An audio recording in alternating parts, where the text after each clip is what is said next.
Mo Jin was originally regarded as the most useless waste in the Beast Mastery Kingdom, not only possessing a frail physique and a tender heart, but also awakening the most insignificant of supernatural abilities. To her astonishment, upon crossing over, she discovered that her purification ability was, in fact, the rarest treasure in the interstellar beast realm, capable of effortlessly purifying the uncontrollable values of SSS-class beast men. Transmigrating into the body of the most notorious female in the Empire, Mo Jin realized that the original owner had accrued a considerable amount of debt. However, how did she transition from being universally despised to becoming the beloved darling of the group? Those who had once been humiliated by Mo Jin now occupied high positions of power. They sought revenge against her, yet the gentle and considerate chief commander, alongside the nine-tailed fox who was ever so amiable, now sought her affection. The wealthiest individual in the empire was prepared to offer her his entire fortune, while the noble prince willingly bowed to her as his sovereign.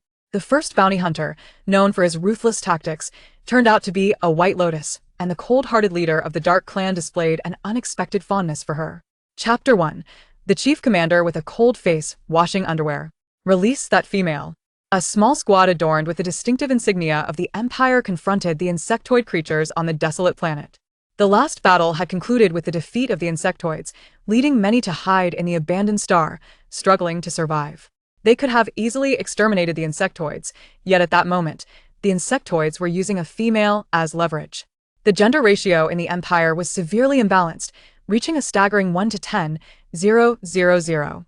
Each female was afforded the utmost protection under the Empire's highest laws, enjoying unparalleled privileges. To prevent any harm from befalling the precious females, they had to proceed with caution. Suddenly, an energy sword materialized from thin air, swiftly slicing through the air and plunging into the head of one of the insectoids with precision and lethality. By the time the others regained their senses, the unconscious female had already fallen into Jingu's arms. He quickly departed from the scene while cradling her. "Commander Jingu? Isn't he on leave? How could he possibly be here?" The one in his arms appears to be his partner. As the soldiers who had finished off the remaining insectoids chatted on their way back, they overheard this remark. They froze in place, and after a prolonged silence, someone finally spoke up. "Isn't that the irritable female with only D-grade mental strength?" The group exchanged glances, aware of the brutal tales surrounding her. However, given the Empire's skewed gender dynamics, with females revered and males belittled, they dared not harm a female, no matter how concerned they were for Jingu. Jingu soon returned to the spacecraft, holding the small female in his arms. Though she was unconscious, her round face and fair skin radiated a soft blush, resembling cherry blossoms in full bloom during spring, enchanting and delicate. As he gazed at her, a flicker of self-mockery flashed through his amber eyes. He promptly placed her in the treatment chamber for a thorough examination. Her bodily indicators were entirely normal, with no injuries, merely a state of shock. The data from the diagnostic device indicated that she was on the verge of awakening. Upon realizing this, he contemplated for a moment, sighed deeply as if resigning himself to fate, and slowly knelt before the unconscious female. This was a custom he had to uphold as her beast husband. The female before him was all too familiar, the one who had forcibly taken him and subjected him to countless humiliations. Yet, as her partner, he was bound to ensure her safety, otherwise, he would face the Empire's punishment. Mo Jin suddenly awakened, still disoriented, only to find herself in a completely unfamiliar place. Everything around her was unrecognizable, and when she looked down, she was startled to see a handsome man kneeling beside her. "You are awake. Do you feel any discomfort?" His voice was melodious, akin to a gentle spring breeze, soothing yet distant, akin to the silence after the wind has passed. Mo Jin scrutinized him closely. His tall frame, though kneeling, exuded an upright posture like that of a pine tree. His deep-set eyes resembled a tranquil night sky. His long, well-groomed eyebrows conveyed peace and composure. The straight bridge of his nose and the elegant contours of his face added depth to his features, radiating a sense of cool detachment. Although she was unsure of her current situation, the sight of someone kneeling before her made Mo Jin feel uneasy. "I feel fine, please rise." As she spoke, she attempted to get up to assist Jingu. Her soft voice left Jingu utterly astonished. There was neither insult nor punishment, and she even reached out to help him up. This delicate young lady had previously harbored intense disdain for him. What had transpired? Jingu, filled with confusion, stood up, his gaze toward Mo Jin now laced with suspicion and curiosity. This made Mo Jin suddenly anxious, as she feared that he would discover she was not from this world. She hailed from the Beast Mastery Kingdom, where individuals awaken various types and levels of supernatural abilities. In that kingdom, one must personally subdue a wild beast to gain its loyalty and submission. Yet, as the frail little princess of the Beast Mastery Kingdom, her supernatural ability was deemed the least useful. Purification, capable of cleansing the beastly nature from wild creatures. However, the Beast Mastery Kingdom relied on the beastly nature of beasts to expand its territory and secure its reign, rendering her ability virtually worthless. Although she had no idea why she had suddenly arrived here, she had read about such occurrences in novels, termed transmigration. Uncertain of her current whereabouts, Mo Jin feigned amnesia. I seem to have forgotten everything. Amnesia? Jingu's tone dripped with disdain. What kind of game was she trying to play this time? Mo Jin dared not meet Jingu's gaze, lowering her head, only to suddenly notice a gruesome scar on his exposed forearm that had yet to heal. You are injured. At her words, Jingu's disdain intensified. This injury was indeed a result of her actions. What was she pretending to be concerned about now? In the next instant, he saw Mo Jin grasping his injured arm. So that was it. It seemed his wife intended to uncover the unhealed scar to derive amusement from his suffering. Yet, contrary to his expectations of pain, he felt her cool fingertips gently caressing the area around his wound. Uncertain if it was merely an illusion, the pain gradually subsided after her touch. Jingu, in disbelief, looked over to see the female before him anxiously caressing his injury, then suddenly lifting her gaze to him, her expression shifting from anticipation to disappointment. The Mo Jin from before was utterly transformed. Jingu scrutinized her with skepticism. Had she truly lost her memory? Unbeknownst to Mo Jin, she misinterpreted Jingu's expression as an indication that her efforts had proven ineffective. Her ability was indeed the least useful, merely capable of healing wounds or alleviating pain. She was unaware that Jingu found her ministrations quite beneficial, mistakenly believing her last remnant of a seemingly useless ability had become obsolete since her arrival in this world. Mo Jin asked, "Is there any ointment here?" She looked up at Jingu, her almond-shaped eyes blinking innocently, once again striking a chord within him. This was his wife, displaying tenderness and patience toward him for the very first time. Chapter 2. Which would you prefer this time, the front or the back? The soft figure in his arms startled Jingu, causing him to momentarily lose his composure. This was his first intimate encounter with Mo Jin. His ears flushed a deep crimson. The ground is cold. Are you hurt? Let me take a look. Just as Jingu intended to inspect Mo Jin's body, she swiftly halted his movement. I am not injured, Mo Jin asserted. Her resistance suddenly made him aware of another realization.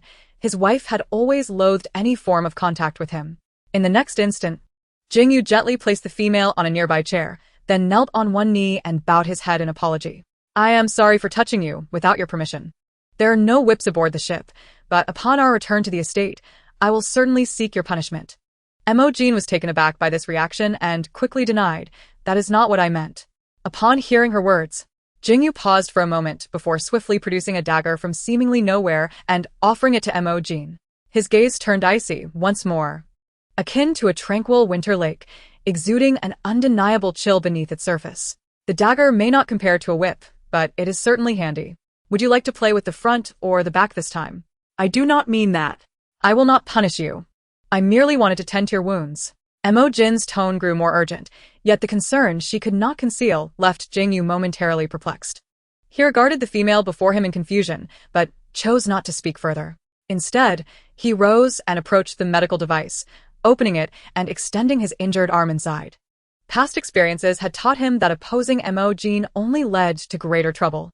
Though this female was exquisitely beautiful and physically delicate, her methods of torment were unparalleled. She always devised ways to inflict suffering. At this moment, Jingu could not fathom what scheming intentions she might be harboring. As the device activated, his wound began to heal at a visibly slow pace. Such minor injuries were inconsequential for a formidable SS-level black-maned lion. However, his female had always taken pleasure in revealing his scars, leading him to disregard these small injuries. After all, before healing could occur, Mo Jin would inevitably tear them open again. Over time, as new wounds accumulated, he ceased to address them altogether. Unbeknownst to Mo Jin, Jingu's thoughts wandered elsewhere.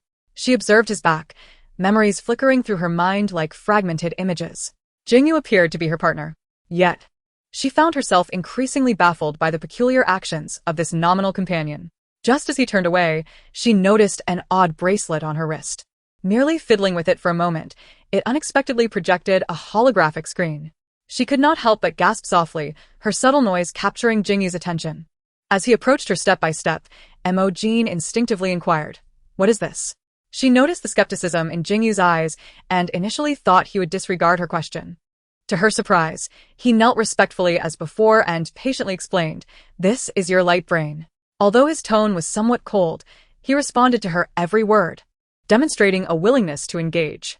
"Please rise," Mo Jin urged him, pulling him up from the ground. Fortunately, the chair was spacious enough, allowing Jingu to settle himself on the armrest. He was the first individual she encountered upon arriving in this world, the one she recognized as the closest to her from the scant memories of the original owner. He was her partner, the only person she could currently trust and rely upon. Thus, she pressed further, "What is a light brain?" She then added, "I truly cannot remember anything." As the words left her lips, a hint of worry crept over her. However, Jingu's subsequent actions swiftly dispelled her concerns. He patiently explained and demonstrated how to use the light brain in meticulous detail. The characters on the device differed from those of her homeland, yet inexplicably, Mo Jin understood their meanings upon first sight. The original owner's memories regarding the light brain gradually resurfaced amidst Jingu's explanations. Before long, Mo Jin had mastered the use of the device, uncovering more about her background. The owner of this body shared her name, born into a fallen aristocracy. Although devoid of power, her family was affluent, but years of extravagance had nearly depleted their wealth. Fortunately, it was Jingu, the chief commander, who sustained her lavish lifestyle. The spaceship soon arrived at the central star. Mo Jin's shoes were nowhere to be found, yet upon receiving her consent, Jingu carried her down from the ship and into the villa within the estate. As soon as they entered, Mo Jin was still entranced by the opulent decor when an unexpected visitor confronted her. The newcomer bore a hostile expression, even exuding an air of aggression. "Why have you returned so late? Where are the gems I requested? Hurry." Upon witnessing this, more memories seemed to shatter their constraints, flooding into her mind. Mo Jin experienced a slight headache, but at last, she grasped the situation. The person before her was named Karl, a member of the nine-tailed fox clan, albeit of low status, possessing only one tail. His slender and delicate frame, coupled with his charm, had captivated the original owner, rendering her utterly enchanted. Whenever he spoke, she would go to great lengths to please him, even if it meant traversing mountains of blades or walking through flames. However, it was Jingu who bore the brunt of her unreasonable demands and coercion. The majority of her family's fortune had been squandered in an effort to appease Karl, and she had even turned her sights on Jingu's assets. As a result, their relationship had grown increasingly strained, with her frustrations often directed at Jingu after encountering setbacks with Karl. In an empire where females held supremacy over males, the original owner had never regarded Jingu as an equal. Despite relying entirely on him for her livelihood, she remained unabashedly unrestrained. Contemplating this, Mo Jin felt a sharp pang in her heart, her thoughts forcibly pulled from those memories. At that moment, she sensed her previous headache had significantly diminished. Jingu had, unbeknownst to her, placed her on the sofa and moved behind her to massage her temples with a practiced gentleness. This tender gesture deepened her heartache. How could the original owner have treated such a good person so cruelly? "Why won't you acknowledge me? Have you found the gems or not? If not, let that wretch sell his mech and buy that exquisite pink gemstone from the treasure pavilion." Karl remained oblivious to the subtle shifts in Mo Jin's demeanor, instead continuing to berate Jingu with an air of arrogance. "It is impossible." The calm, steady voice of Jingu resonated behind her, unmistakable in its authority, embodying the respect commanded by the chief commander. Chapter 3 5 days, no more. That is ample time for you to explore the tools inside. Who are you to speak? Upon hearing his refusal, Karl immediately erupted in outrage. "Jingu, this matter is not up to you. What does your status as chief commander matter? You are merely AG's dog." As he spoke, he abruptly shifted his demeanor, sitting beside Mo Jin. "AG, look at him. He no longer even respects you. You must punish him." Before Mo Jin could respond, he theatrically continued, "No, a mere punishment is too lenient. Let us chain him like a dog and take him for a walk. What do you think?" At this moment, Karl remained blissfully unaware of the fury brewing within Mo Jin. He merely reveled in the satisfaction of his own arrogance, casting a triumphant glance at Jingu. Witnessing Karl's brazen behavior ignited a sense of displeasure in Mo Jin. She had found herself on a remote, desolate planet precisely because Karl sought a rare red gemstone. Such gemstones, aside from their occasional appearance at auctions, can be found exclusively in the untapped mines of remote planets. The original owner lacked the financial means to acquire one, leading to several fruitless visits to Jingu, which only fueled her frustration. In a fit of desperation, she took a perilous risk by secretly piloting his spacecraft without his knowledge, only to be met with an unexpected encounter between the Imperial Army and the Zerg, forcing her craft to land on a desolate planet, resulting in her capture by the Zerg. And here was Karl, the root of all her troubles, shamelessly addressing her with such words.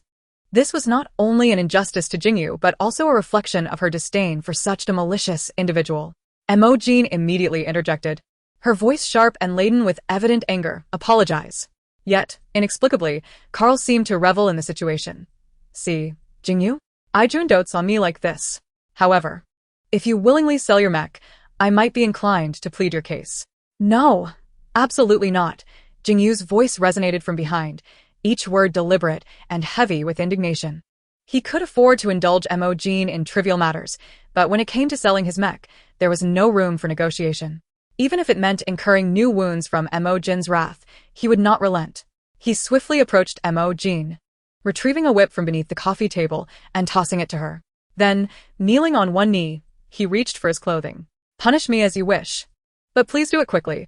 I have a lecture at the military academy this afternoon.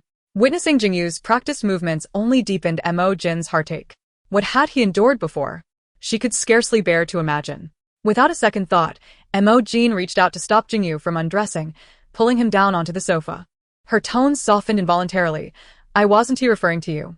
Then, turning her gaze back to Karl, she stated firmly, I meant you apologize to him. Upon hearing this, Karl momentarily appeared taken aback, but quickly adopted a more pitiful and seductive expression. Ijun, have you forgotten that this wretch hails from a garbage planet? How can you bear to have me apologize to such a lowly person? I'll say it one last time, apologize to him. After this proclamation, Karl dropped the pretense entirely, standing up to point an accusatory finger at Mo Jin, exclaiming, Mo Jin, don't forget who begged me to be with her in the first place. If you insist on bullying me like this, then I have no reason to stay. Before he could finish his sentence, Karl strode purposefully toward the villa's exit. He paused at the doorway, deliberately observing the person on the sofa, who showed no inclination to keep him from leaving. This only intensified the fury boiling within him, and without a backward glance, he departed the villa.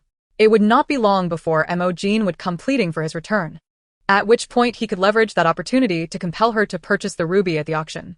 Just as Karl was about to leave, he heard Mo Jin's voice calling out to him. As he halted, awaiting her coaxing, he heard her voice again. I've given you many things in the past. Return them promptly. Otherwise, before Mo Jin could finish her sentence, Karl turned to face her, clearly speaking in anger. Fine. From now on, we are quits. Don't regret it. With that, he swiftly exited the premises. Once the troublemaker left, the villa finally descended into tranquility. Mo Jin felt no emotional upheaval at Karl's departure. In the Empire, males typically accompany females as guardians or partners to ensure their safety and care for their well-being. Yet, Karl was neither her guardian nor her partner. He had only clung to her because the original owner had been ensnared by this cunning fox, relentlessly begging for Karl's presence and catering to his every whim. This was precisely why, in a society that revered females above males, Karl dared to unleash such fury upon Mo Jin. The original Mo Jin had indeed indulged him unconditionally. But that would no longer be the case. Karl's choice to leave was fortuitous, sparing her considerable trouble. Mo Jin gazed at Jingu with a heart full of concern. Such events shall not transpire again. Trust me. In response to her apology, Jingu's heart remained largely unmoved. Although the current Mo Jin did not recoil from his touch and showed concern for his wounds. Indeed, she was even willing to drive away the male she once cherished. He had witnessed similar scenes unfold countless times before. Each time Mo Jin clashed with that fox, the same scenario would replay. This time, it was merely another episode of their playful quarrel. Yet, as he looked into Mo Jin's glistening, almond-shaped eyes, Jingu could not deny that, for a fleeting moment, something within him stirred. However, he quickly suppressed that impulse. Mo Jin's change in attitude was likely tied to her amnesia. but she would eventually regain her memories. He had no need to humiliate himself now. Very well, I believe you. Though he thought this internally, Jingu verbally responded to Mo Jin. For reasons unbeknownst to him, he did not wish to see the female before him distressed. When lunchtime arrived, Jingu took it upon himself to prepare a meal in the kitchen, while Mo Jin aimlessly wandered through the villa. Although this was Jingu's residence, he had previously informed her that as a female, she had the right to access all rooms. She soon found herself in a locked room at the corner of the second floor. Approaching the door, an inexplicable sensation surged through her chest. Mo Jin skillfully retrieved a key from beneath the carpet at the door, though she could not fathom why she was so familiar with its hiding place. With a turn of the lock, the door creaked open. Upon entering and surveying the room's furnishings, she froze in shock. Various implements of torture adorned the space, whips, daggers, and spiked clubs. Suddenly, a torrent of memories flooded her mind. This time, the volume of recollections was immense. Yet they all revolved around the torment and humiliation of Jingu in this very place. As Mo Jin struggled to process these memories, she heard Jingu's voice behind her. Will you wait for me to return tonight? How many days do you wish to indulge in this? Mo Jin turned swiftly to find Jingu there, his fingers gripping the doorframe with white knuckles, trembling slightly. Not receiving a response from her, he continued. 2 days? 3 days? 5 days, but no more. That should suffice for you to enjoy the tools within. Chapter 4. Does she still refuse to sever their ties? Mo Jin was taken aback by Jingu's reaction and stepped forward, cupping his face in her hands. The moment their bodies made contact, she felt an unmistakable surge of energy coursing through her. This sensation was more profound than before. Was this her ability? Yet, Jingu displayed no visible change, leaving her uncertain about the effectiveness of her powers in this situation. With earnest sincerity, she implored, "Trust me, such things will not happen again." Jingu's expression grew even more serious as he retreated, creating distance between them, adopting a tone that was strictly businesslike. "The meal is ready." Without a trace of longing, he turned to leave. Was there truly no lingering attachment? Only Jingu himself understood that he could not afford to linger, to dwell on that inexplicable comfort and relaxation he felt when her hands touched his skin. As a feline, he found it impossible to resist being cradled by his female. Yet he dared not linger. He knew all too well what Mo Jin was capable of. He had never been one to engage in self-destructive behavior. Mo Jin, of course, could not comprehend Jingu's thoughts, interpreting his actions as disdainful. Understandably, the original owner had committed numerous transgressions. With a growl of hunger, Mo Jin made her way to the dining table downstairs. She was quite famished. However, it was only when she sat at the dining table that she realized the food here seemed considerably inferior to what she had anticipated. The variety was abundant, with both vegetables and meats present, yet they appeared unappetizing. In her memories, it seemed that every meal the original owner consumed was not dissimilar to what lay before her. Jingu did not immediately take a seat. Instead, he stood behind her. Noticing this, Mo Yen felt a twinge of embarrassment at her hesitation and urged, "Jingu, please sit down and eat with me." Upon hearing this, Jingu raised an eyebrow in surprise. Today, Mo Yen had unexpectedly refrained from tormenting him and had quickly permitted him to partake in the meal. Despite his doubts, he complied and sat across from Mo Yen. As her partner, he felt obliged to respect her commands. Once he was seated, Mo Yen was about to pick up her chopsticks, only to realize that he remained seated directly across from her, his hands resting on his knees, showing no inclination to eat. "Jingu, why aren't you eating?" she inquired. "Whatever you leave behind is fine for me." "No, we shall eat together," came Mo Yen's resolute reply, which took Jingu aback. This was the first time since her amnesia that she had adopted such a firm stance, and it was astonishingly for his sake. It seemed that she had forgotten even the rules she had set for him in the past. At that moment, perhaps genuinely sensing Mo Yan's goodwill, Jingu's initial disdain began to dissipate. Tentatively, he brought a spoonful of porridge to his lips and, upon realizing that the female before him was not attempting to toy with him but truly wanted him to enjoy his meal, he finally relaxed and began to eat. However, he still refrained from using his chopsticks to pick up dishes, waiting for Mo Yen to serve herself first before he followed suit. Mo Yen savored the food, which was passably decent, not particularly delicious, yet not unpleasant either. After the meal, Jingu took the initiative to clear the table. Once everything was tidied up, he promptly left the villa, having previously mentioned his intention to attend a military academy seminar. Mo Yen sat on the sofa, unable to shake off the image of Jingu's eyes from her mind. Those glistening orbs reminded her of a small white dog she had once rescued. However, at that time, she had been powerless, unable to protect the little creature which had been cruelly cast away and had left her forever. The hope and despair reflected in the dog's eyes were something she had also seen in Jingu's gaze, causing her heart to ache. She resolved not to witness such heart-wrenching expressions again. For now, she needed to adapt to this world as swiftly as possible. Mo Jin activated her holographic device, which Jingu had previously instructed her on how to use. As she perused the content within, she gradually began to comprehend this new world. In the training arena, Jingu addressed the new students, imparting essential combat principles. After he descended from the platform, an elderly professor approached him with a concerned expression, and they walked together toward the office. Jingu, how has your control value been lately? The professor inquired, his tone laced with empathy. For everyone was well aware of the turmoil caused by Jingu's partner's actions. Jingu shook his head helplessly. I measured it once after arriving at the academy, and it has increased by 3 points.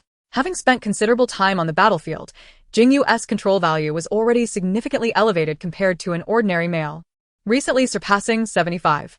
With the latest increase, it had reached 78.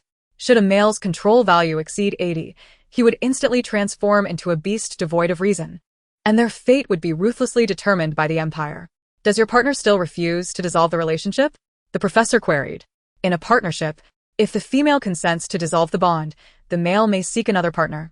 Some high-ranking females, disdaining their males, would unceremoniously cast them aside.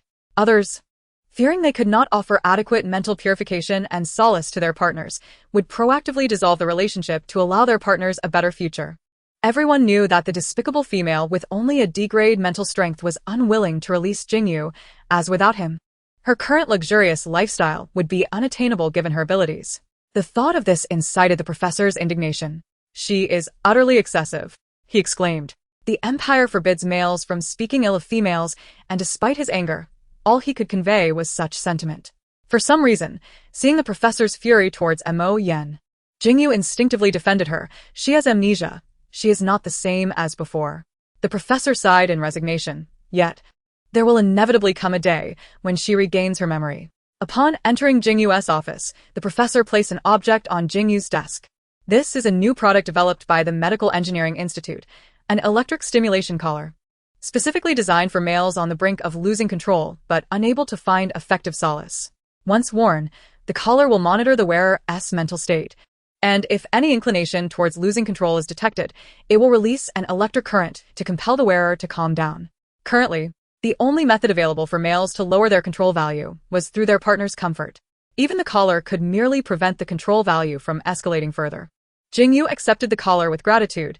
Thank you, Professor Tuesday. As for Mo Jin, Jingu had relinquished all hope. Even if she wished to provide him with mental solace, her mere D-grade mental strength would offer little more than a drop in the ocean in terms of efficacy. Seeing Jingu accept the collar, the professor turned to leave. Chapter 5.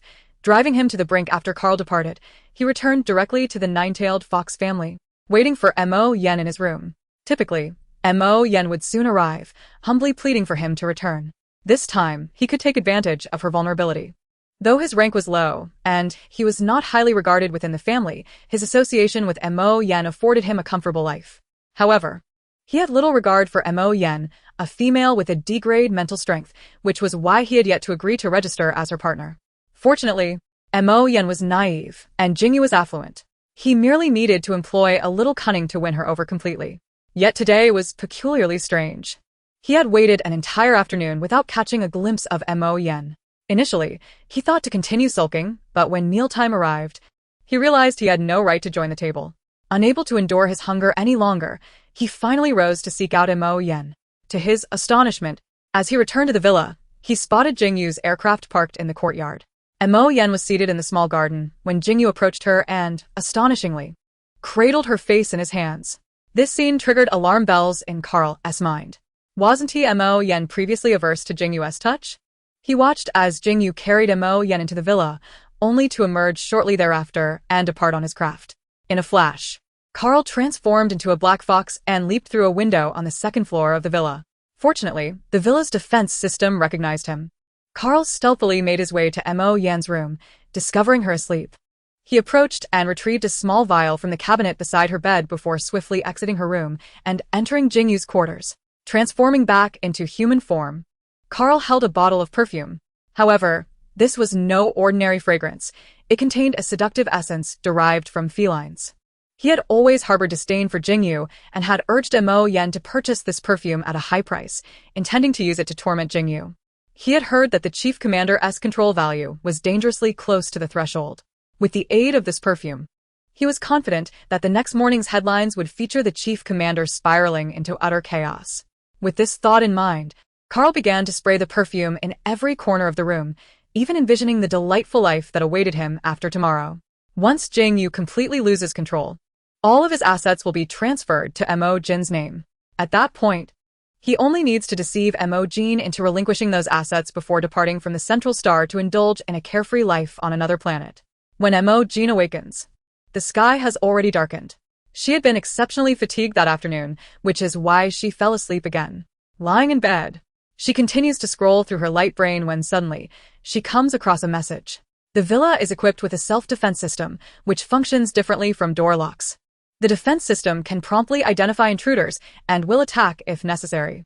It seems that the facial recognition data for that fox-like figure has yet to be purged from the system. Does this mean he can still come and go freely? Mo Jin begins to follow the instructions on her light brain. Suddenly, she catches a whiff of a delicious aroma. Following the scent, she discovers it emanates from Jingu's room. Assuming he has returned, she pushes the door open and calls out, "Jingu?" The fragrance intensifies within the room. Yet she does not see Jingu's presence. How peculiar.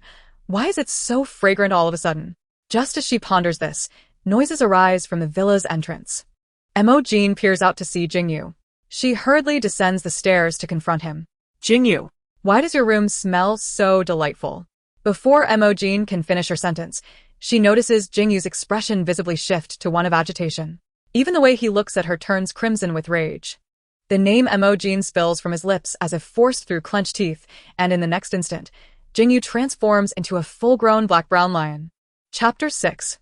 Jingu loses control. His mane stands erect, resembling a cluster of sharp spikes, quivering slightly with each breath. His pupils constrict to mere slits, fixated on Mo Jin with a gaze brimming with wariness. Jingu, what has happened to you? The sudden eruption of fury instills a sense of fear within Mo Jin. The Jingu before her appears to be an entirely different person from the one she encountered earlier that day. Just as she anticipates an attack from him, the black-brown lion vanishes in the blink of an eye. Jingu. Mo Jin yearns to pursue him, yet an overwhelming memory floods her mind. Dizziness overtakes her, and she stumbles backward, collapsing onto the sofa behind her. In this haunting memory, Jingu is bound tightly by iron chains. She and Karl wield a small vial, spraying it towards Jingu, who instantly morphs into a lion. He struggles violently, attempting to break free from the chains, but she presses a taser firmly against the lion. The beast endures the agony, trembling uncontrollably. She and Karl erupt into laughter as they continue to shock Jingu. It takes Mo Jin a while to snap back to reality from this cruel memory, her hands trembling uncontrollably. No wonder Jingu had looked at her with such intensity. It turns out he had once endured such inhumane torment.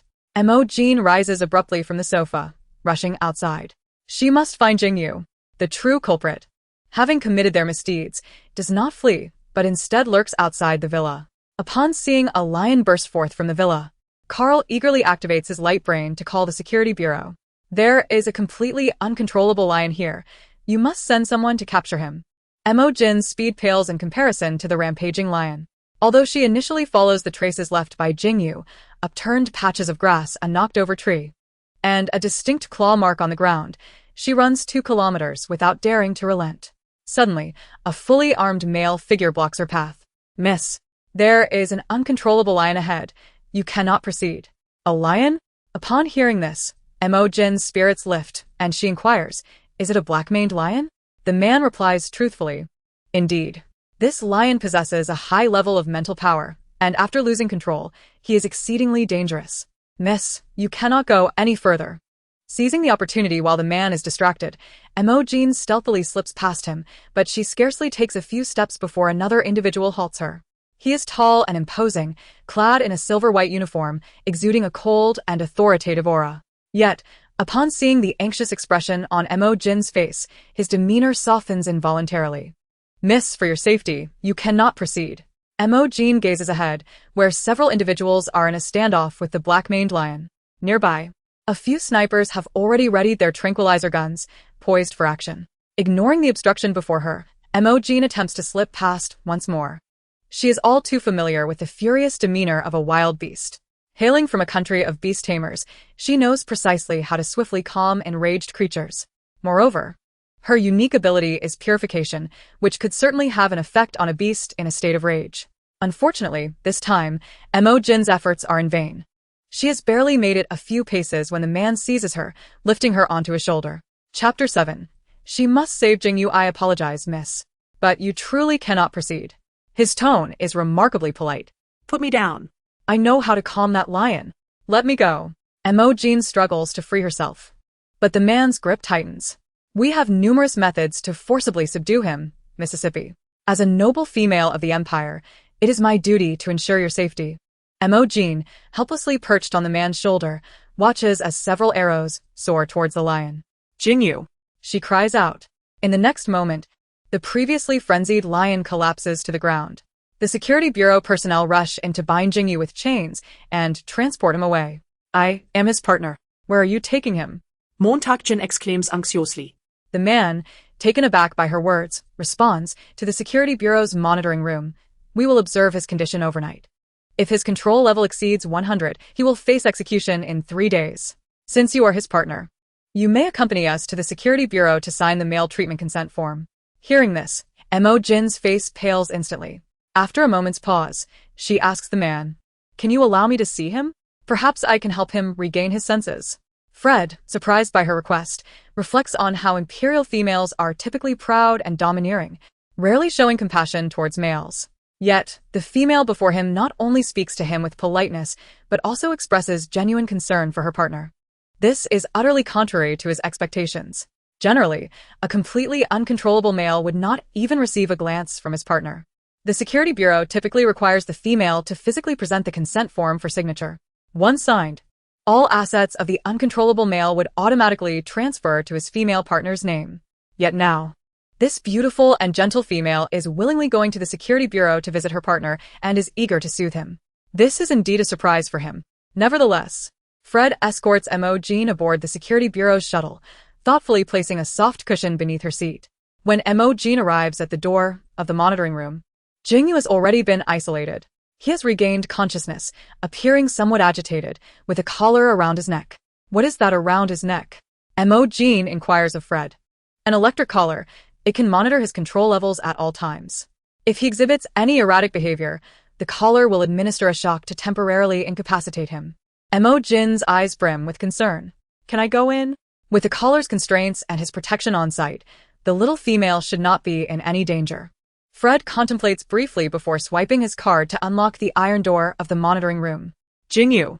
Mo Jin suddenly rushed forward to caress the lion's face.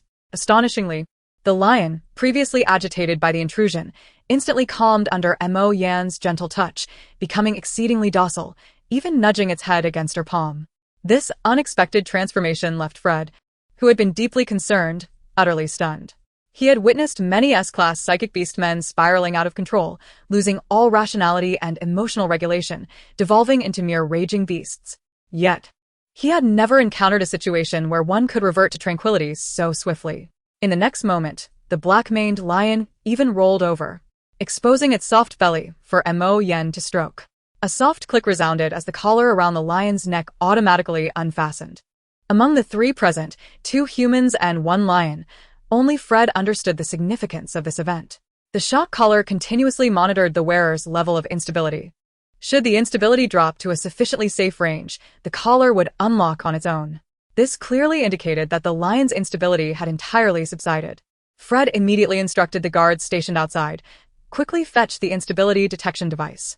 Mo Jin, oblivious to Fred's thoughts, felt immense joy watching the once volatile lion grow increasingly gentle under her ministrations. Clearly, her purifying ability was remarkably effective. Soon, the personnel from the Safety Bureau arrived with the instability detection device. Although the lion maintained its beastly form, the device indicated that its instability had plummeted to 30. to achieve such a significant reduction merely through touch. Fred was suddenly electrified with excitement. Had the Empire discovered a method to lower instability without the need for female intervention? Just as he was about to inquire about the identity of this female, she appeared fatigued, even lifting her gaze toward him with a hint of exhaustion. "Hello, may I take my partner and leave?" "Of course. You may board the Safety Bureau's aircraft to return," Fred replied. Observing Mo Jin's polite demeanor, he felt an overwhelming pang of envy. He suddenly found himself envious of this male. Despite transforming into a beast, his mate had never abandoned him, even risking potential harm from his instability to care for him. Fred chuckled bitterly to himself. He was far less fortunate.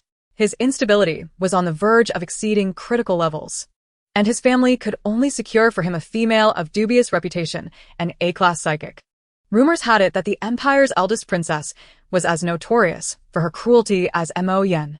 Without a union, he risked losing control at any moment. With a union, he would be forever deprived of a normal life. Fred shook his head helplessly. At that moment, his wrist communicator suddenly lit up with a message from his mother. "Return quickly to address your marriage situation." Upon returning to the villa, dusk had already fallen. Although Jingu had not yet reverted to human form, he obediently followed Mo Jin, unwilling to part from her side. Wherever she went, he went, refusing to stray even a step. Mo Jin sat on the sofa, gazing at the fierce yet remarkably gentle black-maned lion. The stark contrast was irresistible, prompting her to pet the lion's head a few more times. However, Jingu seemed unaware of his own size, excitedly bounding around Mo Jin. He suddenly leaped onto her, a fluffy mass landing directly in her embrace. Transformed into a soft creature, Jingu now seemed even more enthralled by furry objects. He soon discovered a plush toy and eagerly picked it up, playing with it in his paws. Mo Jin, initially concerned about dust on the toy, intended to wash it before giving it to him, but Jingu's excited reaction prevented her from insisting he release it. Mo Jin was taken aback. The usually stoic commander had a fondness for such adorable items. She patted Jingu's head, playfully asking, "Jingu, I have many more furry toys. Would you like to play with them?" Upon comprehending her words, the lion instantly became animated, bouncing around the sofa. "Then you must wait here patiently for me," she instructed before ascending to the second floor, heading to her room. She recalled having numerous plush toys there, carrying several down at once. She was surprised to find Jingu exhibiting impatience upon seeing them. Confused, she tentatively placed one toy before him, only to have him grab it and toss it into the trash. The other toys met the same fate. Jingu displayed the most primal instincts of an animal. Perplexed, Mo Jin asked, "Jingu, why are you throwing them away? Don't you like these toys?" In response, Jingu retrieved the original toy from the floor and dove back into her arms, emitting soft whimpers as if to coax her. Unsure of the reason behind his behavior, Mo Jin decided to indulge him for a while. Subsequently, she placed her palm against the lion's forehead, mobilizing her energy to purify Jingu's instability once more. It was a demanding task, and before long, she felt a heaviness in her head. Realizing she lacked the energy to ascend to her room, she lay down on the sofa, embracing Jingu. The softness of his fur was comforting, and she soon drifted into slumber. In her drowsy state, she remained unaware that the fluffy creature in her arms had transformed into a muscular, handsome man. The following morning, before the sun had risen, Jingu awoke first. Upon realizing he was cradled in Mo Jin's embrace, his body stiffened, and he froze in place, bewildered. After a moment, he regained his composure. Carefully extricating himself from her hold, his face flushed. His mind was a blank slate, devoid of any recollection of the previous night. His memory halted at the moment he caught the scent of an alluring pheromone designed for felines, just before he lost control. Conducting a brief assessment of his body, he found no significant injuries and instead felt remarkably at ease. Confused, he pondered why Mo Jin had applied the pheromone to herself, yet refrained from tormenting him during his moment of instability. What could be the reason? Unable to find a logical explanation, he noticed Mo Jin appeared uncomfortable in her sleep, her brow furrowed. He immediately bent down, gently lifting her and making his way to the second-floor bedroom. He laid her down on her large bed. Just then, his wrist communicator chimed with a notification. Upon opening it, he discovered a report on his instability levels from the Safety Bureau, along with post-recovery guidelines. The data sent chills down his spine. His instability had soared to 98 last night. He had come perilously close to being dealt with by the Safety Bureau. Yet, how had his instability dropped so swiftly to 30? With a complex expression, Jingu gazed at the sleeping Mo Jin. Could it be that she had comforted him during his moment of chaos? In the past, she had scarcely spared him a glance. Yet now, she willingly subjected herself to discomfort during his most unstable state to soothe him.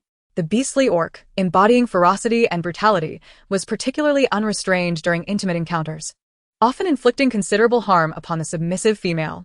Reducing his uncontrollable urges from 98 to 30 was no trivial task. His partner had always been delicate. How could she possibly endure such torment? Although the former Mo Jin had derived pleasure from tormenting him, at this moment, Jingu could not help but worry about Mo Jin's well-being. He lifted the blanket, intending to check her injuries. Just as his hand brushed against her garment, the previously slumbering Mo Jin began to stir. "Jingu, you've finally transformed back into a human," she said, extending her hand towards him. Jingu instinctively grasped her petite hand. "Indeed, you endured much last night.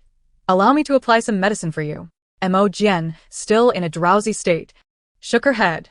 "No, let me sleep a little longer. I am so tired." Upon hearing this, Jingu felt a pang of guilt. "I apologize for the troubles you faced last night." He received no reply, as Mo Jin had already fallen back into slumber. After a moment's hesitation, he gently pulled the blanket back over her. If her injuries were severe, applying medicine would not be a light task for her. It was best to let her rest for now. Jingu subsequently left Mo Jin's room, intending to return to his own chamber to gather his thoughts. However, just a few steps away from his room, he was suddenly enveloped by a rich and intoxicating fragrance, the very catalyst of his loss of control. While he could feel the stirrings within him, he was now adept at mastering his impulses. He swiftly entered his room and activated the ventilation system, allowing the air to circulate and the scent to dissipate significantly.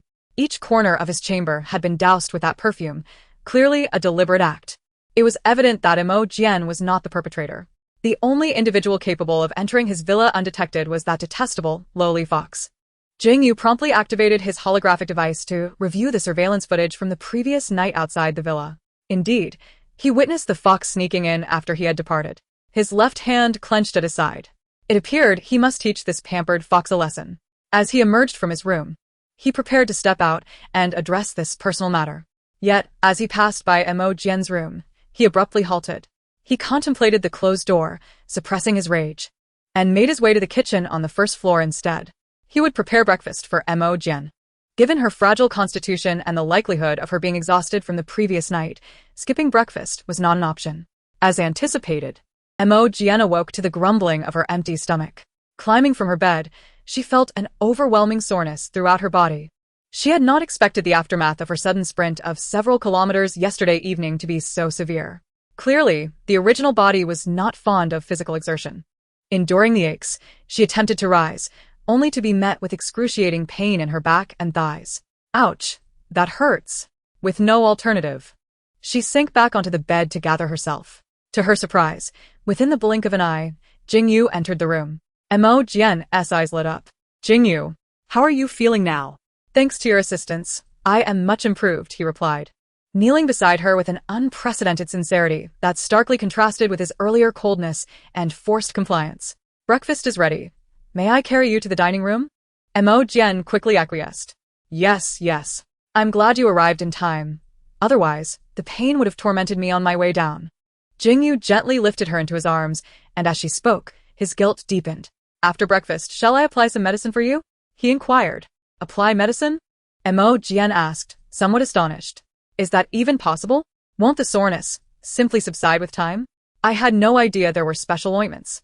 "Indeed, there are many effective medications developed by the Empire for the well-being of females. These can expedite healing. Given the delicate nature of a female's body, it is often challenging to endure the demands of her partner during intimate moments. Thus, the Empire has invested heavily in research to create these remedies. Some can even be applied beforehand to ensure a pain-free experience," Jingu explained. However, Mo Jin was unaware that her thoughts differed significantly from Jingu's words. She readily agreed, "That sounds wonderful. The soreness is truly unbearable. I even look forward to the medicinal application."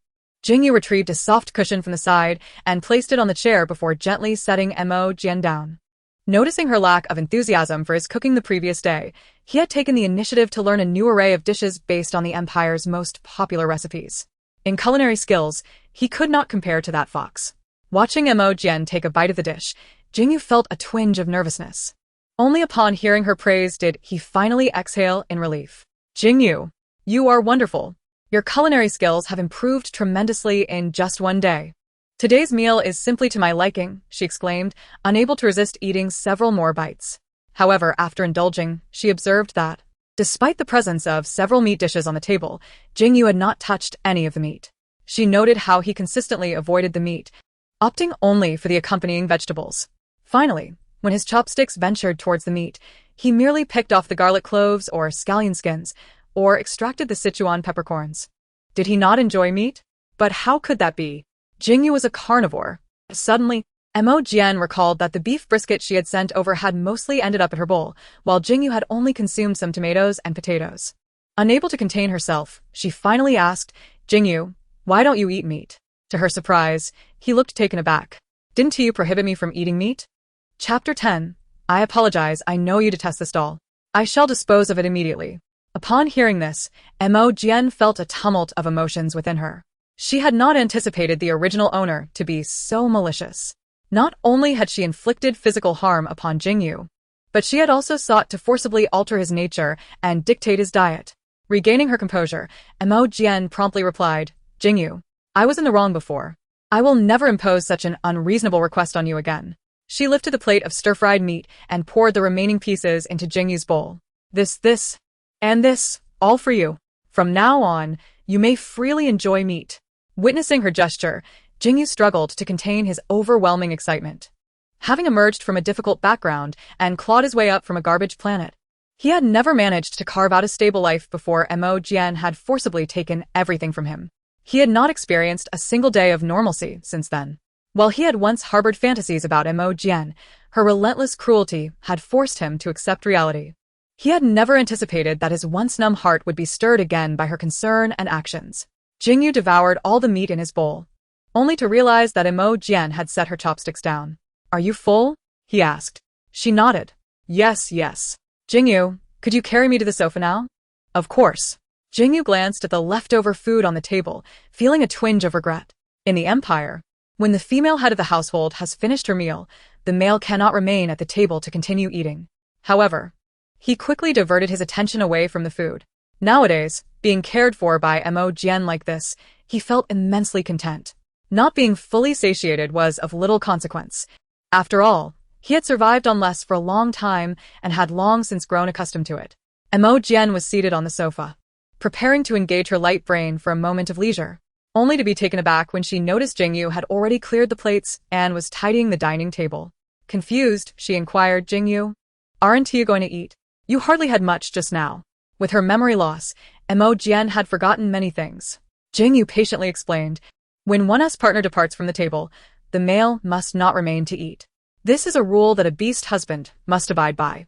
Mo Jin exclaimed. That's simply one to do. Given her already modest appetite, Jingu would not be able to satisfy his hunger under such circumstances. From now on, there shall be no such rule in our home. The priority is to eat until full. Seeing the little female's righteous indignation, a smile graced Jingu's lips for the first time. Let me tend to your wounds first. That injury cannot be delayed. Mo Jin firmly shook her head. You should go eat first. She found it hard to comprehend why muscle soreness warranted any postponement. Jingu, with a blend of exasperation and affection, replied, Very well. I shall heed your wishes. After finishing his meal and putting everything in order, Jingu approached Mo Jin, holding a medicinal ointment, and knelt before her with utmost reverence. Allow me to apply the medicine. Mo Jin responded. As soon as the words left her lips, she saw Jingu rise and bend down, preparing to lift her. Where are you taking me? She hurriedly asked. Can't you apply the ointment here? Jingu paused momentarily, but quickly regained his composure. Would you prefer here? Very well. With a snap of his fingers, all the windows of the villa were covered. As he leaned in, his fingers trembled slightly as they brushed against the fabric of Mo Jin's dress. He had never had the opportunity to touch his wife with such care before. However, since her injuries were a result of his own actions, Jingu steadied his emotions and continued with utmost caution and seriousness to lift the hem of her garment. Mo Jin initially intended to close her eyes and relish the moment, but a sudden cool breeze caused her to realize that something was amiss. She quickly opened her eyes, only to discover Jingyu's fingers had reached the last layer of fabric on her body. Her cheeks flushed crimson as she exclaimed, "Jingu, what are you doing? I thought you were applying medicine." Unbeknownst to her, Jingyu's ears had also turned a shade of red. "I was about to apply the medicine. Last night, you provided me with mental comfort, so that area must have sustained considerable injury." Once he finished speaking, Mo Jin was utterly bewildered. "No. It was yesterday afternoon when you transformed into a lion and ran away. I chased you too quickly and injured my muscles." Jingu was taken aback by Mo Jin's reaction to his transformation, yet he still inquired with concern, "Did I behave inappropriately last night and cause you harm?" Mo Jin replied, "No, you were well behaved last night. In fact, you were quite adorable." The contrast was so striking that Mo Jin found it difficult to reconcile the man before her, who was always so proper yet aloof, with the lively, playful lion who had been affectionate and enjoyed playing with her. Suddenly, a thought struck her, and she called out to Jingu, "By the way, Jingu." She then retrieved the fluffy little toy that Jingu had cherished the previous night and presented it to him. "Jingu, you seemed to love this little toy last night, but why did you become so tense when you saw me bring out those toys from the room?" At her words, Jingu froze, staring at the toy in her hand, momentarily at a loss for how to respond. "I apologize, I know you dislike that toy. I will dispose of it immediately." Chapter 11. The toy with an unpleasant odor. Mo Jin swiftly grasped Jingu's hand, preventing him from discarding the poor toy. "Jingu, I do not dislike that toy." As soon as she spoke, another wave of memory flooded Mo Jin's mind. In her recollection, Jingu, in a sensitive state, knelt by the bed, clutching the little toy tightly, his entire body trembling, with suppressed moans escaping his throat. As his partner, Mo Jin should have been there to comfort Jingu, but instead, she stormed in, furious. "What are you dawdling about? Hurry up and clean the bathroom." She then noticed the plush toy in Jingu's hands, snatched it away, and hurled it out of the window. "Who told you to bring this home? Don't let me see it again. It's as disgusting as you are." Afterward, she brandished an electric baton, pressing it against Jingu's neck and delivering shocks. Despite Jingu's pallid complexion, beaded with sweat, and his reddened eyes, she did not relent. Only when he succumbed and fainted did she lose interest and leave the room. Mo Jin suddenly felt dizzy. Had Jingu not caught her in time, she would have surely fallen. As the memory ended, she looked up at Jingu, her eyes filled with sorrow and guilt. The original owner had been utterly excessive, harming Jingu during his most vulnerable moments. Mo Jin immediately approached, cupping Jingu's chin in her hands, her thumbs gently gliding over his face. Felines enjoy being caressed in such a manner. She hoped Jingu would appreciate it as well. "Jingu, this toy is very cute. I do not dislike it." Mo Jin's tender actions left Jingu feeling somewhat dazed. He had never been treated this way by his wife before. Whenever Mo Jin was with that detestable fox, he would invariably become the target of her frustrations. Upon hearing Mo Jin's words, Jingu was initially taken aback, but he quickly realized that the present Mo Jin was no longer the same as before. "Jingu, I have many more toys in my room. If you like fluffiness, feel free to choose any you wish." Jingu smiled and shook his head, a hint of bitterness lacing his words.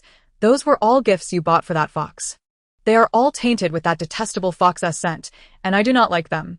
Even this one, he had originally intended to give to that fox, but inadvertently touching it caused Mo Jin to disdainfully discard it. He adored these fluffy items, yet had never truly possessed any.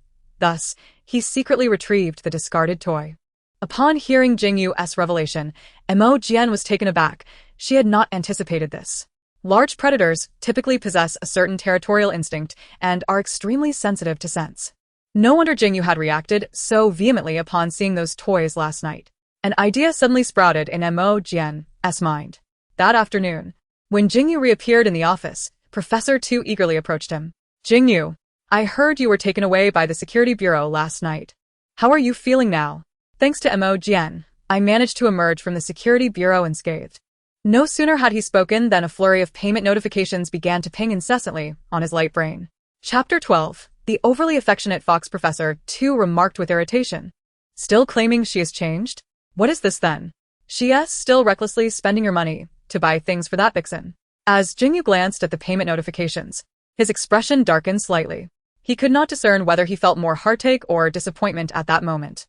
The consumption records at Xinghua Building, amounting to several tens of thousands of star coins, were something he had encountered far too many times before. Without exception, they were all associated with that fox. Whenever he purchased items for that fox, Mo Jin never concerned herself with the price. Even if he were to max out his bank card, she would nonchalantly brush it off and walk away, leaving him with countless messes to clean up. Mo Jin was well aware that she could spend his bank savings at will, and she consistently received notifications of payments made. This knowledge only emboldened her extravagant spending, to the point where she would deliberately flaunt the high-priced luxury items she had bought for that fox in front of him. There were times when he had to desperately fight in underground boxing matches just to fill the gaps left by Mo Jin's reckless spending. Even the hundreds of thousands of star coins in his account were earned through his relentless punches over the past few days. Reflecting on this, Jingu let out a self-deprecating smile. He had initially been indifferent to Mo Jin's excessive behavior towards that fox, yet she had to unexpectedly show him tenderness, causing his once cold heart to flutter again, only to stab it mercilessly. How could he forget? Mo Jin was a master at manipulating him through various means. When she had declared that she would treat him well in the future, he had naively believed her.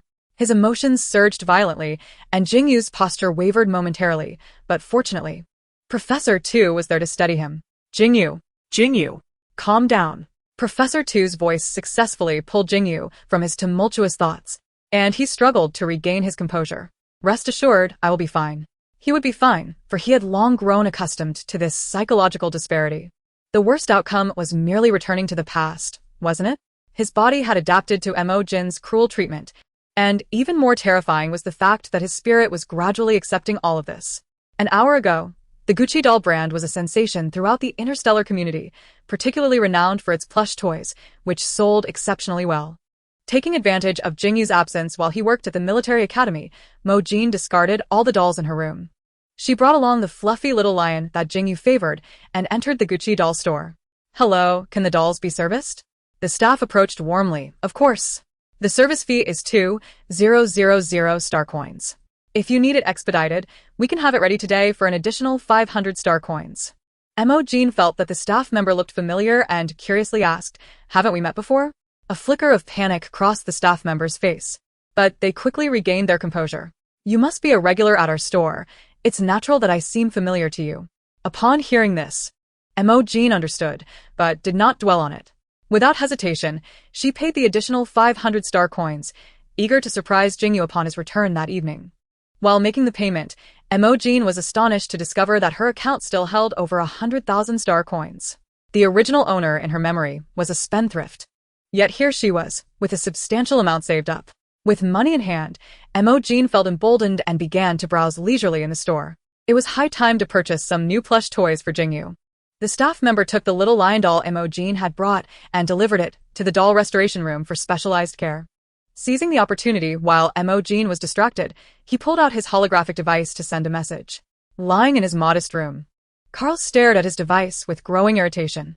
Last night's plan had utterly failed. Jingu was incredibly fortunate. Despite transforming into his beast form, he had still managed to be retrieved by Mo Jin from the safety bureau. After leaving Mo Jin, his standard of living had plummeted. Within the nine-tailed fox family, he enjoyed no privileges whatsoever and was instead a victim of bullying.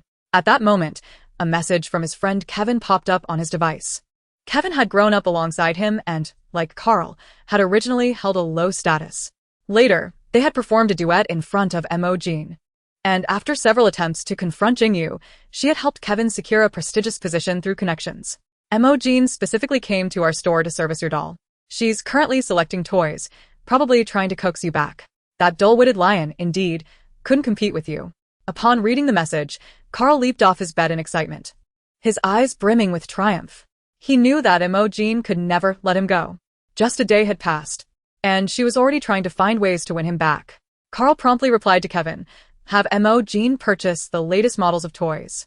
Since Mo Jin was eager to appease him, he had no qualms about giving her an opportunity to save face. He then sent another message to Kevin, inform me when Mo Jin leaves. I can time my return to the villa perfectly. It would be an excellent chance to flaunt the new plush toys that Mo Jin had purchased at a high price in front of Jingu. No one understood human emotions better than the vixen. Although Jingu appeared cold on the surface, he was deeply invested in such matters. Poor foolish lion. Would he be secretly shedding tears tonight? The thought made Karl burst into laughter. After receiving Karl's message, Kevin quickly approached Mo Jin, enthusiastically recommending the newly released toys. Gucci dolls were a renowned luxury brand across the interstellar realm, with individual prices exceeding 1,000 star coins, equivalent to 3 months' expenses for an average family. The toys in front of Mo Jin were even priced at 5,000 star coins each. After deliberating for a while, she chose not to select any of Kevin's recommendations, but instead picked a little bunny doll, a fluffy ball, and a small fish toy. She recognized similar styles from her own room, and her reasons for choosing these three were that, despite Jingu's aversion to her room's toys, his eyes had shown a distinct change upon seeing these three. Chapter 13. Such a novel approach, Mo Jin would undoubtedly not refuse. It seemed Jingu had a fondness for these three plush toys. Mo Jin brought the trio to the checkout counter, ready to pay. The total came to 10,000 star coins. Just as she settled the bill for the doll's maintenance, she discovered her account still held a considerable sum. Surprised by the balance remaining after the original owner's years of extravagance, Mo Jin paid, without hesitation. As Kevin packed her purchases, he felt puzzled. Why would this female choose to forego the latest plush toys in favor of ones already owned by Karl? Upon receiving Kevin's message, Karl promptly made his way to Jingu's villa. By sheer coincidence, he encountered Jingu there. Striding forward with confidence, he provocatively challenged, "What are you staring at? Hurry up and open the door for me." Jingu had intended to confront this insufferable fox, but now, it seemed, the opportunity had presented itself. He approached without hesitation, grabbing Karl by the collar and pinning him against the wall. Jingu's gaze radiated authority, and his tone was akin to addressing a condemned man. "We need to settle the matter regarding that bottle of perfume." With that, he formed a fist with his other hand, poised to strike Karl's head. "If you dare to hit me, Mo Jin will not let you off easily," Karl exclaimed, yet his words successfully halted Jingu's fist just before impact. Observing Jingu's evident fear of Mo Jin, Karl's previous panic dissipated, replaced by a smug expression. "Jingu, Commander Jing, you must have received the payment notification by now. Mo Jin personally went to Gucci Dolls today to buy her favorite toys, all to coax me back. If, upon her return, Mo Jin were to witness your audacity in striking me, what do you suppose would be your fate, Commander Jing?" Each word pierced his heart like a needle. Unbeknownst to him, Jingu's grip on Karl's collar gradually loosened. Indeed, having spent over 10,000 star coins, could it be that, even in her amnesia, Mo Jin remains unable to part with this fox? But why, of all things, did she choose to deceive him? For what purpose? To extract further advantages from him? Or perhaps Mo Jin found the conventional methods of humiliation and manipulation to have lost their charm, opting instead to perform for his amusement, relishing in the sight of his ultimate humiliation at the hands of reality. Karl's taunting continued. "Commander Jing, why do you stand there in a daze? Are you not going to set me down promptly? You should be more concerned about how to endure the night ahead. What if I were to pour an entire bottle of that Q-scented perfume into your mouth when Mo Jin returns?" He added provocatively, "Both your mouths will be filled." Such a novel experience, I am certain Mo Jin would not refuse. This remark ignited Jingu's fury. His fist, previously suspended in midair, came crashing down upon Karl's chest. Karl immediately erupted into a fit of violent coughing, momentarily rendered speechless by the blow. Hearing his name called, Jingu turned to see Mo Jin returning with a bundle of dolls in hand. Chapter 14. He had long grown accustomed to pain. Upon seeing Mo Jin approach, Jingu felt a sudden panic and instinctively loosened his grip on Karl, who promptly collapsed onto the ground. Wincing from the impact, Karl rose indignantly. Addressing Mo Jin, "Mo Jin, look at how he dares to bully me in your presence. He deserves a sound thrashing to teach him a lesson." What transpired? Mo Jin, irritated by Karl's bullying demeanor, inquired of Jingu. After a moment's hesitation, Jingu refrained from divulging the truth, as he noted the large bundle of dolls in Mo Jin's possession. A self-mocking smile graced his lips. Those items were likely purchased to placate that insufferable fox. Why should he indulge in his own misery? His tone was tinged with indifference. "It's nothing, merely a matter of personal distaste." Upon hearing this, Mo Jin's brows furrowed sharply. "I share your sentiments. Jingu, you must teach him a lesson." In her recollections, this fox had not only reaped numerous benefits at her expense, but had also encouraged her to encroach upon and sell Jingu's assets. Many times, the schemes to humiliate Jingu were undoubtedly tied to him as well. Karl, incredulous, gazed at Mo Jin. "What did you say? You went to the doll shop today specifically to coax me back, did you not?" Jingu, equally perplexed, found himself increasingly bewildered by Mo Jin. What new game was she attempting to play? Seeing Jingyu's familiar expression of refusal, Mo Jin recognized his turbulent thoughts. Alas, her little lion would have to be soothed by her own hand. She promptly raised the dolls before Jingu. Do not overthink it. These are new dolls I bought for you. In the moment Jingu was lost in thought, Karl seized the opportunity to snatch the package from Mo Jin's grasp. Extracting the dolls within, his tone shifted to one of disdain. I wonder what it was. Turns out, these are just my discarded toys. Jingu. It seems you are not valued highly in Mo Jin's eyes. He would not have the chance to utter the latter half of his statement, for Jingu's fist had already struck his abdomen. Karl was sent sprawling, tumbling across the grass until he came to a halt. Due to the severity of his injuries, he could not maintain his human form, collapsing instead into a frail fox. Limping and attempting to flee, Jingu hesitated momentarily, glancing back at Mo Jin for confirmation of her stance before advancing on the fox. A mere nuisance, Jingu needed only a gentle push, and the fox writhed helplessly on the ground. With Mo Jin's approval evident, he had myriad methods at his disposal to deal with this fox, and there was no rush. As Jingu contemplated tossing the fox away, aware that further violence could result in its demise, Mo Jin's voice suddenly called out, halting him. Wait, Jingu. She approached the feeble fox and declared, return everything you took from me before dawn. Otherwise, I will involve the interstellar court. All those valuable items will have clear ownership records. They belong to me, not you. This knowledge was gleaned from her recent review of the data. Those items were extracted from Jingu and could not simply be overlooked. Observing Mo Jin's furious demeanor, Jingu hesitated before responding. This fox has always been a troublemaker. If you wish, I can have someone retrieve those items right away. This was indeed a sound plan, and Mo Jin nodded in agreement. Subsequently, Jingu unceremoniously tossed the fox out of the courtyard. Regrettably, the earlier altercation had caused the dolls Mo Jin had brought back to tumble to the ground. Jingu hurriedly bent down to collect them, and when he grasped the last doll, his hand unexpectedly brushed against something soft. It was Mo Jin's hand. He cautiously lifted his gaze to meet hers, noting that she bore no expression of disdain or disgust. Then, feeling a surge of affection, he gently caressed the back of her hand before resuming his task of picking up the dolls. At that moment, his heart swelled with uncharacteristic joy. These dolls were a gift from Mo Jin herself. Even if they were of designs previously owned by that loathsome fox, he could not contain his exhilaration. No one had ever treated him this way before. Born in the slums of the Garbage Star, his world had been solely defined by the law of the jungle. Later, he had the fortune to enter the Central Military Academy, and during a training competition, Missouri, she had taken notice of his bloodied and battered appearance. She had forcibly taken him away. When he had been powerless and without influence, he had no choice but to acquiesce to her unreasonable demands. Even after rising to prominence, he remained Mo Jin's beast husband, bound by the shackles of his status and forced to endure her excessive antics and her perverse desires. He had long since grown accustomed to pain. Chapter 15. Are you inviting me? Ascending from the depths of society, he had never experienced the warmth of compassion. After collecting all the dolls from the ground, Jingu still felt somewhat at a loss. Oh dear, they've fallen and gotten dirty. Perhaps I should buy you a new set tomorrow. No need, Mo Jin interjected. The usually stern and cold Commander Jing revealed a hint of fluster at that moment. No need to buy new ones. I quite like these, he replied. I knew you would. Mo Jin's cheerful voice was like a gentle feather, each word brushing against his heart, leaving a tingling sensation that was both unfamiliar and addictive. Her cherry-red lips continued to speak. Last night, even before you regained full consciousness, you revealed a fondness for these dolls in my room, so I made a special trip to buy you the same ones today. From now on, these plush toys will belong solely to you, exclusively for me alone. At that moment, Commander Jing resembled a rusted machine, gears creaking in an unfamiliar rhythm. Mo Jin found this endearing and instinctively reached out to ruffle his hair.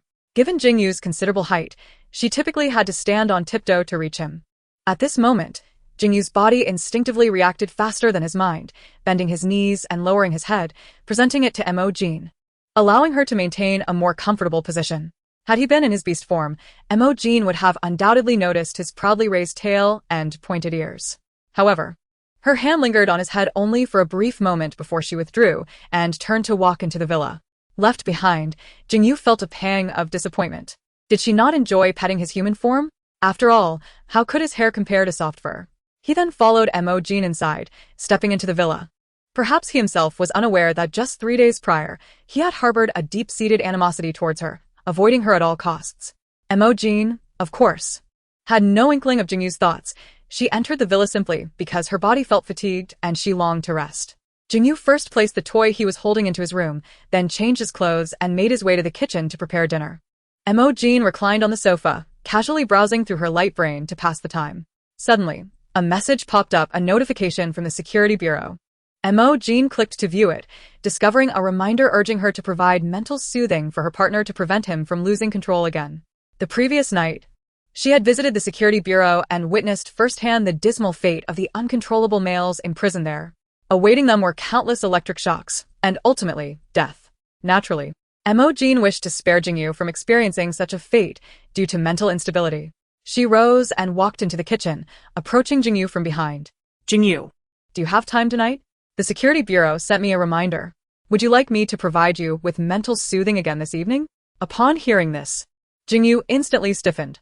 Jingu? Why are you ignoring me? Mo Jin's words pulled him from his reverie. He hesitated for a moment, his thoughts swirling in his mind before he finally spoke. Are you inviting me? Chapter 16. A reward for his good behavior last night at Mo Jin's invitation. Jingu could hardly contain his excitement. Previously, she had shown no interest in him beyond tormenting him. She had always exuded pride, refusing to allow anyone to make advances on her body. Even though she doted on that fox, she had never offered mental soothing to it either. Not only Mo Jin, but the other females of the empire would never lower themselves to invite a male. Typically, it was the males who, unable to restrain themselves, would appear desperate, pleading for a modicum of mercy from their wives. Now he was being actively invited by his own wife. Reflecting on this, Jingu's hands trembled with excitement. I suppose so. Mo Jin, puzzled by his peculiar response, replied honestly. The security bureau's message indicated that you still require mental soothing to stabilize further. Upon hearing her explanation, Jingu realized that he had misinterpreted the situation. As he continued tidying the stove, he masked his disappointment in his tone. Do not worry, I am in excellent condition now. I do not require mental soothing at the moment. How could he not feel a yearning for his wife? He had clawed his way up from darkness, and now that light had suddenly appeared before him. How could he not wish to grasp it? Yet if it were merely due to a notification from the security bureau, he did not want to impose on her. Mo Jin, unaware of Jingu's inner turmoil, insisted, that won't do. Once you finish with these dishes, we shall begin. But we only conducted mental soothing last night. If we continue now, you might not be able to handle it. Mo Jin replied, puzzled. How could I not handle it? This matter does not require excessive energy. Besides, I already told you, you were very well behaved last night. I did not feel exhausted. Upon hearing this, Jingu's entire body stiffened, and he lost his grip on a bowl, causing it to crash to the floor and shatter into pieces. Ah. Mo Jin was startled by the sound of the breaking dish. I apologize, I startled you. Please punish me, my wife. As he spoke, Jingu instinctively began to kneel. Mo Jin quickly reached out to stop him, exclaiming, Jingu, get up. You will hurt yourself. At that moment, Jingu was unconcerned about minor injuries. In the past, Mo Jin had deliberately tormented him, forcing him to kneel on broken glass while holding scorching hot water above his head. If even a drop spilled, he would have to kneel for an additional hour. Compared to that, this was nothing. Once he confirmed that Mo Jin was unharmed, he lifted her and gently placed her on the sofa. Rest here for a moment. He then returned to the kitchen to clean up the shattered glass. His heart, however, was elated. Mo Jin had said he was well behaved last night. She had said she did not feel tired. Clearly, today's invitation was a reward for his commendable behavior. With this thought in mind, Jingu hastened his movements. He then carried Mo Jin upstairs to her room, placing her on the bed. Please wait a moment. I will take a shower. Although Mo Jin did not understand why Jingu insisted on showering, she respected his decision. Unknown to her, after leaving the room, Jingu did not return to his own room immediately. Instead, he first snuck into Karl's former room to borrow a set of clothes before retreating to the bathroom. Chapter 17. Conquering the tail in the bathroom, Jingu meticulously cleaned every inch of his skin. He recalled how Mo Jin had once wrinkled her nose in distaste and kicked him aside, claiming that the scent of a lion revolted her. Yet, he had never possessed any unpleasant odor. That had merely been an act of deliberate humiliation on her part. Even knowing this, Jingu did not allow himself to be careless. Even though his skin was now a soft pink from scrubbing, he continued to apply pressure with a brutal resolve. After all, this was Mo Jin's first invitation to him. He did not wish to disappoint her. Not wanting to keep her waiting too long, Jingu quickened his pace. Once he dried off completely, he picked up the clothes he had stealthily taken from the fox's room. For a moment, he hesitated, fingers brushing against the unopened packaging. A conflict between reason and shame raging within him. Never mind, she is my wife. It is my duty to please her. Moreover, this is our first formal night together. With that resolve, Jingu tore open the packaging and retrieved the pristine garments within. Strictly speaking, they were not clothing but merely pieces of fabric. He picked up a small black piece of cloth and tied the straps around his waist. He then donned a lace choker around his neck, along with an armlet and leg band that clung tightly to his muscles. Of course, there was one final step missing. Jingu stepped out of the bathroom and approached his wardrobe, opening it to retrieve a fluffy surprise from the innermost hidden compartment, a silver foxtail. When that bothersome fox had first moved in, he had overheard Mo Jin express her fondness for the soft, fluffy tails of foxes, claiming they felt delightful to the touch. For reasons he could not fathom at the time, he had secretly purchased a realistic foxtail. Now, it seemed it had finally found its purpose. As Jingu brushed his fingers against the fine fur, he found the texture quite pleasing. The lion's mane possesses a somewhat stiffer texture, indeed incomparable to this. After taking a few deep breaths, Jingu grasped the faux tail and turned it towards the back. Mo Jin had waited in her room for quite some time, yet she had not caught a glimpse of Jingu. A twinge of worry gripped her heart, prompting her to hurry to Jingu's door. She raised her hand and knocked gently, but no sound echoed from within. Her concern intensified, and she swiftly turned the doorknob, stepping inside. Jingu, are you all right? The last word caught in her throat. She beheld a sight starkly different from the dignified figure in uniform she was accustomed to. An overwhelming sense of tightness seized her throat, rendering her speechless. Jingu had been struggling with the tail. The dimensions of the tail's tip had not been specified at the time of order, and he now found himself in a bit of a bind, which delayed him. He was taken aback by Mo Jin's sudden entrance, letting out a soft exhale. However, as a seasoned commander who had weathered numerous storms, he quickly composed himself and knelt before Mo Jin, apologizing. I'm sorry to have kept you waiting. Chapter 19. You needn't pity me. Mo Jin had not anticipated such a scene upon pushing the door open. Witnessing Jingu suddenly kneel before her instinctively made her step back, only to collide with the cabinet at the door, causing her to stumble slightly.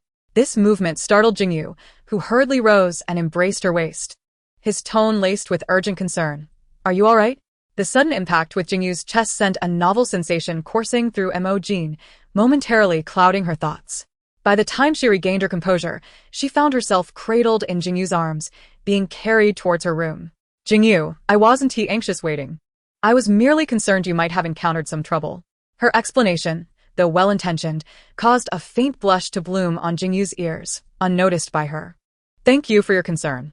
As Jingu gently placed her on the bed, Mo Jin finally registered his peculiar attire. Everything she should and shouldn't see was laid bare before her. A sudden wave of shyness washed over her, and she quickly averted her gaze. With a tone filled with playful reproach, she remarked, Why are you dressed like this? Because you like it. I like. Mo Jin, though perplexed, refrained from contradicting him. Tilting her head, she avoided Jingu's gaze, yet her mind involuntarily replayed the earlier moments. Eventually, she grasped the crux of the matter. Jingu, weren't we supposed to perform the mental soothing? Dress like this. Before she could finish her thought, her instinct led her to turn and face Jingu. But the sensation at her nose and the warmth before her compelled her to swallow the latter part of her sentence. At that moment, their noses brushed against each other. Alarmingly close. She could scarcely discern whether the heartbeat echoing in her ears belonged to her or to Jingu. Jingu, why are you so close? At this moment, Jingu knelt on the bed, leaning forward, drawing close to Mo Jin. Although her words questioned him, she made no move to push him away, indicating her undeniable affinity for this closeness. Jingu quietly noted this in his heart and then took her hand, placing it over his chest with utmost sincerity. Mistress, whatever that fox can endure, I can endure too. What it cannot withstand, I can bear as well. You needn't pity me. As he spoke, a subtle flicker of something fierce glimmered in his eyes. Fortunately, in the past, Mo Jin's preferences had been rather torturous. That fox had succumbed to mere blows. Thus, that detestable creature had no chance to overstep. Thankfully, at this moment, in his mistress's eyes, he was the sole focus. Soon, Jingu noticed Mo Jin's dazed expression. A surge of satisfaction welled within him, This was an affirmation of his physical presence. The act of mental soothing usually saw the female in a dominant role throughout. Though Mo Jin remained still, Jingu keenly detected a hint of anticipation and novelty in her gaze, emboldening him to lean in closer. He indulged in this tender moment, savoring it with a mix of greed and restraint. As Mo Jin sank into the softness of the bed, her entire being consumed by thoughts of Jingu, she suddenly became aware of her actions. Her hands rested on Jingu's shoulders, wanting to push him away, yet wavering in hesitation. Chapter 19. Winning a female's favor is effortlessly simple. Having never engaged in such affairs, she found Jingu's touch so gentle that it was nearly impossible to refuse. He had indeed spoken the truth. She seemed to genuinely enjoy this and found it hard to resist. The hands that had once rested firmly on Jingu's shoulders gradually softened, succumbing to the pleasure and slowly becoming enamored. Frederick conducted his routine inspection of the detention area beneath the security bureau, where the male beasts, now uncontrollable, were confined, awaiting their fate. A weighty gloom settled over him as he completed his rounds. If he did not soon bond with a female, he too would soon transition from a position of power to that of a captive. Regrettably, his mental prowess had reached SS-level, and within the entire empire, aside from the cruel and capricious princess in the palace, no one could successfully soothe him. Yet, the princess had already taken her beast husband, leaving him with no recourse. Was he truly destined to relinquish all dignity to plead for her favor? As he reached the exit of the detention area, a fleeting image of someone crossed his mind. The gentle little female from the previous night, who had deigned to lower herself to the security bureau's holding room for her partner. Frederick stared at the light screen before him for a long moment before finally opening it, locating the information on the uncontrollable male from last night. Subsequently, he sent a message to his partner under the auspices of the security bureau.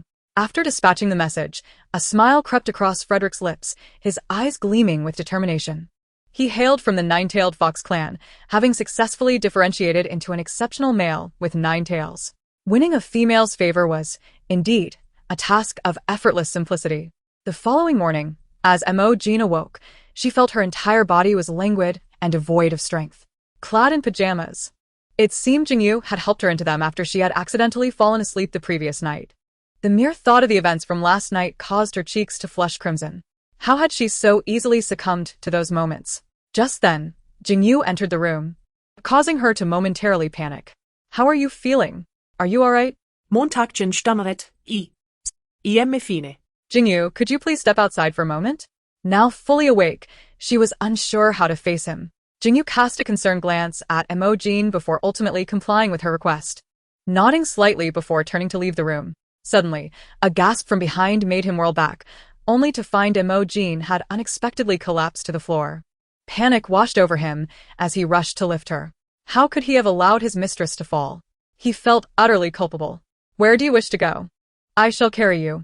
Mo Jin, feeling somewhat shy, murmured, the restroom. Very well, I shall take you there. With that, Jingu strode forward, lifting Mo Jin and carrying her into the restroom. Do you need to relieve yourself? Mo Jin nodded, and he gently set her on the ground. However, unexpectedly, her legs felt somewhat weak, and before she could regain her balance, she found herself falling into Jingu's embrace. Jingu gazed down at the petite female in his arms, pondering for a moment before speaking. Allow me to assist you. Mo Jin replied, Assist me? In what way? Just as she finished speaking, she felt Jingu's hand supporting her while the other reached for her nightdress. Realizing his intentions, Mo Jin immediately extended her hand to stop him, exclaiming, No. Merely holding you to assist with your needs does not imply anything else. At this moment, Jingu's tone was unexpectedly grave, sharply contrasting with his actions. Mo Jin resembled a child as he carried her before the toilet. No, Jingu. I am no longer a child. Jingu responded, strictly speaking, I am also your guardian, and thus you need not exhibit excessive emotions.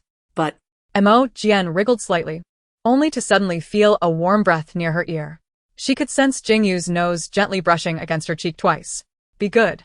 Jingu's voice was always soft and magnetic, imbued with boundless tenderness and deep affection, reminiscent of a gentle breeze caressing the willow branches in spring, delicate and warm, evoking an indescribable sense of comfort. It felt almost magical, causing Mo Jin's consciousness to drift. By the time she regained her senses, she had already completed her business. Jingu deftly tidied everything up for her and then carried her down to the dining room. The table was laden with mouth-watering dishes. A faint flush crept onto her face, akin to the softest clouds illuminated by the dawn's first light, gradually spreading from her cheeks to the nape of her neck, enveloping her entire face in a veil of shyness. Jingu arranged the dishes for Mo Jin and then took a seat across from her. However, the petite female remained hesitant to begin her meal. Jingu looked up at her. Her eyes were downcast, long eyelashes fluttering like butterflies preparing to take flight, yet shyly reluctant to reveal themselves. Her gaze sparkled with a mix of timidity and fluster, and whenever she dared to glance at him, she swiftly lowered her head again, her bashful demeanor resembling a flower poised to bloom in spring. Seeing Mo Jin in such a state, he found her irresistibly adorable, sparking a desire to tease her. You should quickly acclimate to all of this. For instance, feel free to command me or use me. Indeed, as soon as those words left his lips, the blush on Mo Jin's face deepened even further. In a fit of indignation, she picked up her utensils and stuffed her mouth with the food before her. Her cheeks were puffed out adorably. I don't understand what you're saying. Even when she was angry, she was so endearing that Jingu's heart had long since softened. He had not anticipated that just days prior, he had harbored such animosity towards Mo Jin. Yet today, to elicit a smile from her, he was willing to humble himself and cast aside his pride to utter such words. A rare smile graced his typically stoic face as he advised, "Eat slowly." I was merely jesting.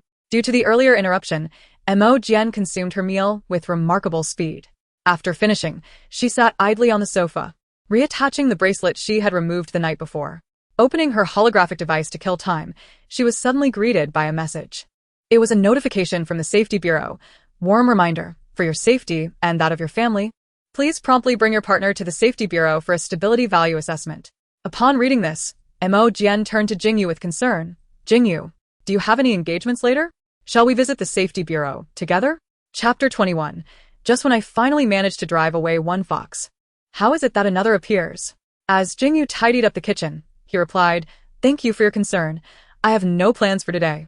The Safety Bureau was a formidable presence for the males of the Empire, instilling a sense of dread. To be associated with the Safety Bureau indicated that a male was perilously close to losing control. Only those males despised by their females were ruthlessly cast into the Safety Bureau, destined for destruction by the Empire. Yet, he was evidently not among that unfortunate lot. Reflecting on this, a smile involuntarily graced Jingu's lips. So, this is what it feels like to be cared for and valued. Thus, when Jingu entered the Safety Bureau, his eyes sparkling with barely contained joy, the staff were taken aback. It was rare for a male to smile when brought to the Safety Bureau by a female. However, they had their own duties to attend to and hurriedly departed. Mo Jin and Jingu made their way to the location mentioned in the notification, the office on the top floor of the Safety Bureau.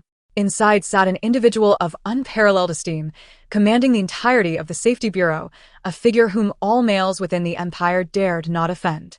For, once a male lost control, the Safety Bureau was their sole fate. However, upon reaching the office door, the joy in Jingu's eyes swiftly transformed into vigilance as he caught a whiff of an exceedingly unpleasant scent.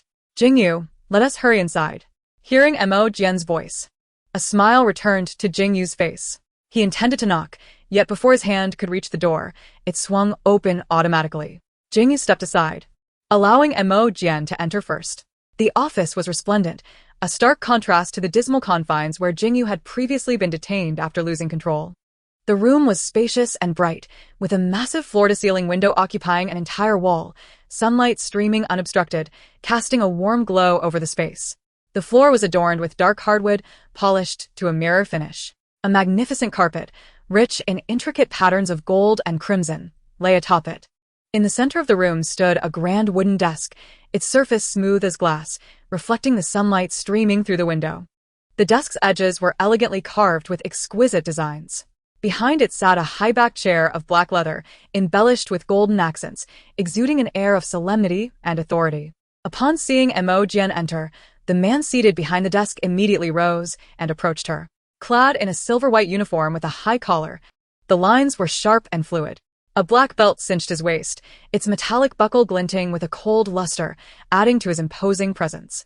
His trousers were impeccably tailored, accentuating his long, powerful legs, showcasing a flawless silhouette.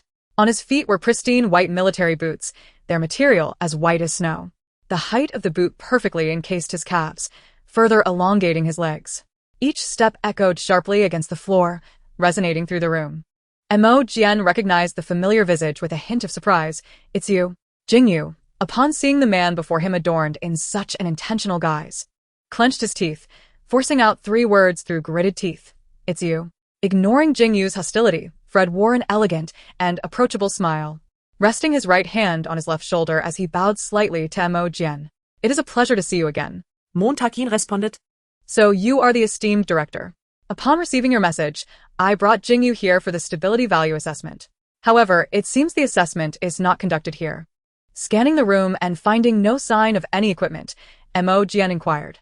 In response, Fred explained the Safety Bureau houses dangerous males. As a distinguished female of the Empire, you should rest here while the males undergo their stability value evaluations. Behind Mo Jin, hidden from her view, Jingu's expression turned as cold as frost. His eyes ablaze with fury as he coldly interjected, "What do you mean? Do you wish to be alone with his female?" Just when he had finally managed to rid himself of one fox, how is it that another had appeared? Jingu, do not be afraid. I shall accompany you.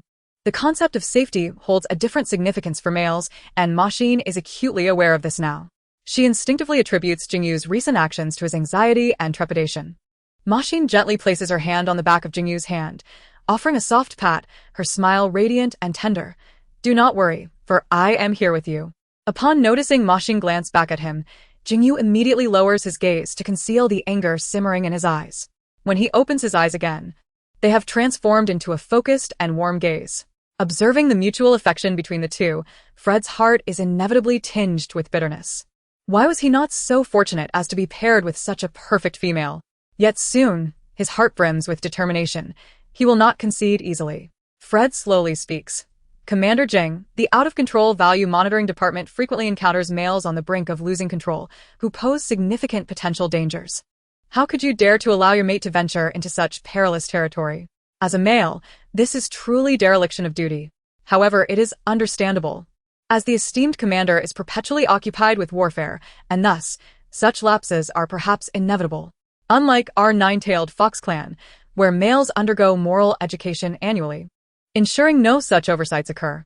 Chapter 22, employing subtle tactics to retain Mo Jin. Jingu clenches his fists, the strain causing his knuckles to creak. Such a familiar tone.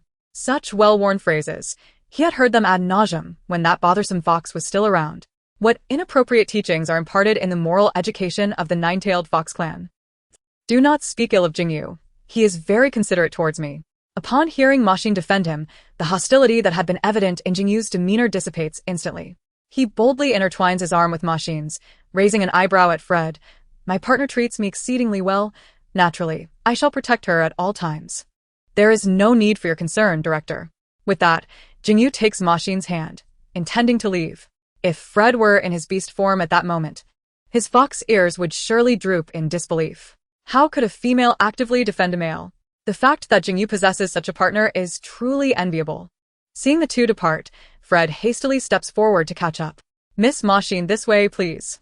In the out-of-control value testing area, Jingu reclines inside a testing chamber.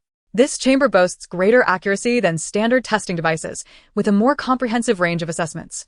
As the chamber begins its operation, Fred and Mo Jin stand by. This is also a rare opportunity for Fred to spend time alone with Mo Jin. Yet before he can utter a word, the small female beside him bombards him with concerned inquiries. Director, is there any danger in Jingu lying inside? Director, aside from mental soothing, what else should we be mindful of? Director, Jingu's out-of-control value has already decreased significantly. Will it rebound again?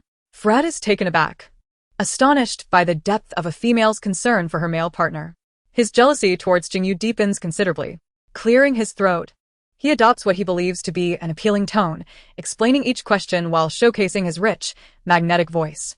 Once he has addressed all her queries, Fred seizes a fleeting moment to feign nonchalance and ventures. Miss Mo Jin, Imperial law permits females to have multiple male partners. Currently, you have but one male. And given the commander's demanding schedule, there will inevitably be areas in which he cannot provide adequate care. What qualities do you seek in a male? Perhaps I could assist in introducing you to someone? Once he understands Mo Jin's preferences, he could tailor his approach to win her favor. However, to Fred's astonishment, Mo Jin shakes her head. No, Jingu is wonderful. I do not require the care of any other males. Upon hearing this, Fred's lips part slightly. It is truly remarkable that he has encountered such an exceptional female who is so devoted. At that moment, Jingu emerges from the testing chamber, and Mo Jin immediately rushes to his side. How did it go, Jingu? Jingu studies Mo Jin as she leaps towards him, his voice imbued with tenderness. The results are in. The out-of-control value is 0. Mo Jin exclaims, "That is splendid." She promptly turns to Fred. "Director, Jingu's out-of-control value has dropped to 0. Does this mean we need not return?" Though he feels a pang of reluctance, Fred does his utmost to muster a smile, nodding. Indeed. As Jingu, hand in hand with Mo Jin, passes by him, Fred perceives a clear warning and hostility in Jingu's eyes. But what of it? It seems this matter requires a change in strategy. Upon returning home, Mo Jin reclines on the sofa, adopting a comfortable position as she begins to browse the holographic device.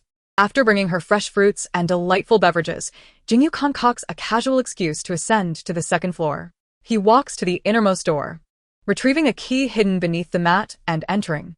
No one knows this room better than he does. This was once the place where Mo Jin tormented and humiliated him countless times.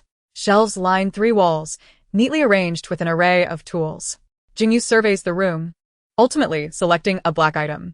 Mo Jin had once favored such things. Each strike is painful, yet the marks left behind possess a peculiar charm. Fred's recent actions have compelled him to exercise caution. After all, Mo Jin was once lured away by a worthless fox. He must employ subtle tactics to ensure Mo Jin remains with him. With the item in hand, Jingu quickly returns to his room. He retrieves his uniform from the wardrobe.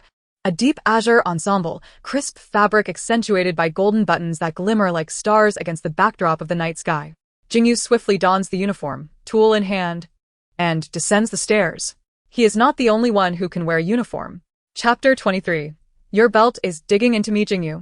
I read on the holographic device that some S-class males experience sudden rebounds in their out-of-control values. Mo Jin, hearing footsteps approaching, continues to gaze at the holographic device while addressing the newcomer. Jingu's tone is steady and soothing, rich with warmth. May I request a moment of soothing from you? Mo Jin replies, "Of course. Wouldn't one time be insufficient? They say it should be a continuous soothing for over 7 days for the male's out-of-control value to stabilize completely." Based on her previous experience, a simple touch or embrace significantly reduces Jingu's out-of-control value. Mo Jin lifts her gaze, only to be rendered speechless by the sight before her. Jingu, clad in a tailored commander's uniform, resembles a mysterious ocean beneath the deep night sky, exuding an irresistible aura of solemnity and authority. The sharply tailored fabric is impeccably neat, the collar standing high, accentuating the wearer's resolute jawline and austere visage. At the neckline, a silver insignia gleams brilliantly, simple yet grand. The decorative stripes at the cuffs are meticulous and orderly, swaying gently with the movement of his arms, epitomizing elegance and composure. The small silver cufflinks adorning the cuffs are exquisite and refined. A belt cinches tightly at his waist, emphasizing Jingu's upright stature, while the metallic buckle glistens with a cold sheen. He also holds a small whip in his hand. Jingu kneels before Mo Jin, presenting the whip with both hands. "Play with this if you wish." Mo Jin, caught in a moment of bewilderment, inexplicably accepts the small whip from Jingu. Yet, her mind is in a daze. For the sight of the man before her, clad in such a crisp uniform, is utterly intoxicating. "How would you like to play?" Jingu lowered his head, pressing his face against Moi's palm, nuzzling gently. For reasons unknown, he found himself somewhat addicted to the sensation of Moi's caress. Feeling the warmth of her hand, Moi finally regained her composure, hurriedly tossing aside the small whip she had been holding. "Jingu, don't do that, you might get hurt." The pain was trivial to him. Yet when Jingu raised his gaze to meet Moi's earnest and concerned eyes, he swallowed his words. "Jingu, there's still some time until lunch. Let me soothe your spirit." All right. Just as Moi was about to place her hand upon Jingu's head, in the next moment, he swept her into his arms and ascended the stairs. Only when Moi was laid upon the bed, feeling the fleeting touches of Jingu's lips on her cheeks and neck, did she realize something was amiss. "Jingu, are we going to do what we did last night?" The strands of his hair brushed against her neck and collarbone, causing a ticklish sensation. "Didn't you just promise to soothe me?" At this, Moi belatedly understood that her conception of soothing and what Jingu intended were two entirely different matters. Moi found herself at a loss for words, the explanation caught in her throat. What's wrong? Despite knowing what was about to transpire and that it diverged greatly from her initial expectations, Moi still refrained from voicing any objections. No, it's nothing. It's just your belt is digging into me. Chapter 24. Trust me, it will be comfortable for you. Upon hearing Mai's voice, Jingu immediately rose to unfasten his belt, casually shedding his outer garment as well. His shirt clung tightly to his broad chest, as if straining to contain him. Mai's gaze remained fixed on the well-defined contours of Jingu's muscles when suddenly his hand grasped hers and placed it against his chest. Jingu leaned down again, his kisses fleeting yet tender, skillfully navigating her body. However, the earlier discomfort had not vanished, prompting Mai to gently push Jingu away. Jingu, it's still digging into me. Jingu's voice, imbued with a mix of affection and concern, whispered in her ear. All right, I'll move it now. Shortly after, she heard Jingu's muffled groan. Only then did she realize something was amiss. Images from the previous night flooded Mai's mind. The vivid recollections sent a shiver coursing through her. Jingu. I am scared. Yet Jingu's kisses did not cease. Trust me, it will be comfortable for you. Following this, Mai distinctly sensed Jingu's kisses intensifying upon her. After their union, Mai remained in slumber until noon.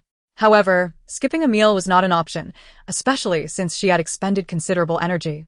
Yet, the Mai on the bed struggled even to open her eyes. Jingu contemplated for a moment before retrieving a bottle of nutritional liquid. He cradled Mai in his arms, carefully administering the liquid to her lips. Once she finished the bottle, Mai regained a modicum of strength. She lay limply in Jingu's embrace, suddenly recalling something. She propped herself up to address him. Jingu, the 7 consecutive soothes I mentioned this morning, can they not count? At that moment, it had never crossed her mind that the soothing Jingu referred to was of this nature. Upon hearing this, Jingu's laughter was laced with boundless tenderness as he leaned down to nuzzle Mai's nose with his own, softly replying, all right. The male's control threshold would stabilize once it dropped below 10 points. The rebound situation Mai had seen on the light brain today typically occurred in males whose control threshold exceeded 50 points. Even without conventional soothing, there was no cause for concern regarding his control threshold at present. Subsequently, Jingu gently placed Mai back on the bed. She needed to rest well. However, before departing the bedroom, Jingu cast a lingering glance at Mai, feeling a twinge of concern. He found it peculiar that following their encounters last night and earlier, Mai exhibited pronounced fatigue and weakness.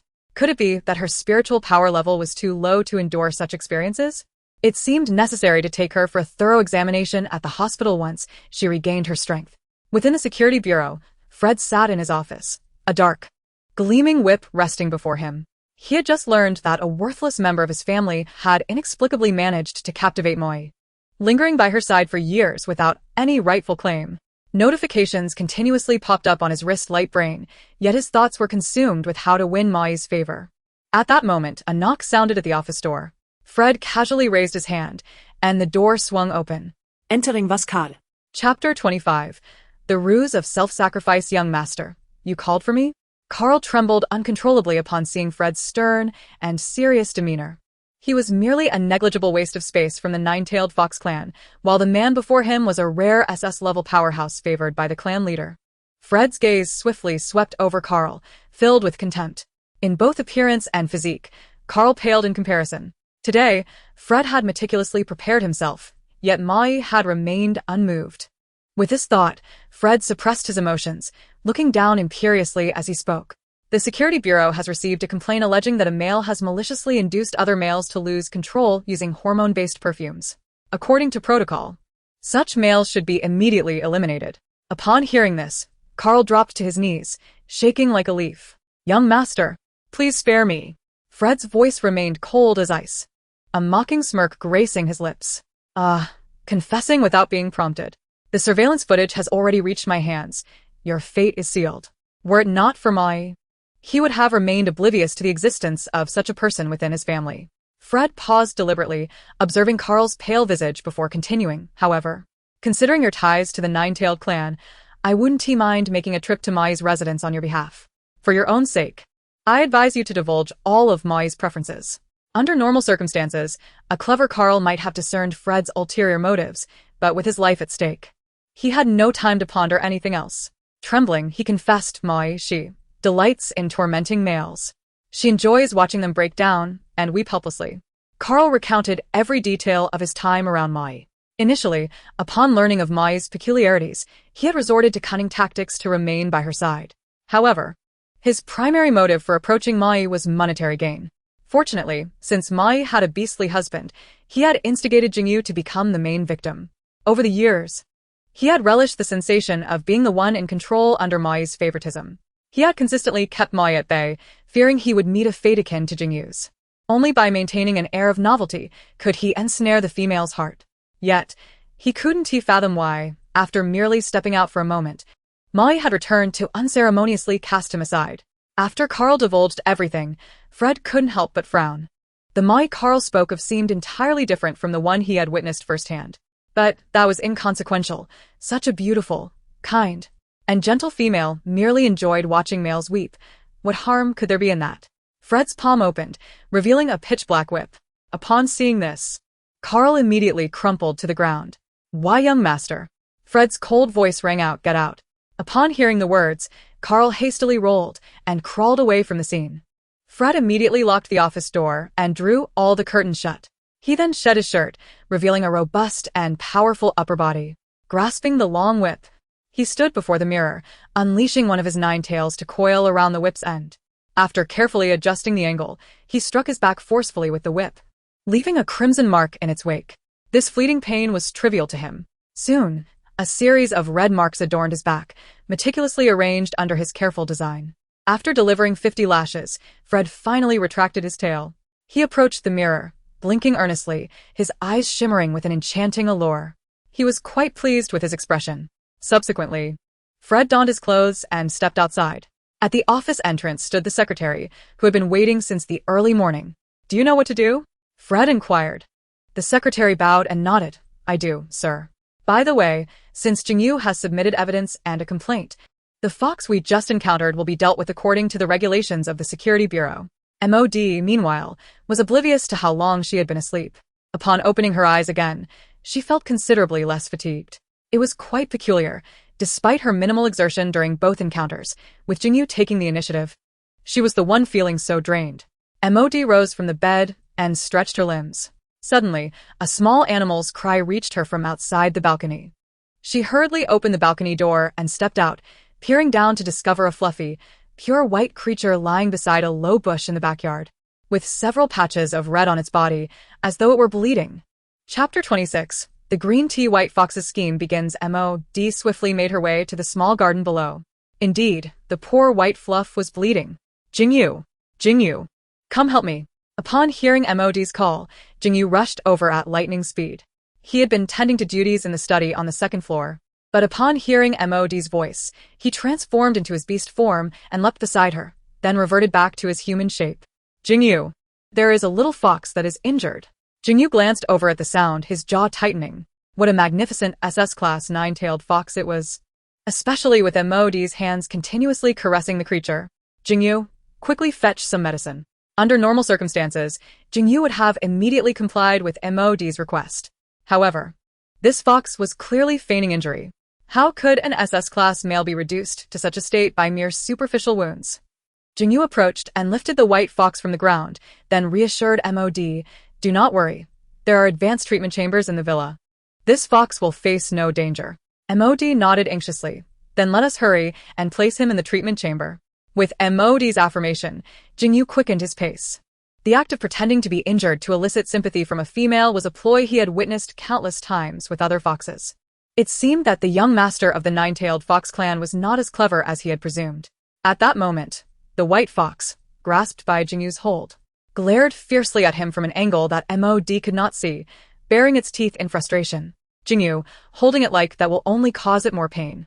"Allow me to carry it," MOD implored, reaching out towards the white fox. Just as her hands were about to touch the creature, Jingu swiftly tucked the fox into his arms. He then affectionately said to MOD, "He is quite heavy. I can manage." Had MOD not been present, Fred would have surely summoned his own 9 tails and confronted Jingu right then and there. After all, it was his physique, honed through daily exercise, that he took pride in. How could it possibly be heavy? Although he was not currently in MOD's embrace, Fred remained unperturbed, as his plan had only just commenced. Just as the trio had entered the villa through the back door, the front doorbell suddenly chimed. MOD was about to approach to open it, but Jingu stopped her. He casually placed the fox on the ground and walked to the door. The visitor was a young male, but his uniform indicated his affiliation. He was from the Security Bureau. Commander Jingu, Lady MOD, I apologize for the intrusion.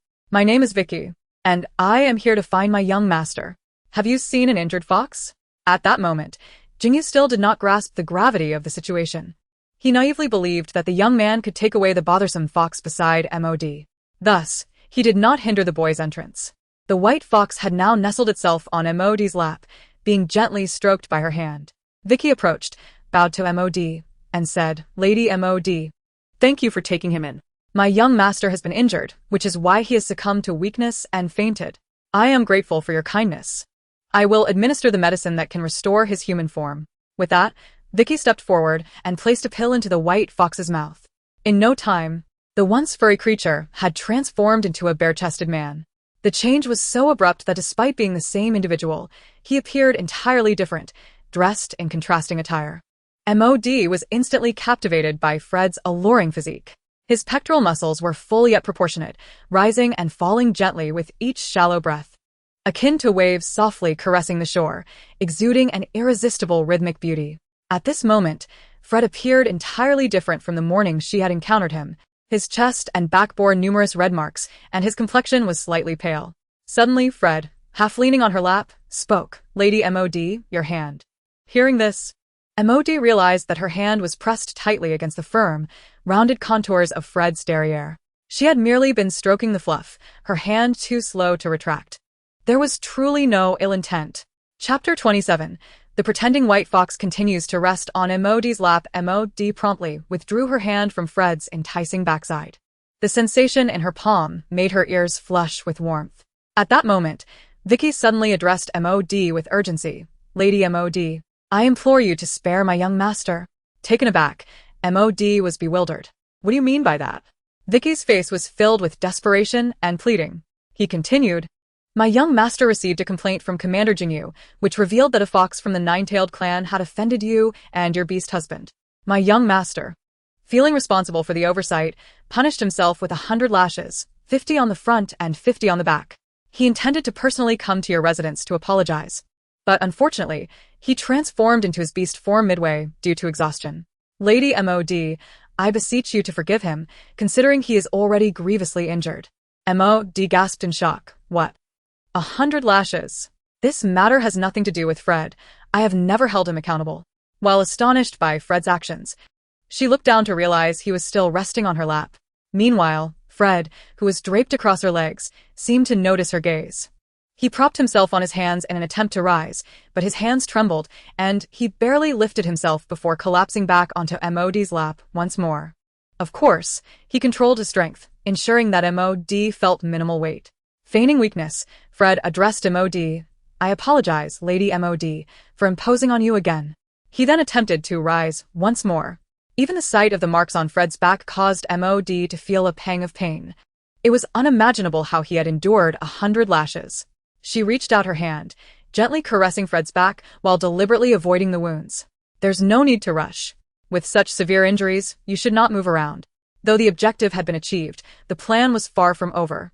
Fred once again feigned the effort to rise from his position. Vicky urgently interjected, Young master, Lady Moji is correct. The Xian Tai whip not only inflicts pain upon the flesh, but can also harm the sinews and internal organs. It would be wise for you to refrain from movement to prevent exacerbating your injuries. Fred replied, That cannot be. I have come seeking Lady Moji's forgiveness. To linger here further would be an egregious affront. At that moment, Moji's voice, tinged with irritation, rang out, Fred, stop this nonsense. Lie still. Meanwhile, Jingu, who had remained silent, observed the theatrics of the master and servant with a cold gaze, filled with disdain. Any instrument of torture would not inflict substantial harm on a male of S rank or above. Fred's injuries would soon heal on their own. It was commendable that he could devise such a ruse, exploiting Moji's compassion. Just days prior, Jingu, who had reveled in Moji's gentle nature, now felt for the first time that she ought not to be so soft-hearted. Jingu stepped closer to the sofa and addressed Moji softly, Jiang. Allow me to take care of this injured fox. Tending to his wounds will demand considerable energy, which may exhaust you. Moji responded, Jingu, wait. I wish to try something. With that, she focused intently, placing her palm against Fred's top back.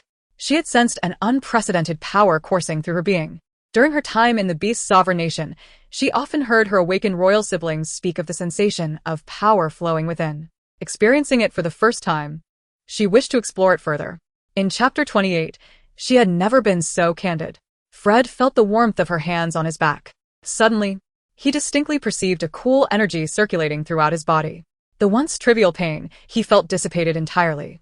Even the wildness he had struggled to contain within himself was significantly alleviated. Jiang. He heard Jingu's startled exclamation, prompting him to turn back toward Mo Jin. He noticed her features were marked with fatigue, as if she were experiencing dizziness. At that moment, Fred abandoned any pretense and climbed off Mo Jin's lap. He intended to sit beside her to inquire about her well-being, but before he could react, Jingu had already pulled him away. By the time he realized what happened, Jingu was seated beside Mo Jin, cradling her in his arms. "Jiang, do you feel unwell?" Jingu asked, concern etched on his face. Mo Jin struggled to maintain her composure. "Jingu, I feel a bit tired." Hearing this, Jingu's worry deepened, and he promptly lifted Mo Jin into his arms, ascending the stairs. In the adjacent room to Mo Jin's bedroom lay medical apparatus, including treatment devices and pods. Jingu gently placed Mo Jin into the treatment pod and activated the diagnostic buttons to assess her condition. The results revealed that aside from exhaustion, she had no other issues. With a sigh of relief, Jingu picked up Mo Jin, intending to carry her to her bedroom. As he exited the treatment room, he noticed that the fox had followed them. Mo Jin's current state was a consequence of this pitiful creature, which naturally elicited no warmth from Jingu towards Fred. He disregarded Fred entirely, preparing to pass him by with Mo Jin in his arms. Unexpectedly, the delicate figure in his embrace spoke. "Jingu, wait a moment." Reluctantly, Jingu complied, halting his steps. Mo Jin turned her gaze toward Fred, her voice softening due to her fatigue. "Fred, how do you feel now? Are you still in discomfort?" Having experienced a wave of guilt, Fred was taken aback that, even after such an incident, Mo Jin was still willing to converse with him, expressing concern for his well-being. "Lady Mo Jin, fear not. My condition has improved significantly," he assured her. Relieved, Mo Jin continued, "If you feel unwell again in the future, do not hesitate to seek me out." She had sensed Fred's turmoil within, akin to the restlessness she had felt while touching Jingu. However, after 2 nights of soothing, that sensation had vanished when she touched Jingu again. Mo Jin speculated that this must be what they referred to as the loss of control. Lost in thought, she suddenly felt a warm, soft kiss upon her forehead. It was Jingu. "Jiang, let me carry you back to your room to rest. Do not concern yourself with others for now." Given Mo Jin's current discomfort, Fred had no desire to contend with Jingu. He took the initiative to bid farewell to Mo Jin. "Lady Mo Jin, please rest well. I shall visit again to express my gratitude." With that, Fred departed with his secretary. Jingu entered Mo Jin's bedroom, where she finally closed her eyes, utterly fatigued. Soon, she felt her body sinking into the soft embrace of the bed. Before long, her consciousness began to blur. Suddenly, she sensed herself enveloped in warm water. Her awareness briefly revived, and she opened her eyes to find herself reclining in a bathtub filled with hot water. Jingu sat beside her, gently wiping her body with a soft cloth. Mo Jin, when had her clothing been removed? Even during the previous mental soothing, she had drawn the curtains and dimmed the lights, obscuring everything. Now, it was her first time being so exposed before Jingu. "In Chapter 29, you may touch me," she stammered. "Jingu, you flustered." She attempted to cover herself, nearly slipping from the tub. Fortunately, Jingu was quick to steady her. Feeling the warmth of his hand on her back made her heart race. She shut her eyes tightly, attempting to dismiss the situation. After all, during the previous 2 instances of mental soothing, Jingu had already caressed, rubbed, and kissed her. Now that he had seen her, it was truly inconsequential. Mo Jin endeavored to convince herself that this was nothing, genuinely nothing. At that moment, she heard Jingu's soft laughter. Curiosity piqued. She opened her eyes to find his gaze filled with affection, his eyes gentle and focused on her. Just as she was about to chide him for mocking her, he unexpectedly laid himself bare before her. Jingu chuckled. "Now that you've seen me fully, it seems only fair, does it not?" Mo Jin's attention was captured by his sculpted physique, the impressive definition of his muscles drawing her gaze. Jingu, noticing the admiration in her eyes, took her hand and placed it against his chest. "You may freely touch me." As soon as the words left his lips, Mo Jin's cheeks flushed crimson, her eyes flashing with playful indignation. "You speak nonsense." She then turned her back to him, yet her hand remained steadfast against his chest. Seeing this, Jingu could not suppress another chuckle. He then rose, stepping into the bathtub, embracing Mo Jin in his arms. Jingu. "What are you doing?" Why? "I am here to serve you with utmost dedication," he replied, placing her hands on his thighs. "Now it will be much easier for you to touch me." With that, he was met with a playful glare from the flustered female in his arms. Recognizing the moment, he ceased his teasing and returned to gently wiping her body with a soft cloth. The bathwater contained agents to relax the muscles and nerves, enabling Mo Jin to unwind further. The efficacy of the medication was indeed remarkable. By the time he had finished tending to the upper body of Mo Jin, the female in his arms had already succumbed to slumber. Jingu had no choice but to temper his strength and continue to caress Mo Jin's body gently. The following morning, it was a rare occasion for Mo Jin to awaken before Jingu. After a refreshing night's sleep, she felt invigorated. As she lay beside Jingu, still lost in dreams, she found herself captivated by the gentle rise and fall of his chest, and an inexplicable itch began to stir in her palm. It was entirely his fault for teasing her so deliberately the previous night. Prior to her transmigration, she had spent all her time in the palace. It was an environment devoid of men, and she had scarcely encountered even male animals. Yet, Jingu seemed perpetually intent on enticing her. To be honest, although they had only shared 3 intimate encounters, it felt as though her hands had already developed a penchant for mischief. Mo Jin gazed at Jingu's face for a while, confirming he was truly asleep, before she cautiously lifted the covers and playfully tugged at the half-open sleepwear draped over his form. She moved with utmost care, all the while keeping a watchful eye on Jingu's eyes. She murmured to herself, "Jingu, don't wake up, I'll only touch once. We are already partners. So a single touch should be permissible, shouldn't it?" Starting with a gentle brush, her boldness grew as she began to explore more audaciously. Unbeknownst to her, Jingu was enduring considerable turmoil at that moment. He had to feign sleep, suppress his expressions to avoid revealing his state, while desperately trying to maintain his composure, an endeavor that was rapidly becoming untenable. Just as Mo Jin was about to restore everything to its previous state, she suddenly realized Jingu's astonishing prowess had made an appearance. Chapter 30. Jingu, speak the truth. When did you wake up? At this, Mo Jin immediately halted, staring blankly ahead, unsure of how to proceed. She glanced at the clock on the wall, which indicated that it was nearly time for Jingu's usual waking hour. In a flurry of anxiety, she dove under the covers, concealing herself entirely. Indeed, she had not awakened and was blissfully unaware of the events that had transpired moments ago.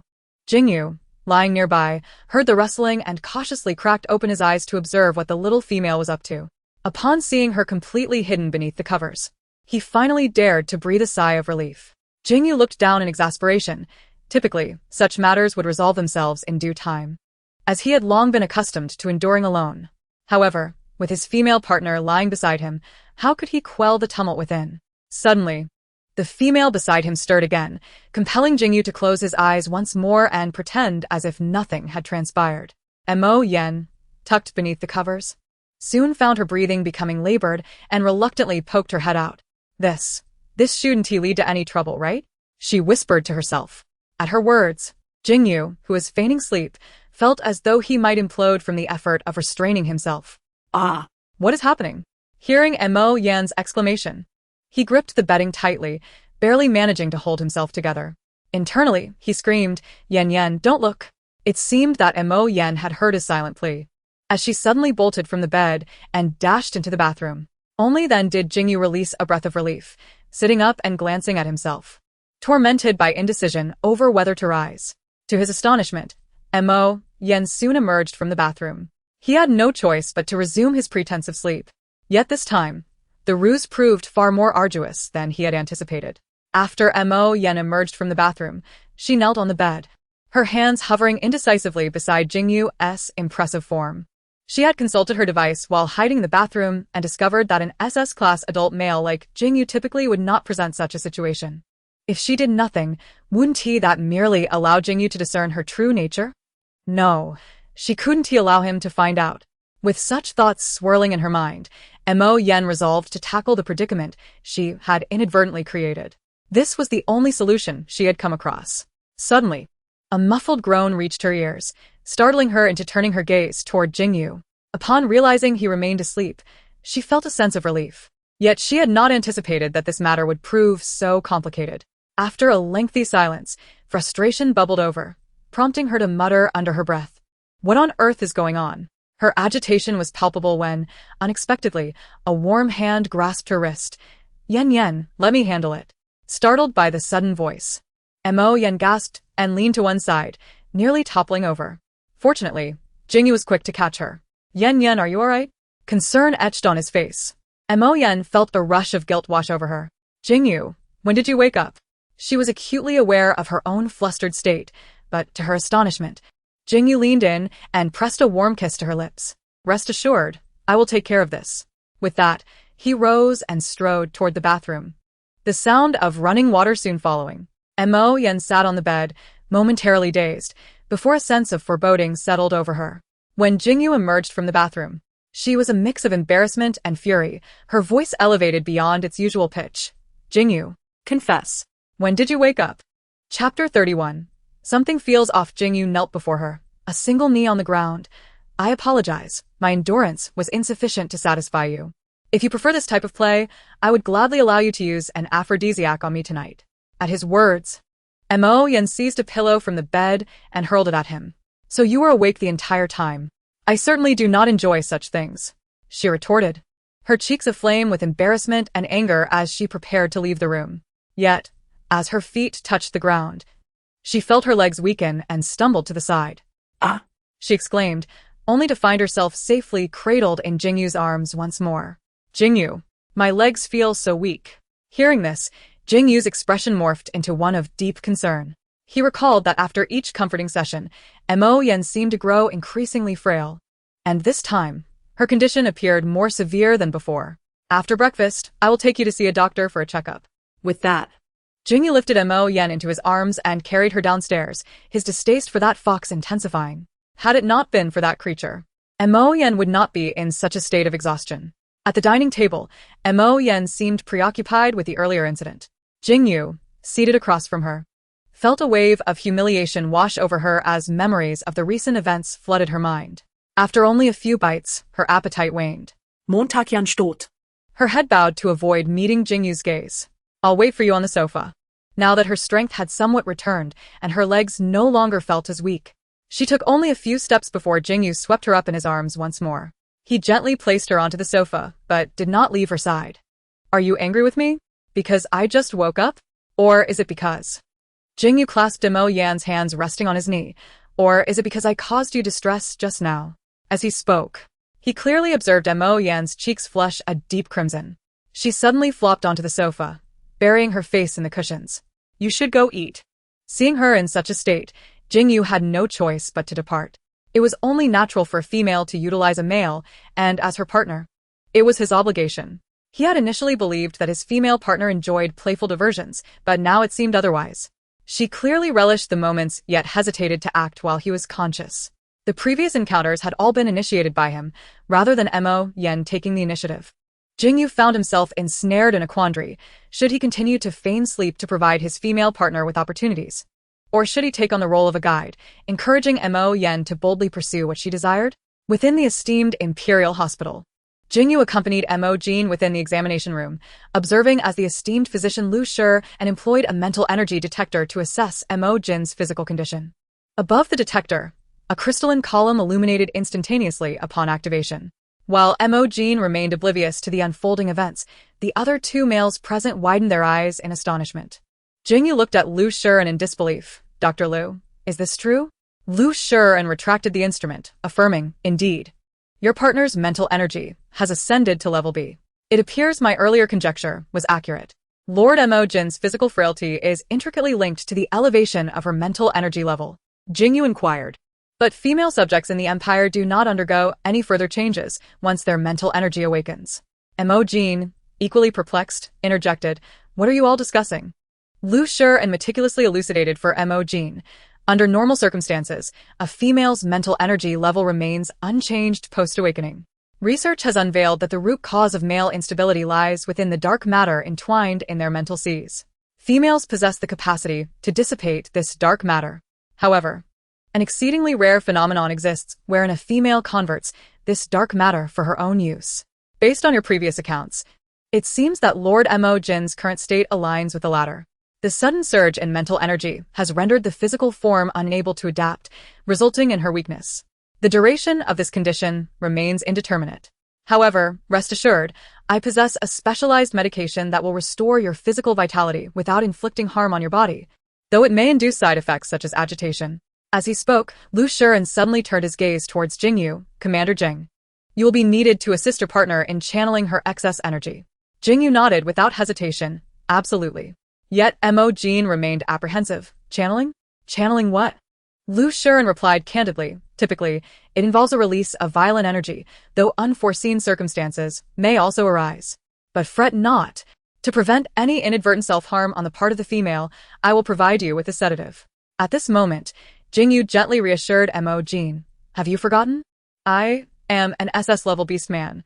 Ordinary acts of violence pose no threat to me. Mo Jin was reluctant for Jingu to be harmed, yet the insistence of the two males regarding the necessity of medication ultimately led her to acquiesce. Lu Shiren opened the side door of the examination room, inviting Mo Jin and Jingu inside. Upon entering, the sight of an array of instruments caused Mo Jin to gasp in shock. What are all these implements doing here? She exclaimed. Lu Shiren explained, given the disparity in physical strength between males and females, these tools are prepared to prevent any unfortunate self-injury during the female's release. He then placed the medication into Jingu's hands. Please assist your partner in administering the medication. I will prepare the sedative now. Once alone, Mo Jin consumed the medication, only to soon feel a wave of discomfort wash over her. There was indeed a restless urge within her that required expression, yet it had yet to reach the point of needing violent release. She straddled Jingu, embracing him tightly. Jingu, something feels off. Her current sensation seemed at odds with what the doctor had described earlier. Chapter 32 Jingu exclaimed, something's wrong. Outside, Lu Shiren held a tray of instruments, upon which rested a syringe filled with sedative. His hand gripped the doorknob tightly, as a crack in the door allowed him to hear the events unfolding within. He, too, was an SS-level male without a partner, unsoothed and unaccompanied. Fortunately, his instability levels had remained relatively stable. Yet now, an unsettling force surged within him, threatening to break free from its constraints. His gaze fixated on the door crack, and the calmness that once characterized his eyes began to blur, tainted by an unwelcome hue. After a considerable time, he managed to steady himself and regain focus. Lu Shiren cautiously closed the door once more, inhaling deeply before plunging the syringe into his neck, injecting the sedative into his system. At that moment, it was clear that he was the one who needed the sedative most desperately. After more than half an hour had elapsed, the door finally swung open, with Jingu emerging, carrying Mo Jin in his arms. Lu Shiren promptly approached. Lord Mo Jin, how do you feel now? Buried in Jingu's embrace, Mo Jin murmured against his chest, much better, I don't feel as fatigued. Indeed. The exhaustion that typically followed their encounters was absent, however. The realization that such an act had transpired in a hospital left her utterly mortified at the prospect of facing her attending physician again. Jingu's attention was wholly consumed by the delicate female in his arms, leaving him unaware of Lu Shiren's subtle discomposure. Dr. Lu, does my partner require any further treatment? Lu Shiren, striving to control his gaze away from Mo Jin, focused on the case files on the table. Adopting a businesslike tone, the medication will assist Lord Mo Jin in enhancing her physical strength. At present, we cannot ascertain whether there is an upper limit to the soothing effects on her mental energy. However, it is clear that Lord Mo Jin's fatigue arises from the mismatch between her mental energy and physical strength. Therefore, in addition to regular checkups, simple exercises can be employed to bolster physical strength and alleviate discomfort post-soothing. As he spoke, Lu Shiren's gaze flickered, deliberately averted to conceal something. Once Jingu had exited the examination room with Mo Jin in his arms, he slumped into a chair, finally able to breathe freely. Moments later. He retrieved another vial of sedative from the medication cabinet, injecting it into his own body. He then took a small mirror from his drawer to examine his eyes. Indeed. His once dark brown irises were now speckled with silver. He was a snow wolf. Unlike other beast men, the advanced males of the snow wolf clan had their eyes turn silvery white when overwhelmed by emotion. Despite having administered 2 full doses of sedative, the silver flecks in his eyes remained, resembling the stars in the night sky. Lu Shiren tucked away the mirror, shutting his eyes in an effort to calm himself.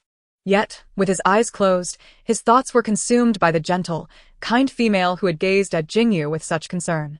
This was not their first encounter.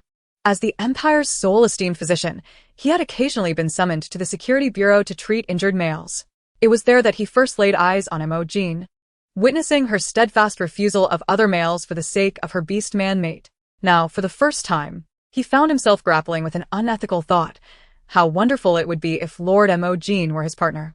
But what relevance would that hold for him? Even the charming and cunning heir of the nine-tailed fox clan, Fred, had failed to capture Mo Jin's heart. How could a dull, humorless physician like him ever have a chance? Lu Shiren shook his head, reopening his eyes in an effort to refocus on the unfinished case file before him. He found himself grappling with the mental energy level section. The detector indicated level B, but that was merely due to the limitations of the device in his hand, which could only display up to level B. The mental energy detectors in the hospital were generally auxiliary devices. Only those within the Beast God Temple held true authority. After some contemplation, Lu Shiren ultimately resolved to record it as level D. The phenomenon of female mental energy growth had not been observed in nearly a century within the Empire. Should it come to light, it would undoubtedly cause a stir. Furthermore, Lord Mo Jin's physical condition was far from optimal, and there were formidable figures within the palace to consider. For now, it would be prudent not to stir the waters. As Jingu carried Mo Jin out of the hospital and into the spacecraft, he suddenly sensed that something was amiss. In the examination room, the used syringes containing sedatives lay strewn about, and within Lu Xian's evasive gaze, he seemed to catch a fleeting glimmer of silver. As a male, he instinctively understood the implications. Jingu. Something's amiss. Chapter 33. Betting that Mo Jin will be concerned for him upon returning to the villa. Jingu busied himself with preparing lunch while Mo Jin remained nestled on the sofa. Suddenly, a message popped up on her holographic computer, revealing an invitation to a ball from a user named Nightshade, scheduled for that very evening at 9 o'clock. The sender noted that the invitation would soon be delivered to her residence. Mo Jin continued her search and discovered that this was indeed an official account, and the ball was quite renowned within the Empire. Scrolling up the chat page, she noticed numerous similar invitations, suggesting she had attended several in the past. This piqued her interest in the ball even further. Just then, the doorbell rang. Before Mo Jin could rise, Jingu had already reached the door and brought in a document envelope, presenting it before her. The embossed lettering of Nightshade made his pupils constrict. As anticipated, Mo Jin retrieved an invitation from within. Jingu, are you attending the ball tonight? Curiously flipping through the invitation, Mo Jin nodded, her tone brimming with anticipation. Yes. It looks like it will be a lot of fun. At that moment, she did not notice Jingu's momentary stillness beside her. As she continued to muse, what dress should I wear tonight? Jingu quickly regained his composure, a gentle smile gracing his lips as he replied softly, after we finish dinner, I shall accompany you to purchase a dress. I will ensure you enjoy the ball tonight. Unbeknownst to the two within the room, a fluffy white creature had darted from outside the villa. In the upper office of the Security Bureau, Fred had just entered when Vicky approached with a worried expression. Vicky, young master, where have you been? Your deliberate avoidance of Princess has raised her displeasure. She just sent word that if you attend the ball hosted by Nightshade tonight, she will grant you a servant's designation. However, should you choose not to appear, she will employ royal power to expel you from the Empire and will not pacify males for a year. Vicky's tone was laden with helplessness. The princess was the only female in the Empire with an A-class psychic ability, a level so high that it allowed her to wield tremendous influence, with no one daring to defy her. The males, controlled by dark matter, could only submit to her power, praying for a chance at survival. The latter part of the princess's message would only serve to create enemies for her young master, turning him into a target for resentment. Males who had lost their chance at survival would surely harbor animosity towards him, leading to a frenzy of retribution. Vicky looked on with concern, only to find Fred deep in thought for a moment before he accepted the invitation from Vicky's hand. Fred, I will attend tonight. Vicky was taken aback by his decisive response. Young master, have you truly considered this? The ball tonight is an event specifically designed by Nightshade for females of influential backgrounds on the Central Star. Unlike ordinary gatherings, this event revels in the torment of males. He had never attended such a ball, yet each time it concluded, he would hear rumors of husbands being cruelly disposed of or new partners being introduced by the wives of powerful families. The cruelty of such affairs was unimaginable. To attend or not to attend, that was the dilemma. Vicky's worry deepened. Young master, the princess clearly intends for you to become her plaything. If not, I can procure some medication to ease your suffering during the ball. Fred shook his head. No need. You may attend to other matters. He had overheard outside the villa that Mo Jin would also be attending the ball tonight. Though all females present at such events were often morally compromised, he believed Mo Jin was different. Each time she looked at Jingu or spoke to him, it drove him to jealousy. Thus, tonight, he would take a gamble, a wager that Mo Jin would once again feel sympathy for him. Chapter 34. A strange ball. As evening descended, Jingu accompanied Mo Jin to the ball, which had yet to officially commence. They wandered through the two-story banquet hall. Mo Jin found the layout rather peculiar. It was supposed to be a ball, yet aside from a grand stage in the center, the periphery was lined with booths overflowing with drinks. The stage itself appeared odd, resembling a platform that could rise and fall. Additionally, many small raised rings dotted the floor, posing a tripping hazard, rendering it an unsuitable venue for dancing. Suddenly, a sharp pain surged through Mo Jin's head, and before she could react, a pair of warm hands gently rested upon her forehead. Jingu's soft voice broke the silence. Is your head hurting again? Mo Jin nodded, and as the discomfort faded, she realized Jingu had implied this was a recurring issue. Mo Jin, have I often experienced headaches? Jingu, yes, you have been to the hospital for it. But there are no underlying conditions. It may simply be a matter of insufficient rest. Headaches were not particularly alarming, so Mo Jin brushed it off. She took Jingu's hand and hastily left the hall, feeling an unsettling anxiety within its confines. Jingu expertly guided her to a private room on the second floor. Upon opening the door, they were greeted by a screen, behind which lay a terrace facing the stage they had seen downstairs. A flash of something flickered in her mind, yet the specifics eluded her grasp, leaving her feeling slightly dizzy. Thankfully, Jingu was there to steady her, lifting her effortlessly and carrying her behind the screen. To the right of the screen, a door opened to reveal a lavishly decorated lounge, a fragrant aroma wafting through the air. The room was adorned with sumptuous carpets and comfortable sofas, alongside a grand mirror. The dim, sultry lighting created an atmosphere of intrigue. Jingu gently placed Mo Jin on the sofa, and she teased, Jingu, you seem quite familiar with this place. Indeed, I have been here many times. He lowered his gaze, concealing the emotions swirling within. His tone remained neutral, devoid of any discernible feeling. Please rest here. There is still some time before the ball begins. Upon hearing this, Mo Jin's keen intuition detected something amiss with Jingu. She reached for his hand, which trembled slightly at his side. Jingu, what troubles you? It's nothing. Perhaps I didn't rest well last night. Then, Mo Jin saw a smile bloom on Jingu's face. She could discern that this smile was meant to reassure her, tinged with an underlying bitterness. Since he was unwilling to elaborate, she decided against pressing further. Jingu, is there a restroom in the lounge? Allow me to show you. As the restroom door closed behind her, Mo Jin took care of her needs. Oddly enough, even the floor and walls of the restroom were embedded with numerous iron rings. She paid little mind to it, but while washing her hands, her eyes were drawn to a bouquet of roses on the sink. Suddenly, a torrent of visions flooded her mind. Jingu, utterly naked, knelt before her in a humiliating posture. A leather collar adorned his neck, tethered by a chain to the iron ring embedded in the floor, forcing his face to press against the ground. Chapter 35. Let me see. The commander is undeniably stunning. I feel that these roses, placed in an ordinary vase, lose much of their luster. What do you say? Shall I find a more fitting place for them? As long as you are pleased. The tone was utterly indifferent, devoid of any discernible emotion. The sound of shattering glass echoed abruptly as the untrimmed thorns of the rose branches lay scattered amidst the water and shards in the vase. Commander, you should undertake the task of arranging the flowers yourself. The sound of the vase breaking brought Mo Jin back to her senses. It turned out that in her moment of recollection, she had inadvertently knocked over the vase. The scene on the ground mirrored the images from her memory, and a surge of guilt and disbelief overwhelmed her, leaving her breathless. How could there be such a vile individual? Jin, what happened? Is your head hurting again? Hearing the voice, she looked up, her gaze colliding entirely with Jingu's anxious eyes. In that instant, her eyes brimmed with tears. Jingu, I'm so sorry.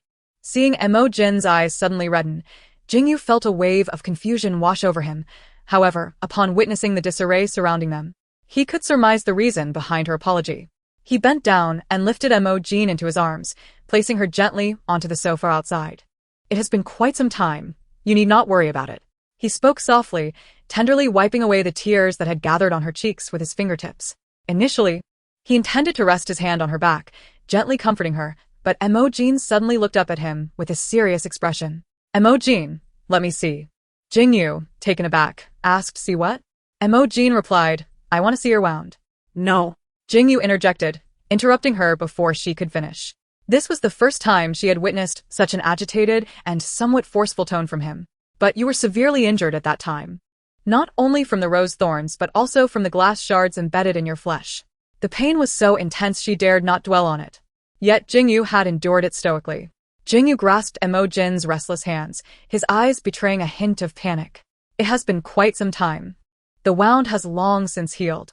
Besides, with my physical resilience, such a minor injury is nothing. As he spoke, a pair of hands suddenly cupped his chin, interrupting his words. It was Mo Jin, her almond-shaped eyes gazing earnestly into his. Jingu, I was wrong before. I can make it up to you. Just tell me what you like. Cradling Jingu's face in her hands, Mo Jin sensed him tense up. Thinking her previous action might have been intrusive, she began to withdraw her hands. Suddenly, a warm hand enveloped hers, pressing it firmly against his cheek. To please you is my duty. You need not feel guilty for that. Jingu intended to reassure Mo Jin, yet upon uttering those words, her guilt seemed only to deepen. In truth, compared to other males, I have been quite fortunate. You have given me so much already. Mo Jin, puzzled, replied, but I have been tormenting you. The imbalance of males and females in the empire meant many males could not seek solace before losing control entirely. You have helped me 3 times. Jingu understood that the soul within this form was a completely new entity. He was uncertain about what had transpired, even fearing that the original Mo Jin might return once more. He often reminded himself to be grateful for the joys of the past few days. Yet, upon seeing the Mo Jin before him, he found it impossible to suppress the desire to cautiously seek even more. For instance, in this moment, seizing the opportunity while Mo Jin seemed distracted, he gently kissed her hand twice before reluctantly releasing it. Is that so? She stammered slightly. Jingu chuckled softly, thus. You need not feel guilty on my behalf. A tingling sensation lingered in Mo Jin's palm, drawing her attention back to Jingu. After a moment, she suddenly realized that the elaborate setting and the stage indicated that tonight's ball was far from an ordinary affair. Jingu, I had no idea it would be like this before I arrived. Perhaps we should return home. Very well. They proceeded to walk out together. Just as Jingu opened the door to the private room, Fred unexpectedly appeared before them. Unlike before, Jingu, now devoid of hostility, swiftly opened the door wider to let him in. His instincts as a beast man alerted him to the dire state Fred was in. The fox ears atop his head drooped limply, and even his fox tail trailed weakly behind him. Clearly, he had suffered greatly. Fred, are you all right? Jingu, quickly help him into the lounge. Chapter 36. He did not seduce me. You wretch. How dare you run? As soon as Mo Jin helped Fred, a furious voice thundered from outside the door. The footsteps grew increasingly closer, suggesting that a considerable number of people were approaching. At that moment, Fred transformed completely into a white fox, cradled in Mo Jin's arms. She could sense the weakness of the white fox in her embrace, and gently stroked its back. Her hands possessed healing abilities, and upon making contact with the soft fur, she felt a flowing energy coursing from her toward the white fox. After several strokes, the fox finally managed to open its eyes. Mo Jin felt a wave of anxiety wash over her. Jingu, what should we do now? Jingu opened his mouth to respond, but suddenly, his expression changed as he pulled Mo Jin behind him protectively. Indeed, in the next instant, the door to the private room shattered. A multitude of people entered, led by the arrogant and spoiled imperial princess Tanxia. Upon spotting Mo Jin behind Jingu, her disdain only deepened. I wondered who it was. Turns out it's you, worthless one. How dare you touch someone I have my eye on? Tanxia stepped forward, intending to approach Mo Jin, only to be blocked by Jingu, a male with an established bond, and the esteemed chief commander with numerous achievements. Tanxia's displeasure was evident, yet her tone remained relatively polite. Commander, how about I take care of this worthless female for you?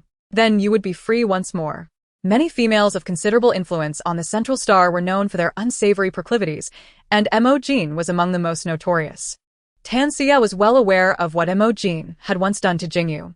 Therefore, although beast men had the duty to protect their partners, Tanxia believed Jingu would seize this opportunity to regain his freedom. With me here, No one shall harm her. Jingu's firmness and the dangerous glint in his eyes took Tan Xia aback. Commander, you wouldn't dare interfere in matters between females, would you? Such is my duty. How could I not intervene? Tan Xia raised an eyebrow. You dare oppose me? Her fists clenched, and she suddenly swung her hand to slap Jingu's face. The rules of the Empire prevented Jingu from retaliating against a female. He intended to step back and evade, but unexpectedly, a figure darted past him. It was Mo Jin, who had stepped forward to collide with Tan Xia. Taken by surprise, Tan Xia stumbled and fell to the side. Of course, Mo Jin, cradling the white fox, also lost her balance due to inertia and nearly toppled over. The white fox immediately jumped down to serve as her cushion. Suddenly, Mo Jin felt a shift, and in the next moment, she found herself in Jingu's embrace, looking up with a beaming smile at the man shielding her. This left Jingu somewhat flustered. What are you smiling about? Hee, I knew you would catch me. Seeing Mo Jin unharmed, the white fox on the ground climbed back toward her, nestling into her arms and greedily nuzzling against her. You worthless creature. How dare you bump into me? Do you believe Mo Jin turned to stand protectively in front of Jingu, initially wanting to see what Tan Xia intended, only to be met with a look of panic on her face. I'm the Imperial Princess, the female with the highest spiritual power in the Empire. I will not stoop to your level. Mo Jin was utterly bewildered, unable to comprehend why Tan Xia had suddenly changed her demeanor. Lord Mo Jin, I implore you to hand over this disgraceful creature who has strayed from the fox's virtue. Upon lifting her gaze, Mo Jin was met with the sight of a strikingly beautiful woman, exuding an air of nobility. Her fox-like eyes, elongated and seductive, curved slightly upward at the corners. Reminiscent of a cunning fox, Mo Jin's heart began to form suspicions regarding the identity of the newcomer. At that moment, Jingu leaned closer and whispered, "This is the current matriarch of the nine-tailed fox clan and also Fred's mother, Olivia. Lord Mo Jin, this wretched creature, already betrothed, dares to provoke and entice you. I urge you to surrender him to me." Observing the malevolence in the visitor's demeanor, Mo Jin instinctively clutched the white fox in her arms tighter. What do you intend to do? Without hesitation, Olivia declared, I shall administer the clan's justice. No. Fred, he did not entice me. Chapter 37. A choice between two. Lord Mo Jin, the nine-tailed clan has always placed great importance on the chastity of the males. This wretched creature, already engaged, has sullied himself with the scent of other females. According to clan rules, such a licentious fox ought to have his limbs severed and be cast to a forsaken planet to fend for himself. At these words, Mo Jin held the fox even closer. She recalled that during her last visit home, she had indeed touched Fred. Could it be that the matriarch referred to this female scent? Matriarch, it was merely to tend to Fred's injuries. Regardless of the reasoning, his loss of virtue is an undeniable fact. Should you, Lord Mo Jin, refuse to accept this disgrace, the clan will have no choice but to enforce justice to preserve the nine-tailed clan's reputation. Very well. Jingu, observing Mo Jin's fierce protectiveness, refrained from commenting. As a beast husband, he felt he had no grounds to interfere with Mo Jin's decisions, as long as she was content. Yet as a male, he held a deep disdain for Fred's pitiful antics. Once Olivia departed, Jingu found it curious that even Princess Tan merely uttered a simple threat before taking her leave. This was hardly the behavior one would expect from such an imperious figure. Although perplexed, Jingu did not dwell on it further. He stepped forward and wrapped an arm around Mo Jin's shoulders, suppressing his disdain for the white fox's behavior. Lian, let us return home. We have a healing device there. This fox is an SS class. He held back the latter half of his sentence, which would have implied that the fox would not come to harm, instead opting for, he will be fine. Brother, save me. Tan Xia frantically rushed to the edge of a pond. A voice resonated from the water. What troubles you? The voice was akin to the delicate rustling of bamboo leaves covered in the morning frost of winter, carrying an unmistakable air of detachment, yet imbued with an indescribably melodious quality. Clear and distant, it seemed to drift from the heavens above, untouched by the mundane world. Brother, it seems my mental strength has diminished once more. As Tan Xia's words fell, the previously tranquil pond erupted in waves. With a subtle yet powerful sound of water, a small white dragon began to emerge from the center, its scales shimmering in the sunlight with a soft, pure silver glow. Ascending gracefully, it soared through the air before transforming into human form and landing before Tan Xia. Dressed in a white robe, He resembled mountains cloaked in the first snow of winter. His face was gaunt, his features exquisitely carved, radiating an air of serenity and transcendence, with deep and tranquil eyes. He extended a hand, placing his palm against Tansia's forehead, and after a moment, spoke softly. "It has merely fallen to B-grade. Return home and wait. The medicinal concoction will arrive tonight." Only to B-grade? But how? And nothing. He turned to walk back to the water. "Brother." Wait. Upon hearing her, the man paused but did not turn to face Tansia. "Brother, could you help me elevate my mental strength to above S-grade?" At that moment, Tansia's brow bore a look of humility and pleading, starkly contrasting her usual arrogance. An A-grade is already the highest mental strength for females in the Empire. There is no need for further enhancement. "Brother, have you only ever provided me with a concoction that boosts mental strength?" "Indeed. Is there an issue?" Then she you are clear. "Rest assured. If anyone obstructs your path, I shall remove them for you." With that, the man vanished into the pond. Tansia stared at the now placid lake surface for some time, gradually regaining her composure. Confusion filled her heart as she walked away. Her mental strength had merely dropped to B-grade, so why had her attempts to attack Mo Jin mentally today been utterly ineffective, leaving her with a headache and dizziness? Could it be that the useless 1's mental strength had increased? Though a sense of worry lingered, Tansia quickly returned to her usual flamboyant demeanor. It mattered little. After all, her brother had promised to eliminate any obstacles in her path. Inside the villa, the door to the healing chamber opened slowly. Jingu swiftly seized a white shadow that darted out. Lian, it's getting late. You should rest." "This fox is dirty. I'll go wash him." After receiving Mo Jin's consent, Jingu dragged the white fox toward the guest bathroom. As soon as the guest room door closed, the white fox abruptly broke free, transforming back into human form. The esteemed commander has such a narrow mind. Are all the male foxes of your nine-tailed clan equally detestable? Commander, jealousy is a grave sin. And my fur is quite clean. With that, Fred adjusted his sleeves and attempted to leave. As his hand brushed the doorknob, Jingu blocked his path. "Where do you think you're going?" "Naturally, to attend to my duties." Fred's expression was one of provocation, while Jingu's eyes flared with anger, the tension palpable and ready to ignite. Meanwhile, Mo Jin was in the bathroom bathing when she suddenly heard a series of loud thuds from the adjacent room, each more thunderous than the last. With no time to ponder, she hurriedly wrapped herself in a towel and dashed out to investigate the commotion. Upon opening the door, she was greeted by the sight of Fred and Jingu, both wearing peculiar smiles that blocked her way. "What is happening?" "I just heard a great commotion." Jingu spoke first. "This fox has been rather restless since his recovery. Lian, it would be wise for you to keep your distance from him for now, lest he inadvertently injure you." Hearing this, Fred gritted his teeth and retaliated. "It seems the esteemed commander is not very welcoming towards me." Lian, it's my fault for causing you trouble. Perhaps you should send me back. What is it to lose a few limbs? I am an SS-grade male. I can endure such minor injuries." Mo Jin mused. Jingu seems upset, but Fred appears quite aggrieved as well. Chapter 38. The Fear of Losing You Again. Mo Jin stepped forward, gently squeezing Jingu's hand, and whispered in his ear, "Jingu, why don't you return to your room and wait for me?" At her words, Jingu's furious gaze shifted away from Fred, a glimmer of satisfaction crossing his features as he suppressed a smile. He shot a challenging glance at Fred before turning to leave. Just as Mo Jin had seen Jingu off and turned around, she was taken aback to find that Fred, who had transformed back into human form, had once again become the white fox, collapsing onto the floor. Mo Jin gasped instinctively before rushing forward to cradle the white fox once more. "Fox, do you feel unwell?" The fox nuzzled her cheek affectionately. Mo Jin's hand caressed the fox gently, but suddenly, a thought struck her, causing her to halt. "I'm sorry, fox. This is all my fault.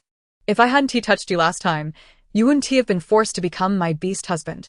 Rest assured, fox, I will never impose upon you. You may recuperate here." As Mo Jin was about to place the white fox nestled in her arms onto the bed, she was startled by the disarray within the room.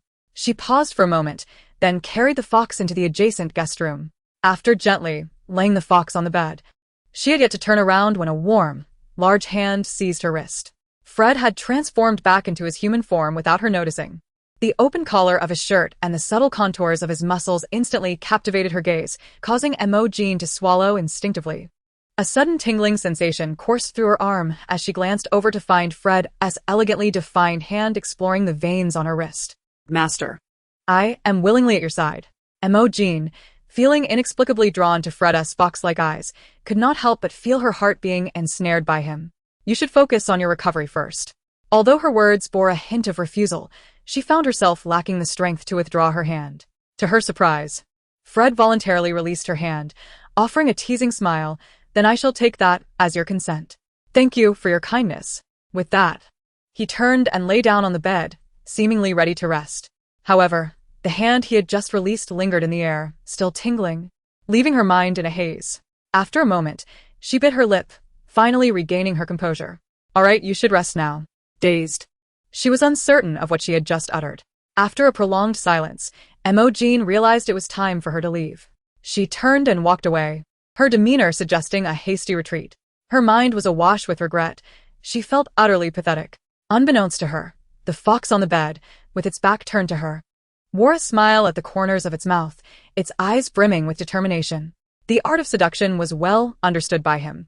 No one could master the nuances of a woman's heart quite like he could. As Mo Jin exited the guest room, she had no inkling of the temptations that awaited her that evening. Upon returning to her own room, she was met with the sight of Jingu emerging from the bathroom, wrapped in a towel. A few droplets of water clung to his hair, cascading down his face. He paid them no mind, his gaze fixed intently on Mo Jin as he approached her step by step. She sensed something different about Jingu at that moment. Under the allure of his masculine charm, her thoughts seemed to falter. She was hardly aware of when he had taken her hand and pressed it against his face, rubbing it gently. A sudden sting in her palm jolted her back to reality. Jingu was biting her. Jingu, that hurts. Let go of me. The words escaped her, laced with a hint of annoyance. What is wrong with you? Jingu scooped her up effortlessly, depositing her at the bedside before lying down beside her. Though his actions were gentle, his expression was anything but normal. Jingu? At her inquiry, he sighed deeply, adjusting his demeanor to speak softly. Foxes are the most adept at bewitching hearts. Jian, I am frightened. Mo Jin, puzzled, asked, frightened of what? Frightened that it will be like before, frightened of losing you again. Chapter 39. The fabrication of sensitivity. Jingu's tone was soft, even adorned with a tranquil smile. Yet it pierced Mo Jin's heart with pain. Memories of Jingu's torment flooded her mind. She immediately cupped his face in her hands, her expression filled with compassion. That won't happen, Jingu. Please believe me. All right. Jingu embraced her tightly, his mood markedly different from before. Outside the door, he had overheard the conversation between Mo Jin and Fred. He felt a surge of impulsiveness. Clearly, that fox had been deliberately enticing her. And yet, he could not allow himself to feel jealous towards Mo Jin. Hide? How dare you hide?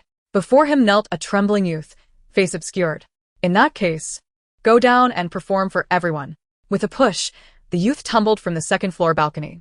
Mo Jin abruptly opened her eyes, the night deepening around her. Jingu resting beside her. Recalling the haunting images from her thoughts, she felt a surge of fear. She glanced at Jingu with guilt, only to find him slowly awakening. A large hand gently patted her back. Did you have a nightmare? Jingu, I'm sorry. You must have been in so much pain after I pushed you from the balcony. Before she could await his response, he pressed a kiss to her forehead. You never pushed me off the balcony. Don't worry, it was just a dream. Just a dream? The following morning, Mo Jin found herself unexpectedly torn between two breakfasts. One was a pancake made by Jingu, her favorite, while the other was a tray of freshly baked cookies from Fred, emanating a delightful aroma with their charming shapes. Jingu observed Fred, dressed impeccably as always, each hair in place, with disdain. Meanwhile, Fred ignored Jingu's piercing gaze that could have punctured him 1,000 times over, and he nonchalantly moved the plate of cookies closer to Mo Jin. His eyes filled with a semblance of grievance. My apologies, I had not considered that Commander had prepared breakfast for you as well. Naturally. You are accustomed to the Commander's culinary skills. How could I dare to present my humble offering? Just as Fred pretended to shift the plate slightly, Mo Jin pressed it down. Although Fred secretly reveled in his triumph, he maintained an unyielding facade, revealing no cracks in front of Mo Jin. Beside them, Jingu was on the verge of grinding his teeth in frustration. He loathed foxes. The cookies continued to emit a sweet aroma, and Mo Jin could not resist swallowing as she glanced at them. Her focus remained on the cookies, oblivious to the brewing tension between the two men beside her. She picked up a cookie and offered reassurance to Fred. Fred, your cookies smell wonderful. Don't be so tense. We'll be a family from now on. Fred responded. Since we are family now, may I ask you for a favor? Mo Jin, perplexed, inquired, what favor? Fred paused just long enough to make her ears flush crimson as he continued, last night, you called me. The pause was perfectly timed, causing Mo Jin to blush. Fred continued, I quite like that name. Would you mind calling me that from now on? Mo Jin nodded shyly. All right, Foxy. Her voice was barely above a whisper, yet it made Fred's smile widen uncontrollably. Upon hearing the light laughter beside her, Mo Jin hastily stuffed the cookie into her mouth. She had called out the name instinctively upon seeing the fluffy white fox, never expecting Fred would remember it. Jingu shot a glance at Fred, who happened to be looking at him as well. He mouthed, Are you a child? Fred simply raised an eyebrow and then turned his attention back to Mo Jin with a soft smile. Jingu intended to say something but was interrupted by a message that popped up on his portable holographic device. After reading it, his expression turned serious. Jian. There's an urgent matter in the military district that requires my attention. I will be away for about 3 to 5 days.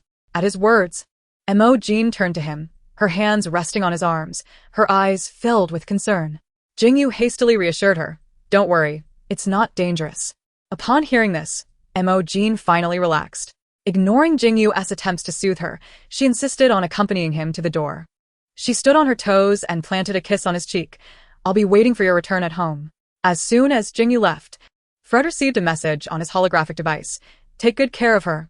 Due to Fred's hasty move yesterday, many of his belongings remain unrelocated. He deliberately returned to the Nine-Tailed clan after breakfast to gather his things. Just as he was about to leave, his aide, Vicky, approached him, slipping a small vial of potion into Fred's hand. Young master, do you truly intend to resort to such a method?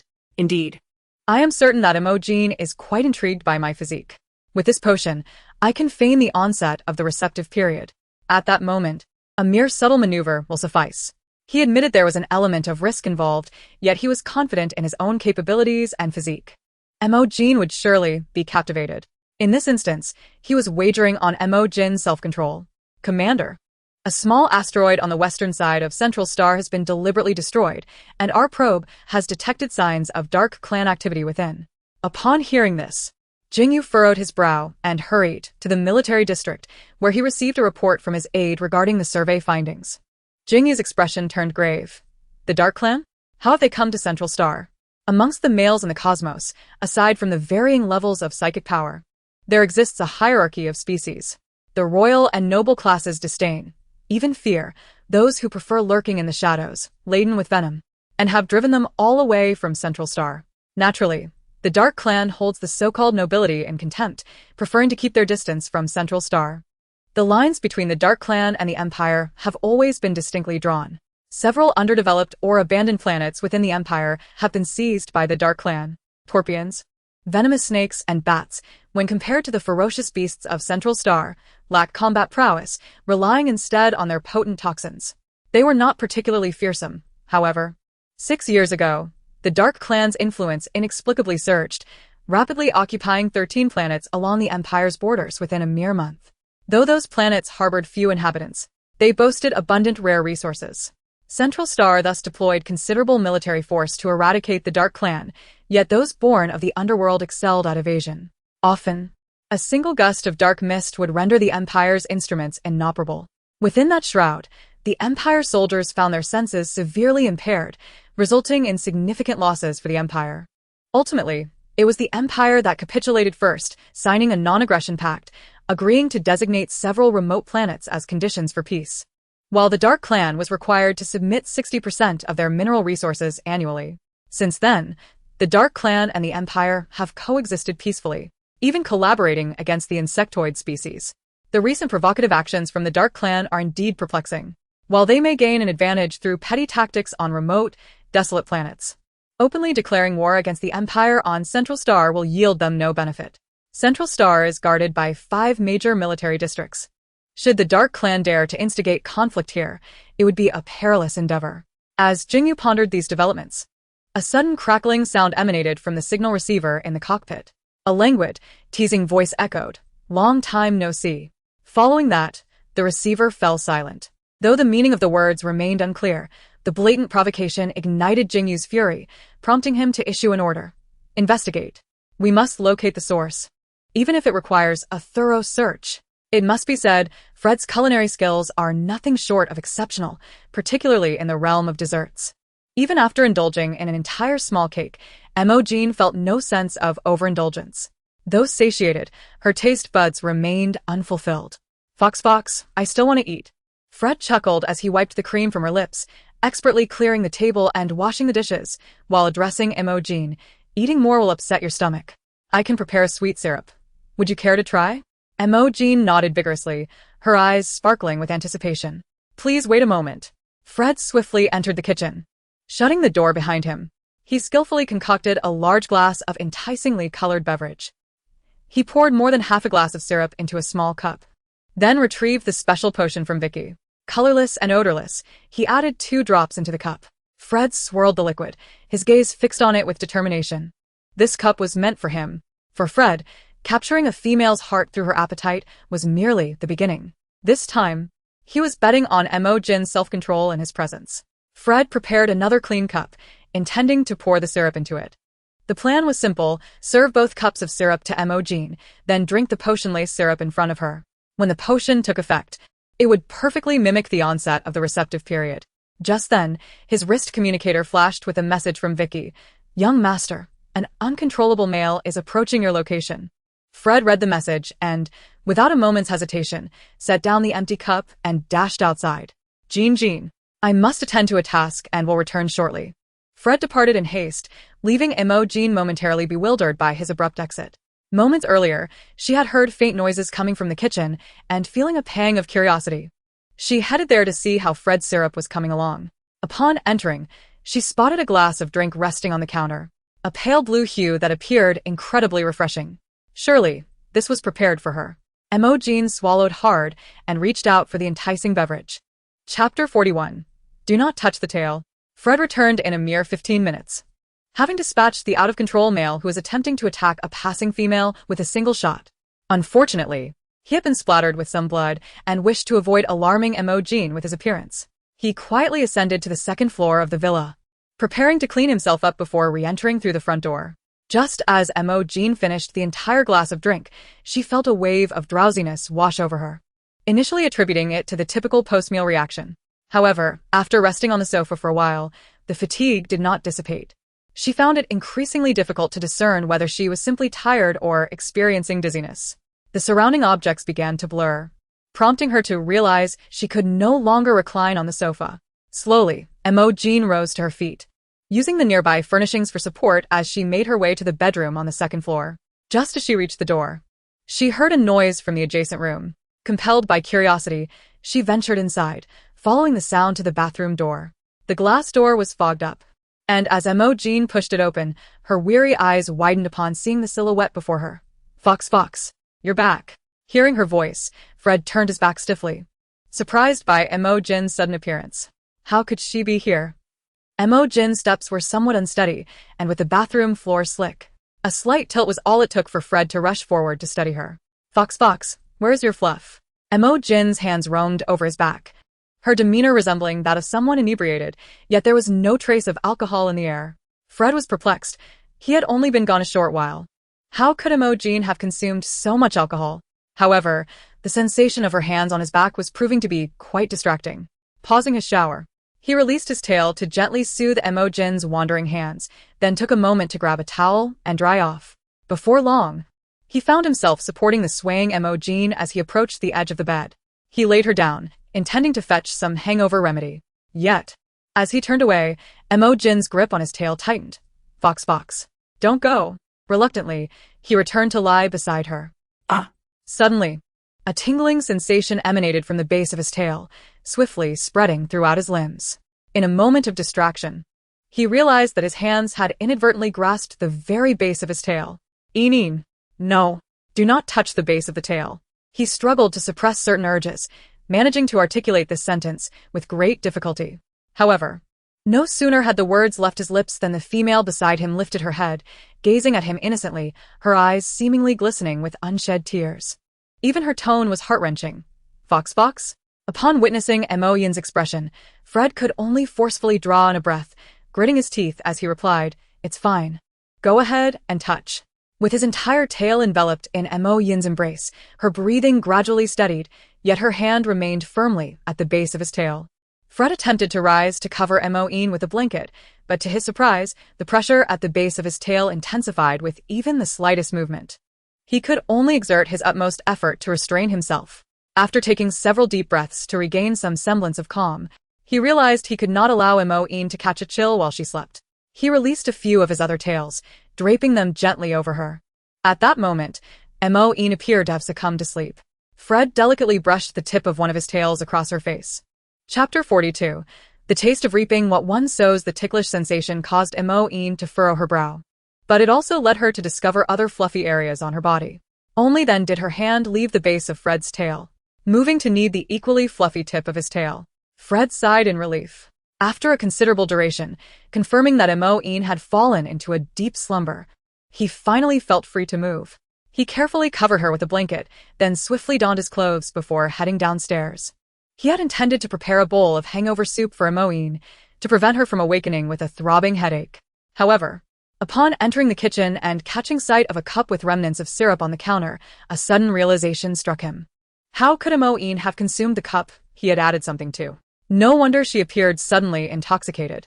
That potion only affected the nine-tailed fox lineage, causing those who ingested it to exhibit symptoms of a false vulnerability period. The effects on others who might accidentally consume it were unknown. With this thought in mind, Fred hurriedly returned to the room. He stayed by Mo Jin's side while messaging Vich, urging him to deliver the antidote promptly. "Young master, could it be that Lady Mo Jin has rejected you? Do not worry. Although this potion has no antidote, a standard suppressant can effectively treat the symptoms. I will bring it to you right away." Upon seeing this, Fred quickly halted Vich's actions. Given Mo Jin's current state, the suppressant would prove ineffective. After pondering for a moment, Fred carefully cradled Mo Jin and placed her in the treatment chamber. Once the door closed, the display screen revealed her current physical condition. The results indicated that her bodily signs were strikingly similar to those of intoxication and that she could recover on her own. With this knowledge, Fred finally exhaled in relief. He then carried Mo Jin back to bed. Due to the earlier commotion, Mo Jin's consciousness had become somewhat alert, and she mumbled incoherently about Fox Fox, tail, and Fluffy. Fred could only loosen his tails again. This time, although Mo Jin quieted down, he fell into a new torment. It was Fred's first experience of the ramifications of his own actions. This was undeniably the retribution for his recent machinations. After what felt like an eternity, once Mo Jin had drifted back into a deep sleep, Fred finally found his reprieve. Suddenly, a faint rustling noise captured his attention. The sound was emanating from the balcony, causing Fred to become alert. He entered a state of readiness, cautiously approaching the balcony. Upon opening the door, he was instantly frozen in place by the sight before him. The previously potted plants had overtaken the entire balcony, leaving no space to set foot. The vines and leaves were still slowly climbing, attempting to invade the interior. Fred promptly shut the door, fearing that the noise would disturb Mo Jin's slumber, and decided to wait until she awoke before taking action. However, these vines were evidently more troublesome than he had imagined, as some were already attempting to wedge themselves through the cracks of the door. In the Empire, cultivating a plant was a challenge due to the lack of quality soil. Plants nurtured by nutrient solutions were typically fragile. The rampant growth of the plants before him was nothing short of extraordinary. The scene was indeed perplexing. Just as Fred was about to sever the plants, a thought struck him. He turned to gaze at the sleeping Mo Jin, a hypothesis that even he found hard to believe lingering in his mind. Chapter 43. The Fox Clan's secret art. Fred hastened back to Mo Jin's side, intertwining his fingers with hers, his palms sealing tightly against hers. He could distinctly feel a gentle flow of energy from her hand coursing into his body. As the energy transferred, his tails and ears involuntarily emerged. He narrowed his fox-like eyes slightly as the conjecture in his mind was confirmed. No wonder Mo Jin had previously managed to dispel the dark matter that disturbed male mental faculties merely through touch. It turned out she belonged to an ancient spirit lineage. Though the Fox clan had persisted through countless generations, only sparse records of the spirit lineage existed in the family's ancient texts. The phenomenon unfolding at that moment was strikingly consistent with the characteristics of the spirit clan. Spiritual energy served as the most fundamental nurturing essence for all things in existence, particularly for plants.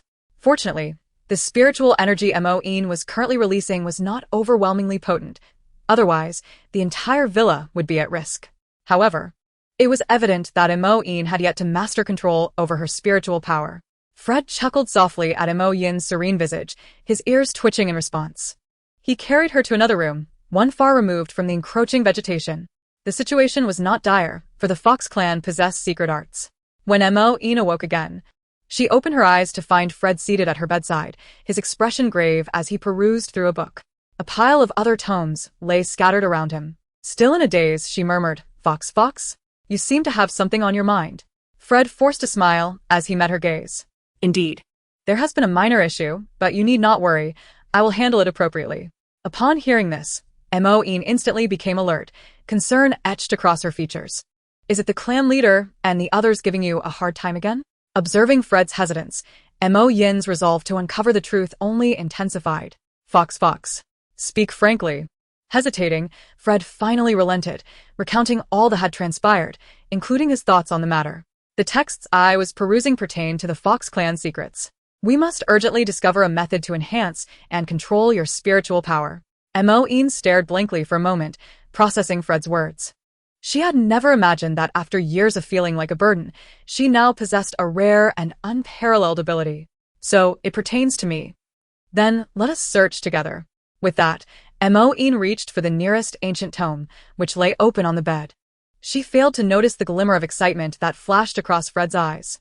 Mo Jin diligently flipped through the pages, and after just a couple of pages, she stumbled upon a secret technique for enhancing spiritual power, complete with detailed illustrations. She did not fully comprehend the text's content but caught sight of the title and immediately turned to Fred, exclaiming, "Fox, Fox, I found it." It says, just as she was about to read aloud, her words faltered, caught at the tip of her tongue. How could the content be about such matters? At this moment, Mo Jin finally noticed the illustrations beneath the text, which provided a more vivid and detailed account, causing her cheeks to flush instantly.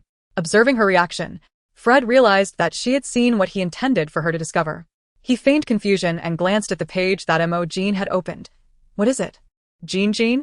Is there something amiss with this secret technique?" He then pretended to be astonished, exclaiming, "Indeed, it is this one. Jin, you saved me earlier. Now that my body can be of use to you, feel free to utilize it as you wish." Fred drew closer, and as Mo Jin lifted her gaze, she could distinctly detect a faint, pleasant fragrance emanating from him, which left her feeling flustered. Her body showed no signs of resistance or retreat. Rather, her gaze boldly fixed upon Fred, admiring his well-defined jawline, his luscious lips, and the way his Adam's apple moved up and down. Such allure could hardly be encapsulated by mere words. This made her involuntarily swallow. Noticing her state, Fred took further action. He wrapped one arm around her waist and cradled the back of her head with the other, leaning in to gently caress her lips. He then trailed downward, kissing her skin as if marking it. His breathing grew noticeably heavier.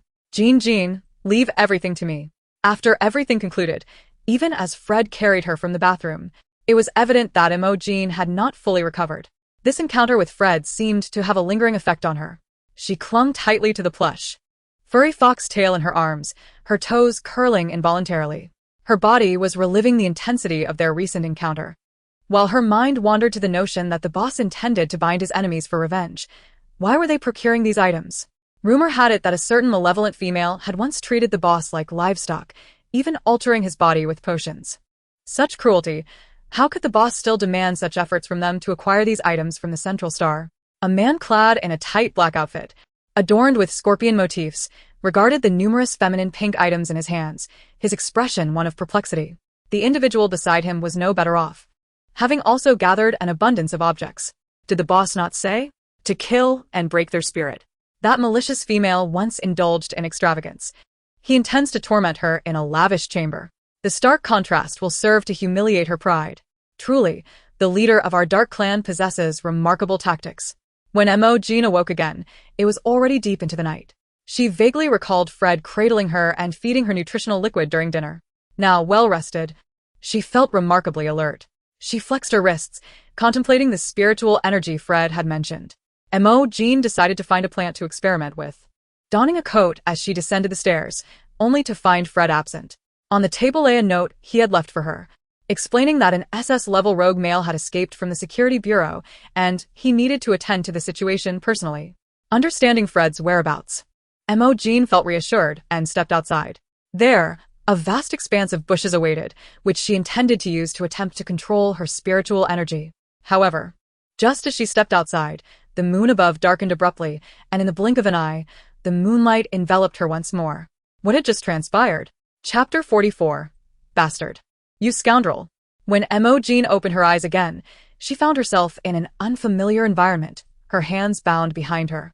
Beneath her was a soft carpet, comparable even to Fred's plush fur. Yet, given the current atmosphere, she had little inclination to appreciate it. Suppressing her unease, she surveyed her surroundings. Darkness enveloped her, rendering visibility poor, making it difficult to discern her environment. Mo Jin attempted to wriggle free from her restraints when, suddenly, the previously quiet air was pierced by the rhythmic sound of footsteps, shoes striking the floor with a steady cadence, akin to a precise timer. Alarmingly, the sound drew nearer. Soon, she was engulfed by a shadow looming before her. Who are you? What is your purpose? Mo Jin ventured, her voice laced with trepidation, but silence was her only response. Just as she thought he would disregard her, a mocking scoff echoed from above. Suddenly, the figure crouched down, leaning closer to her. Mo Jin instinktively recoiled. And in that moment, a blood-red light ignited before her. Her eyes instinctively averted, while the mocking voice resounded once more. Afraid? That is not your style. His tone was deep and magnetic, tinged with a barely perceptible rasp. Hearing this, Mo Jin, now intrigued, opened her eyes to scrutinize the man before her. He was striking and arrogant, exuding an aura of indifference to worldly affairs. His eyes, originally dark, transformed into a visible crimson as her gaze met his. A blood-red hue, profound and fervent, seemed to delve into the depths of the soul, akin to an unquenchable flame. The man's visage was handsome yet cold, with sharply defined features. A playful smirk graced his lips, a blend of mockery and disdain directed at her. As she looked downward, she noted the man's black shirt, taut against his chest muscles, the small black buttons straining against the tension.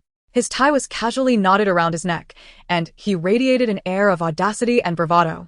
Yet his blood-red eyes, when directed at her, brimmed with contempt. Mo Jin was perplexed. Have we met before? She inquired again. Her question seemed to provoke the man. As he leaned closer, one hand unexpectedly grasping her chin. His fingers grazed her face, and she could distinctly feel the roughness of his hands. How could you forget me so soon? He mocked. It's irrelevant. You only need to know that you are here to atone. As his words fell, the grip on her chin tightened. Just then, a voice called from outside.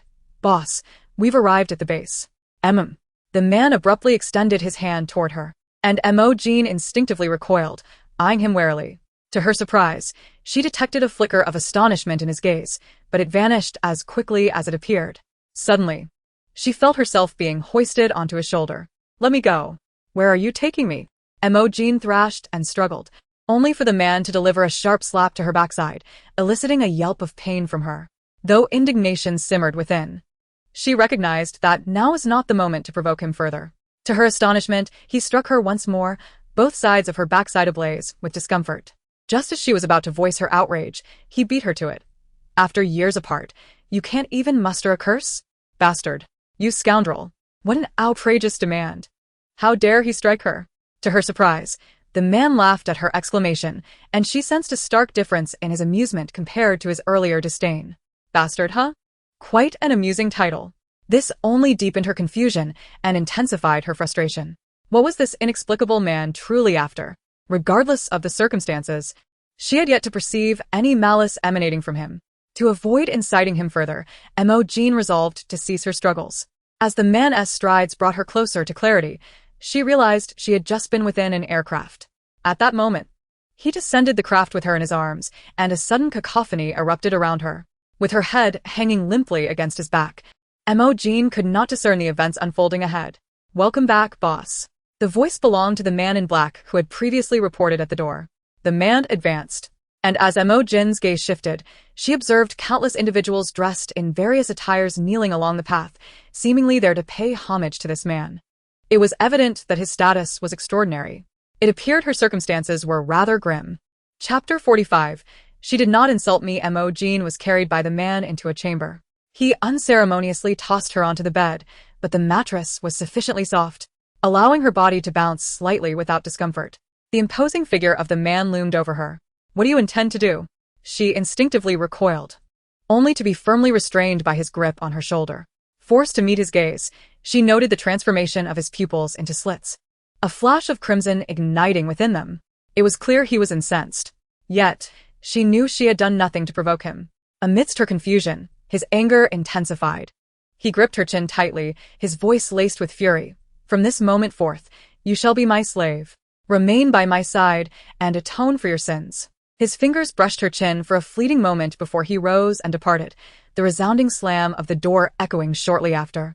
Sitting on the bed, Mo Jin seized the opportunity to survey her surroundings. To her astonishment, the decor and layout of this room mirrored that of her chamber in the villa. However, there was one disconcerting distinction. In one corner stood a low iron cage, resembling a dog-esque kennel. Nearby, a shelf was cluttered with an array of implements of torture, barbed rods, whips, collars, and chains. Yet, Mo Jin felt an unsettling familiarity with these items. Approaching the cage to scrutinize further, she was suddenly engulfed by a wave of dizziness, a torrent of memories flooding her mind, overwhelming her senses. Leaning against the wall, she sank onto the sofa opposite the bed, painstakingly sorting through the memories that had surged forth. A young boy knelt naked in the snow, trembling as he pleaded with her. She ordered her men to pour a basin of boiling water over him, justifying it as a means to ward off the cold. In the basement, a boy she had confined for 10 days and nights lay on the brink of death, grasping her ankle in a desperate plea for nourishment. She resolutely forced an entire barrel of nutrient liquid into his body through a tube. In the torture chamber, the boy lay incapacitated and beaten, as she poured saline over his lacerated back.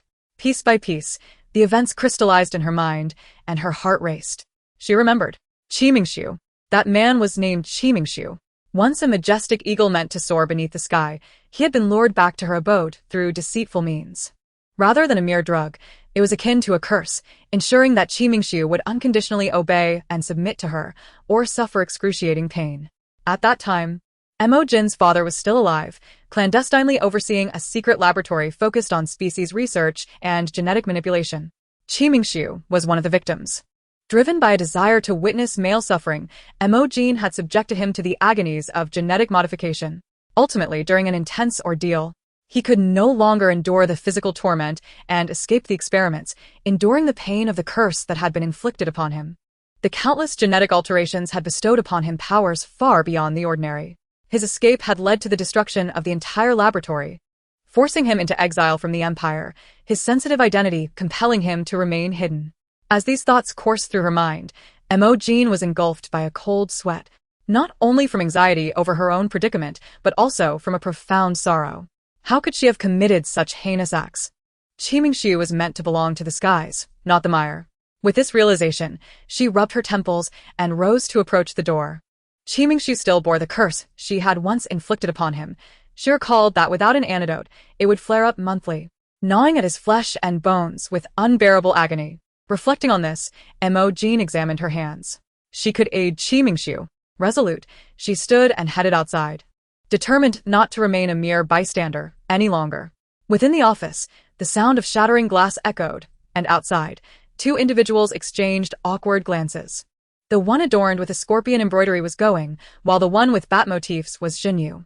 Jingu clutched a vial of potion, hesitating as he glanced at Going, who had been stationed there. "What has happened to the boss?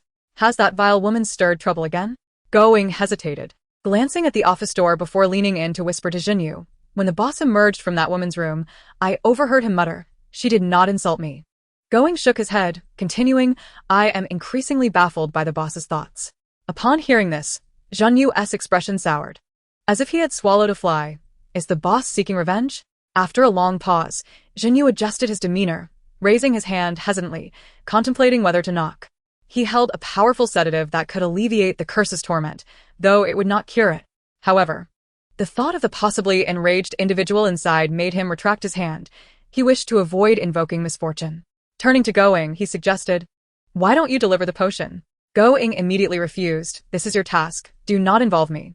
Shall I deliver the potion then? A foreign voice interjected. Both men turned in relief, hoping to offload this difficult task. Yet, upon seeing the newcomer, their expressions shifted dramatically. You are that vile woman. How did you manage to escape? Seeing their astonishment, Mo Jin awkwardly touched her nose. The door to that room had indeed been locked. However, upon spotting a potted plant inside, she had attempted to harness her spiritual energy to induce its growth. To her astonishment, the plant surged in growth, effortlessly pushing the locked door open. Fortunately, her room was not far from here. After cautiously traversing a short distance, she successfully arrived. Mo Jin extended her hand to Jingu. Hand it over. I will deliver it.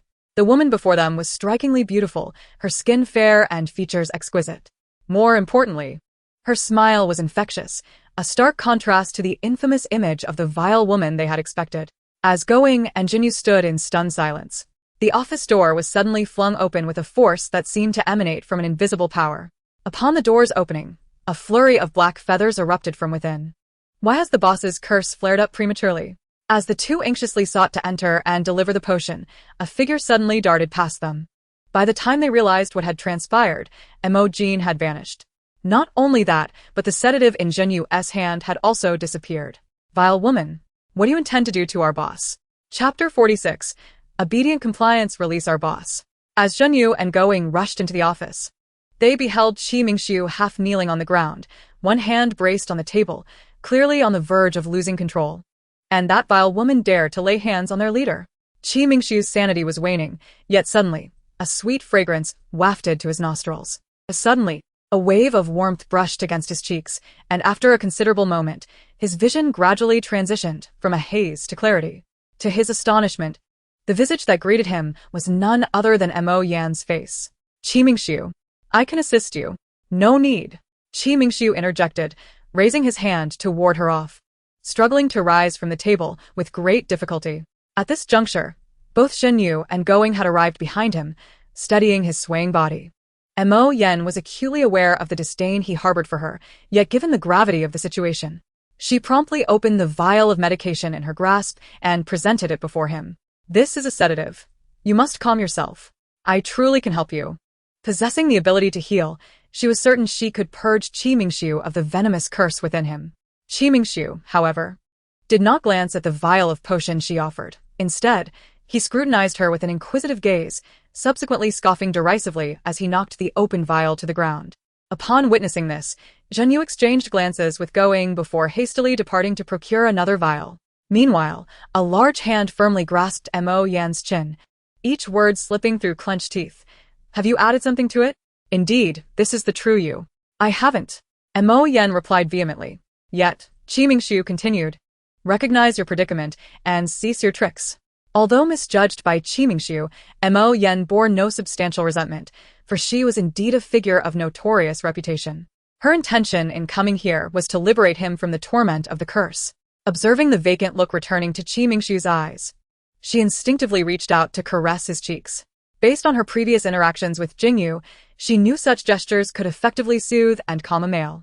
However, despite standing on the precipice of mental collapse, Qi Mingxiu still exerted force to push her away. Anxiously, Mo Yan exclaimed, "Let go. Don't push me away. I am here to help you." Upon uttering those words, Qi Mingxiu's hand surprisingly withdrew.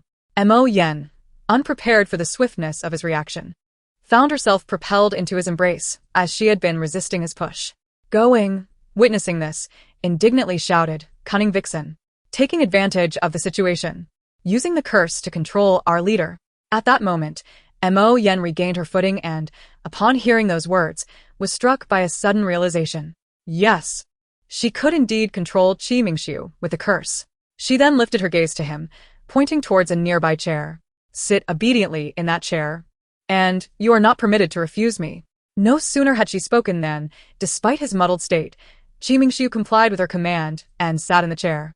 Mo Yan attempted to approach, but Going once again obstructed her path.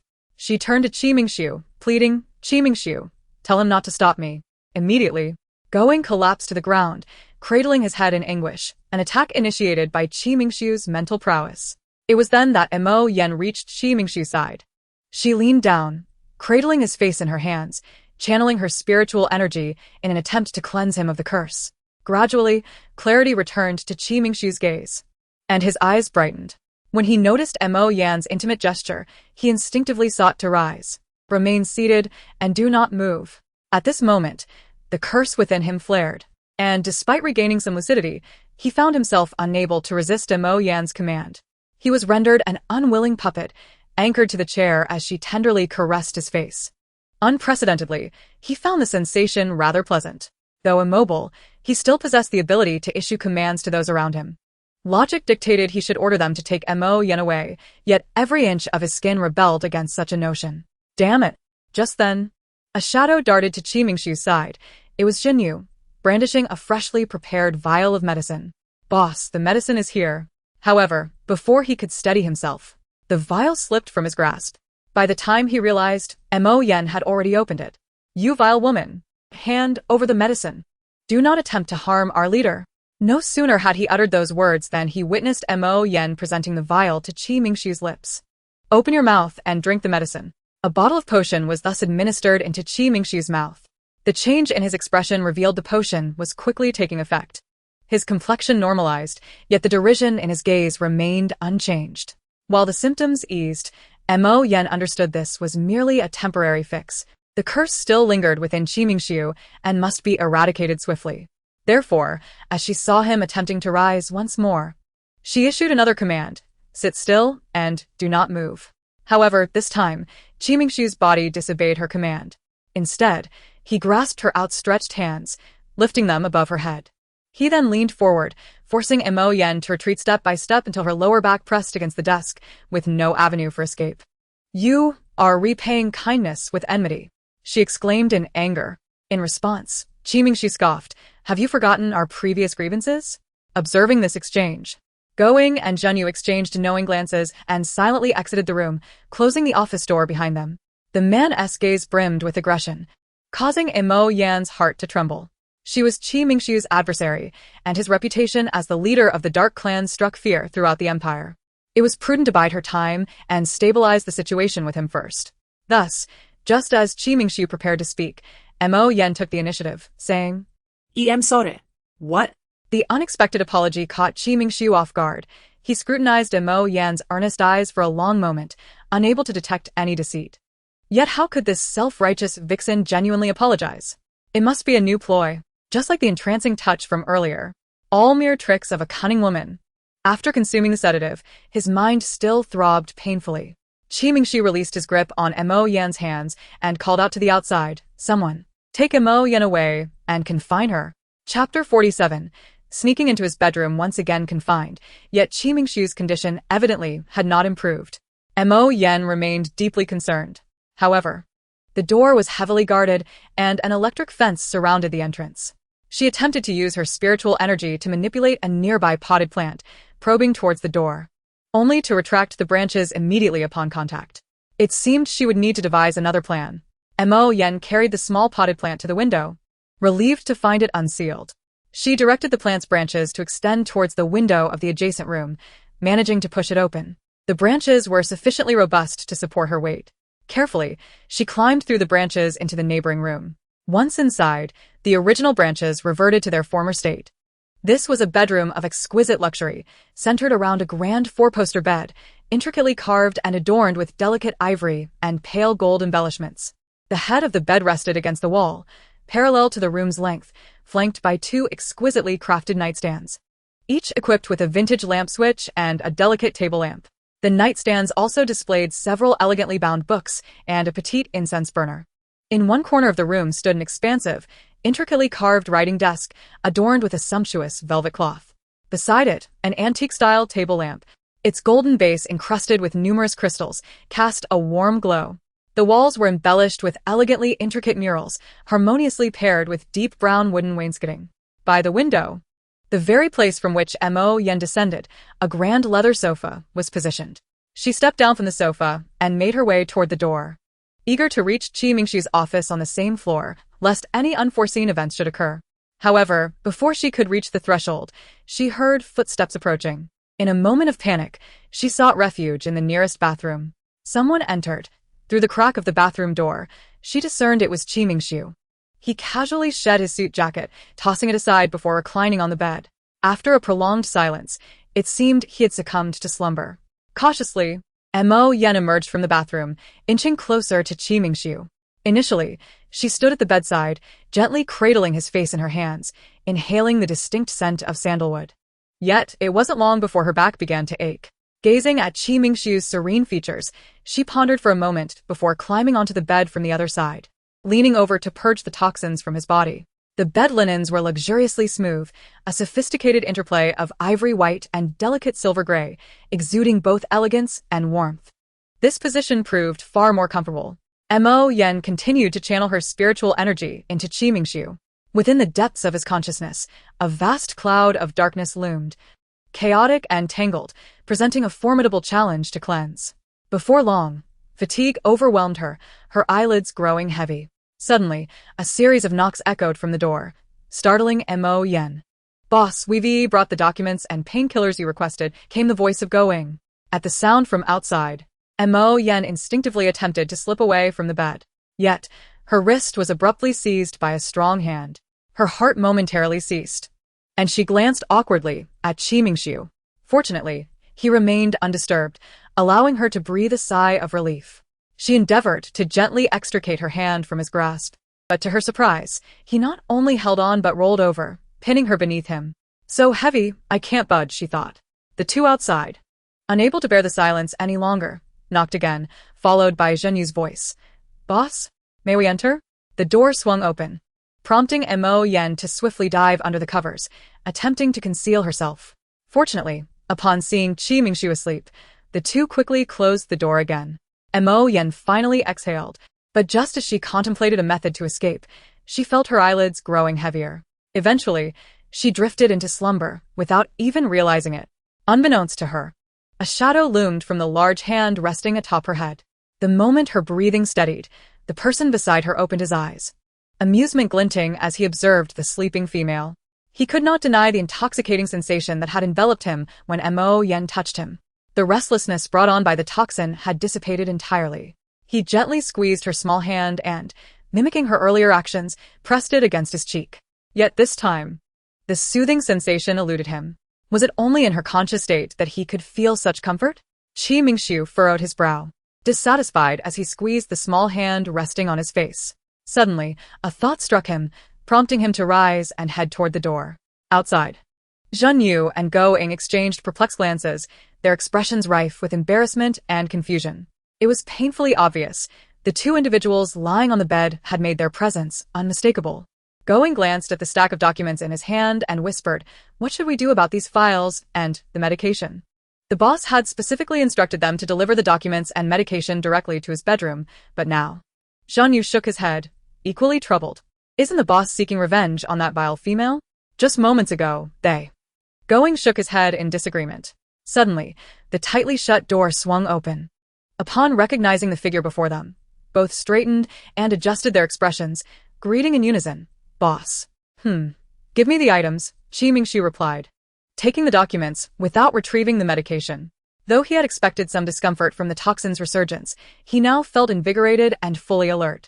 As he prepared to close the door, he paused and instructed the two, "From now on, you are not to enter my bedroom at will." As the two stood bewildered, the door was firmly shut before them. Going remarked, "When did we ever enter the boss's bedroom uninvited?" Zhenyu added, "Wasn't it the boss who instructed us to deliver the items directly to his room?" When Mo Jin awoke again, the room was engulfed in darkness. Groggy, she rose to find Qi Mingxiu still beside her, though this time he neither pressed against her nor held her captive. Mo Jin hastily got up, eager to make her escape. Just as before, she summoned the tendrils of the green plant from her windowsill to reach the room, climbing the vines toward her own space. However, halfway through her ascent, the inky night obscured her vision, and she nearly tumbled from the vine. At that moment, something swooped past her, a pair of wings deftly catching her. When she regained her composure, silence enveloped her surroundings. She was several stories above the ground. Hastening her climb, she soon returned to her own room. Beneath the moonlight, a majestic eagle soared through the sky, landing gracefully atop a nearby skyscraper. Qi Mingxiu transformed into human form, standing on the rooftop, his tall silhouette accentuated by the night. He remained there, fixated on the illuminated window, lost in thought. The following day, Mo Jin did not encounter Qi Mingxiu's presence at all. To be precise, it had only been a few hours. By the time she opened her eyes, it was already afternoon. The bed was vast, soft, and indulgently comfortable, making it exceedingly difficult to rise. Although she had not eaten, hunger did not assail her. At dinner, Going delivered 2 bottles of nutritional liquid. While the taste could not compare to Jingu's culinary skills, Mo Jin had no alternative and resorted to it to stave off hunger. Despite the absence of guards at her door and the removal of the electric fence, Mo Jin remained in her quarters. Firstly, the task of purging Qi Mingxiu's toxins was a weighty responsibility. Secondly, she had discovered a fascinating phenomenon. She could sense the existence of other plants throughout the building. Thus, she spent the entire afternoon and evening familiarizing herself with the layout of the premises through this unique ability. As night fell, Mo Jin prepared to employ her previous strategy of hiding in Qi Mingxiu's bedroom, waiting for him to fall asleep before taking action. However, just as she was about to proceed, she heard movement emanating from his room, and the light remained on. Consequently, she had to pause her plans. Qi Mingxiu stood in the bathroom, feeling quite vexed after 2 hours of waiting. Mo Jin had come at this very time yesterday. Why was there no sign of her today? He gathered the documents in his hand and stepped out of the bathroom. However, she soon realized that dusk had fallen. Was it only after seeing the lights that Mo Jin chose not to come? Qi Mingxiu stepped forward, intending to switch off the lights, but hesitated as his fingers brushed against the switch. Turning off the lights would plunge the room into darkness, and just last night, Mo Jin had nearly fallen as a result. It was too perilous to extinguish the lights, yet if he left them on, she would not arrive. Mo Jin lay on the bed, her expression fraught with difficulty. She pondered the feasibility of barging in to assist Qi Mingxiu in dispelling the goo poison. Earlier, in the office, it was evident that he harbored a deep-seated aversion towards her. Yesterday, when the goo poison had taken hold, she had been able to command him. But what about now? Mo Jin felt that Qi Mingxiu would most likely expel her once again, perhaps confining her afterward. Just then, a voice from outside interrupted her thoughts. Had the boss taken sleeping pills again? Indeed, each episode of the goo poison left behind aftereffects, and the boss could only rely on medication to find rest. However, the efficacy of the sleeping pills was remarkable. He had already succumbed to deep slumber. To be cautious. I should withdraw the patrols on this floor to avoid causing disturbances that might disrupt the boss's rest. From the conversation, it seemed that Going and Jingu were speaking. Upon hearing their words, Mo Jin felt invigorated. She could sneak into Qi Mingxiu's bedroom through the front door. Immediately, she rose from the bed and approached the door, cautiously opening it to peer outside, finding it deserted. Unbeknownst to her, the 3 individuals who had been at her door had already reached the entrance to Qi Mingxiu's bedroom. Jingu opened his mouth, hesitating several times before finally asking, "Boss, weren't you supposed to seek revenge on that Bao woman?" Going eagerly inquired. "Yes, boss. Why must we continue this charade, allowing that wicked woman into your bedroom?" Qi Mingxiu paused before responding. Mo Jin is notoriously crafty. I am merely feigning compliance with her, allowing her to lower her guard, so that she might reveal her true intentions. This is merely a part of the plan. With that, he strode into the bedroom without a backward glance. At the moment the door closed, the 2 outside exchanged a knowing glance. Going remarked, "Is revenge against an enemy truly so complicated? The boss has always preferred an eye for an eye, a tooth for a tooth, hasn't he?" Jingu added, "In the past, the boss's goo poison episodes did not cloud his judgment." While they were still puzzled, a faint sound of footsteps approached from behind. One individual instantly transformed into a bat and flitted out through a nearby window, while the other morphed into a venomous scorpion, quickly finding a corner to hide. The approaching person was none other than Mo Jin. She tiptoed to Qi Mingxiu's bedroom door, cautiously turning the doorknob. On her first attempt, it did not open. It appeared to be locked. However, this was not a significant issue. She could retrieve a potted plant from her room and use her spiritual energy to pry the door open. Just as she turned around, a faint sound of the lock clicking reached her ears. Montag Jins Spine stiffend instantly. She had assumed Qi Mingxiu was about to emerge, but after a prolonged moment of silence, there was no movement. When she turned back, she discovered that the bedroom door had indeed opened a crack. Yet, the darkness beyond the door was palpable. It seemed that Qi Mingxiu had truly fallen asleep. Mo Jin breathed a sigh of relief and stepped inside. Although she felt quite puzzled as to why the door to Qi Mingxiu's bedroom was so strangely ajar. She entered, closed the door, and stealthily approached the bed. Perhaps it was her guilty conscience at play, but as she reached the bedside, she accidentally tripped over a shoe that Mingxiu had discarded. Fortunately, from their earlier conversation, she knew he had taken medication and was currently asleep, so there was no need to worry about waking him. Just like last time, she leaned beside Mingxiu, extending her hands to caress his cheeks. As she gazed upon his face, his straight and elegant nose added a sense of dimensionality and strength to his visage. His lips were full and resilient, while his jawline was distinctly defined, exuding a hint of resolve. You have suffered in the past. I will surely help you recover swiftly. The cruel memories surged back into her mind, evoking not only guilt but also a reminder of the myriad of fresh and old scars on Mingxiu's body. She could vividly recall the scars that marred his skin, and she wondered how they fared now. Contemplating this, Mo Jin withdrew her hands from Mingxiu's face and began to unfasten his clothing, intending to tend to his scars. She remembered well that those scars were inflicted by a whip soaked in a specially concocted potion. Such pain would linger eternally within the flesh, not dissipating with the healing of the wounds. With this in mind, Mo Jin hastened to unbutton his shirt. In the darkness, visibility was limited, and Mo Jin had to cautiously feel her way across Mingxiu's body. After a considerable struggle, she finally managed to unfasten the buttons of his shirt. Unable to see, and with the lights off, she continued to explore his physique. Mingxiu's chest muscles were solid, and as Mo Jin's fingers glided over them, she felt some barely perceptible scars. Her palm pressed gently against the surface.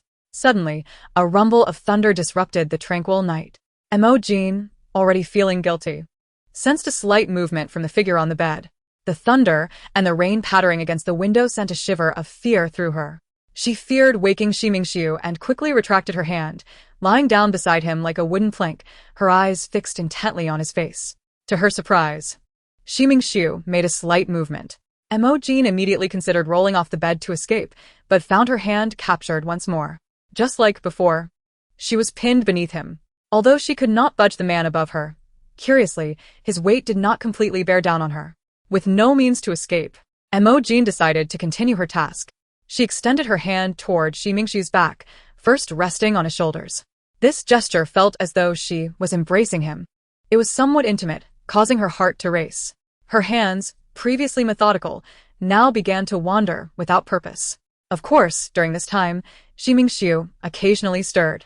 Although each movement made her anxious that he might awaken, thankfully, nothing untoward occurred. She could not help but feel dissatisfied with the effectiveness of the sleeping pills here. They were truly inadequate. The next morning, following a night of torrential rain, a chill had settled in the room. Mo Jin sensed warmth beside her and instinctively moved closer to it. After embracing the person beside her, she even instinctively snuggled into his embrace. However, in the next moment, her eyes flew open. The sensation of his abdominal and chest muscles felt decidedly off. She hurriedly sat up, and upon realizing that it was Mingxiu sleeping beside her, she froze in shock. How had she fallen asleep here last night?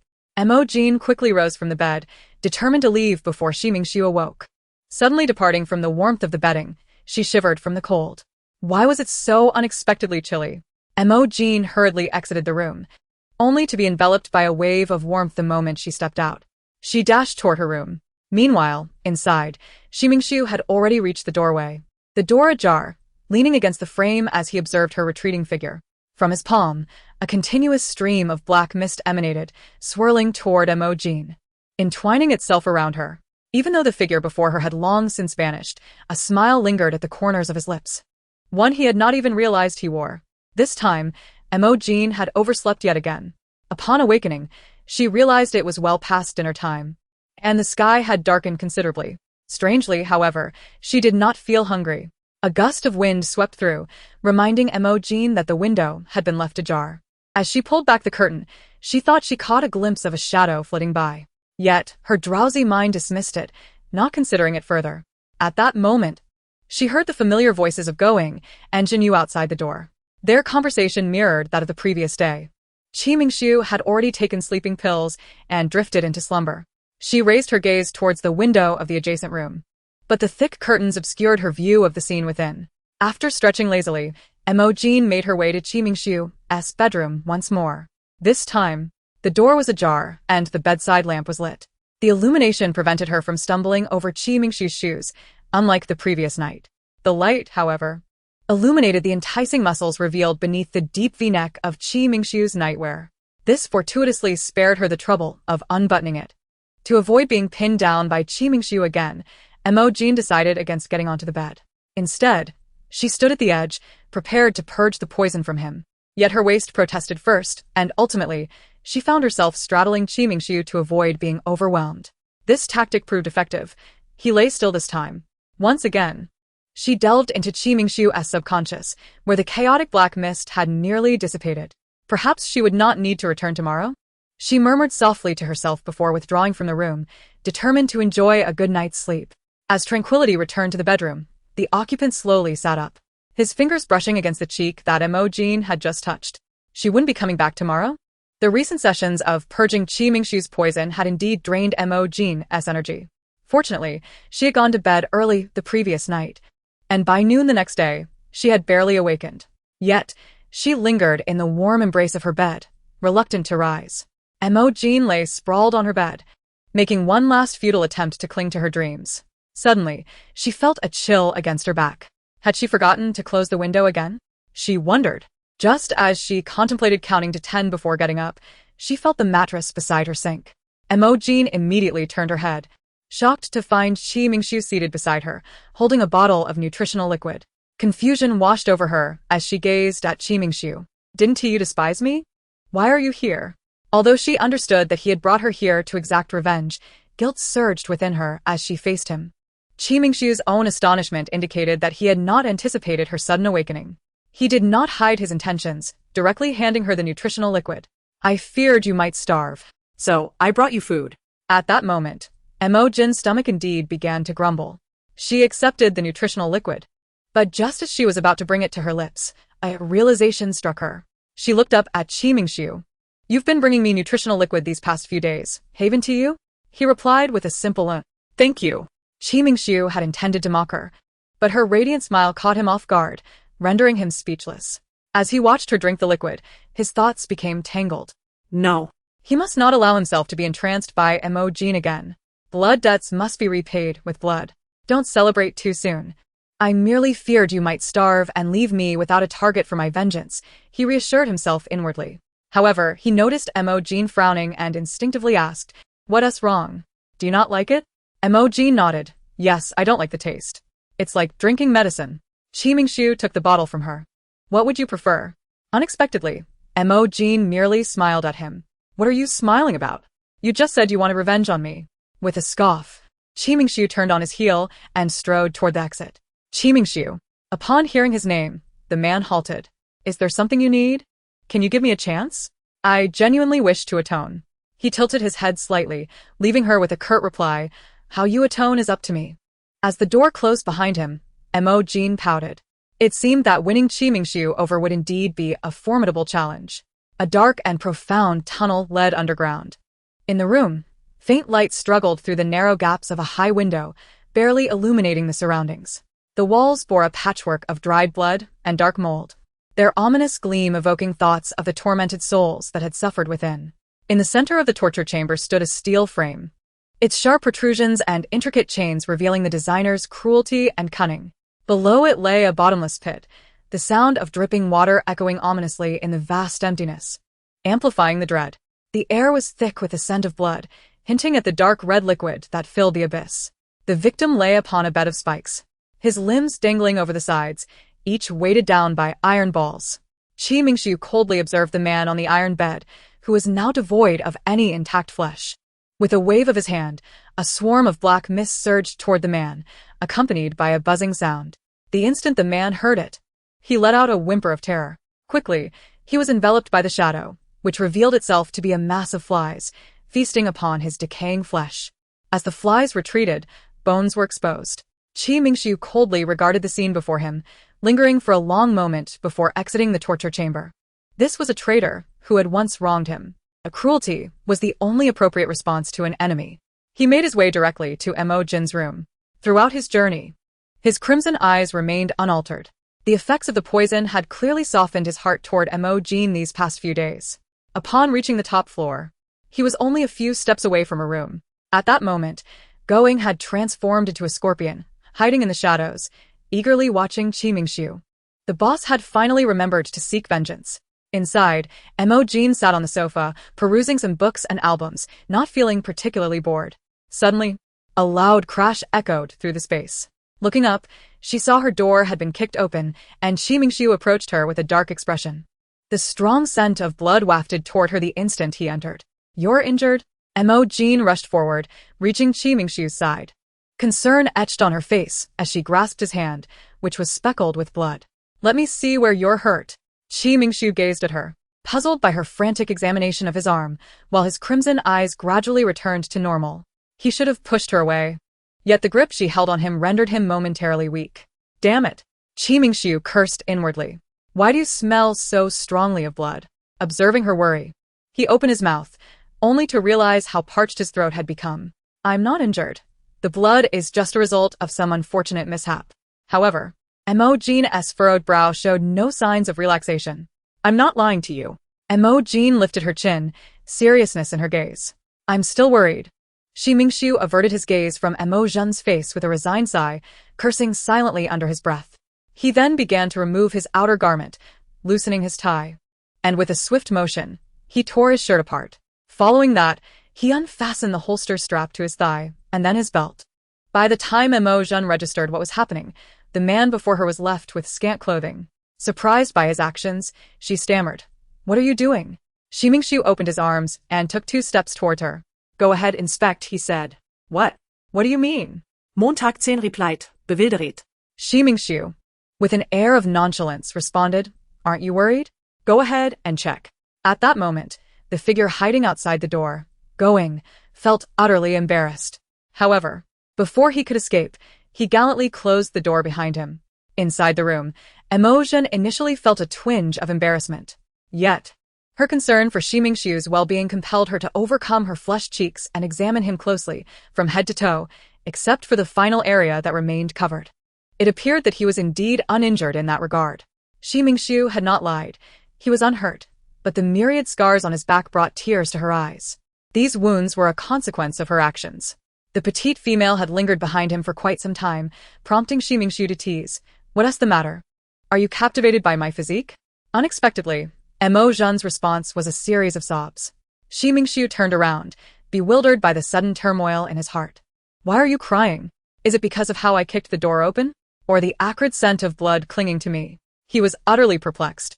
"I am sorry." "Those wounds must hurt terribly. Mo Jin, you truly confound me. But I genuinely wish to make amends. Let me tend to your wounds." Upon hearing the word tend, Qimingxiu was instantly reminded of the previous night when he pretended to be asleep while she attended to him. Admittedly, it had been quite pleasant. As Qimingxiu fell into silence, Mo Jin instinctively interpreted it as a refusal.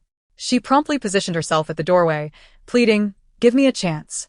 Those old wounds will ache if left untreated." Observing her earnest demeanor, Qimingxiu couldn't help but chuckle, though it resembled more of a sardonic laugh. "Very well." He then strode towards the bathroom. "Wait for me to wash off the scent of blood." His movements were swift, and before long, he emerged from the bathroom. "Why aren't you wearing any clothes? Is it so easy for you to be flustered?" Mo Jin hadn't anticipated Qimingxiu's sudden appearance in his bare form. "Why aren't you dressed?" she demanded. "There are no clothes here, but there are clean towels in the bathroom. Too cumbersome." As he spoke, he approached the bedside. "Cumbersome? How so?" Qimingxiu responded nonchalantly. "Aren't you going to treat my wounds? How can you see the scars if I put on clothes?" Before Mo Jin could react, he continued, "Front or back?" Just as she was about to question him, she caught the look in his eyes and suddenly grasped his meaning. "The back, I suppose. You should lie down on the bed." Stuttering with a blush, she realized that her reaction indicated his physique had indeed impressed her. Qimingxiu, seeing the petite female glare at him, he couldn't suppress a light chuckle. "You're rather bashful. It seems I found a way to hold sway over you." Qimingxiu lay on the bed, exposing his entire back to Mo Jin. Soon, he felt a thin blanket drape over his lower body. "Are you shy? Or are you afraid you can't control yourself?" Qimingxiu, a sharp pain suddenly shot through his lower back. Meanwhile, in the corridor outside, Jingu appeared beside Going.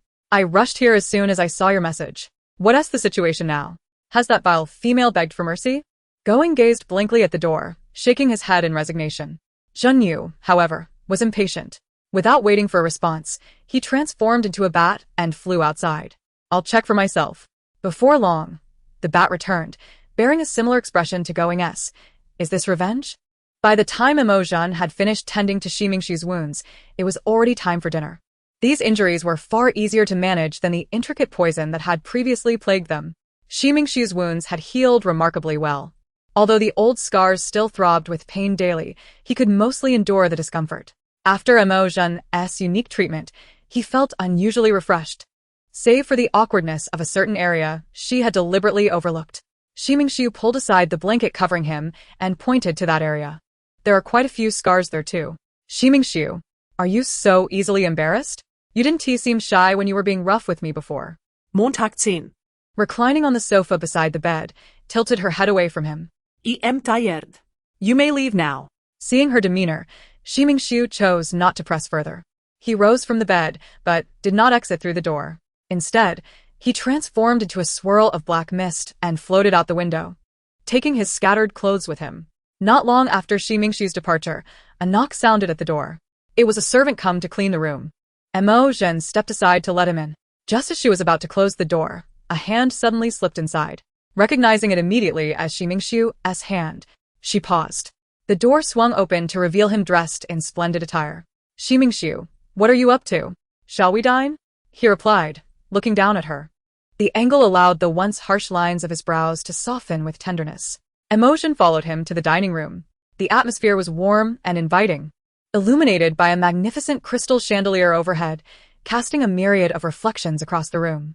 Beneath the chandelier was a long marble dining table, its surface polished to a mirror-like sheen, adorned with custom silverware and fine bone china, each piece exuding exquisite taste. The chairs, crafted from the finest leather, offered comfort and elegance. A marble fountain quietly trickled clear water beside the table, its gentle sound soothing. Upon entering, Going and Jingu instinctively stepped back, leaning against the wall, breathless. Didn't he the boss despise those from Central Star? Why the sudden transformation of the dining room into their trendy style? Going exclaimed.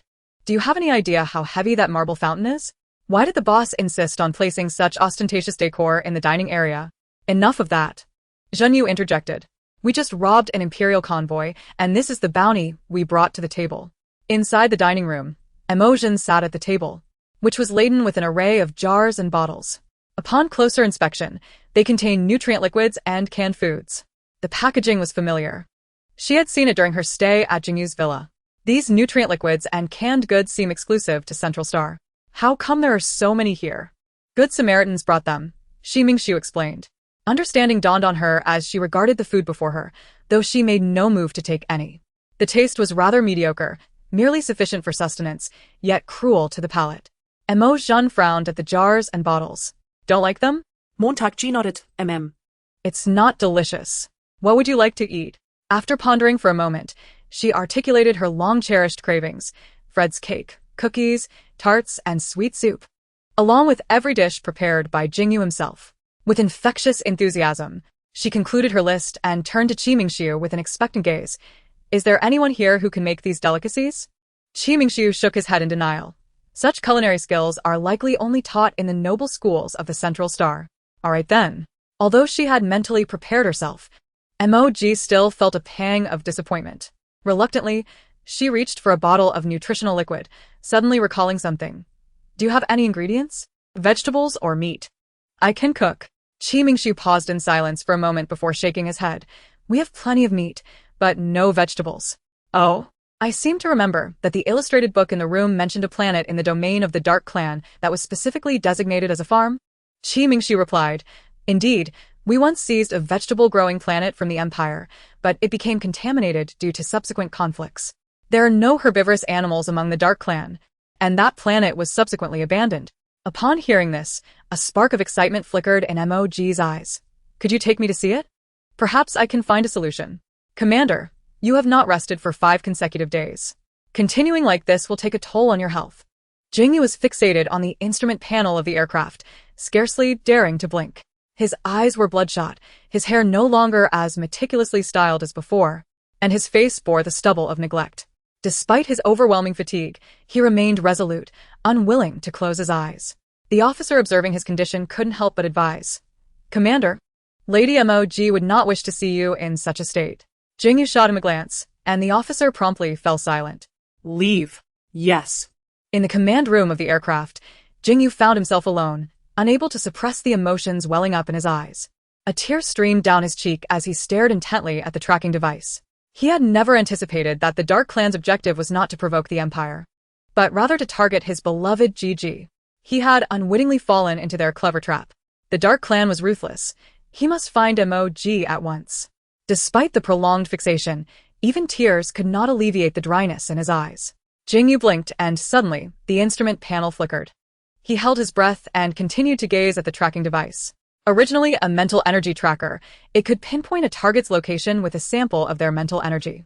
This device had been modified to receive Mo Jin's spiritual energy, extracted from the remnants of the plants at home, as Fred had informed him after he returned that day. Did the flicker indicate?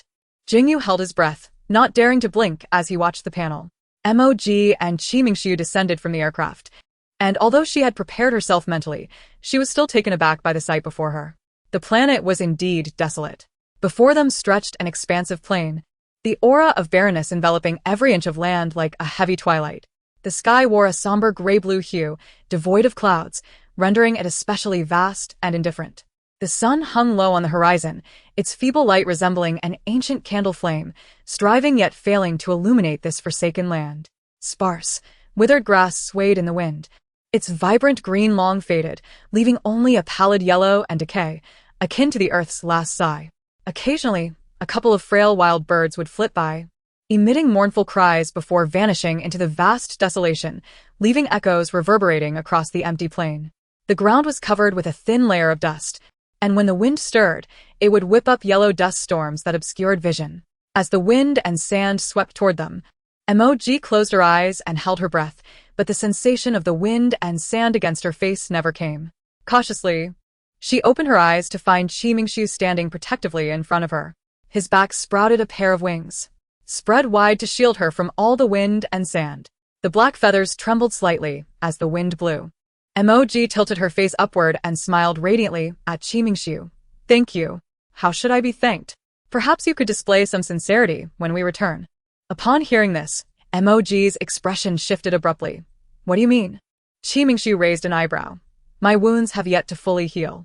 He then leaned closer to Mo Jin, teasingly. Have you forgotten? Mo Jin turned away, dismissing him with a casual remark. We'll talk about it later. Qimingxiu merely hummed in response, not pressing further, though his eyes brimmed with suppressed mirth. His wings instinctively drew closer to Mo Jin. Soon, the wind and sand subsided. Qimingxiu folded his wings and followed Mo Jin closely. Suddenly, the female before him halted, crouching down to examine the ground closely. Indeed, a small sprout had emerged. Qimingxiu, unfamiliar with such things, glanced up at the sun overhead. Though the light was not blinding, he unfurled his wings once more to shield Mo Jin from above. He scanned the surroundings warily, on guard against any lurking beasts. Suddenly, he felt a peculiar sensation on his wings. Looking down, he discovered that the small sprout had grown significantly, its vines sprawling and climbing, already entwining several times around his wings. Qimingxiu, that's a grapevine. Can your wings open up like before? The grapevine needs a trellis to climb. The sensation of the vines wrapping around him was uncomfortable and ticklish, causing Qimingxiu to furrow his brow. However, gazing into Mo Jin's eyes, he begrudgingly complied and opened his wings wide. Very well, he could endure this peculiar itch. The vines grew rapidly and soon, Qimingxiu sensed additional weight on his wings. Tilting his head to look, he was astonished to find clusters of deep purple grapes dangling. One taste, and it's so sweet. Turning back, a grape had already appeared at his lips. Chapter 52. What? You wish to feed me another grape?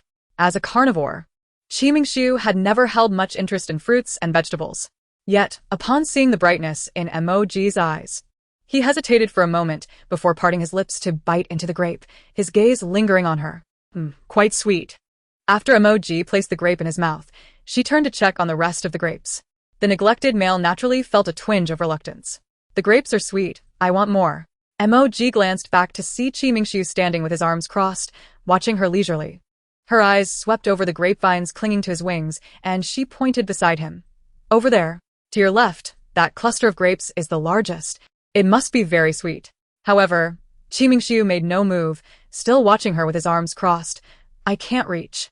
Montakji, childish. Ignoring Qimingxiu, she focused on placing clusters of grapes into a box. After only 3 clusters, as she reached for a 4th, the grapes slid away from her fingers. Qimingxiu had deliberately lifted his wing on that side, making them unreachable. She looked at Qimingxiu with a questioning and displeased expression, while he merely raised an eyebrow. Smiling at her. All right, I'll feed you. Is that acceptable? Mo Jin pouted before stepping in front of Qimingxiu, plucking the largest, ripest grape from his left side, and offering it to his lips. She simply wished to swiftly pacify Qimingxiu's inexplicable little tantrum before attending to more pressing matters. Her focus not truly on this interaction. However, in the next moment, a cool liquid began to trickle down her fingers, prompting her to lift her gaze to Qimingxiu. To her astonishment, he had only bitten off half of a grape, the other half still pinched between her fingertips, its clear and luminous juice cascading down her hand. It was on the verge of slipping from her palm to her wrist. Alarmed, she instinctively attempted to retract her hand. Qimingxiu, what are you doing? Yet, a sudden force at her wrist rendered her hand immobile. Qimingxiu had seized her wrist. Mu Dan felt a surge of urgency. Qimingxiu, the grape juice is about to spill. Despite her protest, he did not release her. Instead, in the midst of her shock, he leaned down to lick the grape juice flowing from her palm. Mudan. His tongue was both agile and soft. The sensation on her palm uniquely captivating. From her palm to the base of her fingers, it traveled upward, and then with a flick of his tongue, he deftly took the remaining half of the grape she held and popped it into his mouth. Unbeknownst to him, his eyes darkened to a crimson hue once more. Only then did Qimingxiu relinquish Mu Dan's hand, savoring the half-grape in his mouth, his eyes gleaming with satisfaction. It was delectably sweet. Meanwhile, Mu Dan appeared still entranced by the earlier shock, her hand lingering in midair, her entire being seemingly turned to wood. What? Do you wish to feed me another grape? Hearing Qimingxiu's teasing remark snapped Mu Dan back to reality. Before he could grasp her hand again, she swiftly withdrew her own and turned to stride away, feigning composure as she issued a command over her shoulder. You gather all these grapes and store them properly. Also, cut a section of the vine for preservation. I shall check ahead for any other plants. Qimingxiu, at your command. Chapter 53, they finally found it. The energy fluctuations on the tracker's dashboard intensified, and the displayed coordinates became increasingly precise. Jingu focused intently on the data, even moderating his breathing. Soon they would find it. Qimingxiu maintained a step behind Mu Dan, cradling a box brimming with grapes. He did not store the box in his spatial ring. Rather, he awaited the moment Mu Dan desired a taste, ready to present the box to her side. Despite this, Mu Dan's back radiated irritation. Unable to suppress a chuckle, Qimingxiu obediently followed her. After a few paces, the female in front paused again, crouching to inspect the ground. Indeed, a green sprout was emerging there. Mu Dan gently touched the sprout, and it visibly grew taller. This is a lemon tree, she explained, observing the burgeoning branches and leaves. You stay here. Once it bears lemons, pick them and store them, then cut a branch to bring back. Having said that, Mu Dan stood and moved forward. Her tone suggested she was still miffed. Qimingxiu called out to her, "Wait a moment, take this." He produced a handgun from his waist and tossed it to Mu Dan. Then, with a snap of his fingers, a black feather materialized, floating before her. Take this as well. If you encounter any emergencies, tear the feather and I will appear. In this unfamiliar world, Mu Dan recognized the necessity of vigilance. After accepting the 2 items with a thank you, she departed. Qimingxiu observed her retreating figure, and when he shifted his gaze back to the sprout, he was astonished to see it had grown significantly taller than himself. At that moment, it had begun to bear bright yellow fruits. He plucked one and brought it to his mouth. The earlier grapes had lulled him into complacency, and as he bit into the fruit, a sour and astringent flavor forced his features into a grimace. Disgusted, he discarded the fruit, baffled as to why Mu Dan would desire such a thing. The lemon tree had now grown over 3 meters high, laden with lemons. Picking them one by one would be tedious. With a sweeping motion, Qimingxiu simply stored the entire tree in his spatial ring. He then lifted the basket of grapes and hurried to catch up with Mu Dan. After traversing a considerable distance, Mu Dan unexpectedly discovered a watermelon seedling, which had already produced 3 sizable watermelons. The vines continued to spread. She picked up one of the large watermelons, shaking it in her hands with satisfaction. However, lacking any tools. She knew she would need to find Qimingshu to enjoy the fruit. Just as she was about to tear the black feather as a means to summon him, a massive object suddenly descended before her. The color and shape of the craft made her stand up in disbelief, recognizing it as Jingu's private spacecraft. The door of the craft opened, and upon seeing a familiar silhouette emerge, Mu Dan felt a lump in her throat. Without a moment's hesitation, she dashed forward, barely able to set down the watermelon in her hands. Jingu, eyes brimming with emotion at the sight of the female he had longed for, opened his arms to catch her securely. Chapter 54. It is my failure to care for my own health. How shall you punish me upon your return? Mudan. Unable to contain her excitement, rushed towards Jingu for an embrace, instinctively shoving the watermelon into his hands. She wrapped her legs around his waist, her arms encircling his neck, the familiar scent enveloping her and bringing her a sense of tranquility. Everything unfolded so suddenly, coupled with Jingu's prolonged fatigue, that he had yet to fully register the situation when the heavy watermelon was thrust into his hands. He quickly supported her with one hand under her bottom to prevent her from slipping.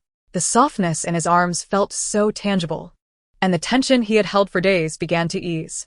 Jingu, you found me, Mu Dan murmured, nuzzling against his neck. I missed you so much. Jiang, came his voice, raspy and weary, prompting Mu Dan to pull back slightly. Upon seeing the bloodshot veins in his eyes, her heart ached. I'm sorry, Jean Y. It was I who caused you worry. Jingu could not bear to witness her guilt-ridden expression, as he had done before. He nudged her nose gently with his own in a comforting gesture. Do not speak thus. It is my duty. Realizing Jingu was fatigued, Mu Dan promptly descended from his embrace.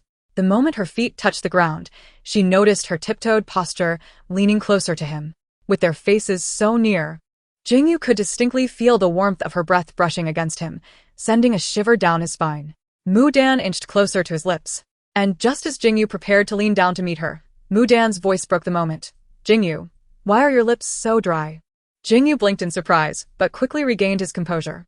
It turned out he had been overthinking. It is my failure to care for my own health. How shall you punish me upon your return? His eyes sparkled with humor, clearly jesting. Mu Dan shook her head, a sudden realization striking her. She pointed to the watermelon in Jingu's hands. Watermelon. It's very sweet. Perfect for quenching thirst. Jingu, do you have a knife? I do. Jingu retrieved a dagger from his waist. Under Mu Dan's guidance, he sliced the watermelon in half. A wave of sweet aroma filled the air, causing both to instinctively swallow. Just as Jingu prepared to continue cutting, a sudden alertness washed over him. He shoved the watermelon into Mu Dan's hands and positioned her behind him. Subsequently, a state of imminent battle enveloped him, as even his eyes were tinged with a black-golden hue. What's the matter, Jingu? Mo Jin inquired from behind him. Before Jingu could begin to respond, a swirling mass of black mist manifested before the two, descending thereafter. It was Qimingshu. The moment the two males encountered one another, tensions escalated. Mo Jin distinctly observed the alteration in Qimingshu's gaze. Qimingshu. No fighting. Upon witnessing Mo Jin's ire directed at him, Qimingshu's eyes darkened momentarily. Upon reopening them, they glowed a fierce crimson. His tone adopted an unusual chill. Mo Jin, have you forgotten your own station? Montag Jin was perplexed. Qimingshu continued. You're still my captive. Before Mo Jin could utter a word, Jingu interjected fiercely. You shall not harm her. Qimingshu snorted coldly, his crimson gaze intensifying. You certainly seem quite affectionate. Black wings materialized instantaneously behind him. Chapter 55. I'm sorry. Does it still hurt? You injured Jingu. I did not. You released a mass of black mist that ensnared Jingu and took me away. He won't die.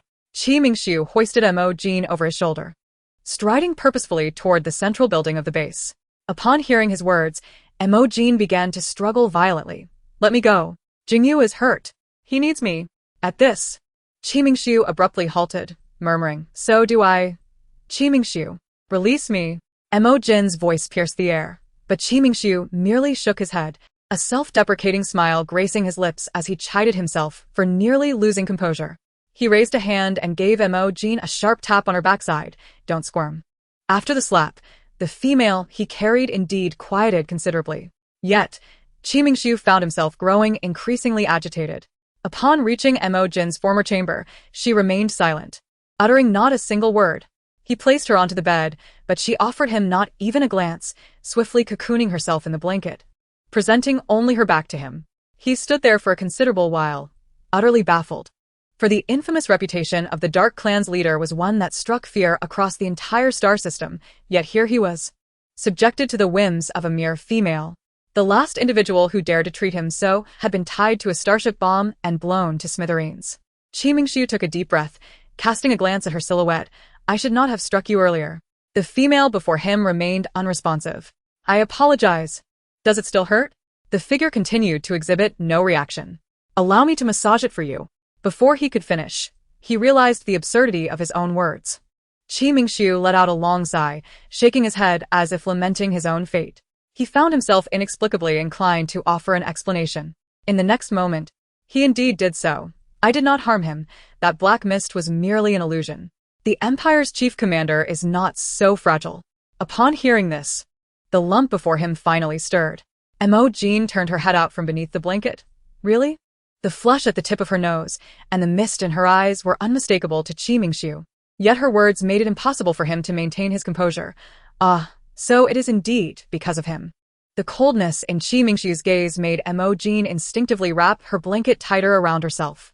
Just as she anticipated an emotional outburst from him, to her surprise, he merely offered a cold laugh before swiftly departing the room. After Mingxiu left, Mo Jin finally lay down on the bed, reaching out to rub the spot that had been struck moments before. How painful. Why does he always enjoy smacking her backside? Observing Mingxiu storm out in a fit of anger, Zhen Yu and Go Ing quietly followed behind, none daring to provoke Mingxiu at that moment. Suddenly, Mingxiu spoke. Have the Zerg been restless again these past few days? Zhen Yu stepped forward to respond. Boss. A small planet 500 stars to the southwest lies on the border between the Zerg and the Empire. Its ownership remains ambiguous. It is merely in close proximity, strictly speaking. This matter does not concern the Dark Clan. Yet, Zhen Yu refrained from elaborating further. Send me the specific coordinates. Mingxiu commanded, then dismissed the two behind him, hastening away. Upon hearing this, the duo breathed a sigh of relief, grateful to have the misfortune redirected towards another target. Mo Jin lay on the bed, and upon opening her eyes again, it was already evening, her stomach beginning to grumble. Time to find something to eat. Mingxiu had not confined her. Mo Jin opened the door and stepped outside. Just a few paces in, a deep voice resonated from behind her. Where are you going? Chapter 56. Do not cease until you are satisfied. Mo Jin turned to see Mingxiu lounging against a wall, leisurely observing her. He was clad in a pristine suit, a simple shirt paired with black trousers. Water droplets clung to his hair, suggesting he had just bathed. Mo Jin could even catch a whiff of his scent, a rich aroma of roses. He held a beautifully adorned paper box, from which a delightful fragrance wafted. The scent of freshly baked creamy cakes wafted through the air. Tempted by the aroma, Mo Jin could not help but swallow. Are you hungry? Mingxiu's voice broke through, a faint smile adorning his face. Though Mo Jin's gaze was indeed fixated on the box of cakes, she quickly recalled her anger. Without a second thought, she turned and retreated into her room, locking the door behind her. Mo Jin spun around, unprepared, only to collide with Mingxiu's chest. She stepped back immediately. How did you get in here? A gust of wind fluttered the curtains, and realization dawned upon her. She ignored Mingxiu and sat on the sofa beside him. Still angry? Suddenly, a series of clinking sounds filled the air. Mo Jin looked up to see the array of implements, previously positioned in the corner, now levitating before her, cradled in a mass of black mist. Mo Jin instantly straightened her posture, wariness filling her gaze as she stared at Mingxiu. What are you planning to do? Mingxiu placed the small cakes on the table, casually picked up a wooden board, and began to approach Mo Jin. Strike back, he declared. Mo Jin was bewildered. What? If you are upset because I struck you, then retaliate. Mingxiu twirled the board in his hand before presenting the cushioned side towards Mo Jin. Clearly taken aback by the unexpected turn of events, she momentarily froze. Mingxiu raised an eyebrow. Not fond of this tool? He then waved his hand, causing all the instruments to fly to her, halting at an appropriate distance.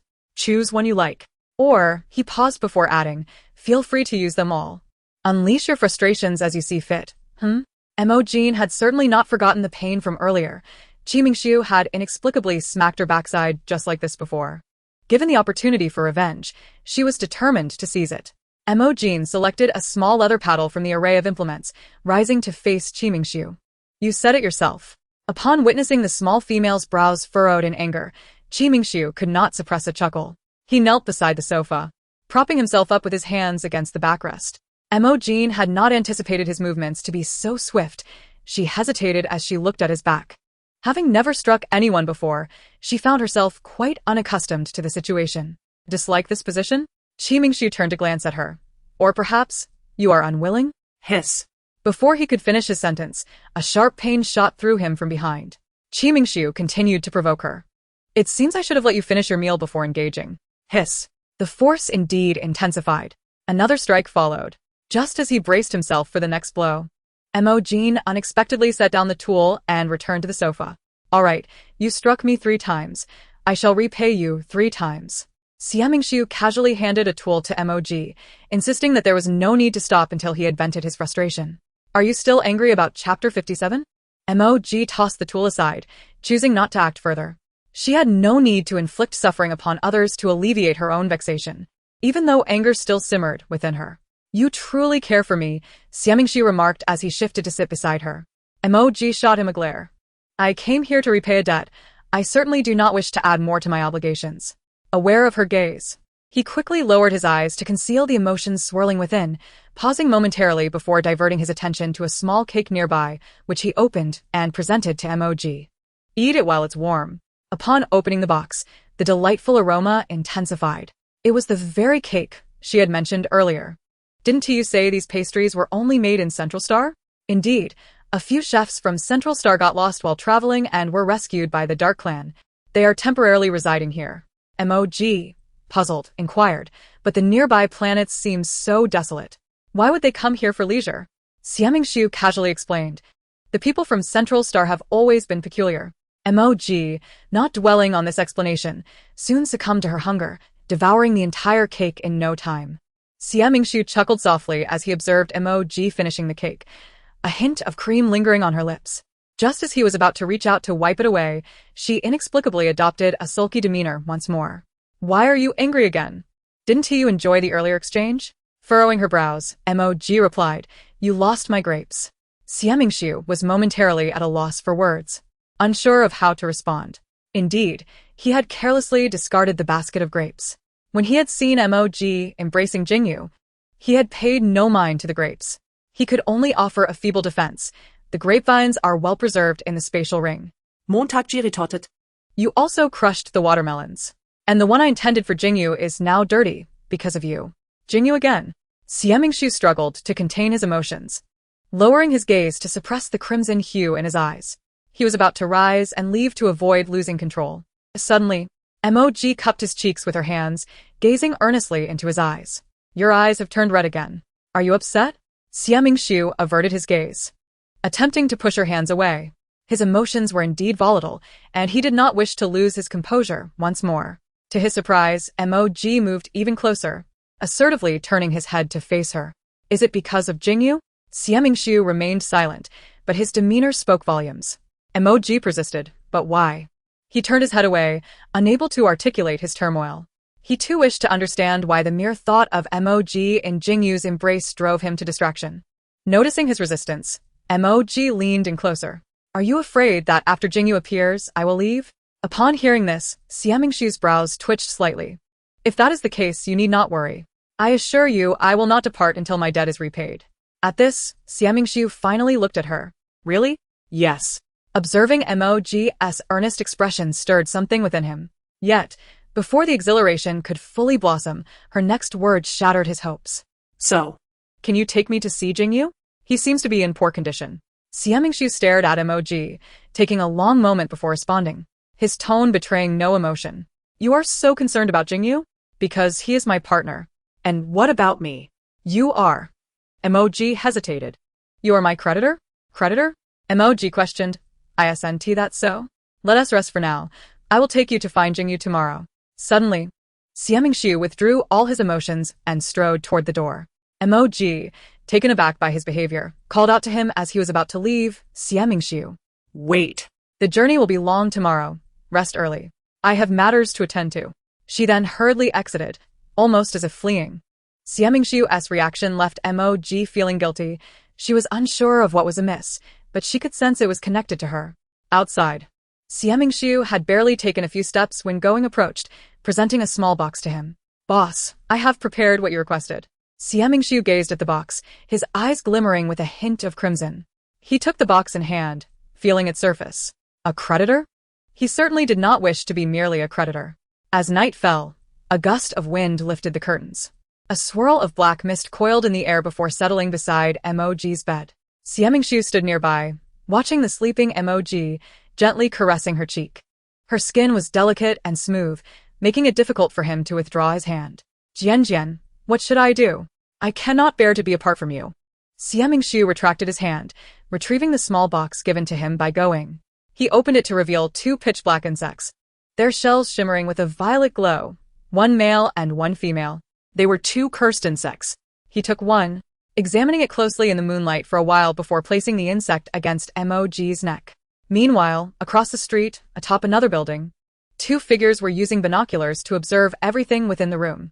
Jingu, witnessing Xiaomingshu's actions, immediately celebrated. Wonderful. The boss has finally remembered to seek revenge. Going chimed in with excitement. Those are cursed insects, crafted using the most potent poisons of our scorpion clan. The one who plants the female insect can activate the poison within the male at any time, causing unbearable pain and ensuring obedience. This vile woman will never escape the boss's grasp. Jingu exclaimed. Wait, something isn't right. What? What's wrong? Going, unconcerned, looked through the binoculars, only to be taken aback by the scene before him. The boss has planted the male insect on himself. Going stared in disbelief for a long moment before finally lowering the binoculars in resignation. He exchanged glances with Jingu, both recognizing the unspoken words on each other's faces. The sky is falling. The following morning, a silent aircraft landed outside the special ward of the Central Star Military Hospital. Thanks to the unique toxins of the Dark Clan serving as a cover, neither the aircraft nor the two individuals disembarking attracted any attention. Mo Jin hurriedly exited the aircraft. Imperial high-ranking officials enjoyed excellent privileges. Even when ill, they had exclusive wards far from the crowd for recuperation. The small courtyard was tastefully decorated, housing only one sick room. Mo Jin peered through the window to see Jingu lying on the bed. Without hesitation, she dashed toward the sick room, while Xiaomingshu remained outside, not entering. Through the window, he watched as Mo Jin rushed to Jingu's bedside, her eyes filled with concern. The lemon tree he had kept in his spatial ring was now beside him. Accidentally bumping the trunk, a lemon fell into his hand. He bit into it expressionlessly, the sourness flooding his mouth.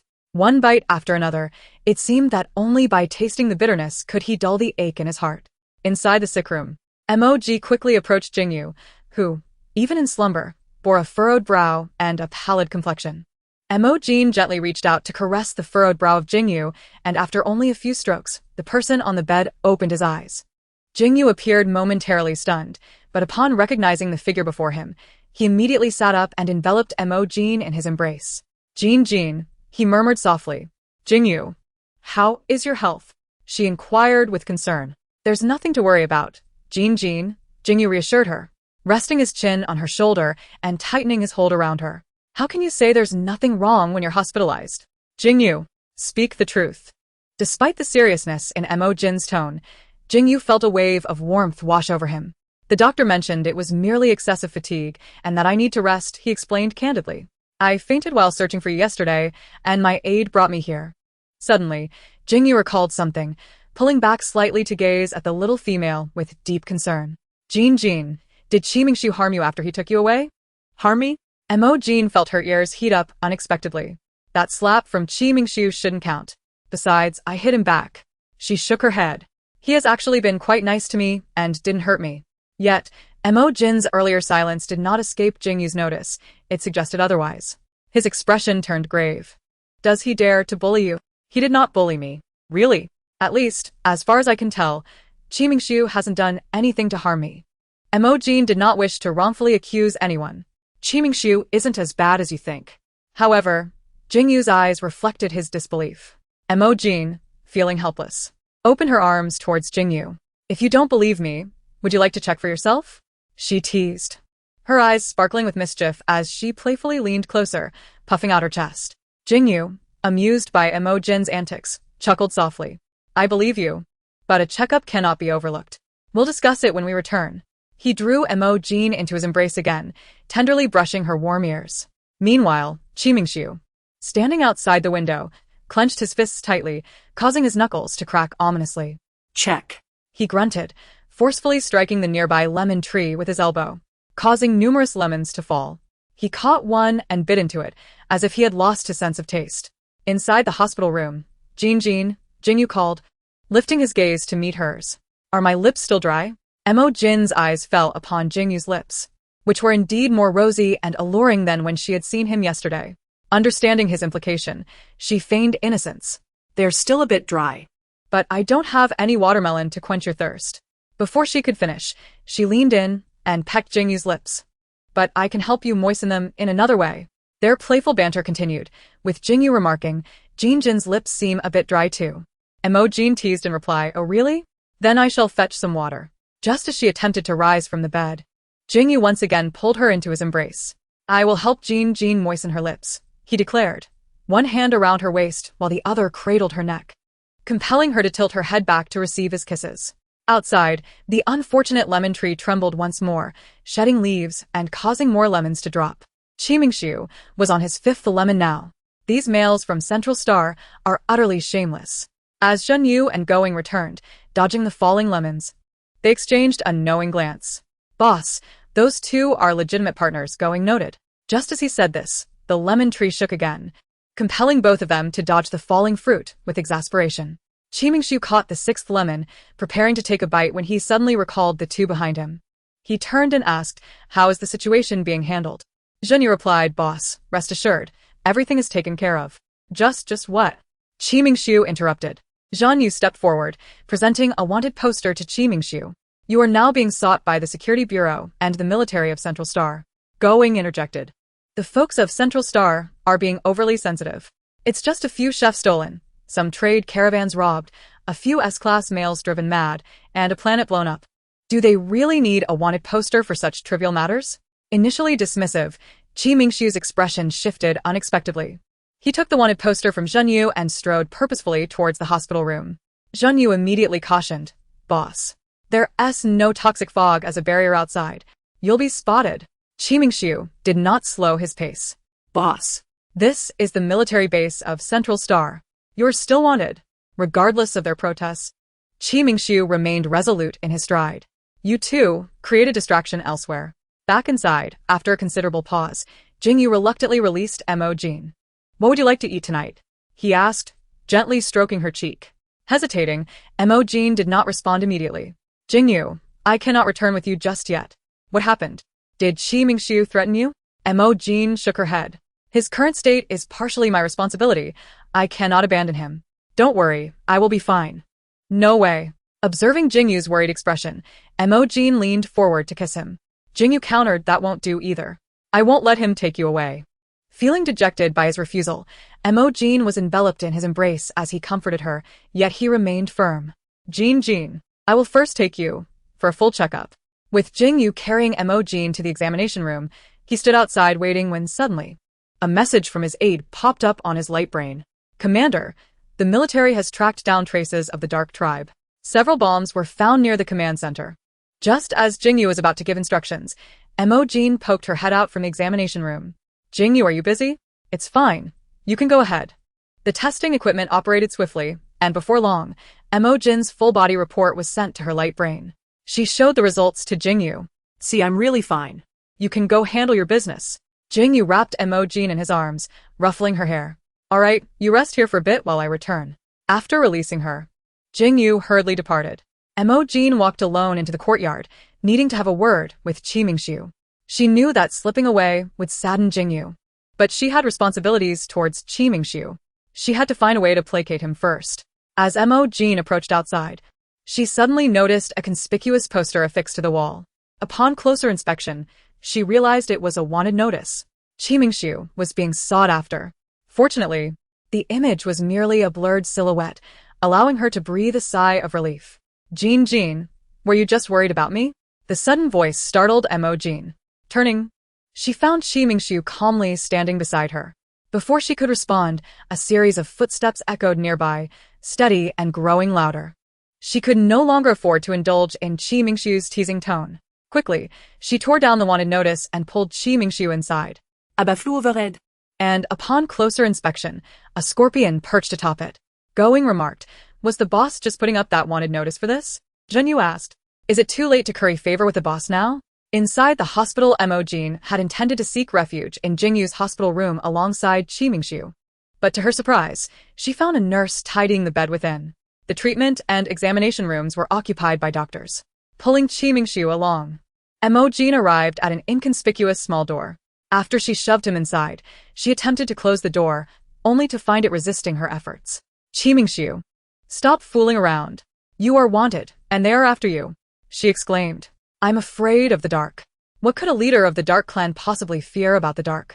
Before Mo Jin could voice her sarcastic retort, she spotted a group of guards in uniform entering the small hospital. With no other option, she and Shi Mingxiu had to hide in a room together. This was a storage room for potions, filled with various bottles and jars. As Mo Jin carelessly wandered, she inadvertently knocked over several vials, producing a cacophony of clattering sounds. Yet, Shi Mingxiu was pressed so closely behind her that she could not create any distance between them. After shooting Shi Mingxiu an exasperated look, she suddenly recalled something. The haphazardly arranged bottles and jars in the storage room bore a striking resemblance to the laboratory that had tormented Shi Mingxiu in her memories. Could it be that he expressed fear due to the recollection of those painful memories? A wave of guilt washed over Mo Jin. She turned, one hand resting gently on Shi Mingxiu's lower back, while the other cupped his cheek, her thumb brushing softly against it. Shi Mingxiu had initially intended to tease Mo Jin, but before he could make his move, he found her unexpectedly initiating physical contact. As he momentarily lost focus, the softness before him drew even closer, and she whispered softly into his ear, "Don't be afraid, don't be afraid. I'm here." Just then, the sound of the guard's footsteps echoed from outside. Shi Mingxiu distinctly felt the hand on his waist tighten. Meanwhile, Mo Jin continued to murmur soothingly in his ear, "It's all right, it's all right." He chuckled inwardly. He was the one who was anxious, yet she was the one offering him comfort. In the darkness, a hint of dark crimson flickered in his obsidian eyes. As the leader of the Dark Clan, he was accustomed to instilling fear in others. Never did he expect someone to express concern for his fears. In the shadows where Mo Jin could not see, the red glimmer in his eyes intensified. He relished this feeling of being cared for and thought of. Leaning down, Shi Mingxiu lightly nipped at Mo Jin's earlobe, but the little female in his arms was entirely focused on the patrol outside, oblivious to his actions.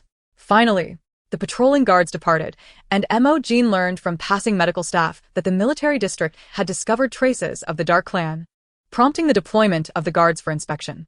From their conversation, it became clear that the hospital was surrounded by the guard, with continuous patrols expected. "Shi Mingxiu, I'll think of a way to draw them away. You should escape while you can. It's too dangerous here," Mo Jin whispered, her hand resting on the doorknob. A swirl of dark mist coiling behind her. In the next moment, she lost consciousness, and Shi Mingxiu caught her securely in his arms. Jin, it turns out you care for me so much," he murmured, planting a gentle kiss on her cheek. Of course, he did not wish to release the warm, fragrant figure in his embrace, but he needed to attend to a pressing matter first. When Mo Jin regained consciousness, she found herself lying on a bed in a villa. The familiar sensation prompted her to stretch languidly. At that moment, her fingers brushed against something fluffy. Turning, she discovered Fred seated on the other side of the bed. A large, furry tail draped over her. Fox, you're awake." She immediately leapt into Fred's embrace. As the weather turned cooler, his fluffy tail enveloped her warmly. Mo Jin nuzzled against Fred, comforted by his familiar scent. Fox, was I not in the military hospital? How did I suddenly end up at home?" Upon hearing her question, Mo Jin felt the arms around her tighten considerably. "Jingu sent me a message to pick you up from the hospital. You were still asleep in your bed, so I carried you back," Fred explained gently. Jin, have you been well these past few days?" "Don't worry, Fox. I'm fine." Mo Jin looked up at Fred, only to find an endless weariness reflected in his eyes. Fox, you look exhausted. It's my fault for worrying you." "It's not your fault. It's my responsibility to ensure your safety." Then, Sensing Mo Jin's concern, he continued to clarify. There was an SSS-class male that suddenly lost control and escaped from the security bureau. I've been busy capturing him these past few days. The mention of the SSS-class male's escape sparked a memory in Mo Jin. She had seen that on the wanted posters. It appeared to be related to Qi Mingxiu. But she could not fathom why Qi Mingxiu had returned her home. His old wounds had yet to fully heal. At that moment, she felt powerless to contact him. Did Qi Mingxiu intend to abduct her again like last time? Pondering this, Mo Jin turned her attention back to the person before her. With deep concern in her eyes, she cupped Fred's face and pressed a kiss to his lips. Fox, you've worked hard. Suddenly, Mo Jin recalled a detail from the male's soothing guide sent by the security bureau. The comfort of a partner could help alleviate a male's fatigue. Fox, may I help you? Mo Jin could see that Fred's current state was far from what he had described as carefree. The fatigue in his eyes mirrored that of the day he encountered Jingu. Realizing this, she began to take action. To her surprise, Fred grasped her hand firmly. What's wrong, Fox? Can I hold you to sleep for a while? Fred asked, his eyes filled with weariness, yet he mustered a smile for Mo Jin. She immediately ceased her movements, nestling into his embrace. Of course, Fox. The warmth of his embrace enveloped her, and soon after Fred closed his eyes. Fluffy fox ears sprouted atop his head. Mo Jin understood that males only revealed their beast forms when their energy was low, aside from voluntarily transforming. It seemed that Fred was indeed utterly exhausted. She reached out to gently stroke his fluffy ears, then placed her hands on his cheeks, channeling her spiritual energy to him. That evening, Fred prepared egg tarts and candles for dinner. By nightfall, Jingu had yet to return. Mo Jin fell asleep cradled in Fred's arms. Suddenly, the bedroom door emitted a soft sound, prompting Fred to open his eyes cautiously. Upon recognizing the visitor, he relaxed. It was Jingu, still clad in his uniform, exuding a cold aura. He leaned down to plant a gentle kiss on Mo Jin's cheek before reluctantly standing back up. Jingu then turned to Fred, the two of them sharing an unusually tranquil moment. Take good care of her. The following morning, Jingu appeared in military attire at the military academy. He was there to serve as a judge for the new student entrance tests at the Imperial Central Military Academy.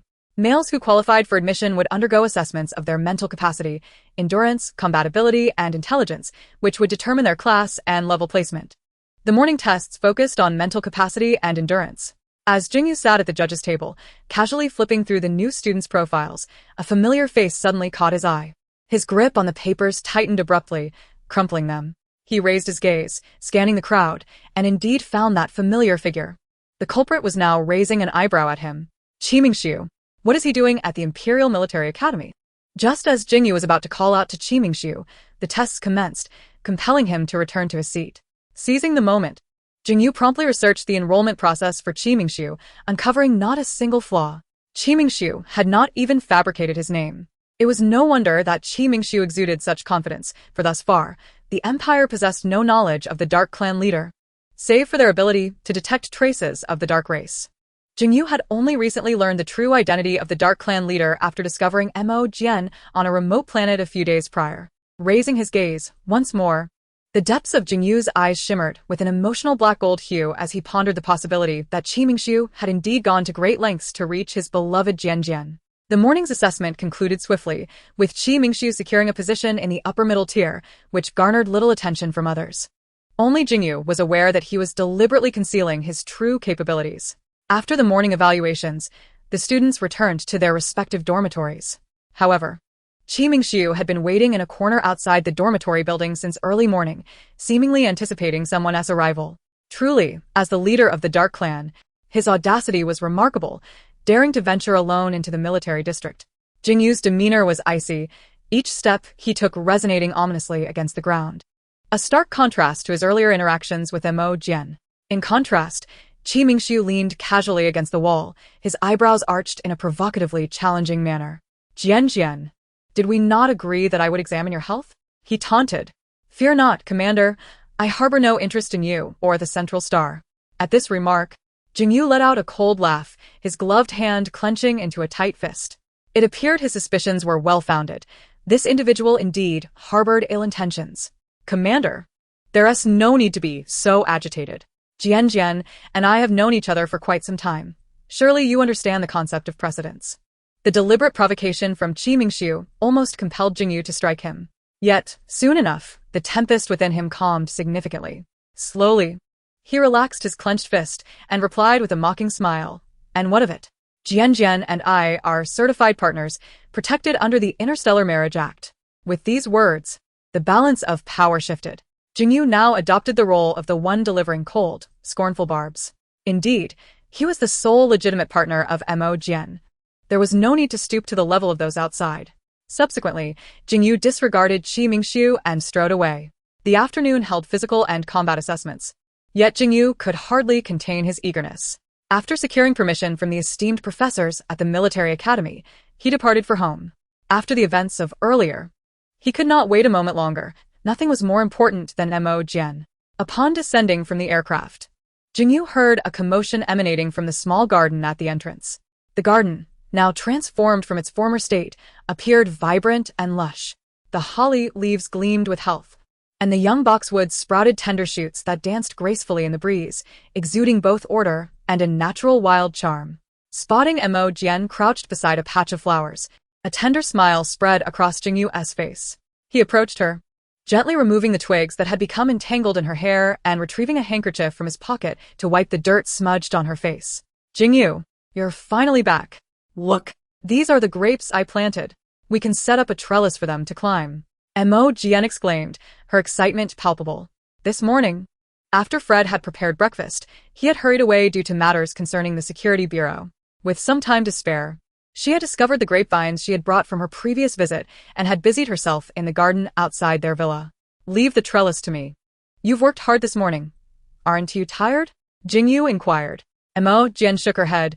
You know, Jingu, the grapes I've grown are incredibly sweet. It's a pity you didn't get to taste them last time. Jian, you're amazing. It seems I shall be fortunate this time. Have you eaten yet?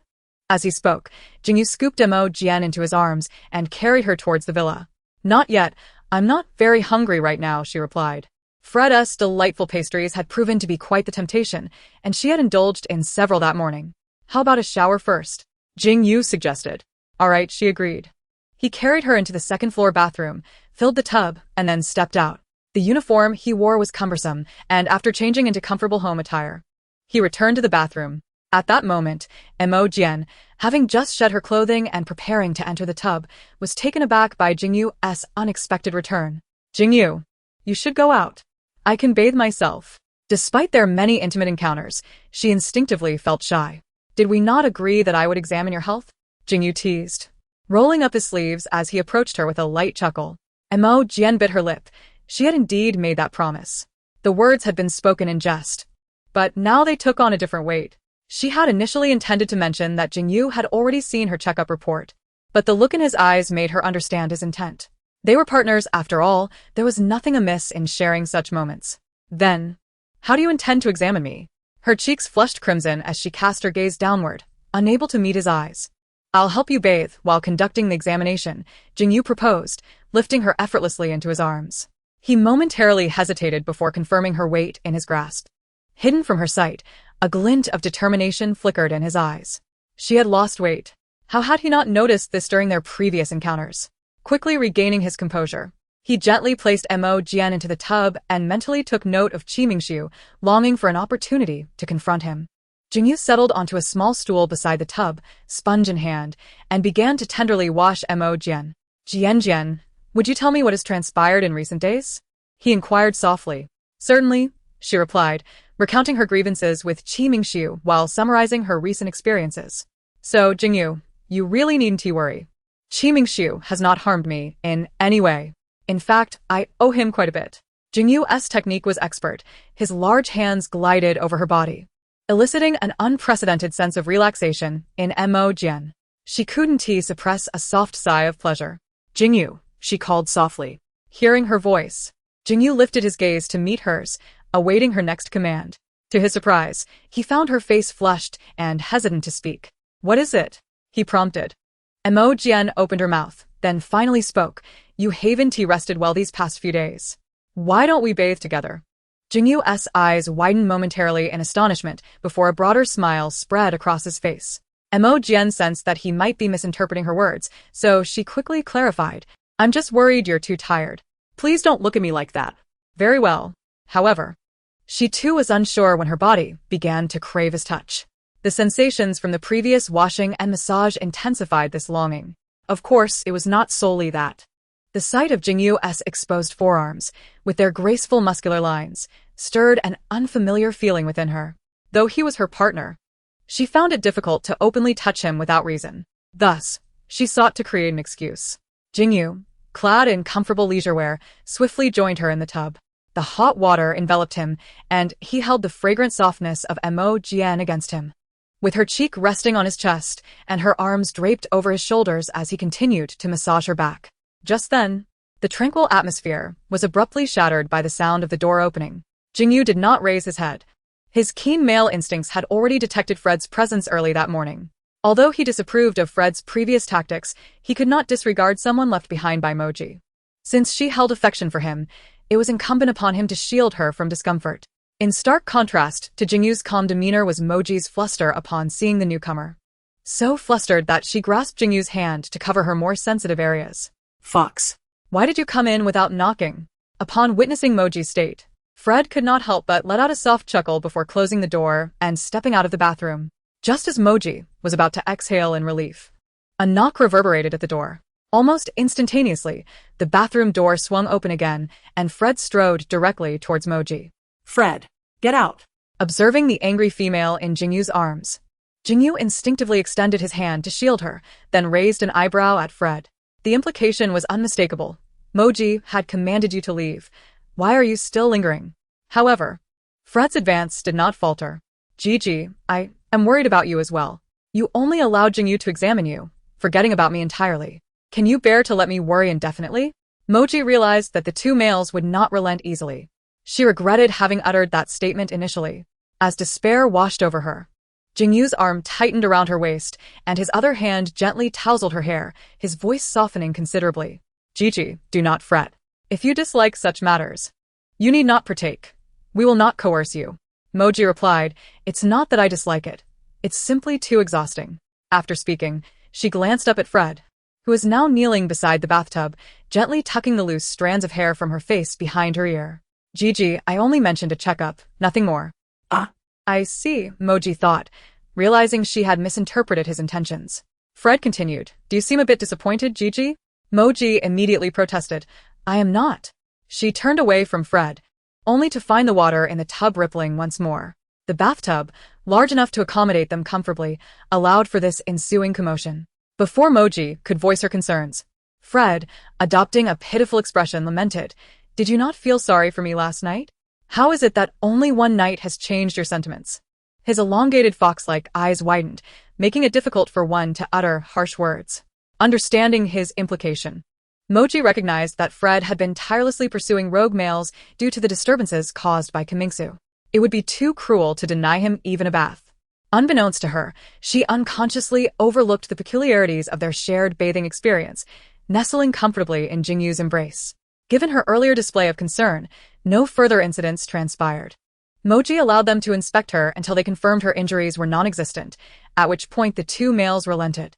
After Jingu completed the grape trellis in the small garden according to Mo Jin's instructions, he ultimately departed after lunch. Firstly, the enrollment of new students at the Imperial Military Academy was a significant event. Secondly, he needed to confront Kimingsu. The afternoon sun was somewhat blinding as Mo Jin lay soundly asleep in bed while Fred sat nearby, reviewing documents. Numerous Super S-class males had escaped, and although many had been captured or eliminated in recent days, several still evaded capture, fleeing the Central Star. Fortunately, the Central Star was temporarily free of danger, granting him a moment of respite. After a considerable interval, Fred glanced at the time. Mo Jin had been asleep for nearly 2 hours. If she continued to sleep like this, she would find it difficult to rest at night. While a male's primary duty in the presence of his female is to be compliant, he could not neglect Mo Jin's health. Fred stowed away his holographic computer and approached the bedside. Gigi, Gigi, he softly called, gently patting her. Mo Jin, cocooned in her blankets, wrinkled her brow in irritation upon being disturbed and rolled over, presenting her back to Fred. Gigi? Came a muffled reply from the covers. Seeing this, Fred smiled helplessly. Gigi, it's time to rise. Without waiting for her consent, he scooped her out of the blankets. As a result, Mo Jin spent the entire afternoon pouting and refusing to acknowledge him. Even at the dining table, she deliberately positioned herself several seats away, pointedly ignoring the pastries he prepared, sulking as she sipped her nutritional liquid. Given Mo Jin's scrunched expression, it was evident that the nutritional liquid was far from palatable. Fred could only facepalm, surprised by his female's considerable morning temperament. Gigi, do not be upset. At last, she afforded him a glance, her discontent evident on her face. Fred could not suppress a chuckle as he lifted a small cake from the table and approached her seat, revealing his pair of fox ears. He then coaxed gently. How about a bite of cake, if you let me show you my ears? Although Mo Jin maintained her pout, her gaze drifted toward the fluffy white fox ears atop Fred's head. I don't want it. Your ears no longer tempt me, she declared, feeling indignant over the infringement on her midday slumber. Fox, you are wicked. While she was still fuming, Mo Jin suddenly felt a tickling sensation at her neck. Turning to investigate, she discovered Fred's tail playfully brushing against her. Looking up, she was met with the captivating gaze of Fred's fox-like eyes. Do you not like my tail either? Mo Jin hesitated, biting her lip. One could not deny that each hair of that tail had been meticulously crafted, exuding unparalleled whiteness and brilliance. Fluffy and soft, it resembled a voluminous cloud of cotton. As the tail swayed, subtle silver glimmers danced within the fur, reminiscent of a lake shimmering under moonlight. No hands could resist such allure. Mo Jin scrunched her nose, conceding, very well, in honor of the tail, I shall acquiesce.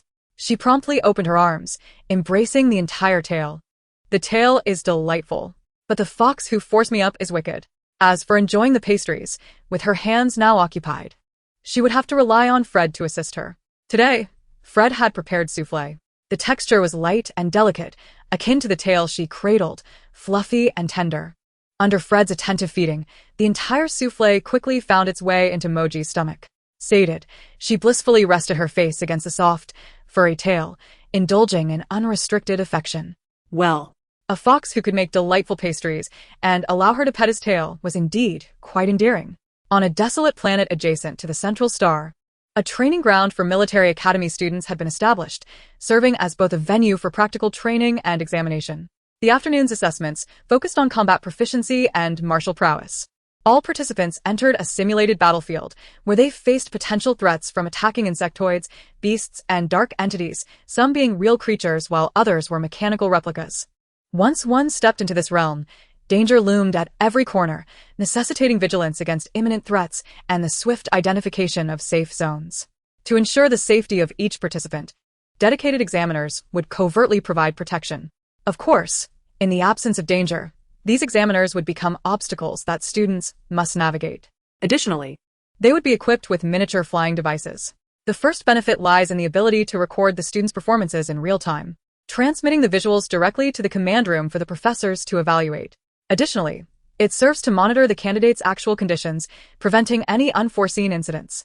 Jingu hurriedly made his way to the military academy, arriving just in time for the last batch of candidates to enter. He had deliberately changed into the uniform of an invigilator, standing at the entrance of the testing grounds, poised and ready. Chapter 68. Shimingshu. Is this how you care for the females? My goodness, is that the esteemed Commander Jingu? It is astonishing that someone of his rank would personally oversee the invigilation. Commander Jingu is my idol. 100% success rate against the Zerg. I wonder who is so fortunate to receive his direct guidance. Why am I not so lucky? How enviable. Each invigilator was randomly assigned to their respective students by the system, which the candidates could view within their testing interface. Jingu, standing there, had naturally employed a few subtle tactics to adjust the assignment list. Amidst the murmurs of the students, the fortunate individual they spoke of finally appeared. Shimingshu strode toward Jingu, a playful glint in his eye. I knew it was you. Jingyu's gaze was as frosty as ice. We shall settle this later. With the ringing of the bell, the final 50 candidates entered the examination room. The invigilators guided their respective students to designated areas, each route distinct. Jingu, however, led Shimingshu directly to the most challenging and perilous path, the one farthest from the safety zone. Unfazed, Shimingshu followed closely behind Jingu. After traversing a short distance, both men moved almost simultaneously. Jingu drew his sidearm and fired into the shadows, causing a swarm of blood ants to surge forth. Having evolved wings, the mass of black and crimson, comprised of countless blood ants, swiftly enveloped the hidden drone, rendering it inoperative as it plummeted to the ground. The voice from the command center crackled through Jingu's walkie-talkie. "Commander Jingu, may I inquire about the situation on your end? How are the candidates faring?" Jingu replied, "The live drone has been accidentally damaged. Everything else is proceeding normally." Shimingshu, surprisingly cooperative, added, "Rest assured, command center, everything is fine." "Is the esteemed commander seeking retribution?" Shimingshu raised an eyebrow at Jingu. In the next instant, without warning, Jingu launched an assault on Shimingshu. With a low growl, a phantom of a lion flickered around him. His fist, propelled by a gust of wind, struck toward his opponent's face. Shimingshu sidestepped at the last possible moment, narrowly evading the lethal blow. The two became instantly entangled, exchanging blows, each impact accompanied by the sound of fabric tearing and air bursting. Their combat intensified, the surrounding structures crumbling under the strain. Ultimately, after a final fierce clash, both retreated a few steps, locking eyes. "What's with the frenzy?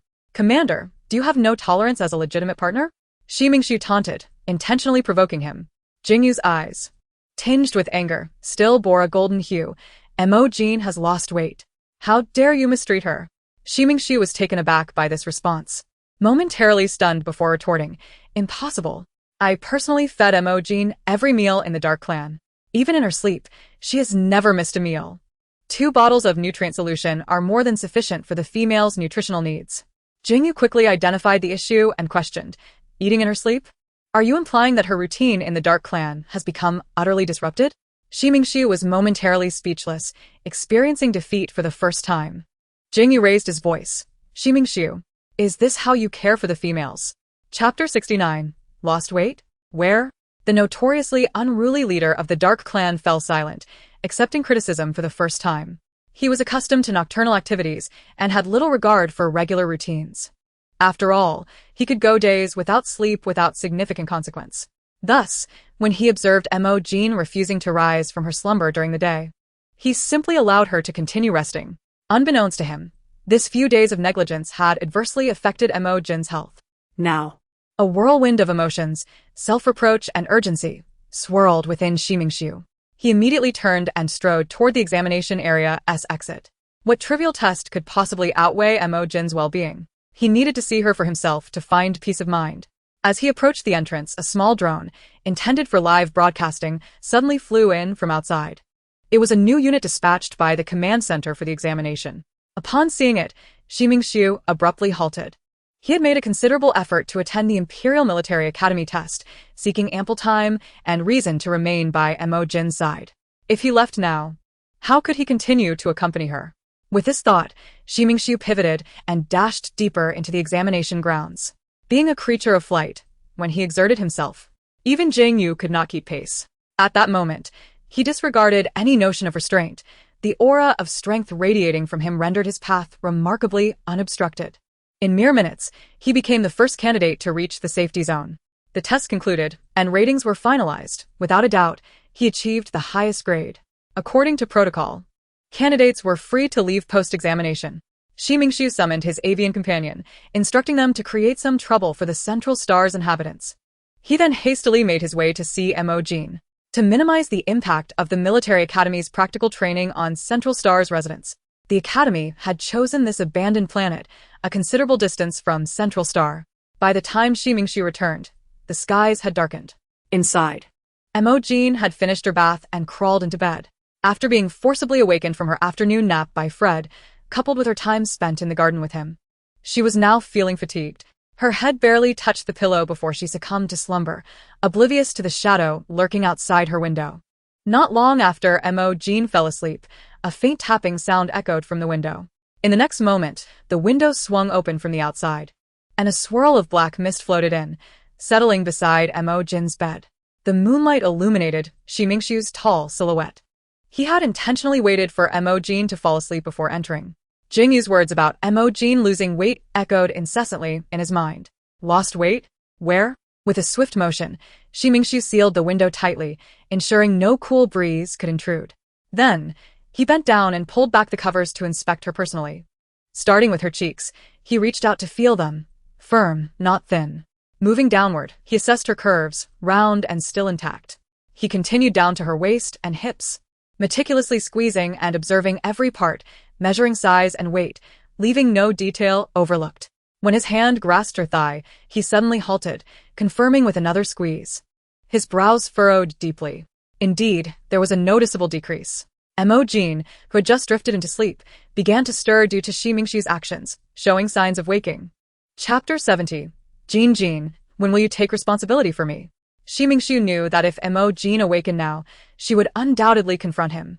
Thus, he instinctively gathered her into his arms, gently patting her back, coaxing her back to slumber. In truth, he could have easily utilized the Dark Clan's secret techniques to induce sleep in Mo Jin, but after a day apart, he would not forego any opportunity to be with her. Not long after, the female in his arms once again fell into a deep slumber, and Shimingshu reluctantly laid Mo Jin gently onto the bed. Contemplating how he might restore her vitality, he harbored a burgeoning idea but did not depart immediately. Instead, he settled beside her, tucking the strands of hair from her cheek behind her ear. He intertwined his right hand with Mo Jin's, their palms pressed together. Shimingshu endeavored to channel the venom within him, sensing the profound connection between them. It was only when this intense bond intertwined within their palms that a semblance of relaxation graced his brow. The issue of identity had been resolved. Now, as her creditor, it was time to collect his due. Yen, you must take responsibility for me. After tenderly caressing her hand with his lips, he bestowed a kiss upon it. He did not release her hand but instead turned onto the bed to lie beside her. After all, the two males who typically surrounded her would not return tonight. He would assume the responsibility of caring for this female. The following morning, despite having gone to bed early the previous night, Mo Jin felt drained when Fred lifted her for breakfast. Fox, I'm so tired, she murmured, leaning against Fred's embrace as he fed her spoonfuls of rice porridge. After a few bites, her senses began to awaken. She nuzzled against Fred's chest before straightening up. Initially intending to eat on her own, she suddenly sensed something amiss. What's wrong, Yen? Without an immediate reply, she poked at Fred's muscular chest. Fox, does your chest get hard at night? It feels different from last night. Upon hearing this, Fred momentarily halted his feeding but quickly resumed, concealing any signs of unease. Last night, he had been occupied with matters at the Safety Bureau, returning only before dawn. He had assumed Jingu would be at home to care for Mo Jin, but upon opening his light brain this morning, he discovered a message from Jingu, who had also been swamped with work. Fred suddenly recalled Mo Jin's earlier mention of grievances with the Dark Clan. Suppressing his emotions, he waited until he finished serving her breakfast before making his way to her room on the second floor. As an ancient lineage, the Fox clan possessed numerous little-known secrets. The Dark Clan excelled in deception, often employing specialized toxins to mask their traces. There were exclusive methods to detect what Imperial instruments could not. It was inconsequential whether he conducted a scan or not.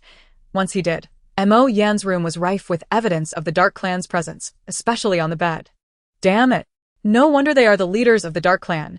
Their methods are indeed foul. He had initially thought their actions were merely a provocation against the Empire.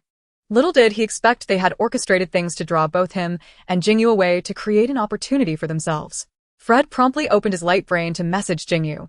I've found traces of the Dark Clan in the room. Shall we collaborate? Jingu quickly replied. Are you referring to dealing with Shimingshu? These three males were indeed concealing matters from her. Of course, I will devise the plan. You need only cooperate. Not long after sending the message, Fred received Jingu's response. Agreed. Just as he was about to close his light brain, another message popped up, but do not let Mo Jin be put in a difficult position. Upon reading this, Fred could surmise Mo Jin's feelings towards Shimingshu, which left him somewhat disheartened. However, he quickly reassured himself. What female doesn't he have 3 husbands or 4 consorts? Moreover, Montag Jan was so exceptional. She deserved the submission of males. Fred had initially intended to engage in a contest of male supremacy with Shimingshu, but under these circumstances, he could employ his most adept tactics.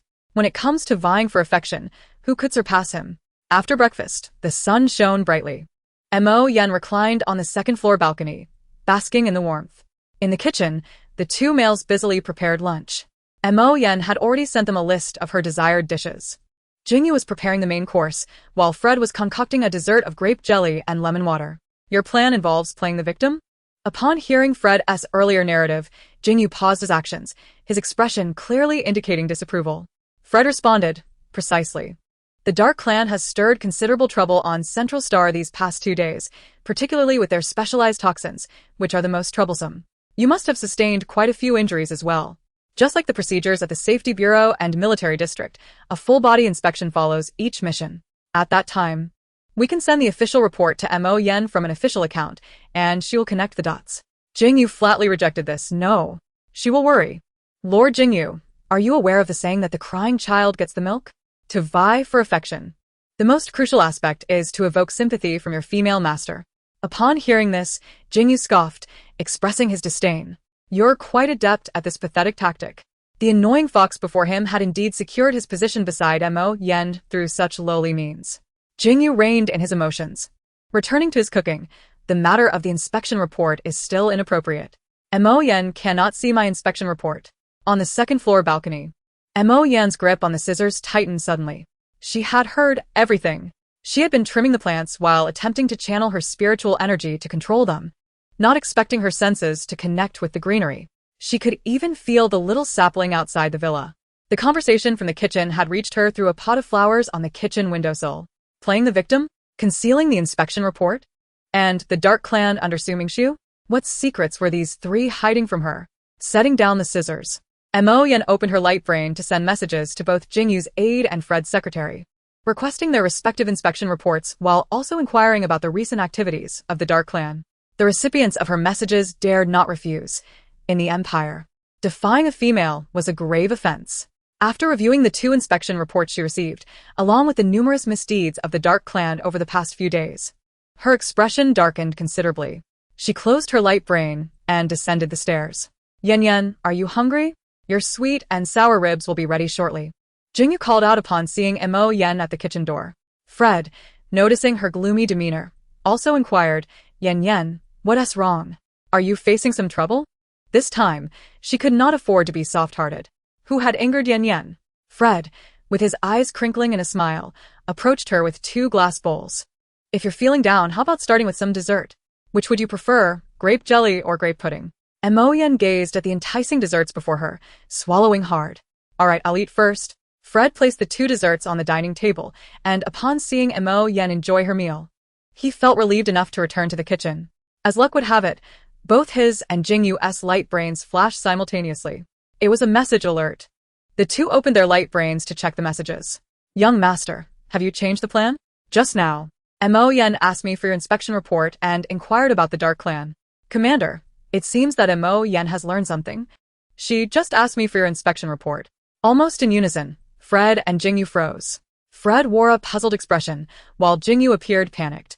They instinctively glanced towards Mo Jin, who was also looking in their direction. There's no need for you to speculate further.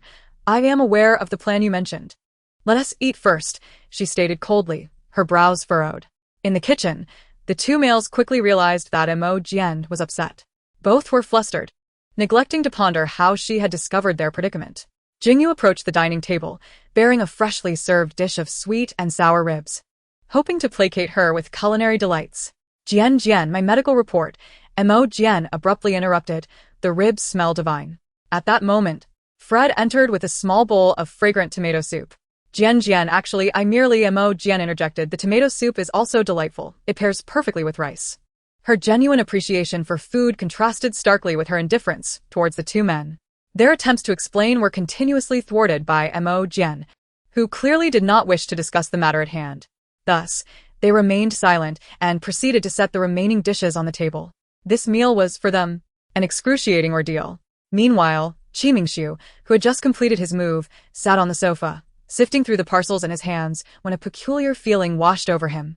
Due to the subtle bond between the mother and child goo worms, he occasionally sensed Mo Jin's emotions. It was evident that she was currently angry. Qi Mingxiu promptly rose and changed into a fresh outfit, eagerly clutching the parcel as he made his way outside, buoyed by a sense of excitement. Having recently moved, he was presented with an opportune moment to investigate what had transpired to provoke Jin's ire. In the living room, Mo Jin was seated on the sofa, her arms crossed defiantly. At her feet knelt both males, adhering to the imperial custom of a female's anger demanding a male's contrition. Upon recognizing the gravity of Mo Jin's demeanor, Jingu and Fred complied with this tradition. Mo Jin observed their actions in silence. In the past, She might have disregarded the imperial hierarchy that favored females over males, but she had overheard enough upstairs to understand the gravity of the situation. Fred had repeatedly exploited her compassion to feign helplessness. This time, she resolutely refused to yield. Fred was the first to speak. Jian. We did not intend to conceal anything from you. It was merely that Qi Mingshu's methods were too insidious. He hesitated momentarily, cautiously suggesting, is it possible that Jian is upset because Jingu and I aimed to confront Qi Mingshu?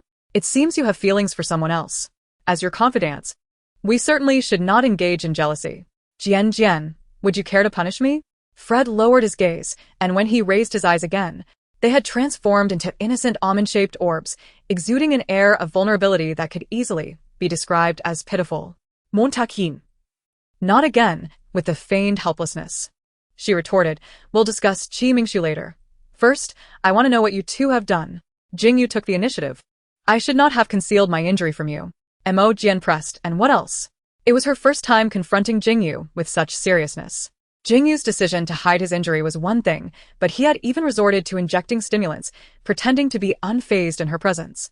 He met Mo Jin's gaze, understanding her unspoken demand, and confessed, I should not have recklessly injected medication to mask my injury in an attempt to deceive you. However, rest assured, my health is currently intact. Mo Jin was already aware of this. She had seen his medical report 2 days prior and sensed no abnormalities after using her spiritual energy today. In a stern tone, Mo Jin declared, given your honesty, I shall forgive you this time, but in the future, you must prioritize your health and never hide anything from me. Upon hearing her concession, Jingu's anxiety dissipated, and he smiled as he advanced a few steps, his voice as gentle as ever. As you command, Lady Mo Jin. I had no intention of concealing anything from you. That medical report was meant for you. Fred's expression at this moment resembled that of a child seeking praise. Mo Jin, eschewing any pretense, directly articulated the cause of her anger, yet you exploit my compassion to feign helplessness. At her words, Fred froze. Jian, speak for yourself. How many times have you deceived me before? She insisted. If you do not tell the truth, Mo Jin paused, contemplating how to threaten Fred. Otherwise, from this moment forth, I shall withhold my hugs and refrain from caressing your face, cradling the male's cheeks, a method she had discovered to soothe them. Much to the delight of the fox and the little lion in her home, she noticed Fred's expression shift at her words.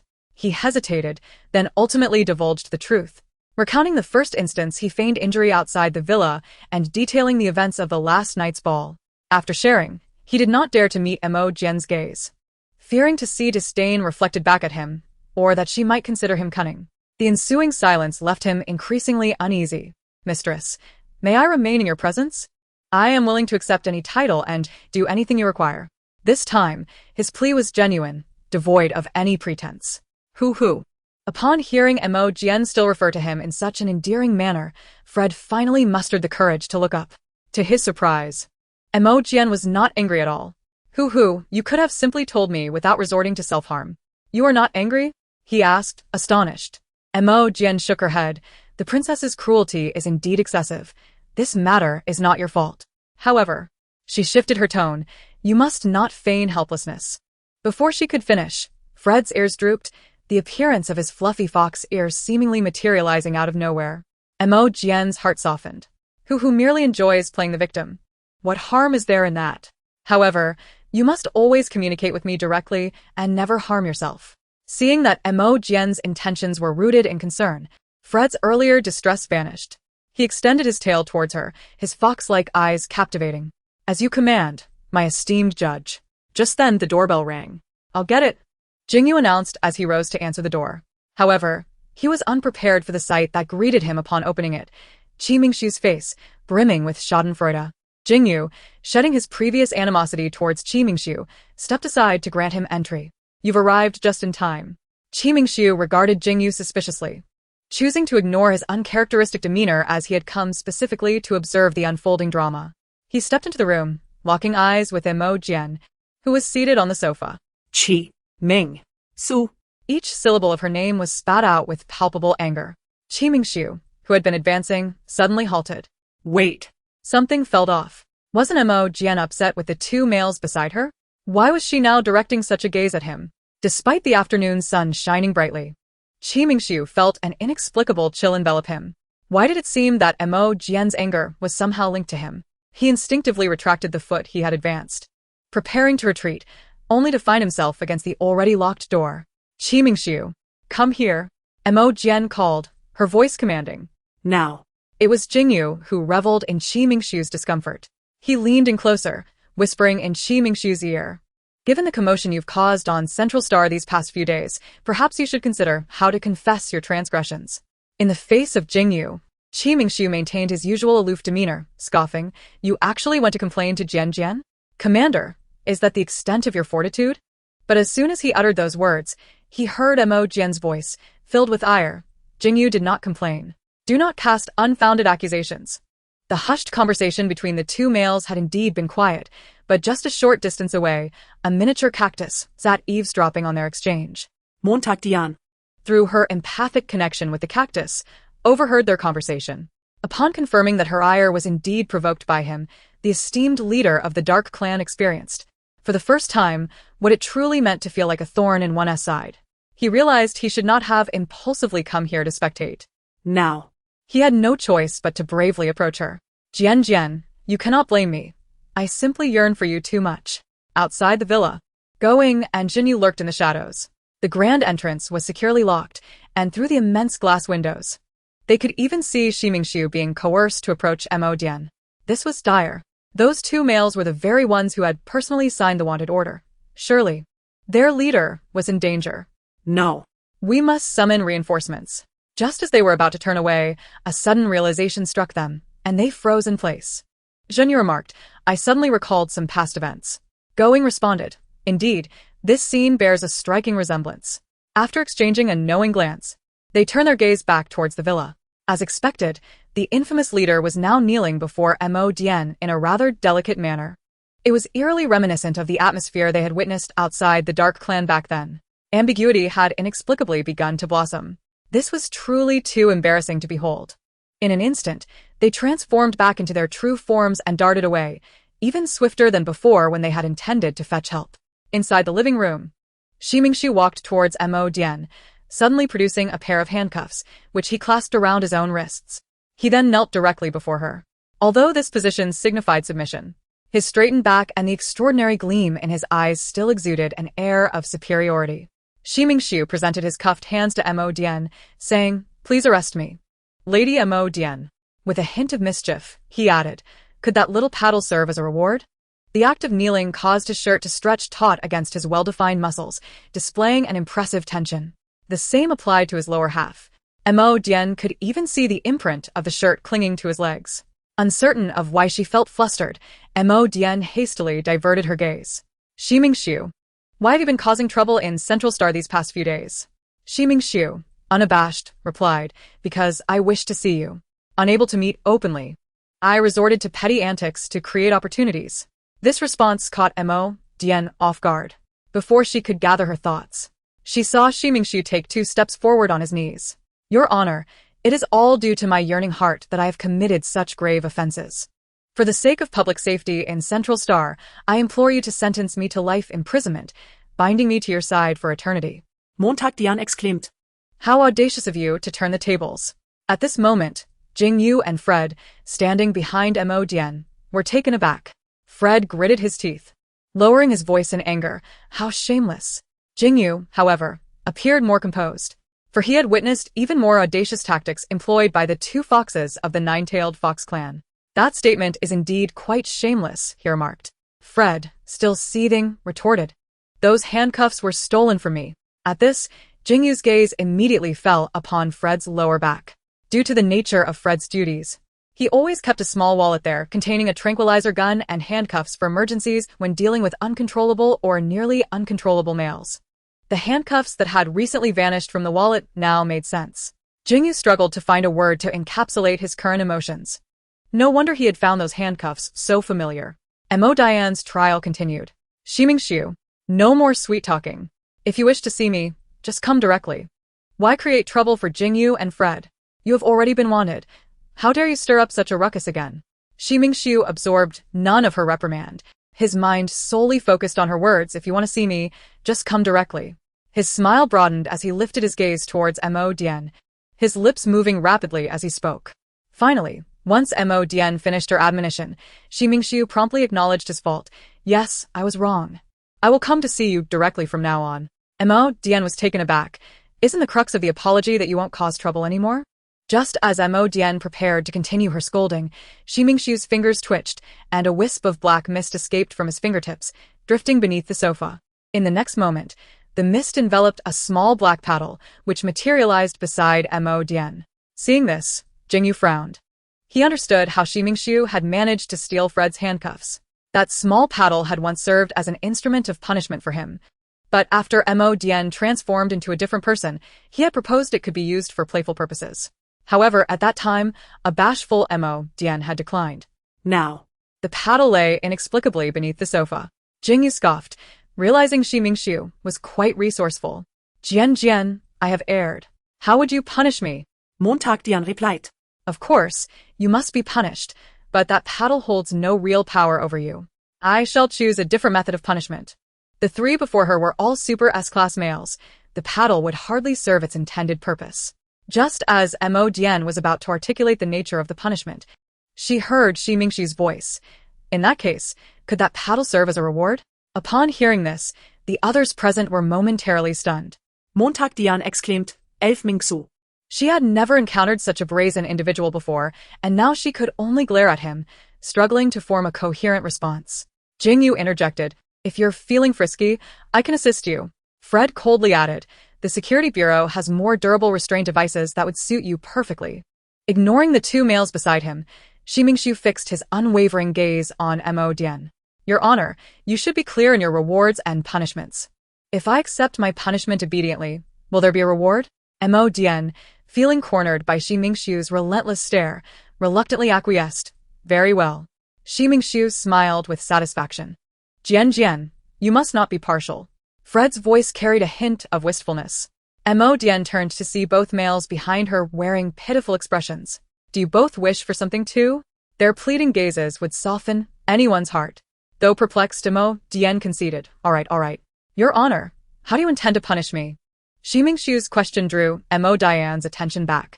Since you confess that your mischief was merely to see me, the punishment shall be, for the next 2 days, I will not acknowledge your existence. Upon hearing this, a look of panic crossed Ximingxiu's face for the first time. He had anticipated a standard reprimand, but to be ignored was utterly unacceptable. Your Honor, I request a reduction of sentence.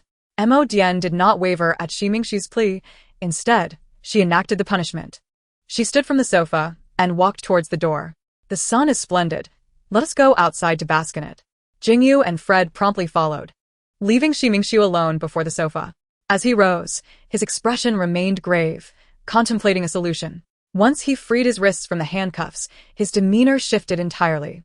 He activated his holographic device and sent 2 messages to Going and Jingu. Boss. We are here to assist you. Boss. We have scoured the major shopping centers of Central Star and purchased the most favored outfits among females. The once sparsely furnished new home was now filled with dozens of outfits laid out across the living room, each accompanied by corresponding accessories. Going and Jingu stood at either end of the row of clothes. Hook Shadow. Boss, with styles so varied, the choice is yours. Poison Feather. There must be an outfit that Mo Jin cannot resist. Ximingxiu surveyed the row of garments with great satisfaction, ultimately selecting an ensemble rich in fabric.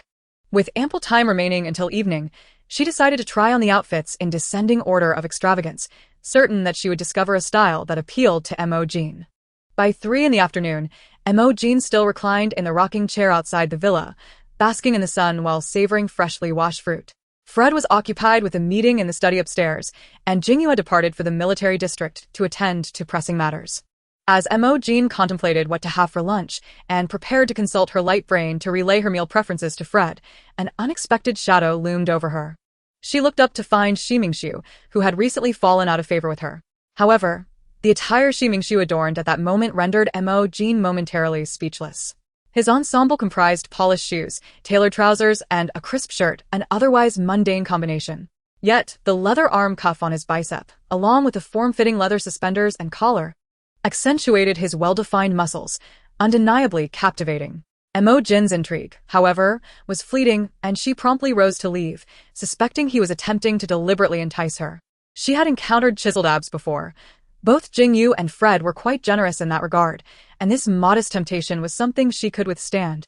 Before Shimingshu could present the small box he held, Mo Jin decisively departed. His hand lingered midair, yet he felt no embarrassment. It was of little consequence. If this outfit did not suffice, he could simply try another, as he had a plethora of ensembles at home. Shimingshu's newly acquired residence was in close proximity to the villa, less than 100 meters away. He swiftly returned, changing into another outfit. Before leaving, he thoughtfully slipped a small note into the previous ensemble. Liked, but lacked allure, unsuitable for when Mo Jin is in a temper. After sending Fred a message regarding her dinner preferences, Mo Jin wandered into the small garden beneath the villa. Thanks to her nurturing powers, the garden flourished with vibrant greenery.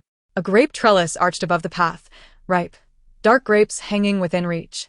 As she pondered how to further enrich her garden, she was once again confronted by none other than Shimingshu. Mo Jin was about to ignore him and leave, but his attire momentarily halted her. Clad in a casual suit jacket that was devoid of any undergarments, the only adornments were chains draped across his chest, with a gem dangling alluringly, swaying with his breath. Though she could tolerate the display on his chest, the mask he wore was utterly beguiling. The silver, filigree metal mask clung to his chiseled features, shaped like wings. Mo Jin had once stumbled upon such a peculiar mask while browsing her light brain. It was referred to as a bite-restraining mask. This time, she could not suppress a gulp.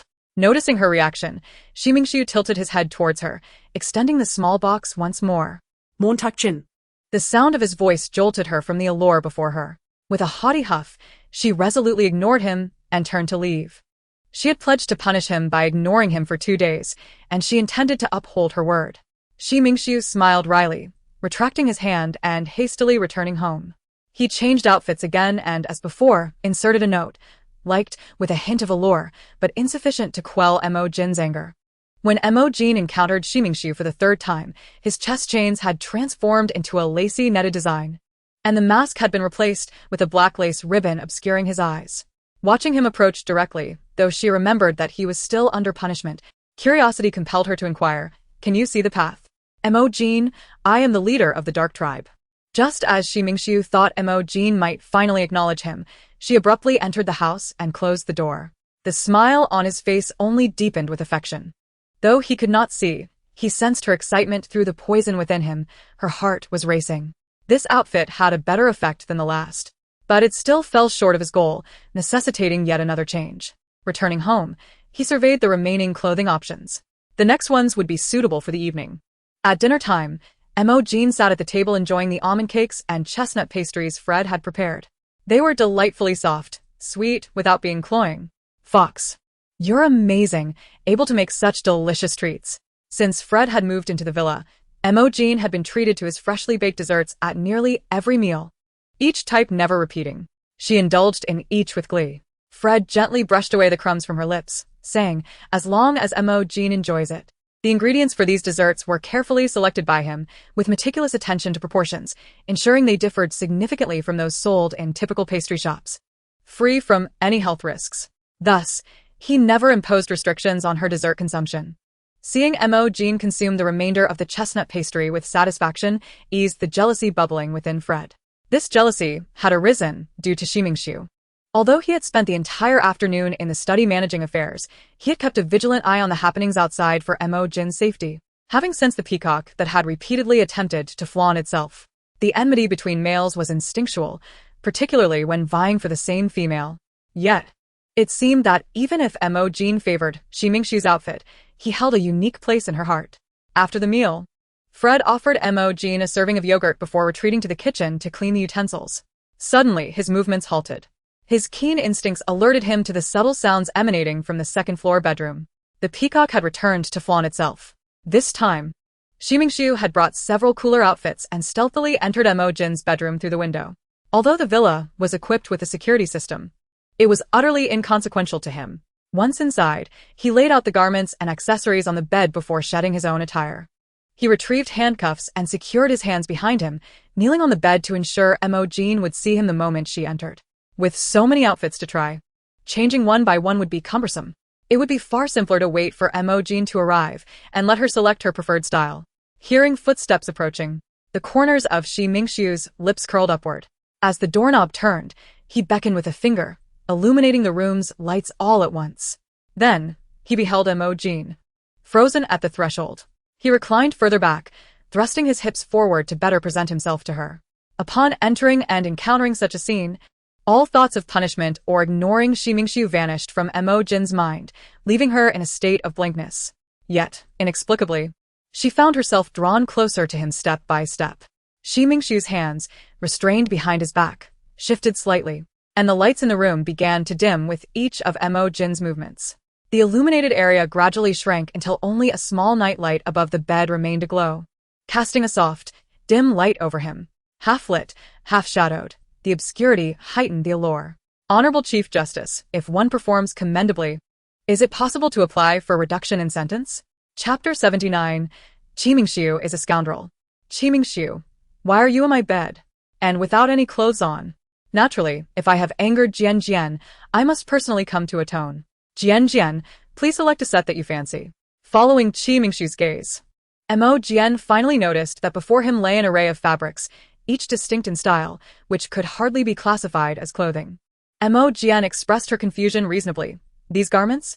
There isn't much difference between wearing them and not wearing them, is there? Qi Mingxiu. So, it appears Jian Jian prefers not to wear them. Qi Mingxiu. Mo Jian shot him an angry glare. Of course, in the face of certain temptations, it is impossible to remain indignant. Though she had previously seen Qi Mingxiu's body while healing, the alluring pose he now struck made it difficult for Mo Jian to look away. Meeting his gaze, she cautiously inquired, "The atonement you mentioned? It can't possibly mean—" Qi Mingxiu raised an eyebrow. "Indeed, it is exactly as you envision. Jian Jian, how about granting me an opportunity to demonstrate my sincerity?" Mo Jian's gaze fell upon Qi Mingxiu once more, contemplating whether to break the rule she had set for herself. "Jian Jian, the punishment does not specify that I cannot bribe the Chief Justice. You may continue to ignore me. Rest assured, I will conduct myself admirably. So, have you chosen which set I should wear?"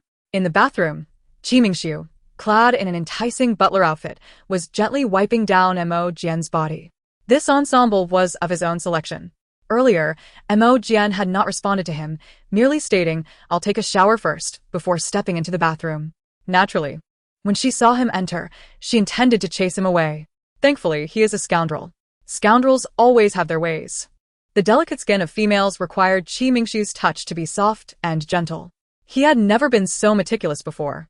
Once the droplets of water were wiped away, he lifted Mo Jian and carried her to the bedside.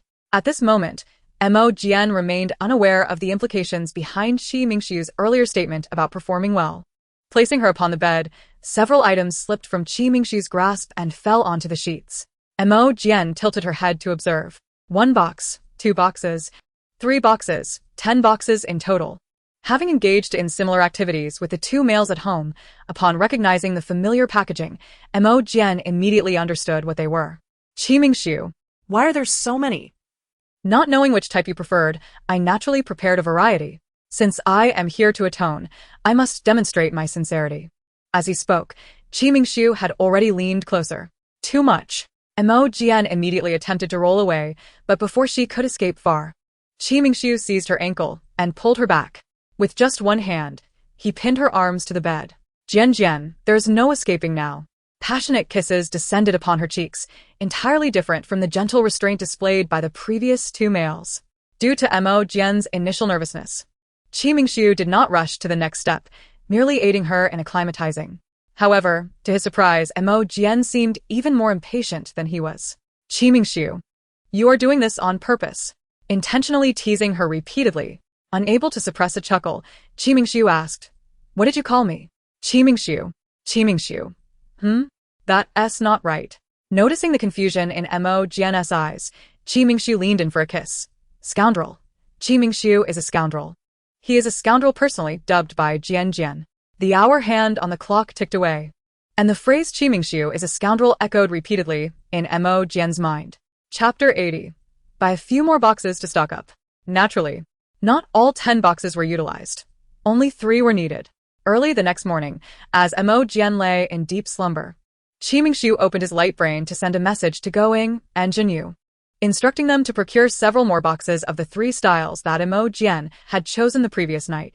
Despite the fact that the female in his arms had lost her voice from shouting and had attempted to flee several times, he could still connect with Mo Jin through the poison within him, sensing that she was quite satisfied with his performance. Qi Mingshu leaned down and placed a gentle kiss on Mo Jin's forehead. Seizing the opportunity while she was still asleep, he cautiously lifted the covers to check on her. Though she had been treated the previous night, her skin was still red and swollen. A gentle touch made her shiver. Applying medicine now might awaken her. So, he decided to wait until she was awake.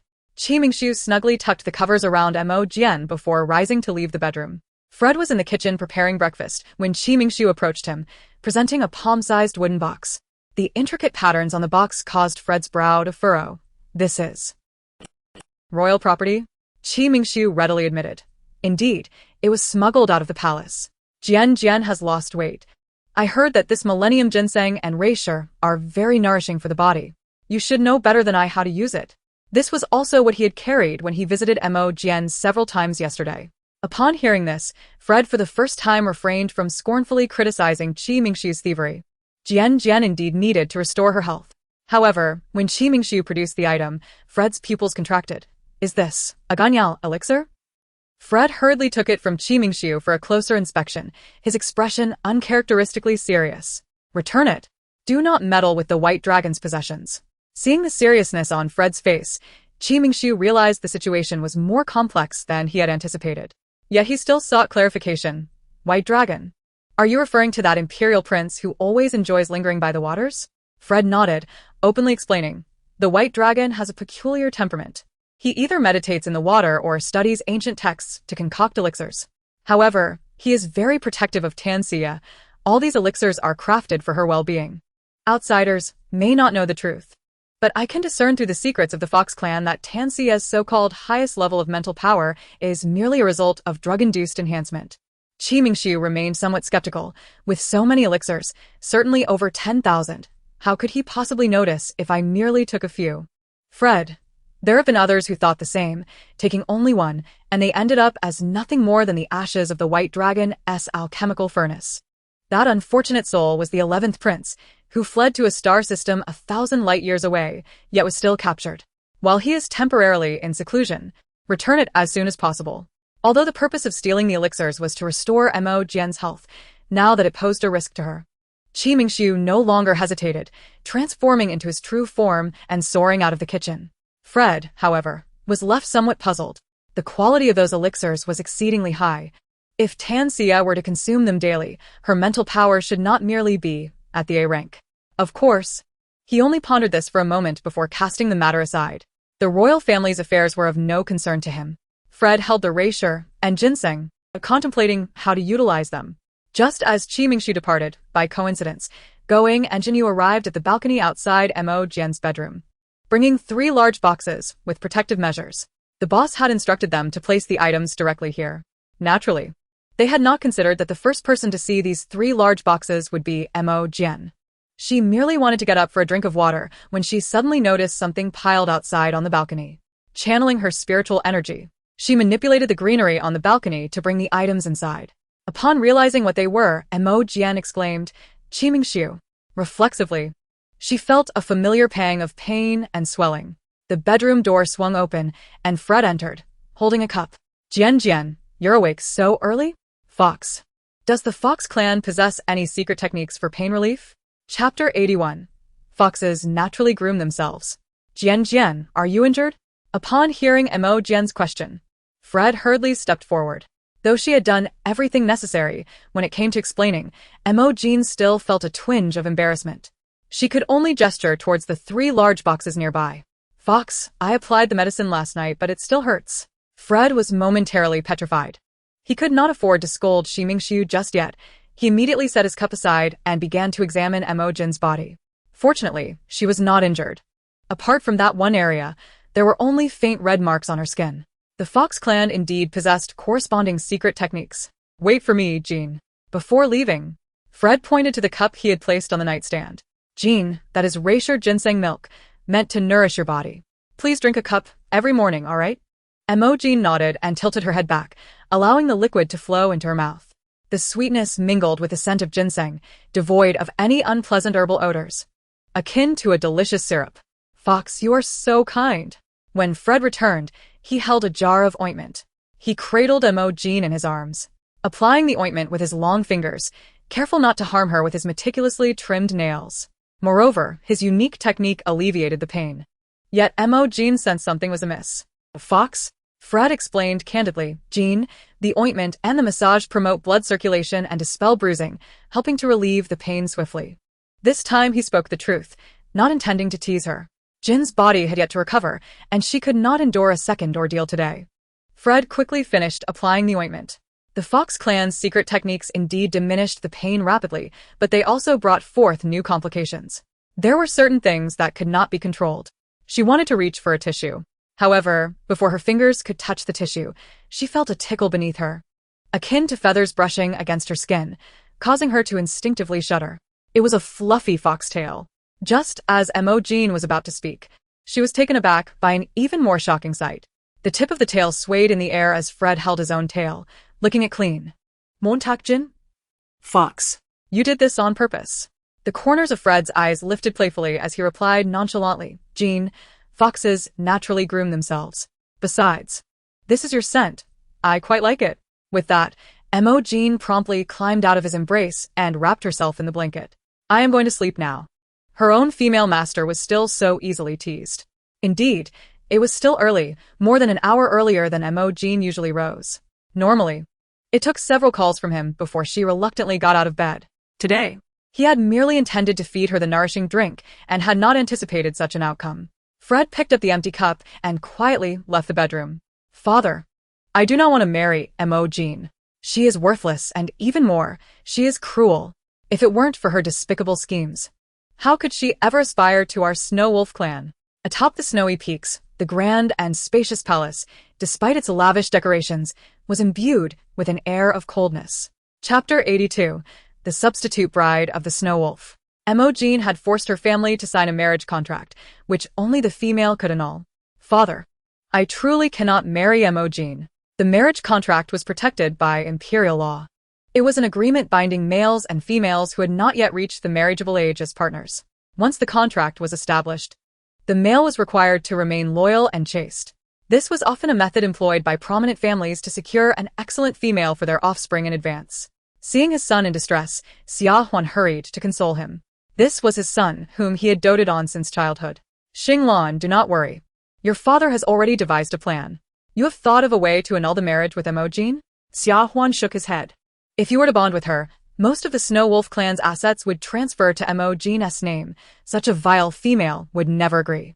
Noticing his son was on the verge of tears again, Xia Huan continued, the original marriage contract merely binds a male of the Snow Wolf clan to her. It does not specifically name you. Upon hearing this, Lu Xinglan's eyes glimmered with realization. Father, are you saying that the one we expelled from the family? Exactly. Let that wretched child marry in your stead. Your birthday is in 10 days. We can invite Mo Jin and that wretched child to fulfill the original contract. The two exchanged knowing glances, immediately understanding each other. Mo Jin was unaware of the unfolding events. She only knew that upon waking, both Fred and Shi Mingxiu seemed off. At that moment, she was seated on the sofa, leaning against Jingu, listening to him explain the latest mechs and warships. Having never encountered such things before, she was filled with curiosity. It was during this time that Shi Mingxiu and Fred returned. One had fox ears standing erect, fur bristling with agitation, while the other had hair tousled like a bird's nest and was dusted with grime. Jin? What happened to you? Did you fight? No sooner had she spoken than Fred interjected, someone foolishly hurt Jin last night, so I taught him a lesson. Jin, you won't blame me, will you? Before Mo Jin could respond, Fred transformed into a small white fox and burrowed into her arms. This maneuver left Shi Mingxiu, who was about to complain, speechless. Previously, he had only heard of the cunning nature of the males of the nine-tailed fox clan, but witnessing it firsthand was indeed exceptional. The fox's fur was soft and plush, and Mo Jin couldn't resist stroking it a few more times. Fox, you are so wonderful. Of course, I won't hold anything against you. He hurt you last night? Noticing Jingyu's worried expression, Mo Jin quickly reassured him, it's okay, Jingu. Fox has already treated my injury. I am all better now. As they were speaking, Ximingxiu suddenly knelt before her on one knee. Jin, I was in the wrong last night. How about you take your revenge tonight? You can lock me up. I promise I won't run or resist. The mention of escape brought to Mo Jin's mind some inappropriate images. Of course, she had tried to run but had failed. Realizing this, she shot a glare at the culprit before her. Not a chance. You are temporarily exiled to the cold palace. No consort duties. Ximingxiu displayed no sign of panic. Her angry demeanor was rather endearing. As for being exiled, it was of little concern. He would create opportunities for himself. After all, wasn't it he who had actively sought her out last night? He nestled his face against Mo Jin's leg, and while he verbally promised to obey, his mind was already scheming. Chapter 83. Thinking of a way to be released from the cold palace. After lunch, noticing Mo Jin's keen interest in the mechs, Jingu eagerly invited her. Jin, would you like to see my mech? I would love to. Having just seen related videos on Jingu's light brain, she was eager to see it in person. How about you come with me to the military academy? Sure. Just as they entered the villa, Ximingxiu, who had been outside, caught wind of this conversation and momentarily hesitated before hastily retreating to his room upstairs. This room was one he had worked hard to obtain from Mo Jin before lunch. He had just gone out to move in. Outside the villa, parked on the open ground, was the flying vehicle Jingu regularly used. He followed closely behind Mo Jin, watching as she eagerly entered the vehicle. Just as he was about to board as well, an unexpected visitor approached. Observing the attire of the person before him, Jingu narrowed his eyes and scoffed. So the leader of the Dark Clan has finally remembered he is a new student at the military academy. Since the conclusion of that test, Ximingxiu has not once set foot in the military academy. The figure present at the academy was merely an illusion, a mere puppet. It might deceive others, but it could not elude Jingyu's discerning gaze. Now, yearning to be with Dian, Ximingxiu was reminded of his status as a student at the military academy. Such underhanded tactics are truly despicable. Upon hearing this, Mo Jin also leaned out from the aircraft. Ximingxiu's attire caught her attention anew. Unlike his usual dark-hued garments, he now donned an olive-green military uniform. The contrast between his deep-set eyes and the somewhat youthful, light attire was striking. Montag Dian, Elf Mingsu. Why are you dressed like this? Ximingxiu, after undergoing a personal assessment by the esteemed commander, I am now a student of the military academy. Dian. I have turned over a new leaf. Noticing the skeptical expression on Mo Jin's face, Ximingxiu felt an urge to tease her. Dian, I have reformed for you. Mo Jin. She knew full well that Ximingxiu would not utter anything serious. Without a doubt, Ximingxiu was once again met with a glare. It was quite endearing when her bashful nature flared up in anger. Ximingxiu was just about to reach out and caress Mo Jin's cheek when an imposing figure blocked his view. It was Jingu.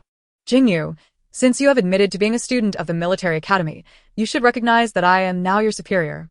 Go and pilot the aircraft. Dian will be under my care.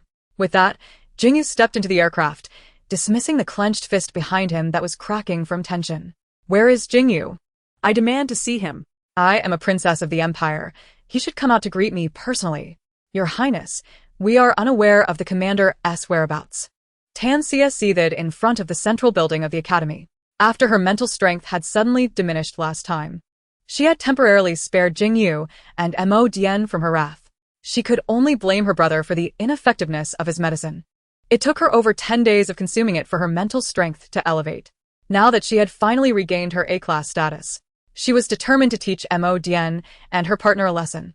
At that moment, Jingu, who had just returned from escorting Mo Jin around the academy, arrived back at the central building, accompanied by Ximingxiu, who was dragging a small flower pot. It contained the corn seeds that Mo Jin had discovered earlier, which she had whimsically planted in the pot to take home and nurture. Jingu had intended to let Mo Jin rest in his office, but was taken aback by the scene before him. Upon seeing the newcomers, Tanxia, brandishing a whip with fierce intent, advanced towards them. Jingu and Ximingxiu instinctively positioned themselves in front of Mo Jin. As the whip was about to descend, suddenly, a figure sprang forth from their side. By the time they reacted, Mo Jin had already tackled Tanxia, pinning her to the ground. The whip that should have struck was deflected by the unexpected force. Mo Jin swung her fists at Tanxia, albeit lacking finesse.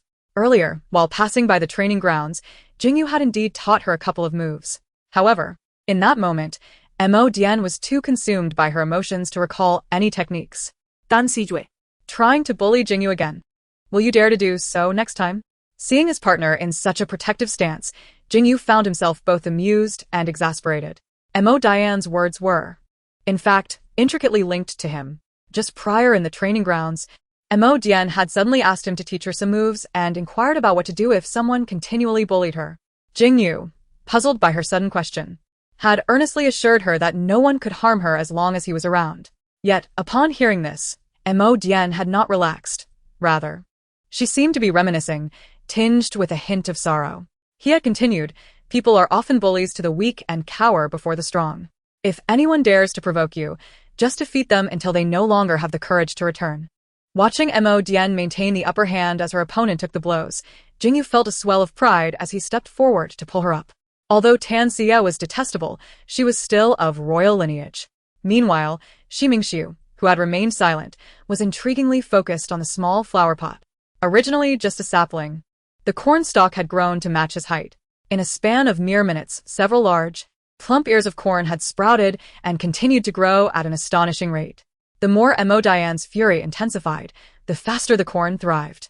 In that fleeting moment when Mo Jin was pulled away by Jingu, a loud pop resonated as the corn exploded, showering Ximingxiu in a flurry of white popcorn. Ximingxiu. He picked up a kernel and tasted it, finding it quite delightful. Of course, the spectacle of Mo Jin's unilateral assault on Tan Xia had drawn all eyes, causing the bystanders to miss the popcorn's creation process. At that moment, Tan Xia, disregarding her dignity, scrambled to her feet and fled, realizing that her mental attacks on Mo Jin had once again failed. Yet, before her retreat, she left behind a scathing remark. Mo Jin, just you wait. I will not let this go. Upon hearing this, Ximingxiu, who was savoring the popcorn, raised an eyebrow, a fleeting flash of crimson flickering in his eyes. He recalled a method to be reinstated from the cold palace. Chapter 84. Bribing the Dark Clan to teach Mo Jin a lesson. The onlookers, who had initially gathered to watch, dispersed under the warning gaze of Jingu. Jingu, why did you pull me away? I hadn't yet frightened her. Mo Jin was evidently still fuming. No one understood this better than Ximingxiu, who was now holding a basket to catch the continuously popping popcorn. Jingu gently soothed his partner. Tan Xia is, after all, of royal blood. We mustn't allow her to sustain severe injuries. However, Dian, you are splendid. You have already driven her away. Upon hearing this, Mo Jin's anger dissipated, replaced by a sense of pride. The corn plant finally calmed down. Ximingxiu approached with a basket full of popcorn. Dian, try some. Montak Dian. Puzzled. How is their popcorn? Following Ximingxiu's gesture, she finally noticed the corn that had grown to her height. She was aware of her ability to manipulate plants, but had not realized that her emotions could influence their growth. Looking around, she saw that several trees nearby had also sprouted an abundance of branches and leaves. Though her body contained remarkable spiritual energy, she still struggled to control it fully. Noticing the worried expression on Mo Jin's face, Jingu could likely guess her thoughts. Dian, do not fret. The Fox clan possesses numerous secret arts. We can inquire with Fred once we return. The Crown Prince is currently in seclusion. No one is allowed to disturb him. Tan Xia glared at the firmly shut door of the palace and the guards stationed outside, who showed her no courtesy, forcing her to swallow her impatience and anger as she turned to leave. Had it not been for the fact that the guard was her brother's subordinate, she would have taught him a lesson. Her brother's seclusion would last for over half a month. Mo Jin had dared to strike her publicly. She could not wait another month. However, the Empire had strict rules forbidding males from causing harm to females, so she could only rely on her own hands for revenge. At that moment, as she pondered how to deal with Mo Jin, she suddenly heard someone speaking to her. Looking up, she saw the captain of the palace guards. Tan Xia, did you just mention the Dark Clan? Captain. Indeed, Your Highness. Do not worry. There will be guards to protect you, ensuring you remain unharmed. At this, a glimmer of satisfaction flickered in Tan Xia's eyes. Ah, the Dark Clan. The masculine essence of the Empire cannot afford to show disrespect towards the feminine. Yet the Dark Clan adheres to far fewer conventions. She could very well take advantage of the Dark Clan's ways to deliver a fitting lesson to Mo Jin. Tan Xia inquired, where did you discover traces of the Dark Clan? The captain of the guards replied earnestly, at the western gate of the palace. Upon hearing this, Tan Xia waved her hand, dismissing the captain, and promptly made her way towards the western gate. Meanwhile, in a nearby corner a small scorpion stealthily crawled. Jingu. I have received an invitation to the coming-of-age ceremony of the Snow Wolf clan. Why would the heir of the Snow Wolf clan invite me for his birthday? The inner chamber of the office served as Jingu's resting area. After exerting himself against Tan Xia earlier, he had worked up quite a sweat and decided to freshen up here. Lacking his own clothes, Mo Jin was left with no choice but to don Jingu's shirt temporarily. While her own garments were still being washed and dried, Mo Jin lay on the bed, perusing her holographic device as Jingu gently massaged her muscles. The room was solely occupied by the two of them, as Mingxiu had, unusually, not accompanied them. Jingu glanced at the invitation and explained to Mo Jin. A year ago, at a banquet hosted by the Snow Wolf clan, Jingu hesitated, then corrected himself. In the past, you had nearly taken advantage of Lu Xinglan. What has marriage truly brought to the eldest? Mo Jin immediately sat up to regard Jingu, astonished by this unexpected connection. Jingu continued, at that time, you had drugged Lu Xinglan, brought him to a room, and recorded him in a disheveled state, using it as leverage. To prevent the video from leaking and damaging the Snow Wolf clan's reputation, Lu Xinglan's parents were compelled to sign a marriage contract. However, since Lu Xinglan was not yet 18, the Snow Wolf clan pledged to fulfill the contract only after his coming-of-age ceremony. I fear this invitation is related to that matter. Ah. Then, how do we annul this marriage? Jingu, while kneading Mo Jin's legs, replied, you and Lu Xinglan must go together to the civil bureau on the planet where the marriage contract was established to dissolve it. However, the cold planet of Hanlin, where the Snow Wolf clan resides, is a daunting 10,000 light-years from the central star. You could inform the Lu family beforehand of your intention to annul the contract, and it wouldn't be too late to handle the formalities after Lu Xinglan's coming-of-age ceremony. All right. By the way, Jingu, what preparations do we need to make for the coming-of-age ceremony? Jingu reassured her, you need not worry. I will take care of everything else. Upon hearing this, Mo Jin immediately rose and cupped Jingu's face, bestowing a kiss upon his lips.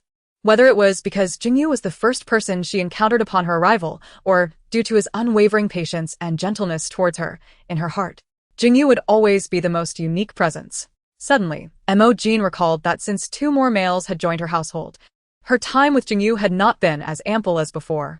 She remembered that this seemingly aloof young lion, who secretly craved warmth, relished being petted. Jingu, I want to pet the little lion. At this, Jingu stiffened, clearly taken aback by her request. Preceding joy was a wave of insecurity. Jejia. A lion's fur is quite coarse and lacks the pleasant texture of a fox's coat. He knew that Jejia preferred a fluffier feel. Every time he saw Mo Jin cradling Fred's bushy tail, he would deliberately avert his gaze. In the next moment, Mo Jin lifted his face again. Who says that? The little lion's fur is quite nice to touch, but I have only petted it once before. Jingu, please let me. As soon as she finished speaking, Jingu's tail shot up, and a pair of airplane ears suddenly sprouted from his head. Mo Jin gazed at him with fervent purity, prompting Jingu to grasp her hands and plant a kiss in her palm before stepping back. Maintaining a sufficient distance, within the blink of an eye, the commander in uniform transformed into a massive black-maned lion. Even lying down, he towered over Mo Jin, who was standing. Jingu, can you shrink a bit? An Ultra S-class male could effortlessly control his size, and soon, he had morphed into a little lion that only reached Mo Jin's calf. Unfortunately, due to the sudden change in his size, his commander's uniform had burst into tatters. Held in Mo Jin's embrace, he emitted involuntary whimpers of delight. Boss. The news has been disseminated. Tan Xia has taken the bait. She is currently on her way. Boss, I have also procured the items you requested. In the dilapidated factory. Going, and Jinyu reported to Mingxiu. Before them lay a pink, portable flying pouch, a trendy new product in the central star. A simplified flying device designed for everyday transit. Its oval shape housed two double sofas and a small round table. At that moment, Mingxiu was bent over, laying a carpet inside the flying pouch. Jinyu, observing the once majestic boss in such a state, was momentarily at a loss for words. He stepped forward and handed the large bundle in his hands to Mingxiu. Boss, here are the decorations and toys you asked me to buy. Only then did Mingxiu stand up to receive the bundle. He initially intended to extract a toy from inside to embellish the flying pouch, but upon seeing its contents, he suddenly furrowed his brows. A fox? In the next instant, the fox plush was tossed aside. A dog? Discarded. A lion? Thrown away. The large bag quickly emptied. And finally, Ximingxiu retained a small eagle toy. Not bad. Jia will certainly adore this. Going and Jingu, both aware of Ximingxiu's plans from the outset, understood the purpose of the flying pouch. With a sigh, Going shook his head. What has marriage truly brought to the boss? At last, after adorning the flying pouch with all the eagle-related trinkets, Ximingxiu turned his attention to the two behind him. Bring Tanxia over. By the way, you two will use this flying pouch to fetch Jia. As Going and Jinyu departed, their brows were furrowed in concern. Is this method truly effective? Will he not be cast back into the cold palace again? I have my doubts. If that fox employs such a tactic, it might actually work. The heavy doors swung open as Tanxia entered. She had not anticipated finding such an exquisitely decorated flying vehicle within such a dilapidated factory. Inside the vehicle, only the area where she stood was illuminated. By that faint light, she discerned the man seated before her, legs casually crossed. For some reason, she found the silhouette oddly familiar, as if she had encountered it before. You are the leader of the Dark Clan? Is there something you need? The voice was deep, clearly modified by a voice changer. I wish to make a deal. You help me capture someone and money is not an issue. Who? Mo Jin. To capture her. Mere money will not suffice. What do you desire? I have heard that the Empire's prince has concocted numerous high-quality elixirs with remarkable efficacy. I want those elixirs. As soon as she finished speaking, Tanxia saw a sack being tossed at her feet, filled to the brim. Tanxia was taken aback by such a condition. Immediately rejecting it, no. The man's voice grew impatient. Are you unwilling? No, it's not that. If those elixirs truly belonged to her, it would be splendid. Just a whiff of their fragrance had significantly enhanced my mental acuity. If I could consume one, I would have long since broken through to S-class. Those elixirs are extremely precious to my brother and are never allowed to be touched by anyone.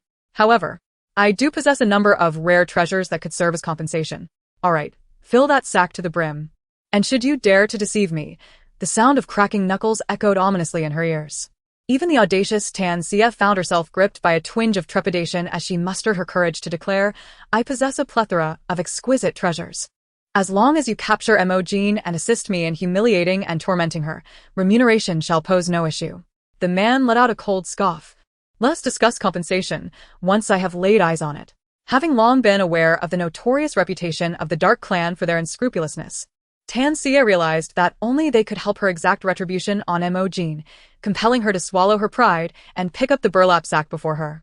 No sooner had Tanxia departed than Ximingxiu snapped his fingers, and a cloaked figure materialized before him, adorned with a red spiderweb embroidered on the cuff.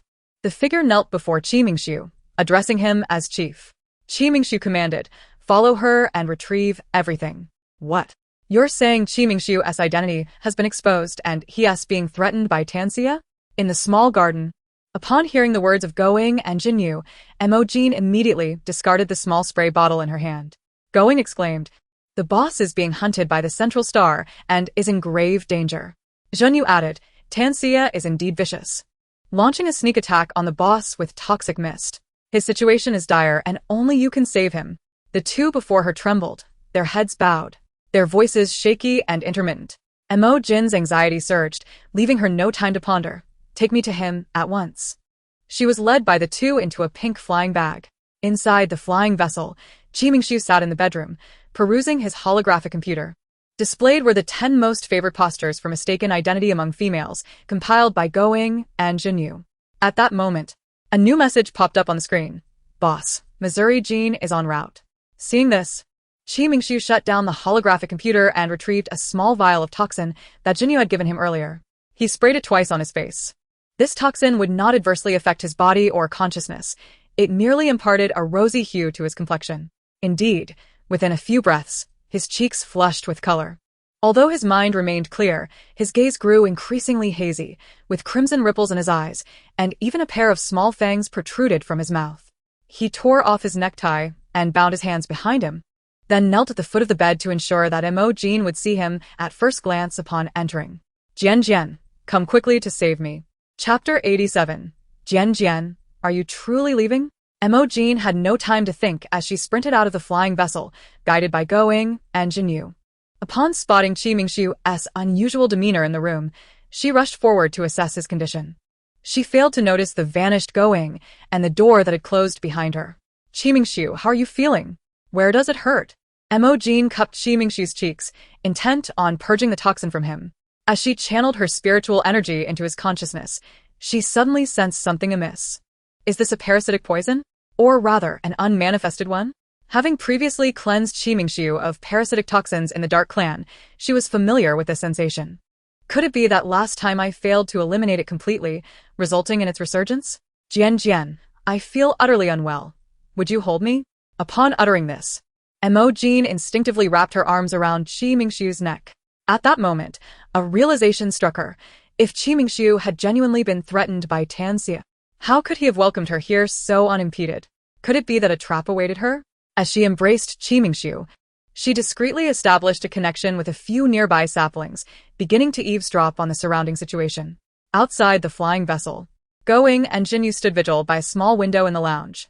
Observing Going, Jingu remarked, "The boss is fortunate once again." After a moment of silence without a reply, he turned his displeased gaze toward Jingu. "Hey, Jingu, it's one thing for you to ignore me. But why the frown?"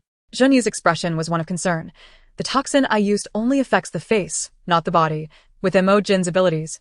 She should notice something's off." Going remained unfazed. What is there to fear? With the boss's silver tongue, is there anything he cannot manipulate? Upon overhearing their conversation, Mo Jin abruptly rose and distanced herself from Qimingxiu. "Qimingxiu, how dare you deceive me? What Tanxia, what threat? It's all a fabrication, isn't it?" How foolish she felt for worrying about his health and rushing over. Caught off guard by Mo Jin's sudden change in demeanor, Qimingxiu had not anticipated her reaction. He found it perplexing how she had discerned the truth. Nevertheless, he quickly denied it. "No, it's not." He justified himself. "Tanxia truly came to find me. And I was indeed poisoned." "Humph." Mo Jin scoffed, choosing to disregard his flimsy excuses as she turned to leave. Jian, are you really going? What else should I do?" Mo Jin retorted angrily, but as she glanced back at Qimingxiu, her steps faltered. Out of nowhere, a wine glass appeared, held delicately between Qimingxiu's lips. His knees remained parted, his body reclining backward, and he tilted his head back, allowing the crimson liquid to flow from the glass. The wine trickled from the corner of his mouth, down his chin and throat, disappearing into his collar. Only when the last drop of red wine had dripped from the glass did Qimingxiu release it, allowing it to crash to the ground with a shudder, mirroring Mo Jin's racing heart. Jian, are you truly leaving?" His eyes and cheeks, already tinged with color, now drew even more attention with the embellishment of the wine. Jian, my hands are bound. Could you help me wipe them?" Outside the window, both were left in shock. Jingu mused. "I wondered why the boss seemed unconcerned. It turns out he had a plan all along." Chapter 88. Carried out of the cold palace by skill, Mo Jin had to concede that some temptations were impossible to resist. Soon, she concocted a justification. Qimingxiu had intentionally deceived her, and thus, it was only right to collect some interest. She couldn't let this trip be in vain. Initially, she had felt quite bashful about broaching such matters, but after spending considerable time with 3 males, she no longer concealed her gaze or her heart. Such affairs had become exceedingly commonplace in her eyes. Mo Jin approached swiftly, bending down as Qimingxiu remained kneeling before her.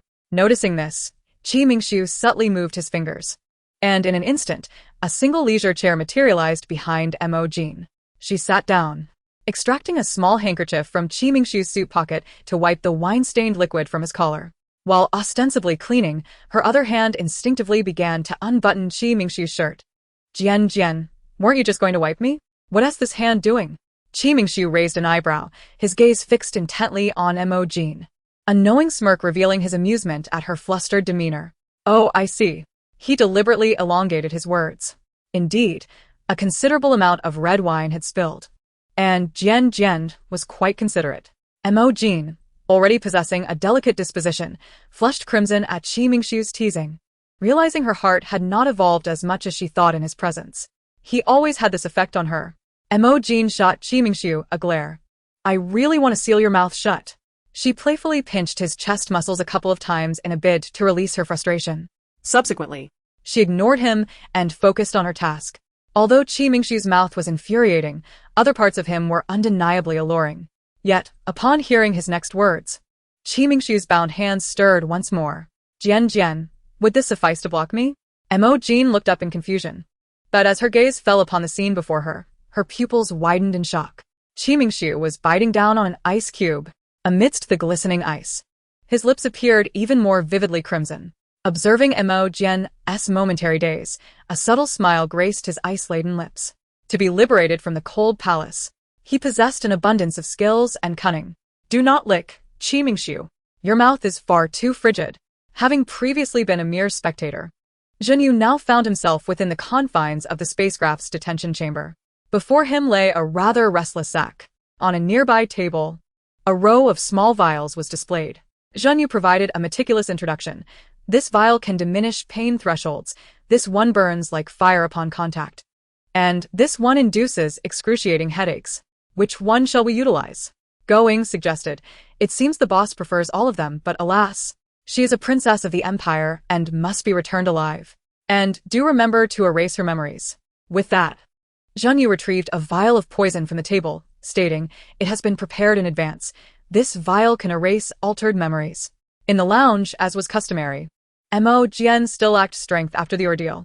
She was cradled in Qimingshu's embrace, being fed warm water. Suddenly, she recalled something. "Qimingshu, the goo poison in your body has spread again. It appears last time it wasn't fully eradicated. Once we return, I shall assist you in eliminating it completely." No. Qimingshu resolutely declined. Mo Jin, puzzled, inquired why not. "Is it not delightful to be my master, Jian? Mo Jin retorted. "Then why did you not cease when I instructed you to?" Chapter 89. Perishing together, Lu Xian. This matter is beyond your control. The marriage contract is established. You must proceed with the union. Consider the Snow Wolf confined within the Safe Bureau for over a decade. In 7 days, you shall appear at the Lu residence to fulfill the marriage vow, or else I shall compel the family head to sign the male execution order. In the potion room, the rows of shelves cast an eerie shadow under the dim light. The central workstation glowed with ethereal blue from the electronic prescription system. Lu Xian gazed at the syringe he had meticulously prepared, his eyes brimming with hatred. The third party ascends, driving the original spouse to madness, forcing him, the legitimate heir, to abandon his family. And now, they wish to use his father as leverage against him?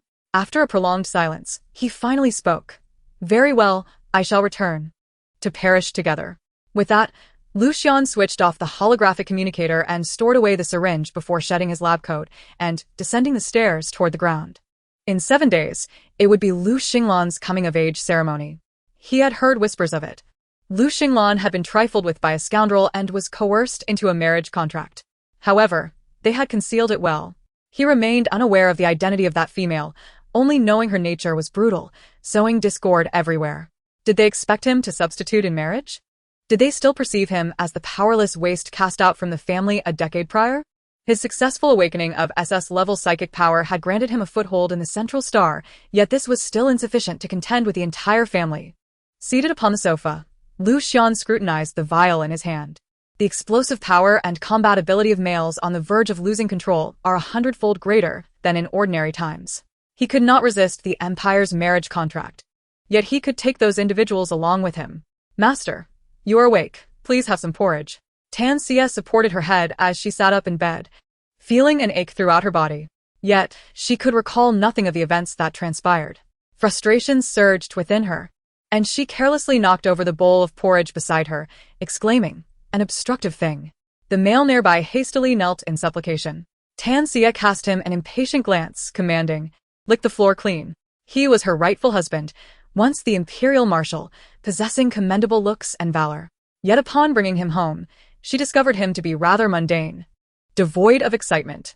At that moment, another male swiftly approached, kneeling at Tan Xie's feet to assist her in donning her shoes. She regarded the newcomer with intrigue. He was pure and obedient, precisely her preferred type. Using the tip of her shoe, she lifted his chin, compelling him to meet her gaze.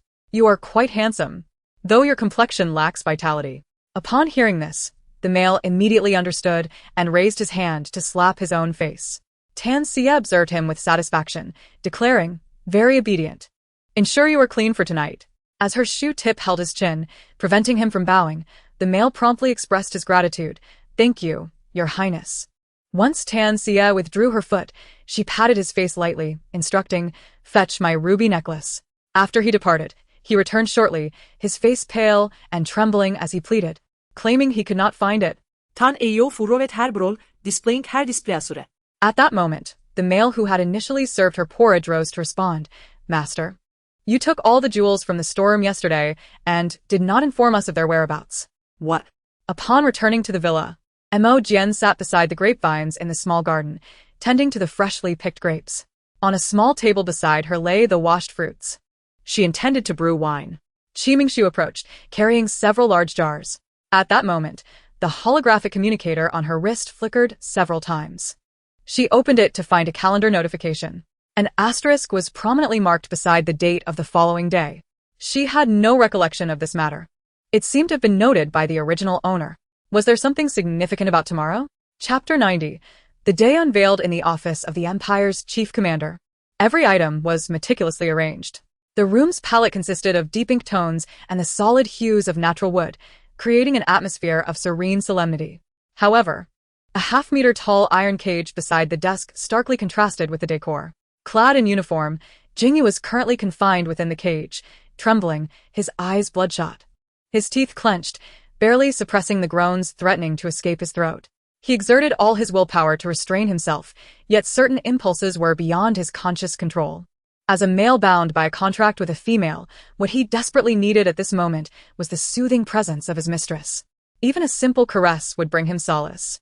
Reflecting on this, Jingu let out a self-deprecating smile and raised his gaze to the figure before him. Mo Jin sat in his office chair, looking down at him with a calm demeanor, seemingly relishing the moment. "What game do you wish to play this time?" Merely articulating those words required immense effort from Jingu.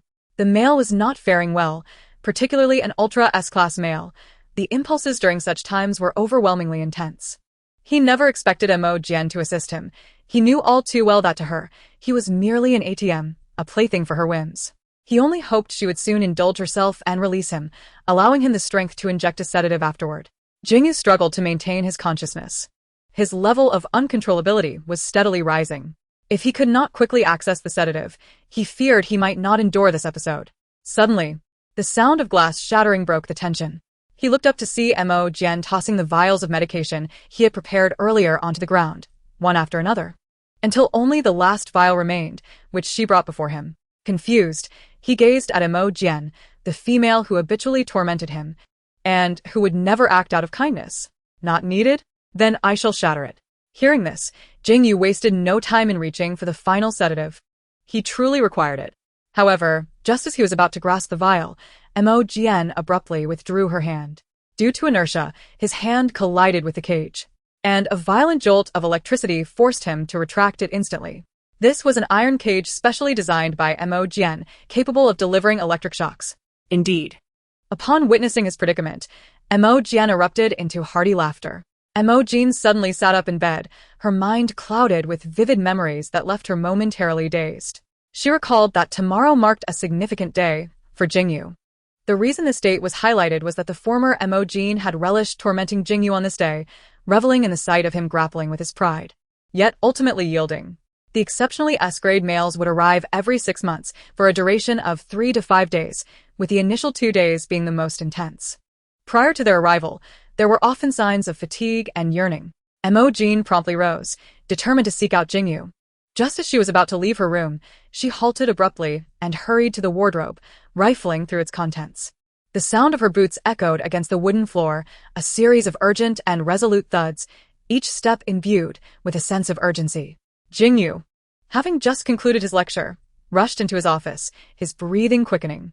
Perhaps it was the long dry wasteland finally receiving a rare touch of rain. Or perhaps it was the intimacy shared with Mo Jin these past few days, but this time, his reaction came sooner than expected. He swiftly approached his desk, pulling open a drawer to retrieve a sedative. Just as Jingu was about to inject the sedative into his body, the office door swung open. It was Mo Jin. Before he could fully comprehend the situation, his hands were filled with several plush toys that Mo Jin had gifted him days prior. "Jingu, this time I will stay by your side," she declared, as she removed the scarf from around her neck and wrapped it around him. "Jingu, is this enough?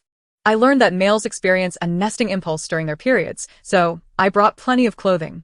At her words, Jingu finally noticed the suitcase behind her. Breathing in the familiar scent, he felt a sense of clarity wash over him. Males were particularly sensitive to their females' fragrances during this time. Observing Mo Jin's worried expression, he offered her a reassuring smile. Jin, it's not enough. He opened his arms and embraced the delicate figure before him, burying his face in her shoulder, torn between restraint and desire. In Chapter 91, did Jingu harbor unspoken troubles? Mo Jin had not anticipated that Jingu's assertion of inadequacy merely meant he wished to hold her in his arms while working. Jingu, are you really alright like this? Rest assured, during the early stages of the sensitive period, most of the primal instincts can be alleviated through scent and touch. I still need to approve this document quickly. It will be over soon. Touch. Mo Jin remembered this phrase and began to assist Jingu in alleviating the discomfort brought on by his sensitivity. However, as her fingers grazed his chest, she felt him shudder. What's wrong, Jingu? She inquired. Wasn't this supposed to help you? Mo Jin looked up in confusion, only to be taken aback by the appearance of fluffy ears atop Jingu's head. Jin, it's not that kind of touch. Huh? Jingu's gaze lingered on Mo Jin, and he took a deep breath, striving to avert his eyes. He knew he could maintain control. Jingu, I really don't understand this aspect. Could you teach me? The moment the words left her lips, Jingu's mind erupted with a cacophony of thoughts. He could no longer focus on the documents and leaned down to kiss Mo Jin. Yet, merely a minute later, the warmth of their lips faded, and Jingu returned to the paperwork on his desk. Is that it? Mo Jin pondered, bewildered by Jingu's demeanor, which starkly contrasted with the typical behaviors associated with males during their sensitive periods. Where was the frenzy? Just then, Jingu's voice broke through her thoughts. Jin, I need to use the restroom. He promptly disappeared from her view. Mo Jin was left in confusion. Did Jingu's discomfort manifest as symptoms contrary to those typically observed during the sensitive period? Seizing the opportunity while he was in the restroom, she opened her holographic computer to conduct research. She soon stumbled upon an informative entry: male menopause syndrome. One of the hallmark symptoms was a cold demeanor during the sensitive period. While Jingu had indeed been somewhat aloof, he was not entirely indifferent. Fortunately, there was an online consultation link, and she quickly clicked in to describe the symptoms. Ultimately, just as Jingu exited the restroom, Mo Jin arrived at a startling conclusion. Jingu truly had unspoken troubles. Her gaze towards Jingu was now more infused with concern, instinctively drawn to his discomfort. Simultaneously, Jingu approached her with a somewhat flustered and evasive demeanor. The online doctor had specifically mentioned that such issues could severely undermine a male's confidence, potentially leading to mental health concerns. Mo Jin immediately averted her gaze, ready to speak, when Jingu suddenly suggested, Jin, military school is rather dull. Perhaps I should have someone escort you home. Mo Jin yearned to tell Jingu that no matter what unexpected events transpired, she would always stand by him. However, seeing the flicker of avoidance in his eyes, she refrained from saying anything further. Given the situation, Jingu must have felt terrible. She could not bear to add to his embarrassment. It's no trouble, Jingu. I can return by myself. You go ahead and attend to your matters. As she walked away, Mo Jin had already planned her destination, the pharmacy. The online doctor had said it was not too late for intervention. She intended to procure medication for Jingu. Mo Jin formulated a strategy to discreetly administer the medication to Jingu every night without revealing the truth. In doing so, not only would his ailment gradually heal, but his mental well-being would also remain unaffected. With this resolve, Mo Jin failed to notice the fervent breaths filling the office as she closed the door behind her. Jingu retrieved a sedative and immediately injected it into himself, nearly losing control moments earlier. He had never been relieved during a sensitive period, but he understood how wildly irrational a male could become. He had to force himself to hold back to prevent Jin from being harmed. In Chapter 92, was Jin inclined to engage in such play? The sedative indeed clarified Jingu's mind, and combined with the toys Mo Jin had sent, tainted with her scent, it successfully suppressed the primal chaos rising within him, enabling him to complete his work swiftly. After delegating the remaining tasks to his aide, he hurried home without delay. In the pharmacy, Mo Jin searched diligently until she finally spotted her target in a corner. As she approached the counter with the medication, the cashier, a young male, looked surprised and quietly remarked, "My goodness, it's rare for a female to personally come to buy such medication." Montag Jin, puzzled, inquired. Is there something wrong with this medication? I must ensure it helps Jingu. No problem at all. It's just uncommon for a female to show such concern for her male. Hearing this, Mo Jin felt a wave of relief wash over her. To avoid leaving a trace of electronic payment that Jingu might discover, she even paid in star coins she had just withdrawn from the bank. With no time to wait for the cashier to package the items, she hurriedly made her way home with the medication. Watching Mo Jin rush away, the cashier couldn't help but reflect on her worried expression, exclaiming, "She is the first female I've ever seen buy such medication." The pharmacy welcomed a multitude of customers daily, and he had grown accustomed to witnessing the spectrum of human emotions. In the past, there had indeed been females who cared for their males' health, personally purchasing medication for them. However, upon learning that their males suffered from premature aging, they either turned pale or avoided the subject, unwilling to buy such medication. After all, these medications were not cheap, and males were plentiful. If one was unsuitable, they could simply replace him with another. Why complicate matters? Upon returning home, Mo Jin promptly opened a packet of medication and dissolved its white granules in water. The substance quickly blended into the liquid, rendering it colorless and tasteless, indistinguishable from ordinary water. The villa's door swung open, revealing Jingu. Mo Jin immediately approached him with a glass of water, noticing his evident distress. She was determined to assist Jingu in recovering swiftly. At that moment, a notification chimed from her holographic device, yet her attention remained solely on Jingu, and she did not check the message immediately. "Jingu, have a drink," she urged, sensing the discomfort building within him and the dryness in his throat. Jingu, without a second thought, accepted the glass, murmuring his thanks. As he drank, his mind was preoccupied with thoughts. During the recent holiday, Jin had undoubtedly remained by his side, concerned for him. He questioned how long he could endure this state. However, he knew that if he did not hold back, Jin's delicate constitution would surely not withstand it. Perhaps he could feign a mission to escape for a few days? Upon finishing the water, Jingu set the glass aside and absent-mindedly touched the plush toy in his coat pocket, a gift from Mo Jin earlier that afternoon. That was all he needed. Jin, he began, while removing his coat, intending to express the excuse he had just concocted. Just as he uttered a single syllable, an unsettling sensation washed over him, akin to a torch being tossed onto a pile of dry kindling. Years of professional training kicked in, prompting him to assess the situation swiftly. After dismissing all other possibilities, the cup of water he had just consumed emerged as the prime suspect. He lifted his gaze to Mo Jin, only to find her eyes glimmering with anticipation. Did she wish to engage in this kind of play? Jingu, already struggling to maintain composure, found his rationality crumbling further with the addition of the dubious liquid. He scooped up Mo Jin and headed towards the second-floor room.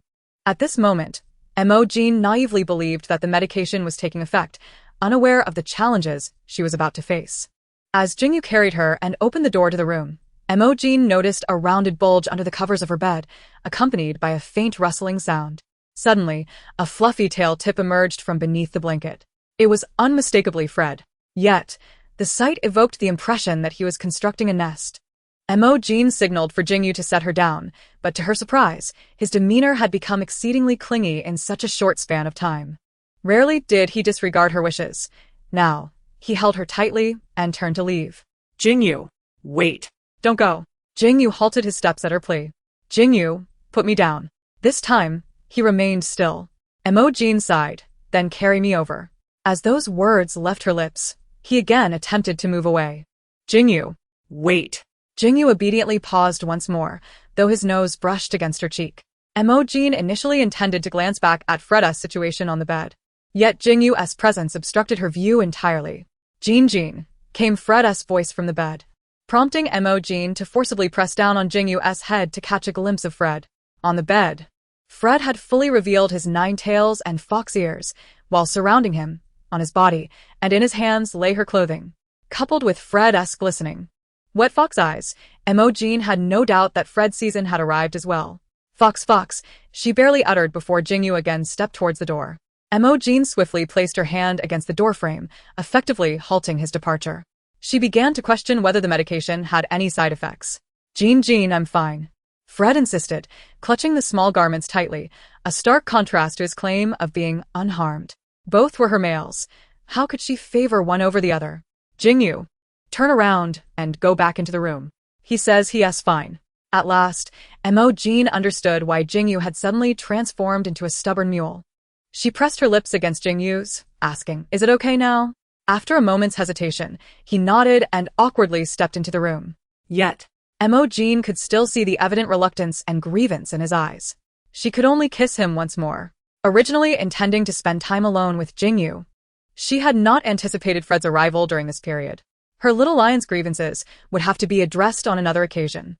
Facing two males in their season for the first time, Mo Jin, despite her lack of experience, found the cautious and restrained behavior of both starkly different from what she had read in her materials. Little did she realize that her seemingly innocent question would yield such consequences. "What are you two holding back?" No sooner had she spoken than both males lifted their heads to gaze at her, their eyes gleaming with intensity, causing Mo Jin to involuntarily shudder. Jin, is it okay?" Mo Jin gradually felt overwhelmed, experiencing firsthand the adage that mischief often arises from one's words. She had not anticipated the arrival of further chaos. The door swung open once more, revealing Shimingshu. Jin, I think I've come too." Mo Jin, get out." The door shut, but barely a second later, it reopened. Jin, my poison seems to have flared up again." Shimingshu, get out." Yet, Shimingshu's steps did not falter. Jin, I must stay close to you. They are both in an unclear state. What if they harm you?" Mo Jin contemplated that. Had it not been for Shimingshu's overt intentions, she might have genuinely believed his reasoning. The next morning, upon waking, Mo Jin felt little discomfort. Faint memories lingered of her three males assisting her with medication. She lingered in bed, opening her holographic device for some relaxation, only to finally notice the message she had overlooked yesterday. It was a notification from a hospital, indicating that Fred's season had commenced. Montag Jin Zeit. Feeling exasperated at the unfortunate timing of these events, how coincidental it was, she braced herself for the ensuing challenges. Following the most intense day of symptoms, Jingu and Fred, over the next 2 or 3 days, largely sought her out for comfort without engaging in any excessive behavior. Finally, having weathered the peculiar season of her two males, Mo Jin seized the opportunity when they were both out of the house to discreetly discard the medication she had mistakenly purchased under the assumption that Jingu was ill. Having originally procured a 2-week supply, the sight of the medication now left her legs trembling. She should never have underestimated Jingu. "Your Highness, we've discovered that all the eligible males from prominent families are here." Tan Xia reclined on the sofa, sipping red wine while casually reviewing the information on her device. Days prior, all her jewelry and wealth had vanished, and everyone claimed she had personally taken them, yet she had no memory of such actions. Subsequently, she had dispatched numerous individuals to investigate the disappearance of her valuables, but not a single lead had emerged. The monthly stipends from the palace were insufficient for her lavish lifestyle. At present, the quickest way to replenish her resources was to secure a male of good standing. According to imperial law, once the necessary procedures were completed, she would automatically inherit the male's entire assets, along with half of his family's wealth. As Tan Xia sifted through the data displayed on her device, one page captured her attention. "The Snow Wolf clan?" An attendant nearby promptly explained, "Yes. The legitimate heir of the Snow Wolf clan, Lu Xinglan, is hosting his coming-of-age ceremony in 2 days. However, we have discovered he is already betrothed." "To whom?" Tan si yo inquired. It is said that she is a notoriously infamous female who nearly tarnished Lu Xinglan's reputation, compelling the Lu family to reluctantly agree to a marriage contract. However, the Lu family has been exceedingly cautious and has failed to uncover any information regarding this female. Tan Xia let out a cold laugh. She never anticipated that someone would act before her. "Prepare yourself. In 2 days, a wedding will be snatched away. The fortune of the Snow Wolf clan shall be mine. From this moment forth, you shall remain here obediently. The head of the family has entrusted me with the authority to make decisions regarding the uncontrollable male. Should you dare to play any tricks, the imprisoned yellow-faced prince will meet his demise without delay."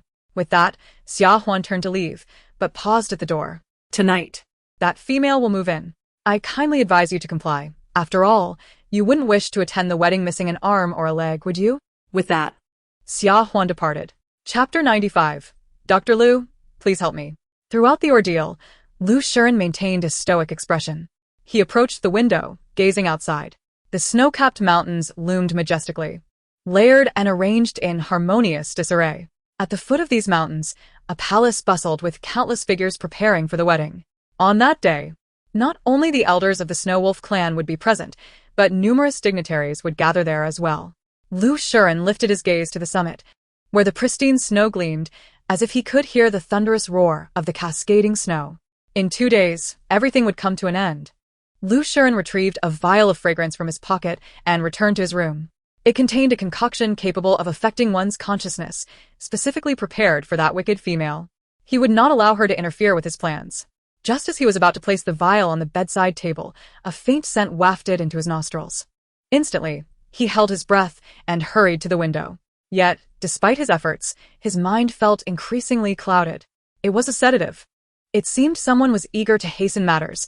Xia Huan was certainly impatient for his son. Lu Shiren took a pill from his spatial bracelet and swallowed it, then transformed into his snow wolf form, leaping from the window. It appeared the plan to induce an artificial avalanche would need to be executed sooner than anticipated. An hour later, the door to the room was pushed open from the outside. "This is your room." After Mo Jin entered, the attendant departed.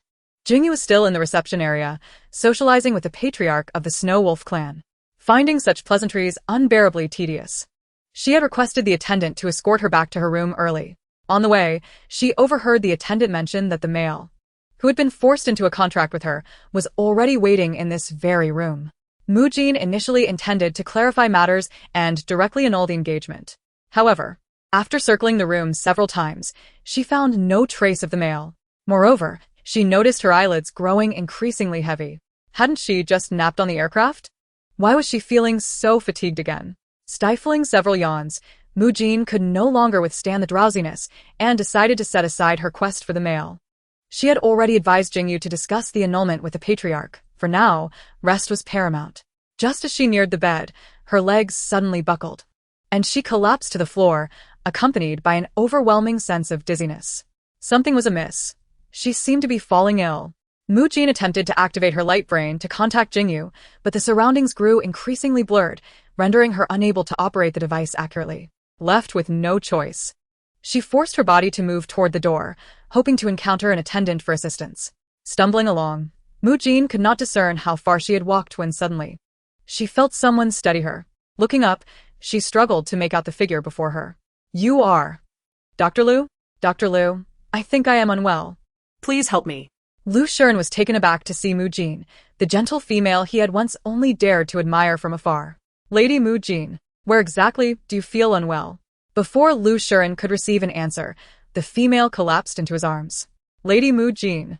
Mo Jin.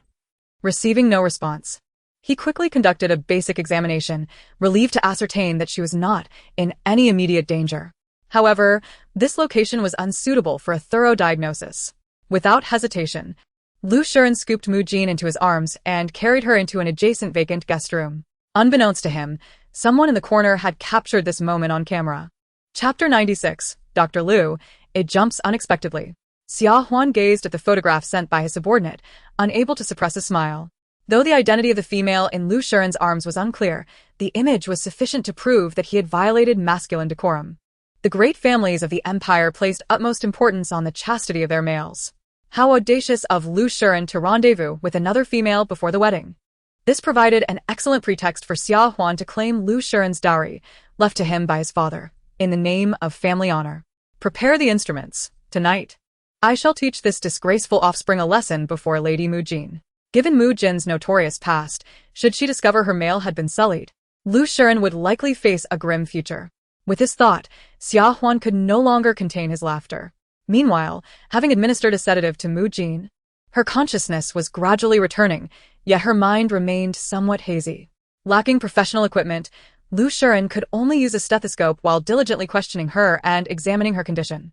The stethoscope rested against the lower part of her scapula as he listened to her lung sounds, then inquired, "Lady Mo Jin, do you feel unwell anywhere?" Mo Jin, still somewhat dazed, felt no significant discomfort apart from a foggy head. Upon hearing someone speak, she lifted her gaze toward the source of the voice. Upon recognizing his face, her eyes widened in surprise. After a prolonged silence without a response, Lu Shiren noticed Mo Jin gazing at him in a daze, prompting him to ask, "Lady Mo Jin?" After a moment, she suddenly raised her hand to her chest, saying it suddenly beats very fast and feels uncomfortable. At her words, Lu Shiren furrowed his brow. Perplexed, logically, there should be no abnormality in cardiac function. Dr. Liu, listen. It truly is rapid. While Lu Shiren was still contemplating, he was unexpectedly pulled closer to Mo Jin. Then, he heard a strong and powerful heartbeat. Only then did he realize that Mo Jin had pressed the stethoscope against her own chest. So close was their proximity that Lu Shiren could even catch a whiff of her faint fragrance. Dr. Liu, did you hear it? At that moment, Lu Shiren realized he had been holding his breath for quite some time. He found it difficult to distinguish whether it was Mo Jin's heartbeat or his own resonating in his ears. I. Dr. Liu, why is your face so red? Are you unwell too? Lu Shiren's expression turned frantic. Perhaps he truly was unwell. He hastily removed the stethoscope from his ears. Initially intending to put it away, he noticed that Mo Jin still held the other end. He set it aside and took several steps back to create distance. Lady Mo Jin, you have no serious ailments. Just ensure you rest adequately. I will fetch you a glass of water. When Lu Shiren returned with the water, he found Mo Jin had already fallen asleep. He let out a sigh of relief. A man on the brink of death should harbor no grand illusions. He then activated his light brain to message Jingu about Mo Jin's condition. As he caught sight of Jingu's approaching figure at the end of the corridor, he transformed into his beast form and leaped out the window. He needed to return and deal with that foul female. Chapter 97. I must take responsibility for Dr. Liu. Enin. As Jingu entered the room, he hurriedly approached to check on Mo Enin's condition. After calling out to her several times, Mo Enin merely opened her eyes and responded with a sound before slipping back into slumber. Recalling the message Lu Xian had just sent via the quantum brain, Jingu wasted no time in removing his coat and draping it over Mo Enin, then swiftly carried her out. Upon returning, Lu Xian found that the effects of the tranquilizer in the room had diminished considerably. The detestable female had yet to make an appearance, thus sparing him a great deal of trouble. Lu Xian retrieved a vial from his pocket, a concoction capable of significantly enhancing his combat prowess. He calculated the time in his mind. Suddenly, a cacophony of footsteps echoed from outside the door. Lu Xian hurriedly concealed the vial. In the next instant, the door was kicked open. Leading the charge was Xia Huan, flanked by a dozen servants brandishing implements of torture. Scoundrel! How dare you meet with a female on the eve of the wedding? Restrain him! Xia Huan lashed out with a whip towards Lu Xian, but he deftly stepped back to evade the strike. Xia Huan, filled with embarrassment and fury, intended to unleash his wrath, but as the words hovered on his lips, he suddenly regained his composure. It had indeed been several years. Lu Xian had grown formidable. It was not in vain that he had exerted effort in securing a favorable match for him. Can you imagine what would happen if your wife were to discover your clandestine meetings with another female? Xia Huan gestured to his followers. Sever his tendons, having sullied himself. He will likely be reduced to nothing more than a wretched, discarded slave, much like that yellow-faced man confined in the security bureau. At those words, emotion flickered in Lu Xian's eyes for the first time. He had come with the intent of avenging his father. Several servants advanced to subdue him, but with just a few moves, he left them sprawled on the ground, groaning in pain. Lu Xian, you've gone too far. Xia Huan immediately instructed those beside him. Fetch the head of the family. Soon after, more than a dozen servants armed with electric batons and handguns surrounded Lu Xian. A large net suddenly descended from above, enveloping him, and in the next moment, a crackling sound of electricity emanated from the net. The sudden jolt of pain brought Lu Xian to one knee. He gritted his teeth, enduring the excruciating sensations coursing through him. Clutching the pre-prepared vial, he refrained from taking action but fixated on the quantum brain on his wrist. At last, a message from Jingu appeared on the quantum brain. I have safely taken Mo Enin away. Upon seeing this, Lu Xian promptly pressed the button in his pocket and injected the vial's contents into his body. His pupils instantly sparkled with flecks of silvery light, which quickly engulfed his entire gaze. A thunderous roar suddenly erupted from outside the window, diverting everyone's attention to the avalanche occurring beyond. Before they could react, a snow wolf appeared before them. Inside the aircraft, after placing Mo Enin on the bed, Jingu immediately sent a message to Lu Xian. He had heard some tales of the Snow Wolf clan and, upon seeing that message, he understood Lu Xian's intent. Just as he sent the message, a tremendous sound reverberated from outside the aircraft. Subsequently, the view outside was obscured by a veil of white. Simultaneously, the temperature within the aircraft plummeted dramatically. He had not anticipated that the avalanche created by Lu Xian would possess such ferocity, rendering the aircraft's automatic temperature control system ineffective. Without hesitation, Jingu transformed into his beast form, positioning himself atop Mo Jin. The lion's belly was the softest and warmest. He controlled his body carefully to avoid compressing Mo Jin. When Mo Jin regained consciousness, she found herself lying in a hospital bed. The decor of the ward was familiar, suggesting it was a military hospital. Jingu sat nearby, attending to his duties. Upon noticing Mo Jin's awakening, he immediately rose to fetch her a glass of water. "Jin, how are you feeling now? Is there any discomfort?" Mo Jin shook her head. "Jingu, how could I have fallen ill so suddenly? Someone must have administered a tranquilizer in that room. Rest assured, I will handle this matter." As she spoke, Jingu's quantum brain began to receive a flurry of messages from his aide. "Jingu, you go on with your tasks. I assure you, I feel perfectly fine. If anything arises, I will call for you." "Very well, I will wait just outside." After Jingu exited, Mo Jin got out of bed and began to move about the room, stretching her limbs. She could vaguely recall some events that had transpired within the Snow Wolf clan. Grateful to Dr. Lu, she resolved to find an opportunity to express her gratitude once she was discharged. Suddenly, two voices drifted in from outside the window. Thank goodness he was saved. How could the young commander sustain such injuries all of a sudden? Are you not aware? The young commander hails from the Snow Wolf clan, where the rules are exceedingly strict. Merely because a female accidentally brushed against his hand, he was reported and subsequently punished. After the two departed, Mo Jin was left alone in the ward, stunned. If the Snow Wolf clan's regulations were this stringent, then what of Dr. Lu? No.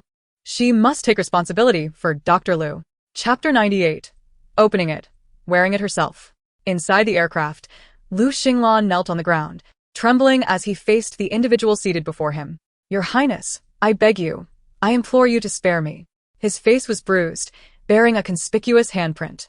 Upon hearing this, Tan Xia's hand, which had been shaking the wine glass, abruptly stilled. Her smile remained, yet her expression turned frigid. In the next instant, the crimson liquid splashed all over Lu Xinglan. "Following this, princess, have I wronged you? And no, I wouldn't dare." Lu Xinglan had intended to defend himself, but upon observing the crackling electric baton in Tan Xia's hand, he ultimately chose to bow his head in submission. "Good, a sensible one," Tan Xia remarked, tilting her now empty wine glass towards Lu Xinglan, who immediately understood and crawled over to retrieve a bottle of wine from the ice bucket, filling her glass. Then, Tan Xia tossed a suitcase in front of Lu Xinglan from her spatial bracelet, casually twirling her glass as she commanded, "Open it, and wear it yourself." Her tone was light and casual. Lu Xinglan's trembling hands betrayed his anxiety, yet Tan Xia's methods and reputation were well known, leaving him no choice but to comply. Upon opening the suitcase, he discovered a leather collar inside. Stealing a glance at Tan Xia, he hesitated, but ultimately gritted his teeth and placed the collar around his neck. Who could have anticipated that, on the eve of the wedding, an avalanche would erupt, allowing that wretched Lu Xian to escape temporarily, and amidst the chaos, he would be captured by the infamous Long Princess of the Empire. Though his family adhered to many rules, placing great significance on the purity of males, his father had long since deceived the head of the family to seize control. He merely needed to find an opportunity to escape from the Long Princess. With this thought, Lu Xinglan's resistance diminished slightly. By obediently complying with the Long Princess, he could perhaps avoid further suffering. Seated upon the crimson chair, Tan Xia crossed her legs, observing Lu Xinglan's reluctant yet compliant demeanor with satisfaction. Although the sudden avalanche had incited considerable turmoil, it had also provided her with a prize. Moreover, he was quite pleasing to the eye. Kept within the palace, he could serve as a source of amusement whenever she pleased. She relished the sight of a male who was unwilling yet had no choice but to yield.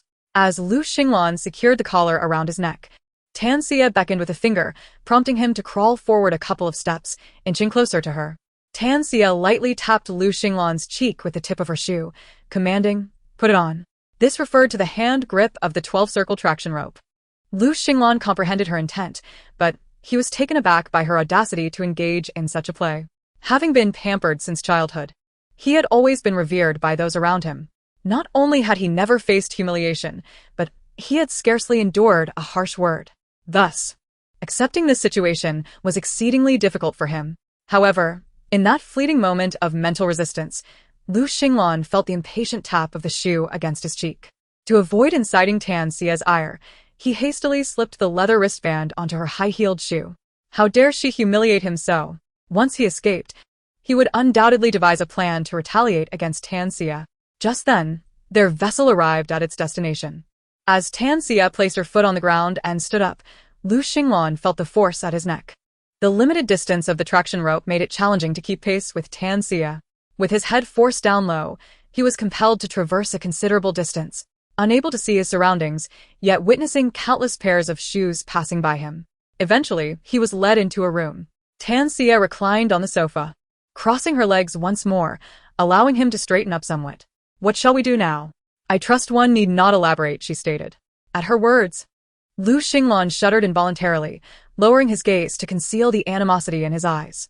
Suddenly, a force at his neck compelled him forward, nearly causing him to stumble. "This is the last time. If you dare to make me wait again, you know my methods," Tan Xia warned.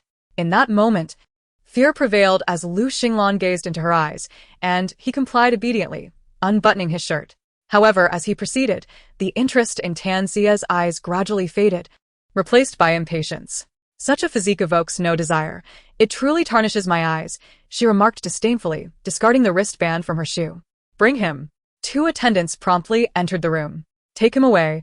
I grant you a month to train him thoroughly." Yes. In that moment, any thoughts of resentment fled Lu Xinglan's mind, leaving him in a state of blankness.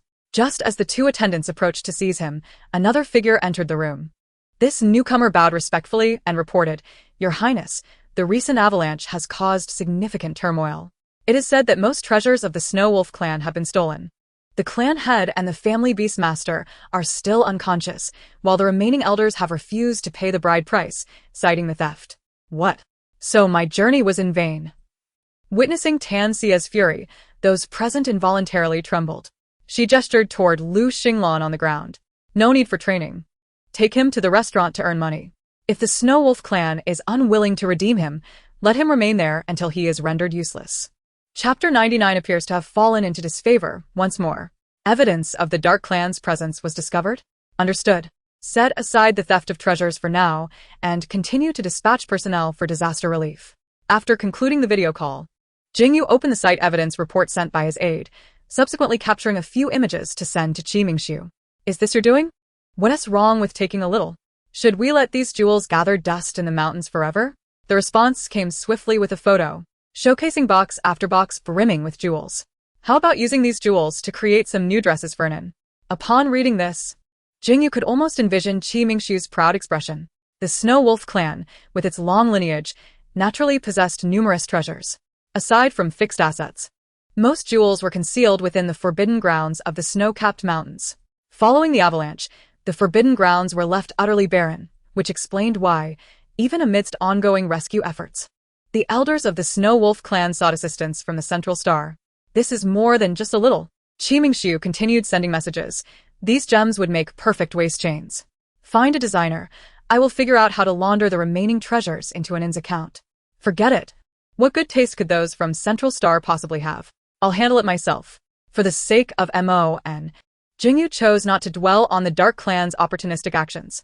"How do you explain the traces of the Dark Clan?" Jingu inquired. "Without leaving traces, how could the Dark Clan's reputation endure?" Qimingxiu replied. "Rest assured, these are merely minor markers. The fools of the Central Star could never trace them back to me, let alone connect them to an Nin." Jingu felt a sense of relief upon reading this message, as long as it did not adversely affect an Nin. Jingu re-entered the room, only to find Mo and frowning intently as she scrolled through her holographic device. "Nin, what occupies your attention?" Upon hearing his voice, Mo and finally diverted her gaze from the screen. "Jingu, I must take responsibility for Dr. Lu. What kind of betrothal gift do you think would be appropriate?" Jingu was momentarily taken aback. "Lu Xian? But he already has a wife." Montag an Respondentenpreis, ah? Jingu continued in the system. "Lu Xian's marital status has been updated to married. It is said he was compelled into a union with a female. Before we arrived at the snow-capped mountains, Xia Huan had already dispatched personnel to the local marriage bureau with the necessary documentation. Yet the avalanche caused significant disruption. Not only was the marriage bureau system compromised, but many departments have ceased operations, with all public servants engaged in rescue efforts. Until the system is restored, we cannot ascertain information about that female. Why the sudden desire to propose to Lu Xian? Jingu sat beside Mo and, enveloping her in an embrace. A flicker of ruthlessness crossed his eyes when she was unaware. Previously, he had only considered Lu Xian as a decent man. How had they suddenly arrived at the point of proposing? Mo confessed, I seem to have done something inappropriate to Dr. Lu. She recounted fragments of her memory. If the act had occurred after Dr. Lu had taken a wife, it would indeed take on a more severe nature. Jingu. I wasn't in my right mind at the time. I acted poorly toward Dr. Lu. The Snow Wolf clan places great importance on male chastity. What should I do now? Jingu had initially contemplated preparing relevant items to satisfy Mo N's preferences if she enjoyed the doctor-patient dynamic. Hearing her call his name pulled him from his thoughts. He had also heard that the female Lu Xian was forcibly matched with was not to be trifled with. It was best for this matter to remain between them. Speaking of it would only bring more trouble to Lu Xian. In this light, Lu Xian appeared quite pitiful, while she risked appearing as a heartless individual. Yet Jingu's reasoning held merit. Observing the lingering worry on Mo N's face, he continued to explain, the recent avalanche is a consequence of Lu Xian's defiance. Rest assured, he is not one to submit passively. Jingu sighed. His Nin was still too kind-hearted. By the way, Jingu, what is the status of my engagement with the Snow Wolf clan? Jingu shook his head. The family beast master suddenly refuses to annul the engagement. However, there is no need for concern. Even if the engagement is successfully completed, it merely adds a line to the marriage bureau's records. Lu Xinglan, having been coddled since childhood, is hardly a match for the likes of you. Simply treat him as if he does not exist. After thoroughly checking her physical indicators, Mo N did not return to the villa immediately. Since Jingu had urgent matters to attend to, she remained in his office for the time being. At that moment, she sat on the sofa in a lounge, engrossed in her holographic device. The avalanche had already made headlines across the stars. Mo Jin opened a video, and the sound of a news report immediately resonated. An avalanche has unexpectedly struck the snow mountain, leaving behind clues related to the Dark Clan, raising speculations. Last night, an unforeseen avalanche occurred on this planet. Investigations revealed distinctive markings belonging to the Dark Clan at the scene. Mo Jin did not continue watching. Instead, she raised her gaze to the side, where Qi Mingxiu was kneading her legs. Jin, he said, sensing an ominous premonition at the look in her eyes. In a startling turn, Qi Mingxiu spoke first. You wouldn't let me accompany you, so I had no choice but to sneak away to see you. Just because of the traces left at the scene, you suspect me? He continued, tightening his grip on her ankle, drawing her a few inches closer to him. He had meticulously chosen his perfume and carefully prepared his hairstyle and attire, loosening his collar to present himself in an alluring manner. He had seen that news report before Mo Jin, which prompted him to dress up and approach her, hoping to disrupt her peace of mind. In the next moment, he noticed Mo Jin leaning forward, her upper body inching closer to him. Unbeknownst to her, a subtle smirk crept across Qi Mingxiu's lips. It was fortunate that Jin was fond of such displays, and he was confident in his appeal. Qi Mingxiu, did you just breathe a sigh of relief? Qi Mingxiu, who had been reveling in the moment, froze at her unexpected question, his previously uplifted smile instantly vanishing. Although he quickly masked his emotions, Mo Jin's subsequent words plunged him into a state of icy dread. Qi Mingxiu, are you feeling flustered and surprised right now? Jin, you cannot deceive me. She interjected, pointing to her chest before continuing, I believe I understand how to sense this connection of poison. Upon hearing this, Qi Mingxiu admitted that his mind went blank for an instant, but years of navigating through turmoil steadied his composure. Is Jin doubting me? Was that moment of distraction merely an attempt to deceive me? To be frank, observing his little female companion's indignant demeanor left Qi Mingxiu lacking any inclination to formulate excuses. Do you dare to look me in the eye and claim that the theft of the treasure has nothing to do with you? At her words, Qi Mingxiu shook his head and chuckled softly. It was indeed my doing. Jin, you are right. I am truly a scoundrel. Perhaps it would be best to keep me close at hand to prevent me from causing any further mischief. Montag Jin huffed, Casting him a disdainful glance before distancing herself from him. Had her shoes not been discarded on the ground moments ago, she would have already risen to leave. Bending down, her fingers barely grazed her shoes before a large hand snatched them away. Allow me, he said. Seeing Mo Jin in this state, Qi Mingxiu understood immediately. As he assisted her in putting on her shoes, he teased, Are you preparing to ignore me again? This time, he was in no hurry. Just as her shoes were secured, Mo Jin prepared to stand and leave without a backward glance, but before she could rise, a force yanked her back into his embrace. Qi Mingxiu let out a muffled sound. Is this some novel form of punishment? Mo Jin chose to ignore his jest, lowering her gaze to the source of the pull, only to discover handcuffs had unexpectedly appeared on her wrist. How did these handcuffs suddenly appear? Qi Mingxiu raised his hand to inspect them nonchalantly. I don't know. Perhaps it's fate. Jin, since I have erred, feel free to strip me of my freedom. Then you should unlock them. Without hesitation, Qi Mingxiu replied. I don't have the key. Then use a gun. As soon as the words left her mouth, Qi Mingxiu produced a dagger in one hand and a pistol in the other. Mo Jin quickly seized the tools. During her visit to the military academy, Jingu had taught her how to use them. Yet, despite her efforts, she found herself unable to sever the handcuffs. Qi Mingxiu. He remained silent, only finding her even cuter in that moment. He took her hand and led her outside. The weather is splendid today. Let us bask in the sun while contemplating how to punish me. But Jin, please don't ignore me. Qi Mingxiu. That treasure belongs to the entire Snowwolf clan. They are the ones who sought to frame me. Such a prominent family must have countless unresolved debts, as well as many grudges and schemes. In the chaos of the avalanche, it is inevitable that some within their ranks would try to seize an opportunity. And I have become their scapegoat. Qi Mingxiu deliberately restrained his emotions, assuring himself that Mo Jin would not detect any flaws in his facade. What? Upon sensing the sorrow and grievances emanating from him, Mo Jin's indignation surged. How could they do this? Qi Mingxiu, I no longer blame you. But you must remember to uncover the true mastermind and seek vengeance. We cannot allow others to tarnish your name unjustly. Indeed, Qi Mingxiu replied, suppressing a smile. I shall certainly do so. It is time to teach those old geezers a lesson for daring to expose this matter. It seems the Dark Clan's reputation is not as formidable as it ought to be. Not far from the military district S hospital, there lay a small garden. It was filled with simple vegetation, yet it exuded vitality, and Mo Jin felt her mood lighten considerably. Reluctantly, Mo Jin found herself seated on a bench in the sun, pulled there by Qi Mingxiu. She pointed to the rope on her wrist. There's no punishment now. Can it be undone? Before Qi Mingxiu could respond, she suddenly noticed a fluffy, white mass beneath a distant low shrub. Was that a puppy? The memory of her little white dog, who had once accompanied her, flashed in her mind. Mo Jin stood up, eager to approach and investigate, but the force at her wrist halted her steps. She turned to Qi Mingxiu, her brow furrowed. Qi Mingxiu, I know you can unlock it. Qi Mingxiu shook his head. Jin, this is too difficult. She pondered for a moment before speaking. I'm a bit hungry. Go find something to eat. Qi Mingxiu rose and scooped her up in his arms. Then why don't we go together? That fluffy white figure looked incredibly familiar. From behind, it bore an uncanny resemblance to her little white dog, which she had cared for before arriving in this world. She had to see it. However, she knew that mentioning this would likely provoke Qi Mingxiu's stubbornness once again. Mo Jin sighed. Tonight, I'll allow you to accompany me for a bath. Really? Qi Mingxiu's eyes sparkled with excitement, but Mo Jin suddenly regretted her words. Just a bath. Don't overthink it.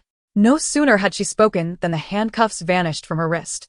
Qi Mingxiu set her down and walked toward the garden exit. I'll find something to eat. Once Qi Mingxiu had left, Mo Jin approached the fluffy white dog, gradually softening her steps until she stood before it. It looked so much like her little white dog that she couldn't help but call out, "Little White, is that you?" As her words echoed, the fluffy mass stirred suddenly. The avalanche had unfolded differently from the plan, and as a result, Lu Xian had unfortunately encountered danger and was sent to the military hospital for recovery. Fortunately, he had managed to incapacitate Xia Huan and his scheming mother. Even if they were to awaken, they would only be shells of their former selves. Thanks to an early injection of medication, he had not sustained serious injuries, and his current discomfort was primarily due to the side effects of the drugs. Thus, he did not remain bedridden for long, quickly regaining his senses and strength. Transforming into a snowwolf form, he came to bask in the sun on the grass. Due to his incomplete recovery, he now appeared significantly smaller than usual, reduced to a fraction of his normal size.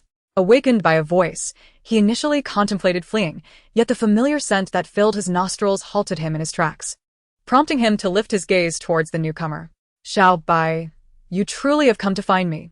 Lu Xian momentarily struggled to process the astonishment of encountering Mo Jin here, but in the next instant, he found himself enveloped in her embrace. The sound of soft sobs above him only deepened his confusion. Xiao Bai, rest assured, I now possess the ability to protect you. This time, no one will harm you. Mo Jin tightened her grip around him. Lu Xian managed to glean the situation from her words. It appeared that he bore a striking resemblance to a cherished figure from Mo Jin's past. He recognized that this was an unconventional scenario, particularly given that he had been compelled to form a bond with a female. Nevertheless, the warmth of the moment made him greedily nestle deeper into Mo Jin's arms, his tail wagging high, resembling an exuberant little dog. Xiao Bai, come home with me. I will take good care of you this time. At her words, Lu Xian felt his tail wagging uncontrollably faster. Though mistaken for another individual, he felt an overwhelming sense of gratitude inside. It was fortunate he resembled Mo Jin's dear friend. Upon discovering the alteration of his marital status, he had assumed he would never again have the opportunity to connect with Mo Jin. But now, splendidly, he was her little white dog. A sudden thought struck Lu Xian regarding the unpleasant female to whom he had been forcibly wed. He still lacked any information about her. Even in the most fortunate scenario, where she perished in an avalanche, he would remain bound to her. Only with a female's consent could a male extricate himself from such a union, and even then, he would have to leave empty-handed. Then, a notion flickered through Lu Xian's mind. What if he too were to perish in the avalanche? In that case, Lu Xian, the doctor, would have no further ties to that detestable female. He could openly become Mo Jin's little white dog, forever by her side. At that moment, Lu Xian sensed Mo Jin preparing to leave, while still holding him. Reluctantly, he leaped from her embrace, realizing he must first resolve his identity crisis. The situation had unfolded too abruptly. As Mo Jin was about to depart with the little white dog in her arms, he suddenly broke free and sprinted away. Xiao Bai.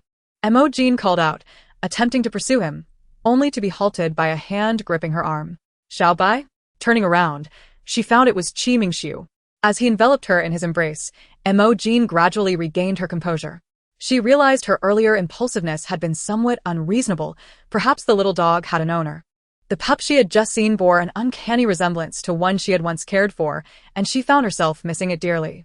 Noticing Mo Jin's emotional state, Qi Mingxiu tightened his hold on her, his mind replaying the image of the white fluff ball that had just fled. Unbeknownst to Mo Jin, he recognized it immediately for what it was, and he felt a deep disdain. Snowwolf masquerading as a dog. The tactics of Central Star are truly despicable. He presented a small cake to Mo Jin, stating, if you like that dog, I can play the part. This remark successfully pulled Mo Jin from her melancholic thoughts, prompting her to question, you? Play a dog? How would that work? Without elaboration, Qi Mingxiu led her away. It's windy here. We should enjoy the cake in the lounge. He had already pinpointed a distinct set of equipment from the various styles brought back by Going Zhenyu. It appeared that tonight's bathing session would feature a little more entertainment. On their way back, numerous floating screens were broadcasting an awards ceremony. We would like to specially commend General Xing Sui.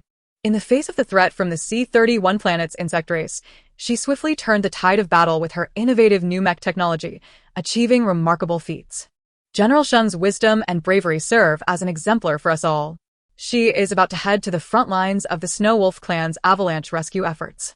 Let us pay tribute to her and learn from her as we collectively safeguard the glory of the Empire. Mo Jin initially paid little attention to these scenes, but as she was about to enter the building, a female figure suddenly appeared on the small screen. The woman stepped forward to receive a medal and trophy. Standing tall and confident, her gaze and smile radiating assurance. This sight caused Mo Jin to halt abruptly. General Sheng's brief words of gratitude were followed by her swift departure from the podium. The host explained, General Sheng is on her way to the next battlefield. What's wrong, Jin? Qi Mingxiu's voice snapped Mo Jin back to reality. She shook her head silently, continuing her stride into the building. But her mind replayed the confident visage of General Sheng as she ascended the stage. Since her arrival here, she had been told that females were delicate beings in need of protection. Much like when she awakened her abilities in the Beastmaster Kingdom, they had labeled her a waste, requiring confinement within the palace for her safety. They claimed she was worthless, and she had internalized that belief. Yet, General Sheng could garner accolades for her accomplishments, while Mo Jin discovered her own abilities were effective on both beastmen and various flora. Suddenly, a sweet aroma wafted to her senses, and she turned to see Qi Mingxiu offering her a spoonful of cake. Jin, have you made a decision? Mo Jin solemnly nodded. Yes. I want to be like General Sheng. Qi Mingxiu inquired. You wish to enlist? Mo Jin shook her head, her tone shifting to one of uncertainty. I don't know. I just want to be someone of value. She no longer wished to be seen as worthless. With that, she began to ponder. Unexpectedly, Qimingxu produced a dagger and made a shallow cut on his arm. What are you doing? Mo Jin exclaimed, hastily pressing her hand against his wound, channeling her energy. The injury healed instantaneously. Dr. Mo, perhaps your skills will be needed for the avalanche rescue. The extreme cold and low temperatures not only impair the precision of medical devices, but also exacerbate the challenges of rescue and treatment. Mo Jin gazed at her hands, aware of her unique abilities. She then picked up a pot of flowers from the table, a gift she had previously given to Jingu.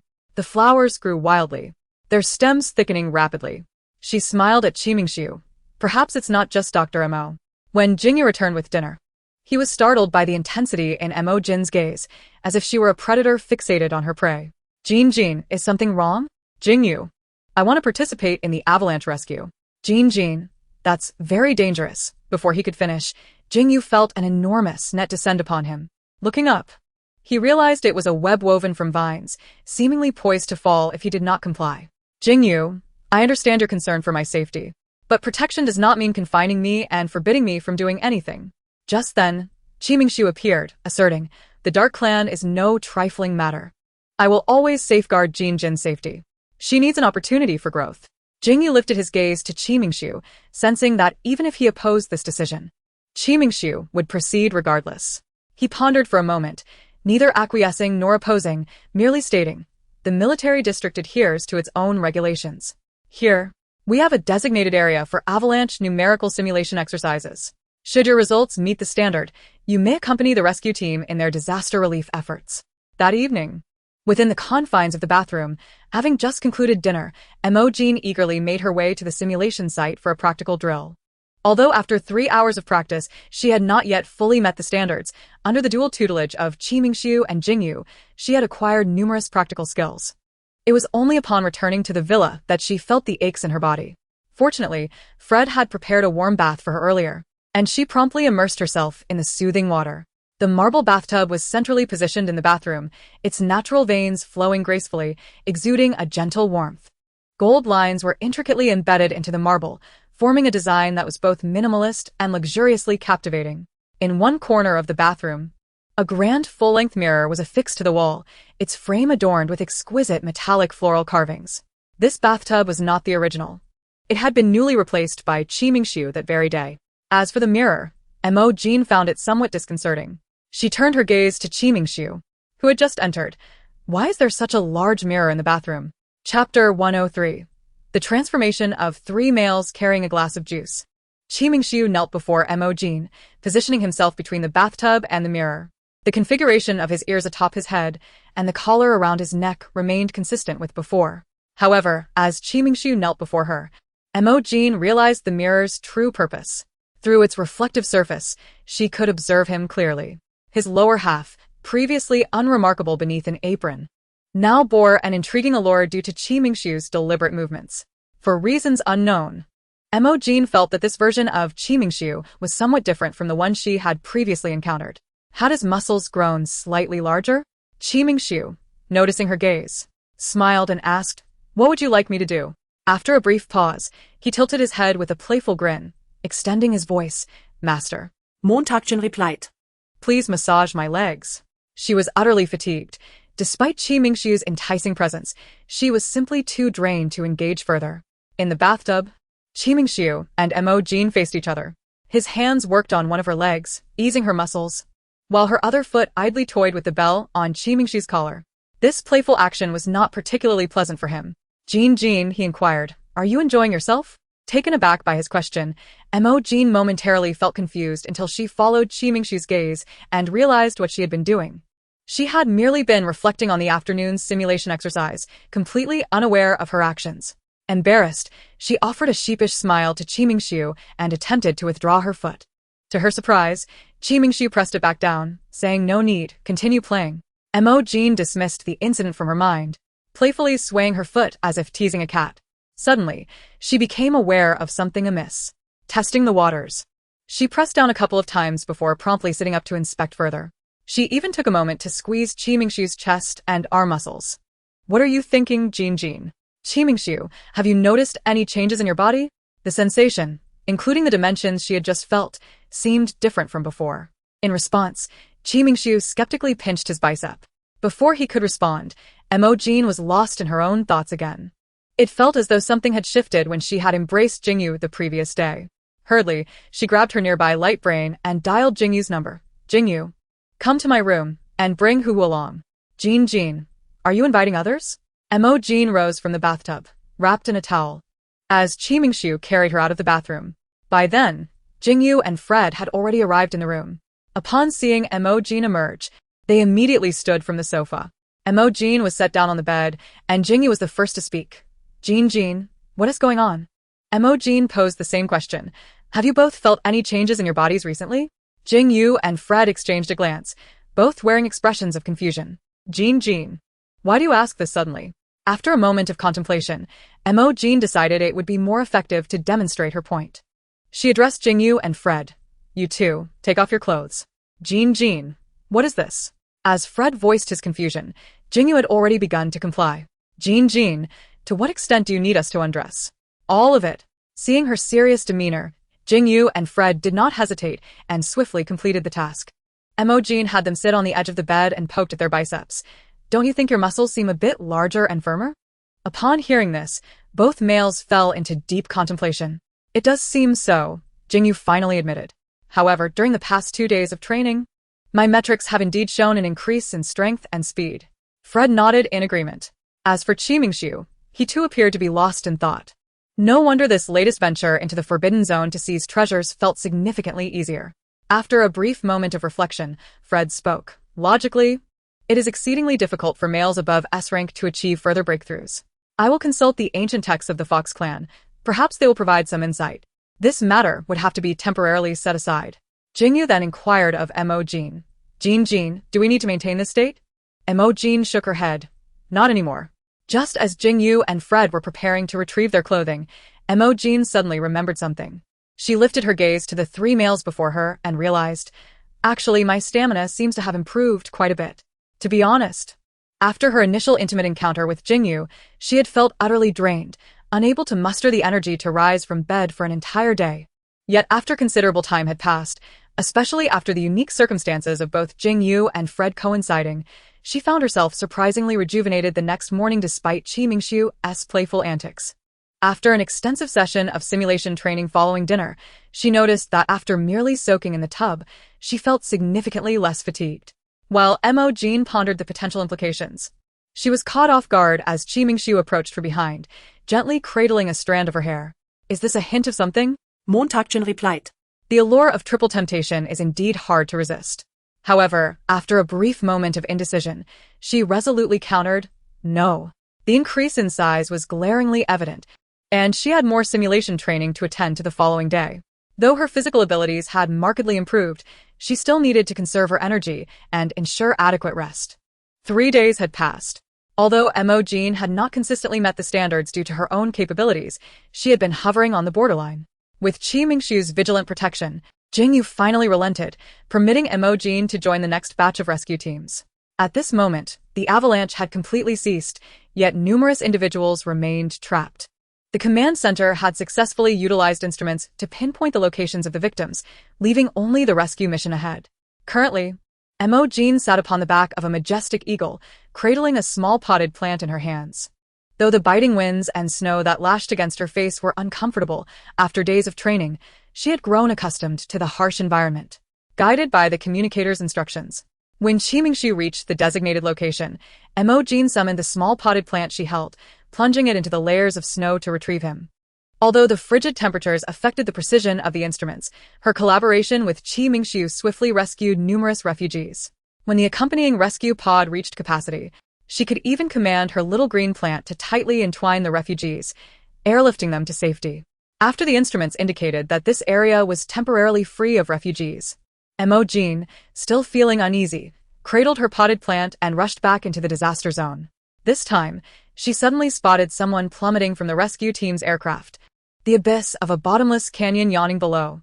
Qimingxiu, hurry, follow. This region was characterized by its treacherous terrain and harsh environment, occasionally beset by fierce winds and snowstorms. It was a location specifically chosen by Lu Xian for its complexity. After tending to the last batch of injured individuals in the rescue pod, he feigned exhaustion and collapsed. Although the canyon's landscape was perilous, obscured by swirling snow, it posed little difficulty for one hailing from the Snow Wolf clan. The rescue pod, laden with injured individuals, would prioritize transporting them to safety, allowing him the opportune moment to feign death. As he fell, Lu Xian unfastened the life sign detection device from his wrist, crushing it with force. Thus, he would be deemed deceased in the system, sparing valuable search and rescue resources in the quest for him. Judging his descent speed, he suddenly felt a constriction around his waist, as if something had wrapped around him. The speed of his fall gradually slowed. In disbelief, he looked down to find a thick vine ensnaring him, an unfamiliar sight. It was astonishingly robust, and it began to pull him upward. "Dr. Lu, it's you." Before Lu Xian could fully comprehend the situation, he saw the smiling face of Mo Jin. "Dr. Lu, how do you feel? Is there any discomfort?" He shook his head. "Thank you for saving me." In that moment, he was at a loss for how to process this turn of events. He had intended to use this opportunity to feign death and remain by Mo Jin's side in another capacity, yet unexpectedly, she was the one who rescued him. That night, Mo Jin and Jingu resided in a temporary quarters assigned by the command center. Just as she was preparing to bathe, she received a notification from the local marriage office. It was a message informing her that the system had been restored and that she needed to meet with the male counterpart to finalize the last signatures. Attached was a dossier regarding that male. Recalling Jingyu's earlier mention of Lu Xinglan as a domineering individual, she found little interest in the information. To minimize contact with him, Mo Jin promptly replied to the marriage office, requesting they convey a message to the male, proposing a meeting to discuss the dissolution of their contract. Upon returning to the safety zone camp, Lu Xian entered his mobile quarters, replaying the scene of Mo Jin rescuing him in his mind. Suddenly, an incongruous sound disrupted his thoughts, the notification tone from his light brain. Upon checking, he discovered a message from the marriage office. Not only was he informed of the system's restoration, but they also conveyed the female's opinion. To his astonishment, she had proactively proposed the dissolution of their contract. Lu Xian glanced at the attachment at the bottom of the message, a sudden curiosity about the identity of this female overwhelming him. Chapter 105. Be a compliant substitute. As Lu Xian contemplated Mo Jin's face, he initially hesitated to open the document, unwilling to let the female's influence affect his mood. Just as he intended to close the communicator, his finger accidentally brushed against the screen, and in the next instant, the face he had been yearning for appeared before him. Lu Xian was momentarily stunned. He initially suspected a malfunction in his communicator, yet even upon seeing the marriage office's emblem on the dossier, disbelief lingered. He leaned back in his chair, bewildered. How could it be Mo Jin? It was indeed Mo Jin. Hurriedly, Lu Xian rose from his seat and accessed his financial status. The Central Star Military District offered commendable remuneration. Although he had been expelled from his family by Xia Huan, the years had allowed him to save a substantial amount. Gazing at the long string of zeros and numerous properties listed, he felt a newfound confidence. He promptly departed, heading toward Mo Jin's temporary residence. Jingu, how much longer will the disaster relief efforts take? Jingu, tending to the fire and roasting sweet potatoes for Mo Jin, replied, "We've rescued the vast majority of refugees. A number of mechs designed for snowy conditions just arrived. No more than 3 days at most." Mo Jin sat by the fire, extending her hands for warmth. "That's wonderful. Once the rescue mission here concludes, in 3 days, we'll visit the marriage office to annul the contract with the Snow Wolf clan." Her voice, though soft, carried clearly to Lu Xian's ears through the cold wind. He froze in place, akin to a thief, eavesdropping on the warmth shared between the two. Annul the contract? Why? If he had already gathered Mo Jin's information, then she must also be aware of his. Could it be that he had done something to displease her? Lu Xian was uncertain how he managed to return to his quarters, his mind replaying their few encounters, trying to discern where he had gone wrong. Was it because he had distanced himself after discovering she had been drugged, neglecting to care for her? Or perhaps it was because she had recognized the little white dog outside the military hospital days prior, resenting his departure? These two incidents reverberated in his mind. If he could rectify these two mistakes, would the annulment still be necessary? Over the next 3 days, Mo Jin focused on searching for victims, while he too had his rescue duties. Finally, after the rescue efforts concluded, Lu Xian fixated on the message from the marriage office. After much deliberation, He decided to ask the staff to convey his apologies to Mo Jin. Due to work commitments, he would be unable to keep their appointment.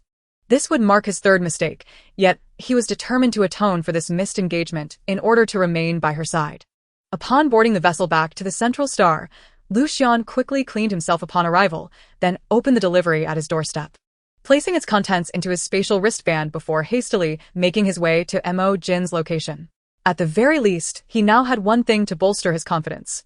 The miniature version of himself resembled the little white dog that Mo Jin had been unable to forget. A substitute.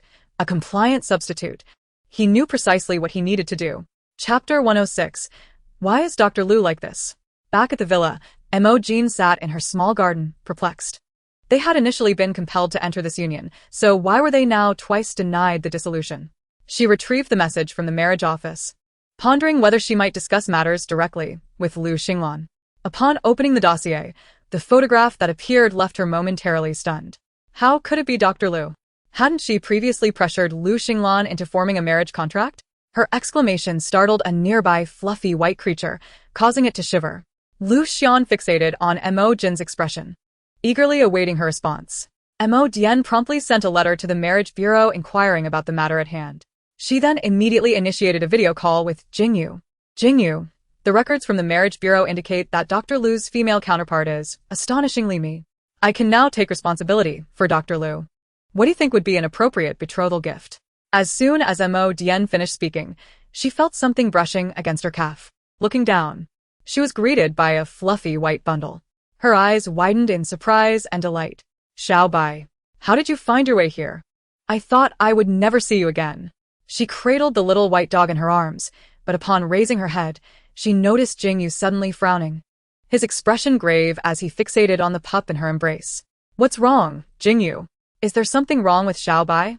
In the video, Jingu shook his head, and when he turned his gaze back to Mo Jin, his eyes softened instantly. He's perfectly fine. As for the betrothal gift, let us adhere to tradition. I shall take care of it. After ending the call, Mo Jin felt the little creature in her arms becoming restless. It leaped from her embrace, nuzzled her briefly, then retreated 2 paces, stopping a couple of meters away with its head lowered, seemingly lost in thought. Seeing the dog escape again, Mo Jin sprang up anxiously, inadvertently bumping into a cup on the table. Once she steadied the cup and looked up, the sight before her nearly caused her to drop it again. Dr. Lu? Kneeling before her, head bowed, adorned with a stethoscope and clad in a white coat, was Dr. Lu. It was indeed him, impeccably dressed and thoroughly prepared. But this was outside.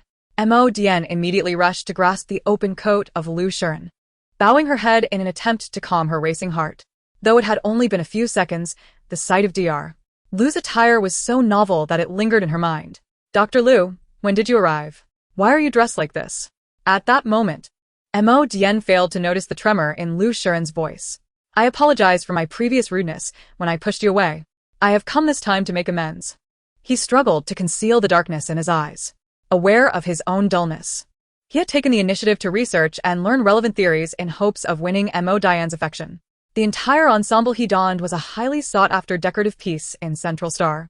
My lady Mo Jin, should you find this outfit unappealing, I can change immediately. Please do inform me of your preferences, and I shall strive to accommodate them. Just as Lu Xian was about to rise, he realized that Mo Jin's hand was still firmly gripping his white coat. Did this imply something? Dr. Lu, I do not dislike it. It's just, we are outside. Please, indulge yourself with me. I am willing to learn anything. The sight of Lu Xian in such a state, particularly with his glistening eyes, rendered Mo Jin unable to utter a word of refusal. Those moist eyes felt oddly familiar. Dr. Lu was akin to a snow wolf, pure and white. The sudden disappearance of Xiao Bai preceded the appearance of Dr. Lu. Could it be? Of course, you are already my beast husband. Let us step inside the villa to discuss further. The small garden offered little concealment. Should a passerby catch sight of them, it would be undeniably awkward. Upon entering the villa, they found it devoid of other occupants. Jingu and Fred were preoccupied with work, and Qi Mingxiu seemed to have vanished into his own endeavors. Just as Mo Jin settled onto the couch and was about to inquire about Xiao Bai, she noticed Lu Xian once again kneeling before her. The white coat gaped open, with one end of the stethoscope draped over his neck and the other hanging naturally. Suddenly, an image of an antique oil painting flashed in her mind, a beast ensnared within a cage, adorned with flowing ribbons. Dr. Liu, wouldn't this be uncomfortable for you? Lu Shiren shook his head. Not at all, there will be no adverse effects. His appearance evoked memories of the well-behaved little white dog, and Mo Diane's gaze, in Lu Shiren's perspective, seemed to convey tacit approval. He spread his legs a bit wider, lowering his gaze, too shy to meet Mo Diane's eyes. His cheeks and ears tinged with a rosy hue. Please. He paused, mustering a great deal of courage before continuing. Please, indulge yourself. With those words, his head dipped even lower, presenting himself as if for the taking. Having not engaged in any intimate acts in a while, Mo Dian found herself thoroughly flustered by the sight before her. She was no longer the innocent girl she once was. After all, Dr. Liu was presenting himself to her willingly. Outside, two figures lurked in the shadows. Going immediately covered his ears and turned away, fearing he might witness something inappropriate. He also assisted in blocking Zhenyu's ears. Meanwhile, Zhenyu was frantically using his communicator to alert his boss. Boss, you've been ambushed.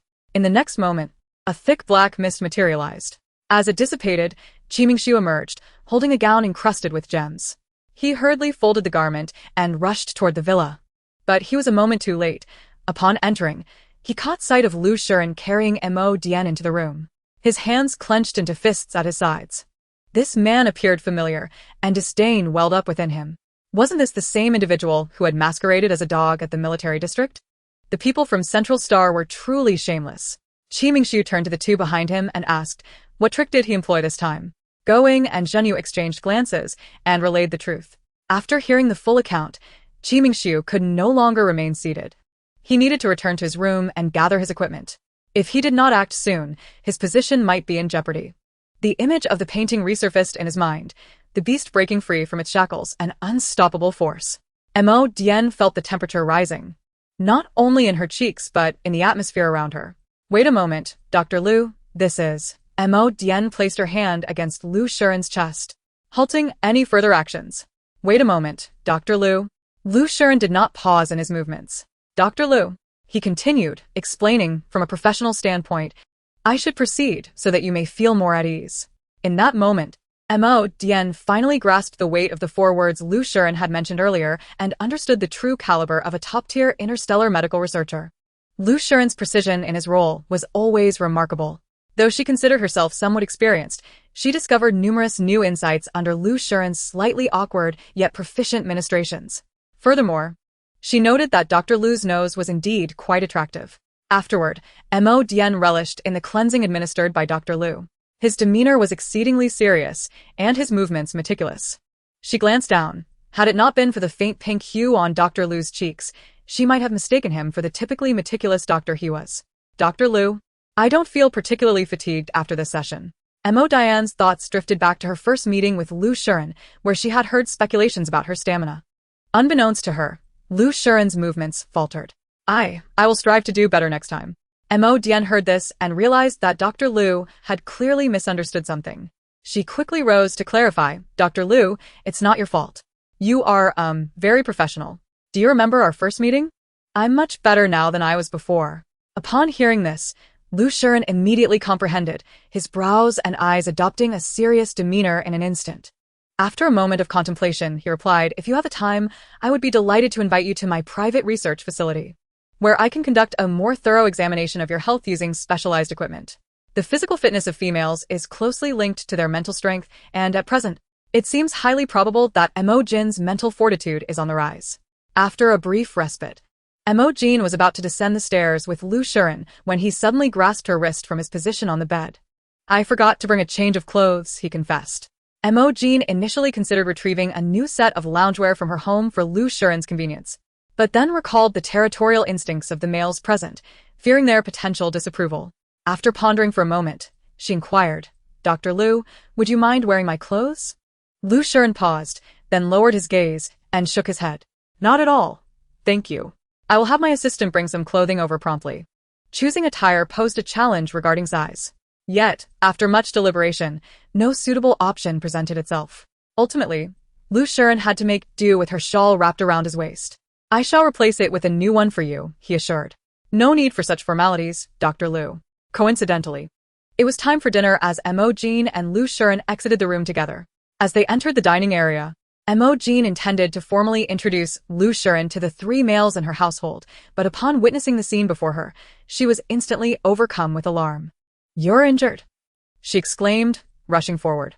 She noticed that Jingu's military uniform had been torn by some object, with bloodstains visible. The garment bore numerous rents from top to bottom. Fred's situation was even worse. A significant portion of his uniform had been shredded. Jin, do not worry. I am unhurt. It's merely my clothing that has sustained damage," Jingu reassured her. Fred echoed. Indeed, an S-class male is not so fragile. "But how could your clothes be in such disarray?" Mo Jin questioned, her concern evident.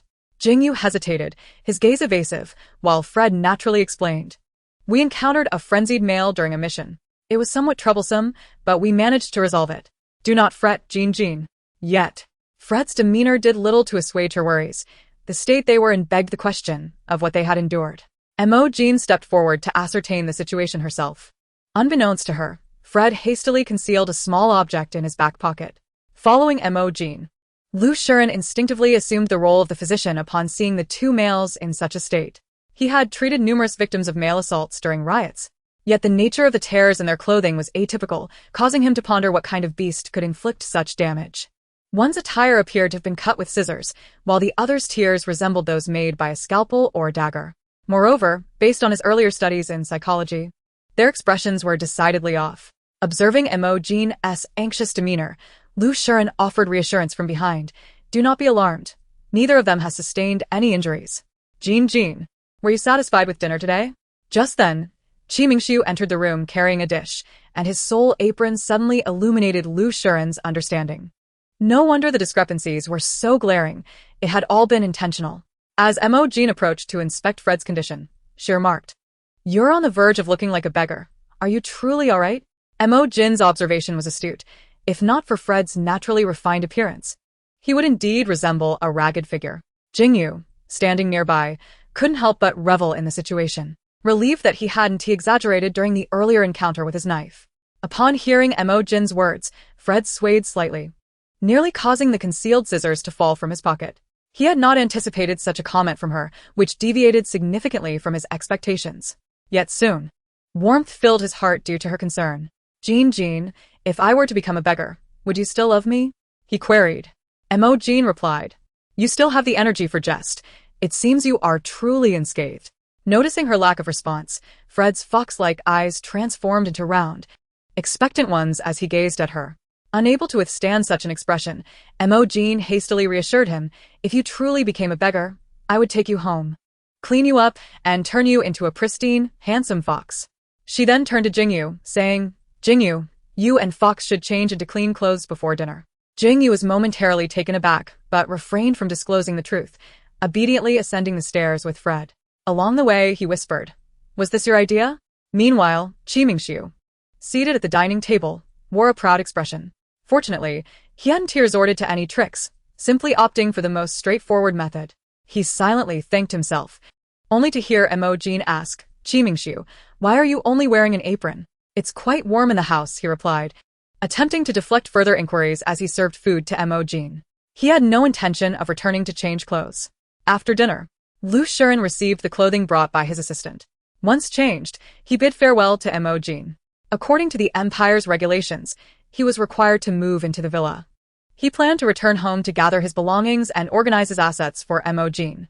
After her bath, Mo Jin reclined on her chair, preparing for her daily video session. Upon clicking in, she encountered an advertisement for a special outfit featuring a model in a tattered uniform, accompanied by the caption, "Battle-damaged attire." Disinterested in the ad, she scrolled past several short videos until suddenly realizing something significant. She shot up from her chair. "Wait. Something's off." She quickly sought out the video again, replaying it multiple times. Therefore, the way Jingu and Fred had appeared at the dinner table was indeed intentional. Mo Jin repeatedly scrutinized the video, replaying the details in her mind. It seemed she had truly overlooked something crucial.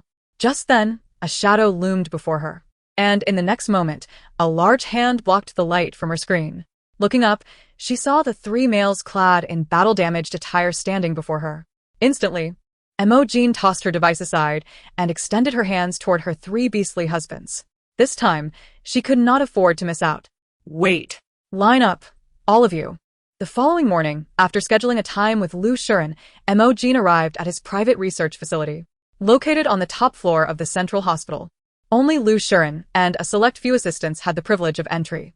Thus, when Mo Jin arrived at the central hospital, she made her way to the 10th floor, where Lu Shuren's consultation room was situated.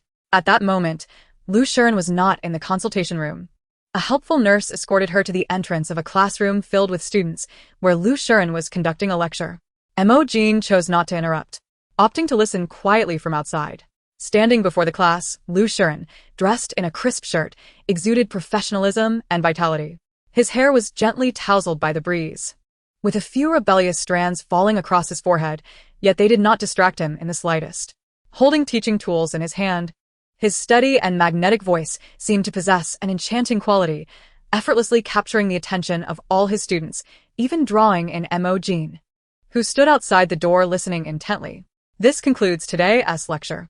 Although the current medical examination equipment is remarkably advanced as a medical student aspiring to become a physician, it is imperative to master the fundamental examination methods and the use of basic tools. We have ample teaching supplies available, so the remainder of the time is yours to practice independently. Having uttered these words, Lu Xian departed from the demonstration classroom. Dr. Lu, I apologize for keeping you waiting. Do not blame yourself, I arrived early. Mo Jin presented the items in her hands before Lu Xian, after such a lengthy discussion. Do indulge in a glass of grape juice. These grapes were cultivated by my own hands. Upon seeing Mo Jin, the originally serious Dr. Lu transformed into a bashful puppy, the corners of his mouth curving slightly before he reined it in. He accepted the grape juice and took a generous sip. The balance of sweetness and acidity was impeccable, neither overly saccharine nor lacking in its natural fruity tartness, gently caressing the taste buds and evoking a refreshing sensation. Thank you. I shall now escort you for your medical examination. Within the private research institute, after 10 minutes, the testing chamber slowly opened, and Lu Xian stepped forward to assist Mo Jin out. How is it, Dr. Lu? Your previous conjecture was indeed accurate. Your mental strength has increased. That is splendid. What level is my mental strength? After a brief pause, Lu Xian replied, Level A. Not merely A. During the testing process, your mental strength momentarily reached 3S level, albeit in an unstable, wave-like manner, consistently above a level. This situation was truly exceptional, yet he harbored doubts regarding the machine, which had only been operational for 10 days. Nevertheless, further observation was necessary to ascertain the cause. However, Jin, the increase in mental strength is quite rare. It is best that fewer people are aware of this. Understood, Dr. Lu. I shall see you out now. Wait, Dr. Lu. Lu Xian turned back in confusion. Mo Jin approached him step by step. Did you not state that even if the instruments are precise, as a physician, one must master the most fundamental examination methods? Dr. Lu had yet to conduct a personal examination for her. It was not her intention to cause trouble. Rather, Lu Xian's reddened ears incited a playful desire to tease. Mo Jin's hand slipped into the pocket of Lu Xian's white coat, retrieving a medical tool, presenting it to him. Dr. Lu, I listened intently just now and have learned this. It is called a barbed needle roller.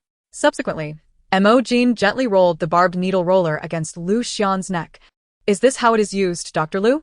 You wouldn't do anything to me, would you? The needle tips of the roller grazed her skin, initially delivering a cool sensation that elicited a subtle shiver. It was a nearly meticulously controlled mild sting, neither forceful nor overwhelming, yet it awakened an unusual alertness and anticipation. As the gears rolled, Lu Xian felt a rush of heat, yet his eyes were alight with hexagonal snowflakes, his gaze flitting sideways, unable to meet Mo Jin's. The barbed needle roller traced a path from Lu Xian's jawline to his Adam's apple. Due to nerves, or perhaps an indescribable sentiment even he could not articulate, his Adam's apple bobbed incessantly. Lu Xian cautiously raised his eyes to meet Mo Jin's, only to discover her already gazing at him with a playful smile. He immediately averted his gaze, attempting to conceal the turmoil within his eyes, which had long since betrayed his heart's secrets. Suddenly, Mo Jin seized his chin, compelling him to look up at her. She continued to tease, Dr. Lu, I seem to have forgotten what the barbed needle roller is for. It is used to test tactile and nociceptive responses. As soon as he finished speaking, Lu Xian felt a warm pressure against his lips. By the time he comprehended her action, Mo Jin had already distanced herself once again. Consider this your tuition fee, Dr. Lu. At her words, the silvery snowflakes in Lu Xian's eyes surged wildly. His breathing deepened and quickened. He endeavored to suppress this impulse, yet it proved futile. In mere moments, his gaze was awash in silver. At this moment, Mo Jin remained unaware of the implications. She placed the barbed needle roller down and reached into Lu Xian's coat pocket to retrieve the next tool. Suddenly, her hand was caught by Lu Xian. He lifted her with one arm while the other grasped the abandoned barbed needle roller, placing her onto the empty research table. His tone was notably cooler than before. Only through personal experience can one master the technique more proficiently. Mo Jin, taken aback, felt an odd sensation emanating from her neck, the culprit being the barbed needle roller in Lu Xian's grasp. However, the Dr. Lu before her felt markedly different from the bashful figure moments ago. He exuded a calm that was almost unsettling. She attempted to shift backward, to create distance, yet the moment she moved, her calf was firmly seized by him. Lu Xian's grip was strong, rendering her unable to escape. With a couple of clicks, she looked down to find two restraint straps suddenly securing her ankles. What? Though confused about the current situation, she realized she had seemingly pushed things too far. Lu Xian was donning gloves. Mo Jin swallowed hard. Dr. Lu, you wouldn't do anything to me, would you? Upon hearing this, Lu Xian's silver eyes shot up to meet hers, a chilling smile gracing his lips. The remaining words from Mo Jin faltered, right? At this juncture, Lu Xian had completed donning the gloves, and his light laughter resonated in a way that sent shivers down Mo Jin's spine. Subsequently, the crisp sound of instruments being arranged beside her filled the air. A well-behaved student would not sneak away, would they? Mo Jin felt cold sweat trickling down her back, as if tiny droplets were condensing in the cool air, enveloping her spine in a thin veil of chill, compelling her to shiver involuntarily. Observing Lu Xian's demeanor, she could only obediently nod in an effort to placate him. Then, Lu Xian turned to walk toward the equipment room. Earlier, upon entering the testing chamber, she had handed her wrist computer over to Lu Xian. Now, she could not call for help and had to devise a plan on her own. Mo Jin quickly retrieved a small seed from her pocket, which she had prepared in anticipation of unforeseen dangers. She had not anticipated it would prove useful here. Fortunately, her hands were free. The seed nestled in her palm, sprouting tendrils. The tendrils reached toward the control panel, where a button was marked open. But no matter how they pressed, the straps on her legs remained fastened. She could only maneuver the tendrils to seek out another switch within the room.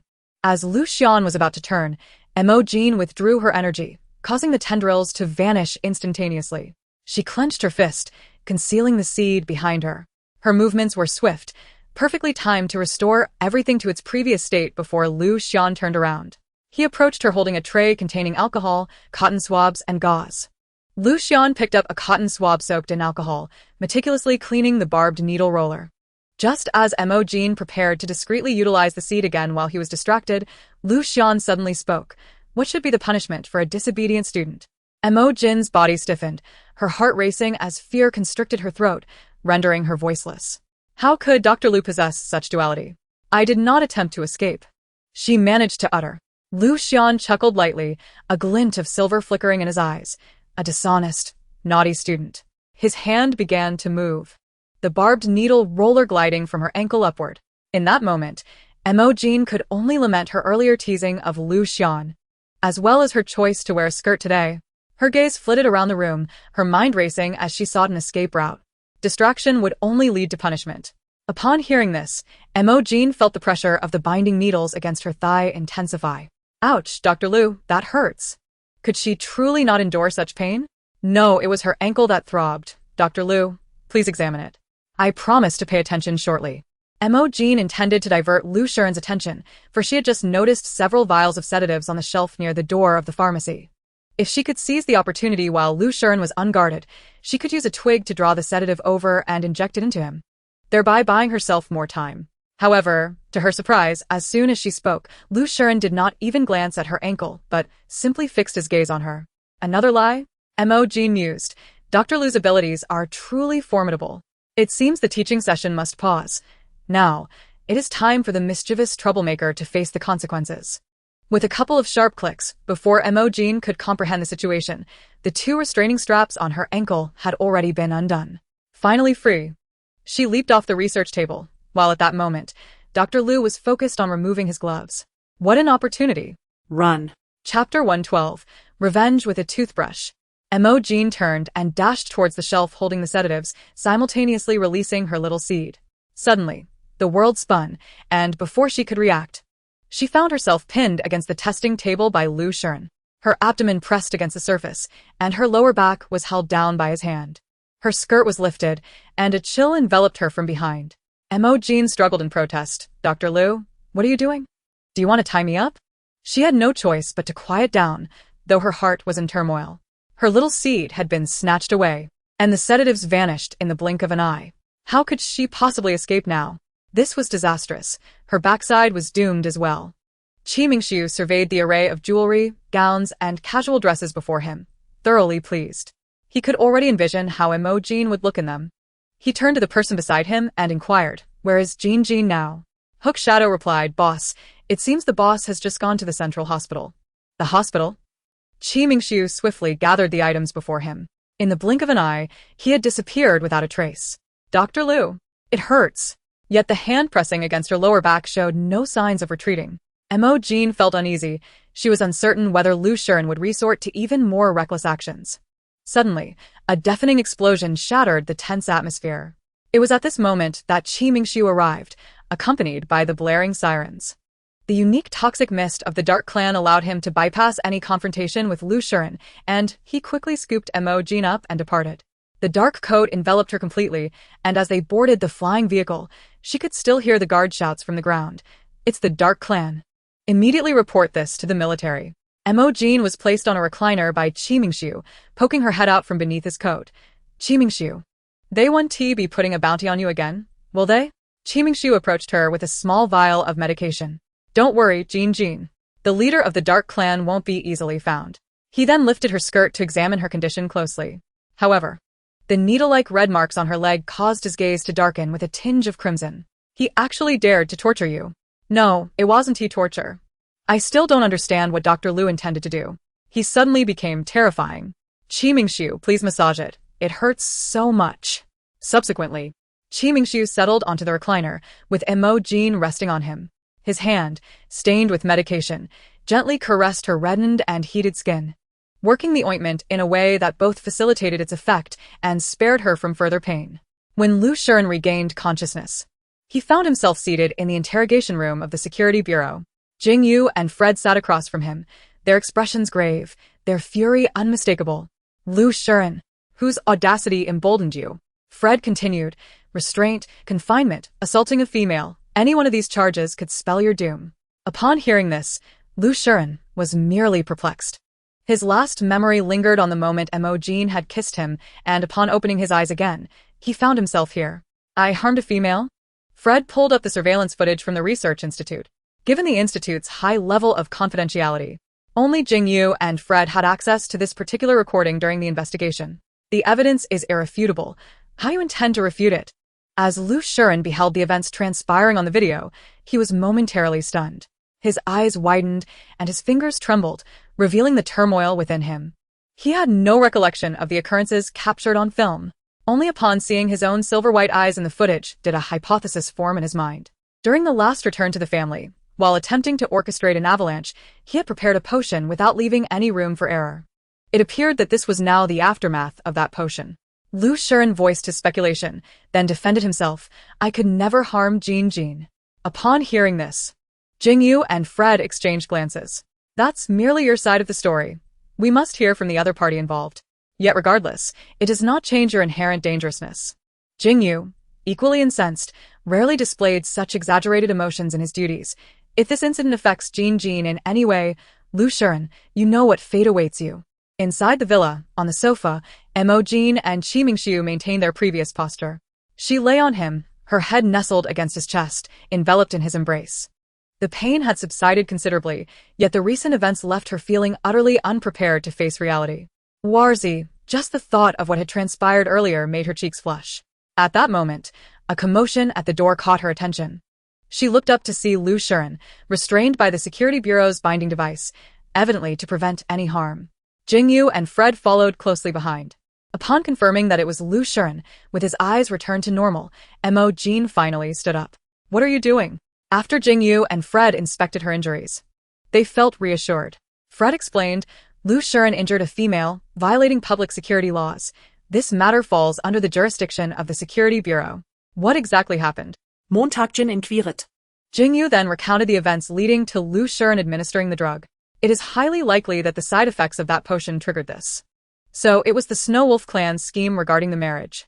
The answer she had failed to obtain from the marriage office was this. Jingu continued. Lu Shuren's actions against you, Jin, will certainly be addressed. Observing Jingu's demeanor, Mo Jin could surmise Lu Shuren's fate. It sounded quite severe. However, in truth, this incident could not entirely be blamed on Dr. Lu. In that case, hand him over to me. I shall repay him in kind. Upon hearing this, Lu Shuren, who had kept his head down and avoided looking at Mo Jin, finally dared to raise his gaze. To harm a female, especially his own wife. He was already fully aware of his impending fate. Bringing him to see Mo Jin was merely a means of sentencing. According to the law, there was no escaping the fate of imprisonment. As he was lost in thought, a sudden waft of fragrance filled the air. It was Mo Jin, leading him by the handcuffs towards the staircase. Since you are my male, I shall take it upon myself to handle this. In the bedroom on the second floor, Mo Jin was currently in the washroom. Lu Shuren knelt alone on the carpet by the bed, attempting to fathom Mo Jin's intentions, surmising that she intended to retaliate and vent her frustrations upon him. With this thought in mind, he unhesitatingly tore his clothes apart and then lay prostrate on the bed. Striking a pose. Though Mo Jin possessed a kind heart and had refrained from allowing the security personnel to take him away, he believed that he would still have to pay a price. When Mo Jin emerged, she was met with the sight of Lu Shuren in such a state. She was determined to reclaim all the grievances she had endured. Suddenly, an odd sensation washed over her. Lu Shuren felt puzzled, as this was not quite what he had anticipated. What is this? Mo Jin grinned mischievously. Dr. Lu, you must endure this time. Chapter 113. Master? Dr. Lu, you really must hold on, or else the security personnel will take you away. Mo Jin playfully threatened Lu Shuren, delighting in teasing the innocent doctor. Under her command, Lu Shuren was now lying on the bed. She sat atop his calves, continuing her mischief. Gritting his teeth in restraint, his head instinctively tilted back. His body longed to flee, yet his mind compelled him to suppress that impulse. In this conflicting state of mind, he trembled uncontrollably. Seeing Mo Jin revel in her antics, Jingu and Fred ceased their pursuit of Lu Shuren and left the villa to attend to official matters. After all, the explosion orchestrated by Qimingxiu had caused quite a stir.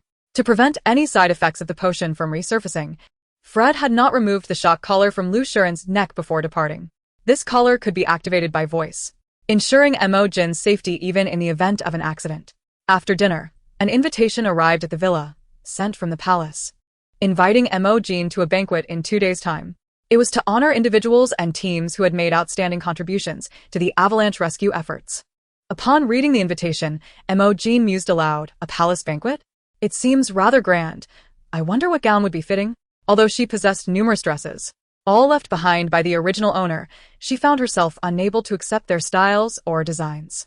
Just then, Qimingxiu appeared, pushing forth a rack of dresses and an array of jewelry. Jin, do you like them? Emerging from the kitchen, Lu Shuren happened to witness this scene. But he felt an uncanny familiarity with both the dresses and the gemstones. As Mo Jin began to try on a dress, Lu Shuren stepped forward to assist. Secretly probing with his mental energy, he discovered the unique mental energy markings of the Snow Wolf clan upon the jewelry. Realization dawned upon Lu Shuren as he glanced at Qimingxiu, who, rather than concealing it, raised an eyebrow at him. So that was it. The methods of the Dark Clan leader were indeed formidable. However, regardless, these jewels now belonged to Mo Jin, which eased his mind. To prevent any unexpected occurrences, Lu Shuren discreetly erased the mental energy marks from the jewelry, for the old-timers of the Snow Wolf clan were still fervently searching for these treasures. That night, 2 males occupied the positions beside Mo Jin on the bed. Just as she was preparing to sleep, a message from Fred arrived. After reading it, Mo Jin's face was a canvas of disbelief. Could it really be because of this? The changes in the 3 males' bodies were actually due to intimacy. She displayed the message to the 2 beside her, and Lu Shuren pondered. In that case, this might also explain the enhancement of your physical and mental energies. Yet, why has your mental energy fluctuated so dramatically in such a short time? Just as Lu Shuren was deep in thought, Qimingxiu suddenly interjected. Jin, It appears my body has undergone another change. Perhaps you should examine it more closely? Understanding Qi Mingshu's intent, Mo Jin replied, Qi Mingshu, you only did a cursory examination last time. It wasn't thorough enough. How about measuring it more precisely now? Upon seeing the tools Qi Mingshu held, Lu Shuren displayed a rare expression of exasperation. Aren't those the examination tools used in the hospital? That night, under Qi Mingshu's relentless persuasion, Mo Jin ultimately succumbed. However, in her deep slumber, she remained oblivious to Lu Shuren's suddenly awakened eyes, now shimmering with silver. 2 days later, Mo Jin attended the palace banquet as promised. Among the males in her household, aside from Qi Mingshu, who was unable to attend due to his identity, the others received invitations. Before the banquet commenced, Mo Jin, who was averse to socializing, wandered aimlessly in the small garden outside the banquet hall. As she strolled, she suddenly spotted a familiar silhouette ahead. A name that seemed improbable surfaced to her mind, and just then, the figure turned around. Upon seeing the person's face, Mo Jin instinctively tensed, frozen in place. Master. Master? With no time to contemplate, she turned and fled, oblivious to the tremor in the figure's eyes and the hand reaching out into the air. Jin? What's wrong? Why are you in such a panic? She appeared restless, and as Mo Jin collided with someone, she realized it was Qi Mingshu. Jin? Can you hear me? After Qi Mingshu called her name for the 3rd time, she finally turned to him. Qi Mingshu, Mo Jin initially intended to express her desire to leave, but the significance of the medal she would receive at the ceremony compelled her to say instead, Qi Mingshu, do you still have that poison that can conceal identity? Although Qi Mingshu was puzzled, he retrieved a spray from his pocket. Following her consent, he sprayed her from head to toe. Noticing Mo Jin's still distracted demeanor, Qi Mingshu refrained from further questioning, instead leading her to a nearby resting area while gently patting her back. It's the Crown Prince. The Crown Prince has finally emerged from seclusion. He will personally present the awards at this ceremony. What an immense honor. Listening to the surrounding whispers, Mo Jin had begun to calm down, focusing her attention on the upcoming award ceremony. However, upon seeing the white-clad man making his way through the crowd like a star surrounded by admirers, a thunderous noise erupted in her mind. Recognizing that familiar gaze and cold expression, Mo Jin immediately buried her head in Qi Mingshu's embrace as unwelcome memories flooded her thoughts. No, she was still afraid. Why must he be the one to present the awards tonight? Must I truly attend the ceremony? At that moment, Qi Mingshu began to comprehend why Mo Jin was in such a state of alarm. He swiftly sent a message to Go Jingu, create some commotion throughout Central Star. After sending that, he noticed the Crown Prince striding towards them. Qi Mingshu added, the more severe, the better. As the Crown Prince approached, Qi Mingshu hastily typed another message, blow up Central Star for me. Suddenly, everyone in the palace felt a noticeable tremor. Indeed, upon receiving reports from his subordinates, the Crown Prince quickly departed the scene. Jin, he asked on. Did he bully you before? Qi Mingshu was all too familiar with this trembling and evasive behavior. Those who had been intimidated by him in the past exhibited the same signs. Jin must have endured some grievance to react in this manner. Chapter 114. I was captured by the Dark Clan. His words were laced with venom, and his expression perpetually fierce. Upon hearing this, Qi Mingshu nodded in agreement. Merely gazing upon Tan Huaichu's countenance ignited a surge of inexplicable wrath within him. Observing the petite female nestled within his embrace, Qi Mingshu gently ruffled her hair, attempting to dispel the troubling thoughts from Mo Jin's mind. Fear not. Since Ji wishes to avoid him, I possess ample means to ensure he cannot escape.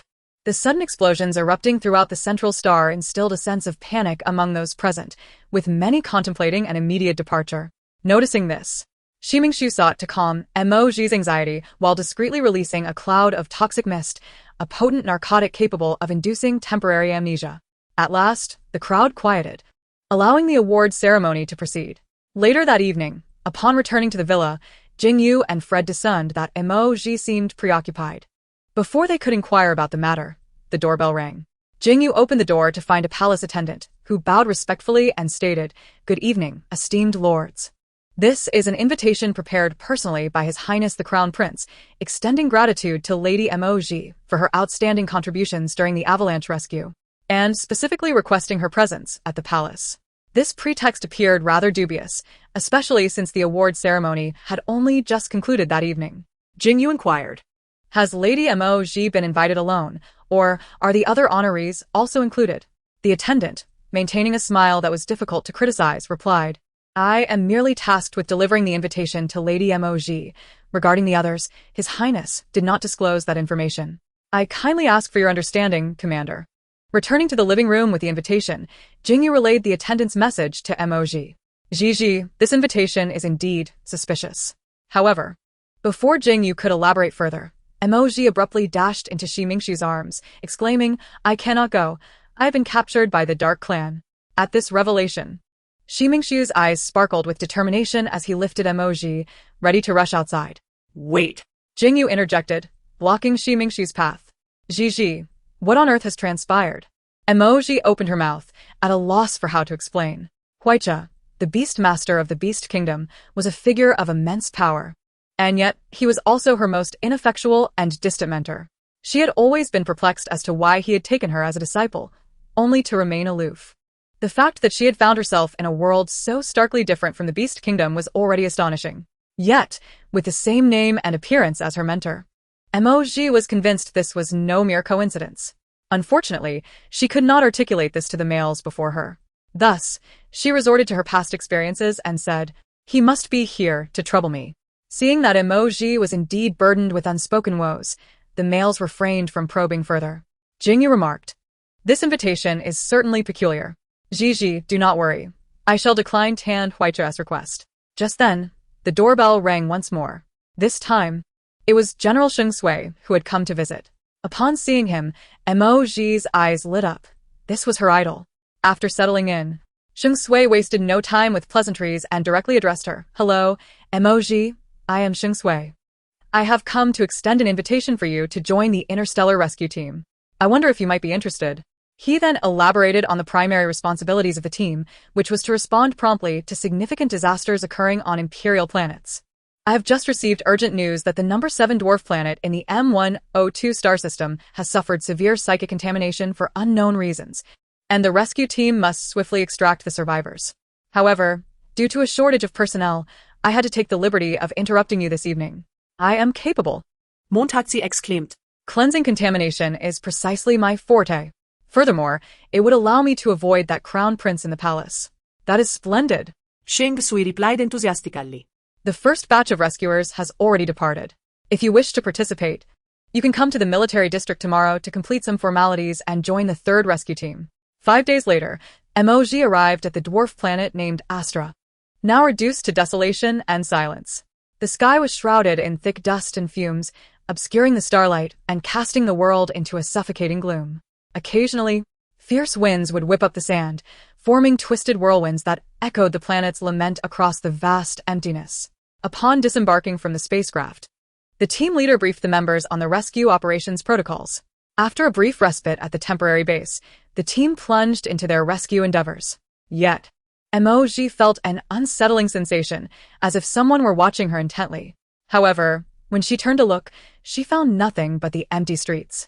Her frequent distractions during the mission were not a good habit. Suddenly, a voice floated to her ears, and when Mo Jin turned to investigate, the figure had already receded into the distance. He wore a standard uniform with long sleeves that concealed his wrists. However, he wore a glove on his right hand, as if to hide something. As he moved, Mo Jin caught a glimpse of a metallic glimmer beneath his sleeve. His profile struck her as familiar, stirring a sense of recognition within her. He was the top-ranked bounty hunter in the interstellar rankings. Sheng Sui approached Mo Jin and provided a brief introduction. The beast men contaminated by psychic forces often exhibit varying degrees of mutation, making them rather challenging to handle. As you are a newcomer, you will follow my lead this time. Understood. In truth, Shi Mingshu had accompanied her on this mission as well, but she had chosen to let him remain hidden for her own betterment. Initially, Mo Jin felt confident, dispatching 7 or 8 rampaging hyenas with surprising ease. Yet, unbeknownst to her, a pair of eyes in the shadows was fixated on her every move. The mechanical hand gestured through the air a few times, calmly observing the scene ahead. After Mo Jin eliminated the last hyena, she looked up only to find that General Sheng Sui had vanished. Just as she was catching her breath, a soft rustling sound reached her ears. The once deep gray ground was now stained a vivid crimson. Upon closer inspection, she realized that an army of ants was advancing toward her. Chapter 115. The little snake, these ants proved to be far more troublesome than the hyenas. While she had previously ensnared the hyenas with branches and dispatched them with a single blow, the ants were agile and swift in their ascent. Mo Jin quickly retracted the branches and drew her laser gun, beginning to fire. To her astonishment, the number of ants multiplied exponentially. For reasons unknown, a sudden and intense pain pierced her head. The ants were not only before her, but also emerging from her memories. In that fleeting moment of distraction, she noticed the ants were about to swarm her feet. Suddenly, a force propelled her forward. Surrounded by the encroaching ants from her memories, Mo Jin remained oblivious to the fact that the ants at her feet were instinctively parting to create a path. When she finally extricated herself from the onslaught of memories, she found herself in a dilapidated hall, presumably the interior of the building she had just encountered. Before her stood a boy who appeared to be around 12 or 13 years old. His somewhat youthful visage struck Mo Jin as eerily familiar, especially when she caught sight of his profile. How is it that this individual resembles the foremost bounty hunter I encountered today? It seems almost as if he is a diminutive version of him. Is this mere coincidence? Suddenly, a sharp pain surged through my head. Sister, are you alright? Are you injured? The sudden influx of fragmented memories left Mo Jin feeling somewhat dazed, causing her to overlook the boy's cold smile lurking beneath the surface. When she raised her gaze once more, the boy's expression had transformed into one of concern. Mo Jin shook her head and inquired, "Are you a survivor here?" The boy appeared momentarily taken aback before hesitantly nodding. His demeanor suggested he was still in shock. Mo Jin gently ruffled his hair, assuring him, "Do not be afraid. Your sister will protect you. I have come specifically to rescue you from this place. What is your name?" The boy had bowed, replied, "I do not have a name. Only a number, 0502. They have been tormenting me." At this revelation, Mo Jin was suddenly beset by a severe ringing in her ears. Inside the underground laboratory. What is that smell? Why is it so foul? Returning to the young lady, number 0502 was recently whipped and then submerged in a pool for 3 days. It is the stench of his decaying flesh. Mo Jin, wrinkling her nose in disgust, suddenly found a hint of amusement in her previously disdainful gaze. "I am benevolent. Since he is injured, I shall heal him." Mo Jin whispered a few words to the researcher beside her, who promptly departed. Soon, 2 individuals approached to retrieve number 0502 from his cage. Due to severe injuries, he could no longer maintain a human form and had transformed into a dark green serpent. Mo Jin exclaimed, "What is the entertainment value of a mere snake? Find a way to turn him back into a human." However, electric shocks and fire proved ineffective. Mo Jin's patience waned, and in frustration, she brandished a dagger and stabbed at the small serpent. Ultimately, it was the researchers clad in protective gear who procured a serum capable of forcing the beast to retain its human shape, allowing the small serpent to regain a human form. He appeared to be around 12 or 13 years old, yet he had lost one hand, with blood still oozing from the wound. The researchers then unleashed a pressurized water pump, mercilessly spraying syrup onto 0502. Subsequently, he was cast into a vast glass container. Mo Jin sat opposite the glass container, snapped her fingers, and leisurely prepared to enjoy the spectacle. Next, the researchers brought forth a large iron bucket and poured its contents into the glass container. A torrent of brown-black ants cascaded into the glass vessel. Due to the syrup on 0502's body, the ants quickly swarmed over him. Montaktchen Muset, decaying flesh? This should solve the problem. The illogical images that had previously swirled in her mind suddenly coalesced into coherent memories at the utterance of the boy's words. Mo Jin gasped for breath, taking some time to stabilize her emotions. The face from her memories merged with that of the boy before her, and notably, his right hand was an intricate mechanical prosthetic. Could it be that after successfully escaping the laboratory, he had hidden away here? Yet, how could his current age be reconciled? Mo Jin shook her head, deciding to set aside such thoughts for the moment. This is a pitiable child. Regardless of the circumstances, she must ensure his safe escape. Instinctively, Mo Jin reached out to touch the boy's face, saying, "Do not be afraid. Your sister will definitely rescue you. No one will bully you again." Mo Jin observed the situation outside, noting that the swarm of ants continued to linger. To her dismay, her communicator had malfunctioned, rendering her unable to contact the base. For now, she could only rest here for a moment and contemplate her next move. "Little snake, would you like to eat some fruit?" Mo Jin retrieved a handful of seeds from her pocket and scattered them on the ground. Before long, The seeds sprouted into seedlings, which rapidly grew and bore fruit. Tomatoes, cherries, and watermelons. Meanwhile, the boy fixated his gaze intently on Mo Jin, repeatedly savoring her earlier words in his mind. Little snake? It seems you have remembered. With that, It would become easier to handle. Seizing the opportunity, while Mo Jin's attention was diverted by the fruits, the boy's mechanical hand gestured subtly in the air. indeed. He was hungry, but his cravings were not for fruit. Suddenly, from the shadows behind Mo Jin, a swarm of ants and insects surged forth. Yet, The boy made no further move. Mo Jin was already at his mercy. Now, he would select a method of death that would bring her the most suffering. Montakjin. Montakjin. Sheng Sui searched frantically while attempting to contact Mo Jin through her communicator. Moments ago, they had been dealing with a sudden emergence of hyenas together. In a moment of distraction, Mo Jin had inexplicably vanished from her sight. Unable to locate her, Sheng Sui was forced to search elsewhere. As soon as Sheng Sui departed, Qi Mingxiu, who had been lurking in the shadows, emerged into view. Curious, he pondered how Mo Jin could have disappeared right beneath his nose despite his vigilant watch.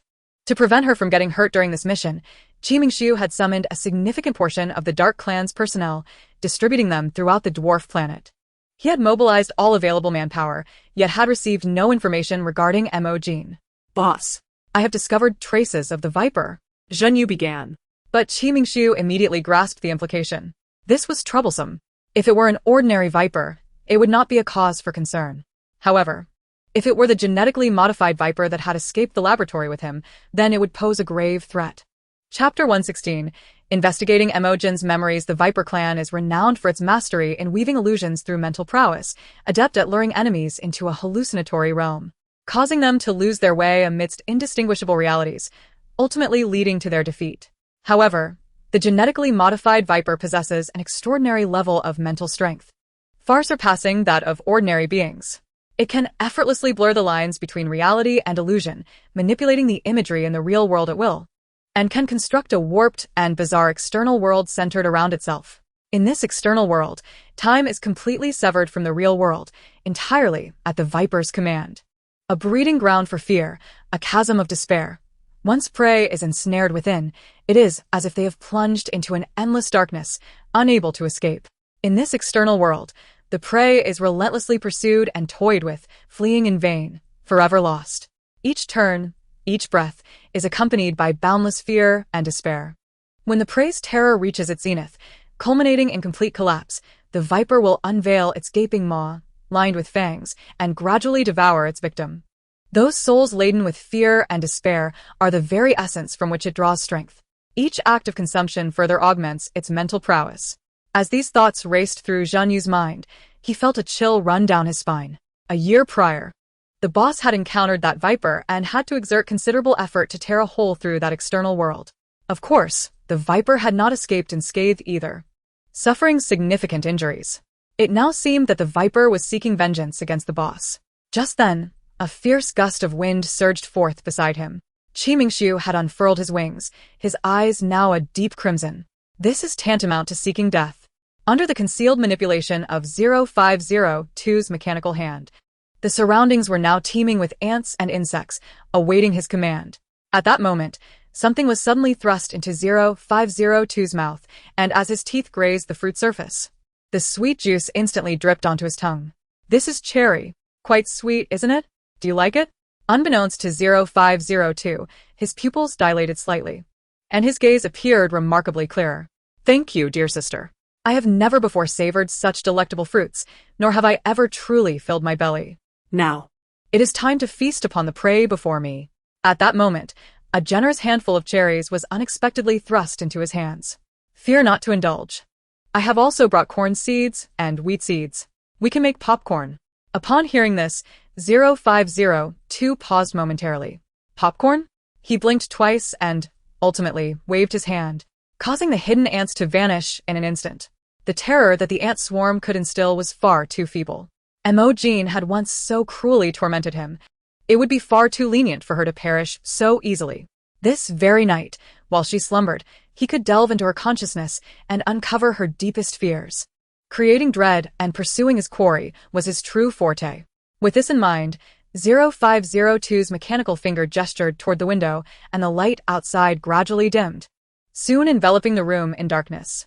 Mo Jin had been inspecting her weapons, contemplating a means to break free from this place. Suddenly, the entire room succumbed to darkness. Mo Jin wondered, had nightfall arrived so swiftly? She yawned, and with the snap of 0502's fingers, she unexpectedly succumbed to a deep slumber. As she leaned to one side, her head poised to strike the sharp corner of the table, 0502 rushed forward to catch her. If she were to perish in such a manner, how could he exact his revenge? Without hesitation, he placed his palm against her forehead, releasing his mental energy. Someone as utterly worthless as you deserves nothing but to remain curled up in this corner of the courtyard for eternity. Do not dare to dream of stepping beyond this threshold. To venture out would only serve as a source of mockery, tarnishing the beauty of the world beyond. On a bed, a young girl of merely 7 or 8 clutched her legs, tears welling in her eyes, her small shoulders quivering as she sobbed. At her feet lay a pristine paper crane. The wings of the crane fluttered, and then that same humiliating phrase resonated once more from within it. Someone as utterly worthless as you. The master, with a voice tinged with sobs, murmured, if you hold such a view of me, then why did you take me as your disciple in the first place? To witness such a scene within Mo Jin's consciousness took 0502 by surprise, prompting him to withdraw his hand from her forehead. The room depicted in that vision bore a peculiar style, unlike the decor of Central Star. Yet the items within were lavish and exquisite. Moreover, had Mo Jin not been raised in pampered luxury? Who, then, was the girl in the vision who bore such a resemblance to her? Even more perplexing to 0502 was the fact that he had indeed glimpsed memories of himself and other beastmen being mistreated within Mo Jin's mind. After a moment's contemplation, he pressed his hand to her forehead once more, determined to unravel the mystery. A girl of 12 or 13 lay on the bed, her complexion pale and her breath shallow. Then let us consume her without hesitation. A man clad in white entered, carrying a bowl of medicinal soup. Upon seeing him, the girl immediately turned her back to him. 0502 recognized the man as a perfect likeness of the current imperial prince, though his attire was unlike anything he had ever seen. Nevertheless, the present prince regarded all with indifference and disdain, while the figure in Mo Jin's memory displayed a gentler countenance. Jin, the medicine is ready. I won't drink it. The man hesitated for a moment, then gently lifted the reclining Mo Jin, bringing a spoonful of the soup to her lips. The concoction, infused with licorice, was not bitter. Initially, she pursed her lips in defiance, but after a moment's hesitation, she opened her mouth and allowed him to feed her. The bowl was soon emptied. Mo Jin lay back down, enveloping herself in the quilt, turning her back to the man. Jin, your injuries. Observing her resistance, he sighed softly. You must rest well for the next few days. He then exited the room. Once the door clicked shut, Mo Jin, concealed beneath the quilt, cautiously emerged, retrieving a plain white paper crane from beneath her pillow. The crane's wings fluttered twice, and a voice emanated from it. Look at your filthy internal core. It is utterly tainted.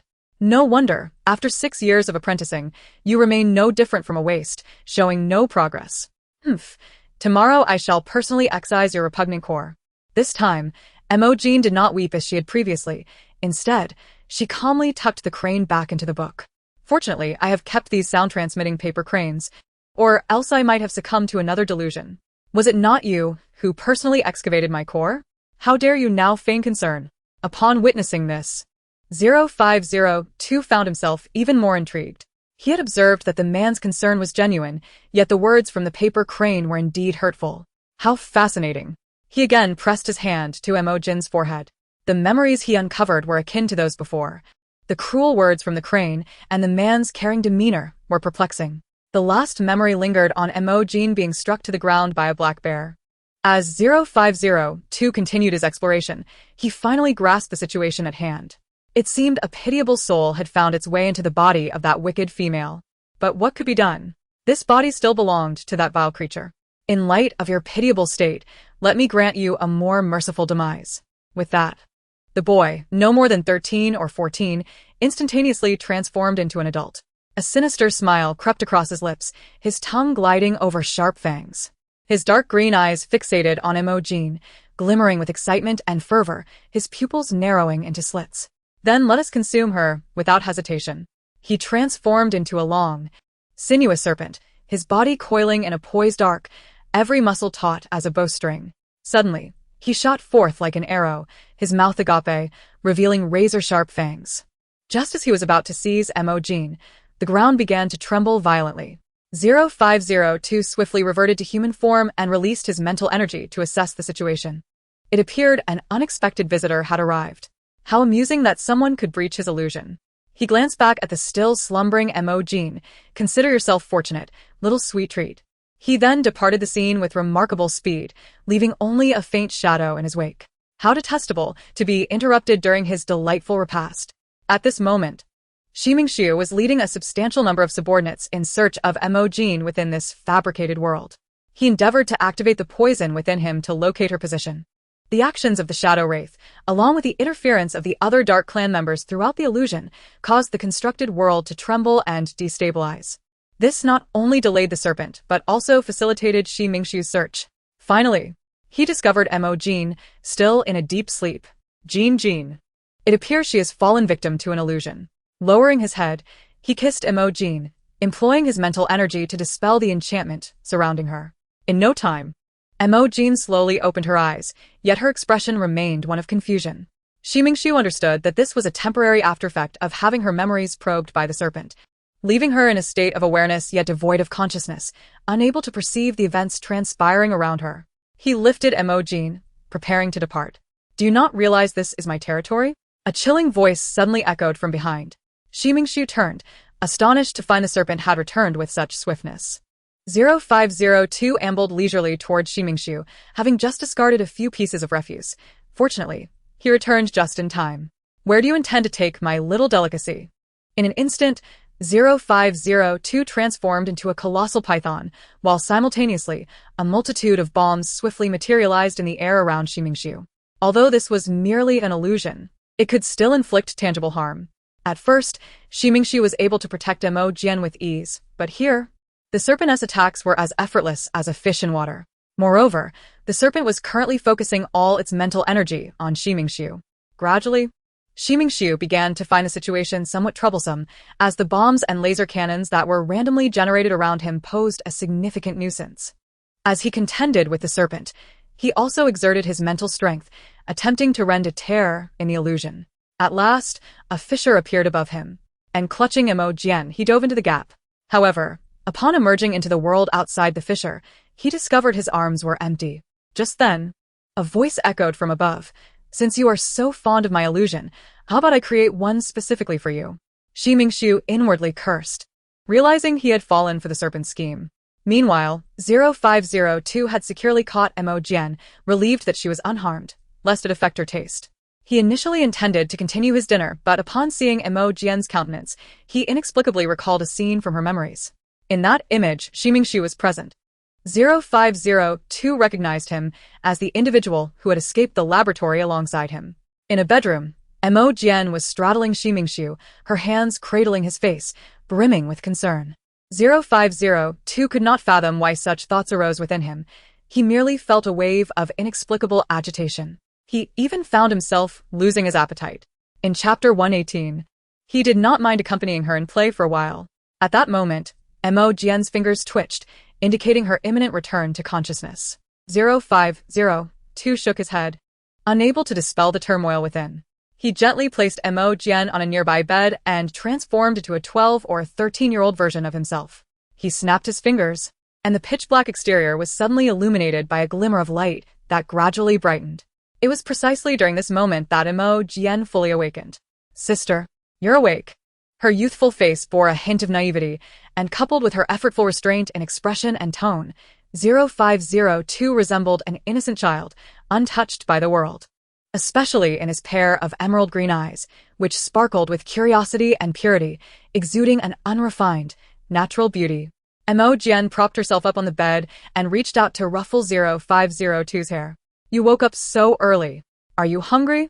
Her smile was exceptionally gentle, and her tone was one that 0502 had never experienced, soothing and soft.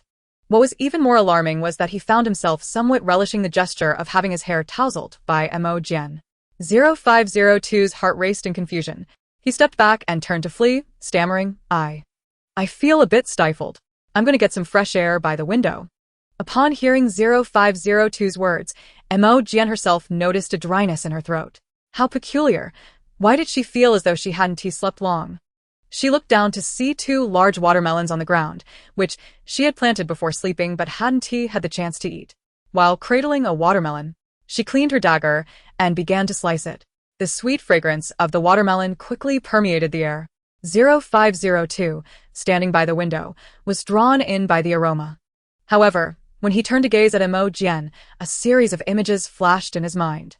There were scenes of Mo Jin and Shi Mingxiu cultivating watermelons in a desolate land, as well as moments in a villa where Mo Jin and several males gathered around a table, merrily sharing watermelon.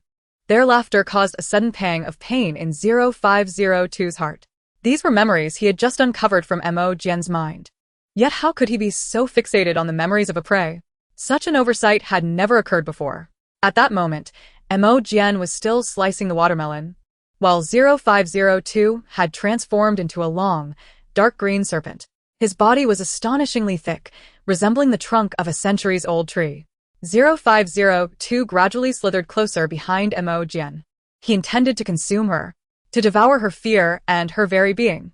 He would not permit himself to be disturbed by a mere prey. Just 2 paces behind Mo Jin, 0502 raised a serpent head, gaping his mouth wide, revealing his bloodthirsty fangs. At that instant, Mo Jin turned to look at him. 0502 continued to widen his jaws and emitted a low hissing sound, aiming to intensify the prey's terror, the sustenance he craved most. However, to his astonishment, instead of displaying fear, Mo Jin placed a piece of watermelon into his gaping mouth. She even smiled and said, "You've already revealed your true form out of hunger. Have some watermelon first. I also have 5 ears of corn that I just picked, but they are raw and not yet edible." Initially, the unfamiliar sweetness in his mouth left him momentarily stunned, his slitted pupils quickly expanding. "Little snake, your eyes are truly beautiful."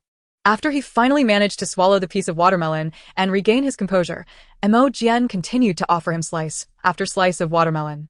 0502 found himself dazedly consuming over half of a watermelon, and as he swallowed the final piece, he suddenly felt a warmth above his head. It was Mo Jin stroking him. "You're such a good child," she remarked. Startled, he instantly transformed back into his human form, regaining the appearance of a 12 or 13-year-old boy. "Weren't you afraid just now?" Mo Jin shook her head. "Why should I be afraid? You're quite adorable." Upon hearing this, 0502 fell into deep contemplation once more.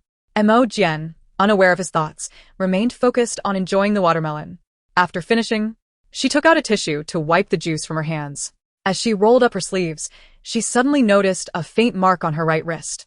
Upon closer inspection, it resembled a feather. As her fingers brushed over it, she heard Shi Mingxiu's voice echoing in her ear.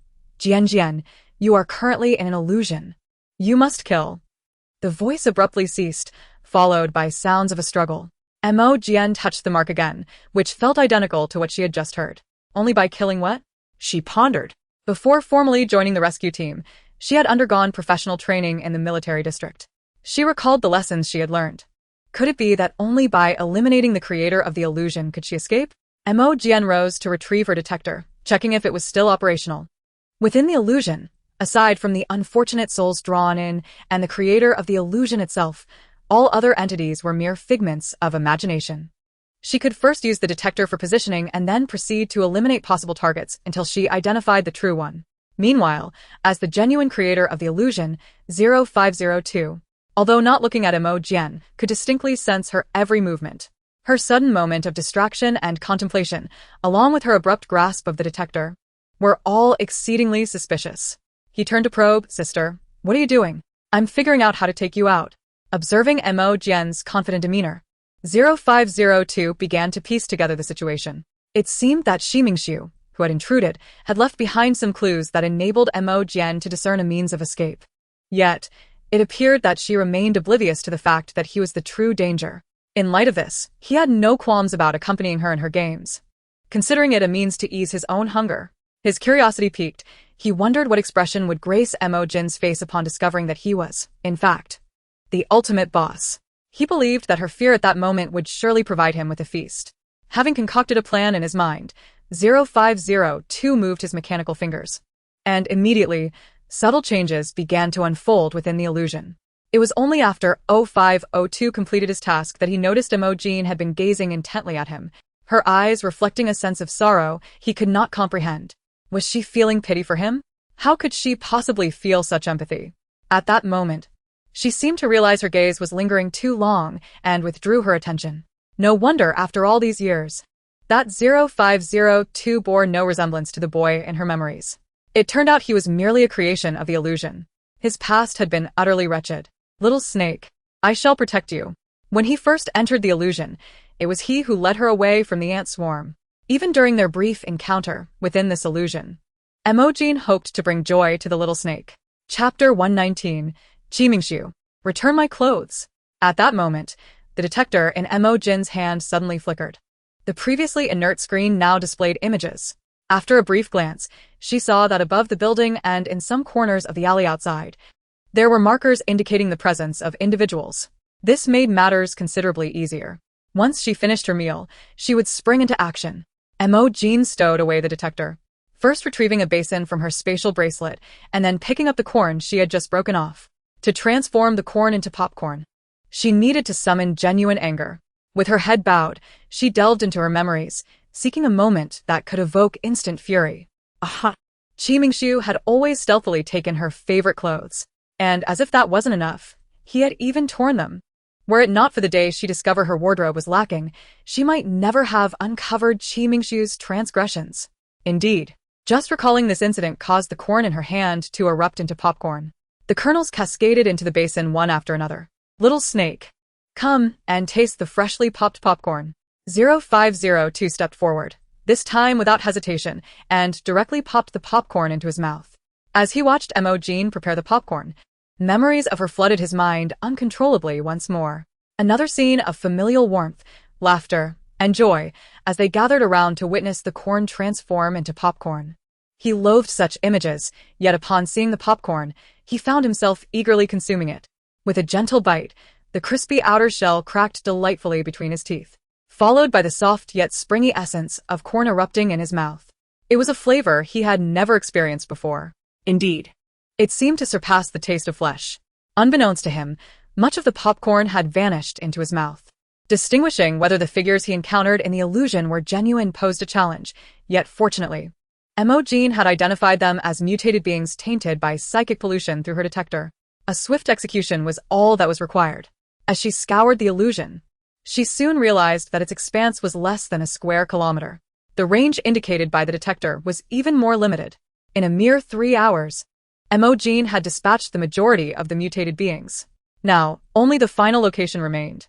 Following the coordinates displayed on her detector, Mo Jin advanced. Suddenly, she halted about 100 meters from her target. The architect of the illusion must be among the last few individuals. Eliminating them would cause the illusion to collapse. The little snake would vanish along with it. She cast a reluctant glance back at 0502 and gently ruffled his head. Perhaps the top bounty hunter she had encountered initially was merely a vision of what this little snake would become. How wonderful! You survived and transformed into someone formidable. At first, 0502 had grown increasingly fond of Mo Jin's tender touch on his head. However, upon hearing her words, he regained clarity. Indeed, he had endured countless hardships to survive. Regardless of whose body that vile female occupied, he must avenge himself. Today, he must devour this sweet treat. Mo Jin gave 0502's head another affectionate rub before retracting her hand and moving forward. Before initiating her attack, she reminded 0502, Little snake, I'm about to take action. You should hide like before. Once 0502 concealed himself, Mo Jin retrieved her weapon. Surprisingly, dispatching the final few mutated beings was even easier than she had anticipated. She expended little effort, merely swinging her laser sword a few times, and the mutated beings were cleaved in two, lifeless in an instant. Having eliminated all the individuals indicated by the detector, Mo Jin sat down, awaiting the collapse of the illusion. However, after a considerable duration, no changes occurred. Suddenly, she heard a faint rustling sound. Turning around, she beheld a massive, dark green serpent approaching her. Mo Jin paused only for a moment before drawing her laser gun and firing repeatedly in the direction of the colossal snake.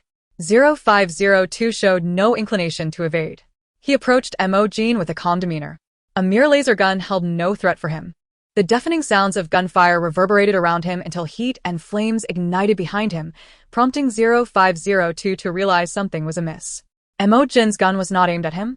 He turned to see a blazing inferno behind him, a swarm of ants he had conjured to instill terror in his prey. Mo Jin had positioned herself in front of him, firing several rounds at the now burning swarm. This series of actions left 0502 bewildered. It was entirely unlike what he had anticipated. Despite being alone and having revealed his true form with the intent to consume her, why was Mo Jin unafraid? Why was she even shooting to protect him? A sudden warmth and softness brushed against his scales, and 0502 looked down to find Mo Jin gently stroking his serpentine form. Little snake, do not fear, I have dealt with those ants. Subsequently, she frowned while fiddling with her detector, muttering to herself. I thought having a detector would be more convenient, yet it seems you are faulty. Or perhaps the architect of the illusion is simply too cunning to be detected. 0502 was taken aback by Mo Jin's thoughts. Unbeknownst to him, he had reverted to the appearance of a 12 or 13-year-old boy once more. Sister, what are you talking about? He asked. Mo Jin instinctively reached out to ruffle 0502's head in a comforting gesture. She found herself unable to explain. She did not wish for this poor little snake to know he was merely a product of the illusion. Nothing, little snake.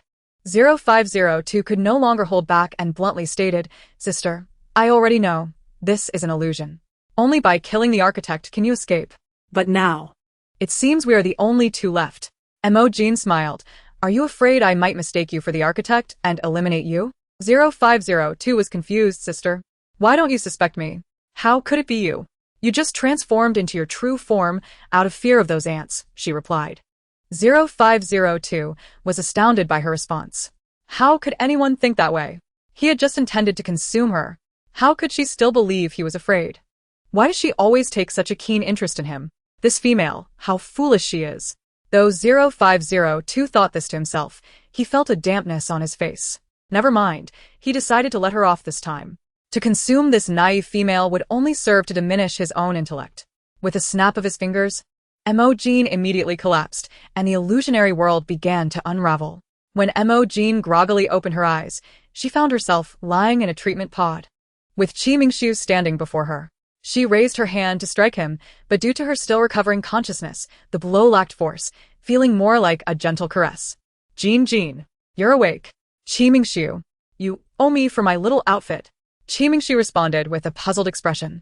Chapter 120, Sister, you cannot escape. Within the central palace of the star. Your Highness, this is the medicinal soup for this month. Without hesitation, Tan Xia lifted the bowl and drank the concoction in one go. However, after finishing, she stared blankly at the bowl. Relying solely on this medicinal brew to sustain her mental prowess was, after all, not a sustainable solution. After a moment of contemplation, she resolved to rise and hastily make her way outside. She walked until she reached the innermost part of the palace. By the pond, the meticulously carved pure white marble gleamed, with the water clear yet unfathomable.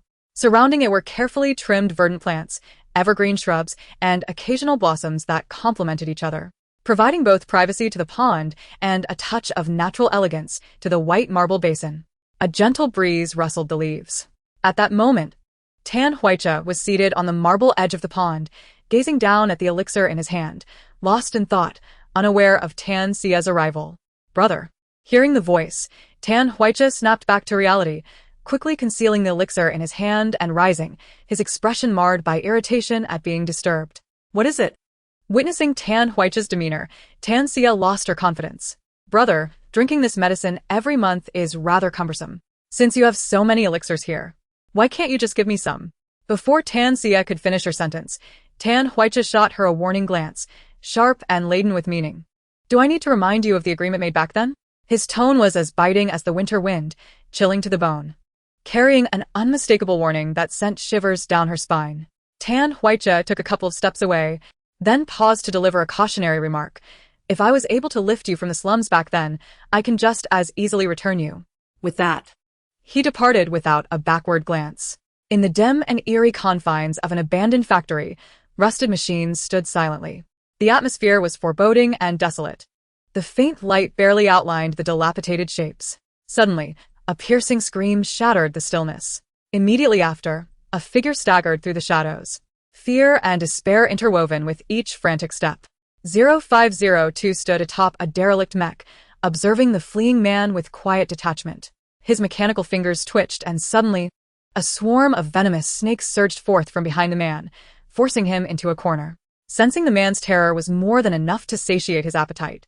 However, just as he contemplated transforming to devour the man whole, Mo Jin's visage unexpectedly invaded his thoughts, smiling as she offered him sweet fruit. At this moment, 0502 abruptly halted, withdrawing a small seed from his chest pocket.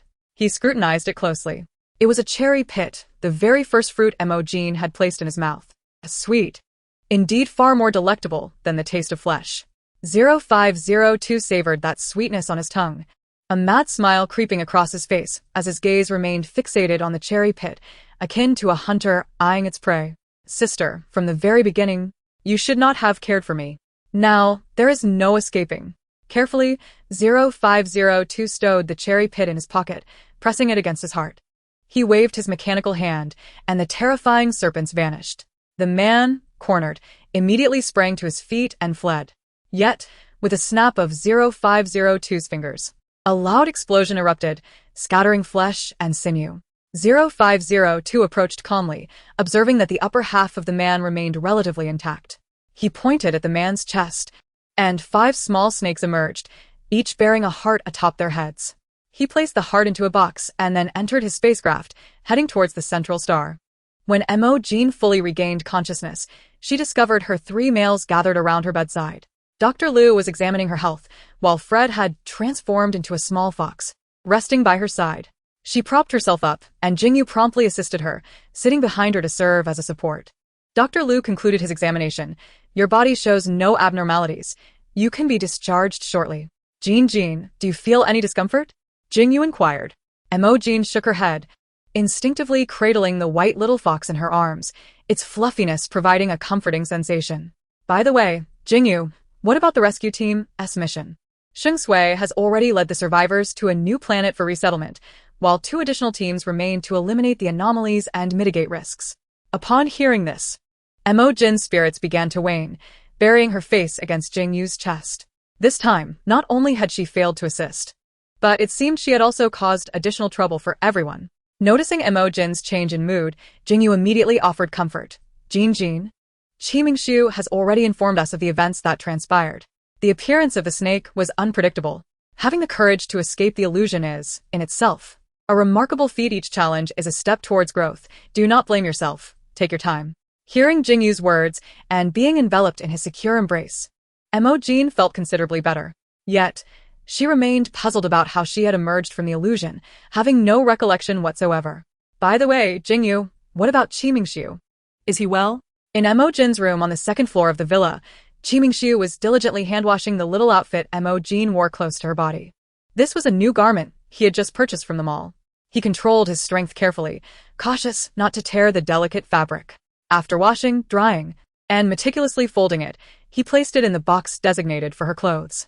Since the last time he had been caught by Mo Jin, he had apologized and compensated her with clothing, managing to placate her. Little did she know, he was a repeat offender. After that incident, he had erred once more. Upon hearing the sound of the villa's front door opening, Qimingxiu hastened his movements, muttering in confusion. How did Jin find out this time? The following day, as a formal member of the interstellar rescue team, Mo Jin rose early and, accompanied by Fred, made her way to the security bureau to commence her duties. Excited for her first day of work, she radiated enthusiasm. The interstellar rescue team fell under the jurisdiction of the Emergency Management Department, overseen by the Federal Security Bureau. Fred guided Mo Jin through the internal layout of the Security Bureau before escorting her to the 3rd floor, where the Emergency Management Department was located. Though it was technically work, it primarily involved attending training sessions. If no missions were at hand, team members enjoyed complete freedom of movement. After spending the entire morning familiarizing herself with the Security Bureau, it was now lunchtime. As Mo Jin ascended to the 3rd floor, she chanced upon several females clad in security uniforms, gathered together, engaged in animated conversation and laughter. Upon noticing Mo Jin's arrival, one of the females approached her and promptly pulled her into their midst, abruptly intruding upon their jovial exchange. Hello, everyone, I am Mo Jin. Please relax. There's no need to be so formal. We're just having a casual chat. Earlier, I stumbled upon something amusing on the Interstellar forum. One of the females gestured towards her holographic device, intending to share the discovery with Mo Jin. However, upon catching sight of Mo Jin's innocent visage, she swallowed her words and hastily tucked away her device to prevent Mo Jin from glimpsing anything inappropriate. The other females shot her a disapproving glance at that moment. And no, it's nothing. It's not suitable for children. They swiftly shifted the topic of conversation. Mo Jin felt a pang of curiosity. Although she hadn't discerned the text's content, she had glimpsed the forum's name and the avatar of the poster. That night, upon returning home, her curiosity piqued. She searched for the forum, and the first post that appeared was precisely what she sought. It was the most upvoted entry of the day. After meticulously reading the entire text, she finally comprehended why her colleagues had been so secretive around her. Nevertheless, the subject matter mentioned therein seemed genuinely entertaining. She pondered that it would be much more enjoyable to discuss it with Dr. Liu, as, compared to the other males at home, Dr. Liu was more easily flustered, and his kitchenware turned a delightful shade of pink. Chapter 121, a special New Year's interlude, New Year's Eve feast. Only 5 days remained until New Year's Eve. Let us prepare together. That morning, after finishing breakfast, Mo Jin announced to the males seated around the table. Jingu, Jin, what does New Year's Eve mean? Not just him. All the males present were hearing the term for the first time. Mo Jin shared everything she knew about New Year's Eve and the New Year. It signifies the end of the old year and the beginning of the new. A time for family reunions and welcoming fresh beginnings. In her past, during her days as a mere waste, such vibrant scenes were forever beyond her reach. For her mere presence rendered her the subject of ridicule and amusement. Thus, each festival was spent in solitude. Although her mentor would send her some gifts, he would always include an extra paper crane, first scolding her before sending it. But now, things were different. She had family who cared for and cherished her. And this year, they would celebrate a lively new year together. We need to clean the house, paste couplets, cut window flowers, set off fireworks, enjoy a reunion dinner, and give red envelopes. Let us prepare each one step by step. The cleaning could be skipped entirely, as the villa was equipped with various automated cleaning machines. Next came the preparation of couplets. Mo Jin could write, but there were no readily available materials on Central Star. Qin Mingshu spoke up, Jin, just tell me what you need. I can handle it. Mo Jin replied, a brush. I prefer using wolf hair. Suddenly realizing something, she turned to Dr. Liu and grinned. Dr. Liu's ears instantly flushed red. No problem, I'll make the brush. Mo Jin added, I also need ink and rice paper. She hastily listed the remaining items required. Subsequently, everyone began to busy themselves. Fred delved into researching the dishes for the New Year's Eve feast. Jingu personally sketched designs for the fireworks. Dr. Liu meticulously cleaned his tail and selected a sufficient quantity of soft yet resilient hairs. The little snake stayed home to cut window flowers. As for Mo Jin, she took her freshly received salary and went to the mall to pick out New Year's gifts for the males in her household. Being merely a junior employee in the emergency management department, her salary was quite limited. Thus, she chose a handmade store where she could create a safety bracelet for her males.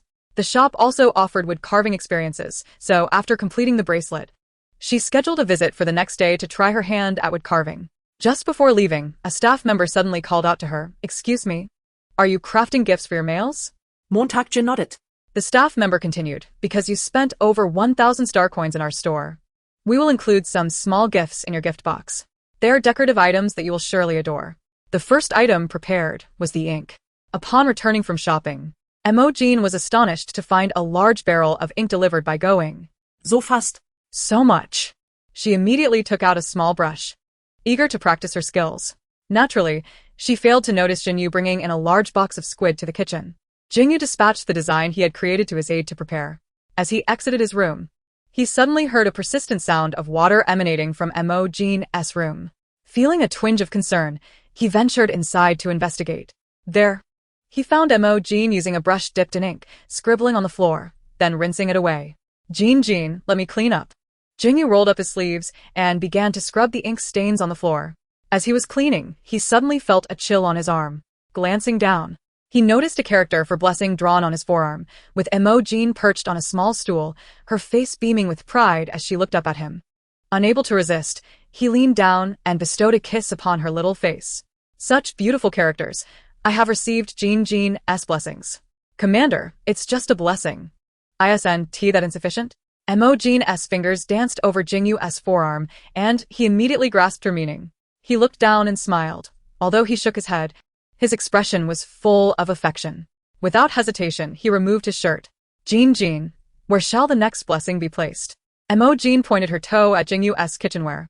Commander, don't you want all the blessings? On the night of New Year's Eve, the dining table in the living room was laden with a feast comprising all of Mo Jin's favorite dishes. She sat on the carpet beside the sofa, surrounded by 5 males.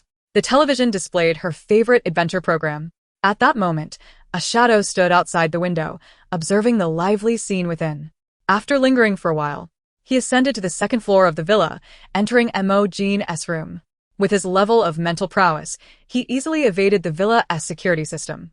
He took out a plump red envelope from his pocket and placed it beneath Mo Jin's pillow.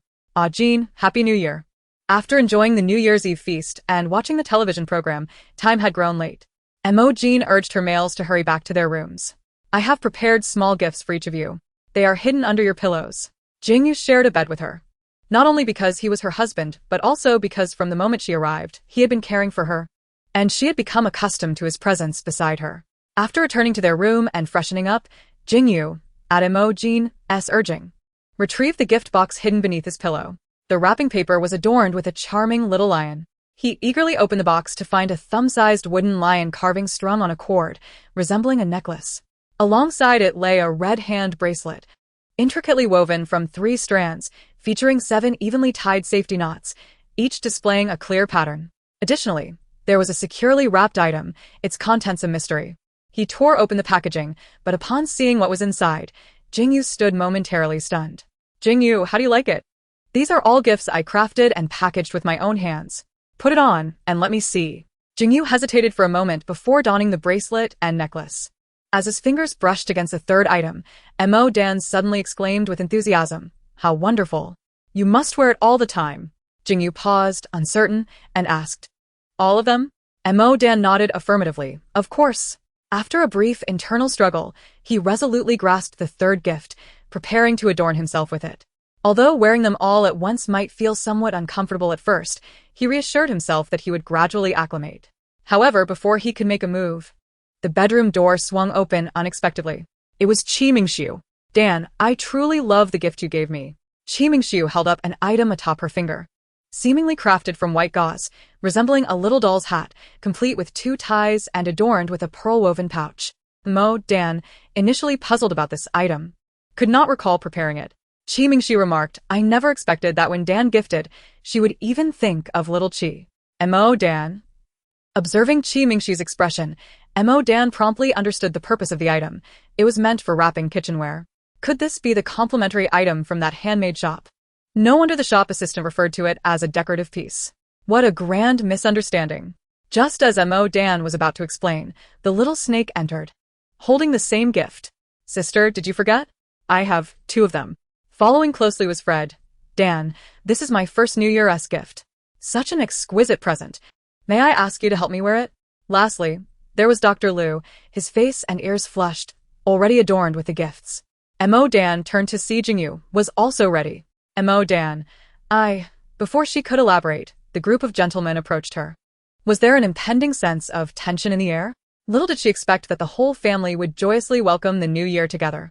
The sunlight cascaded down at an angle, akin to a golden comb gently untangling the crisp winter morning.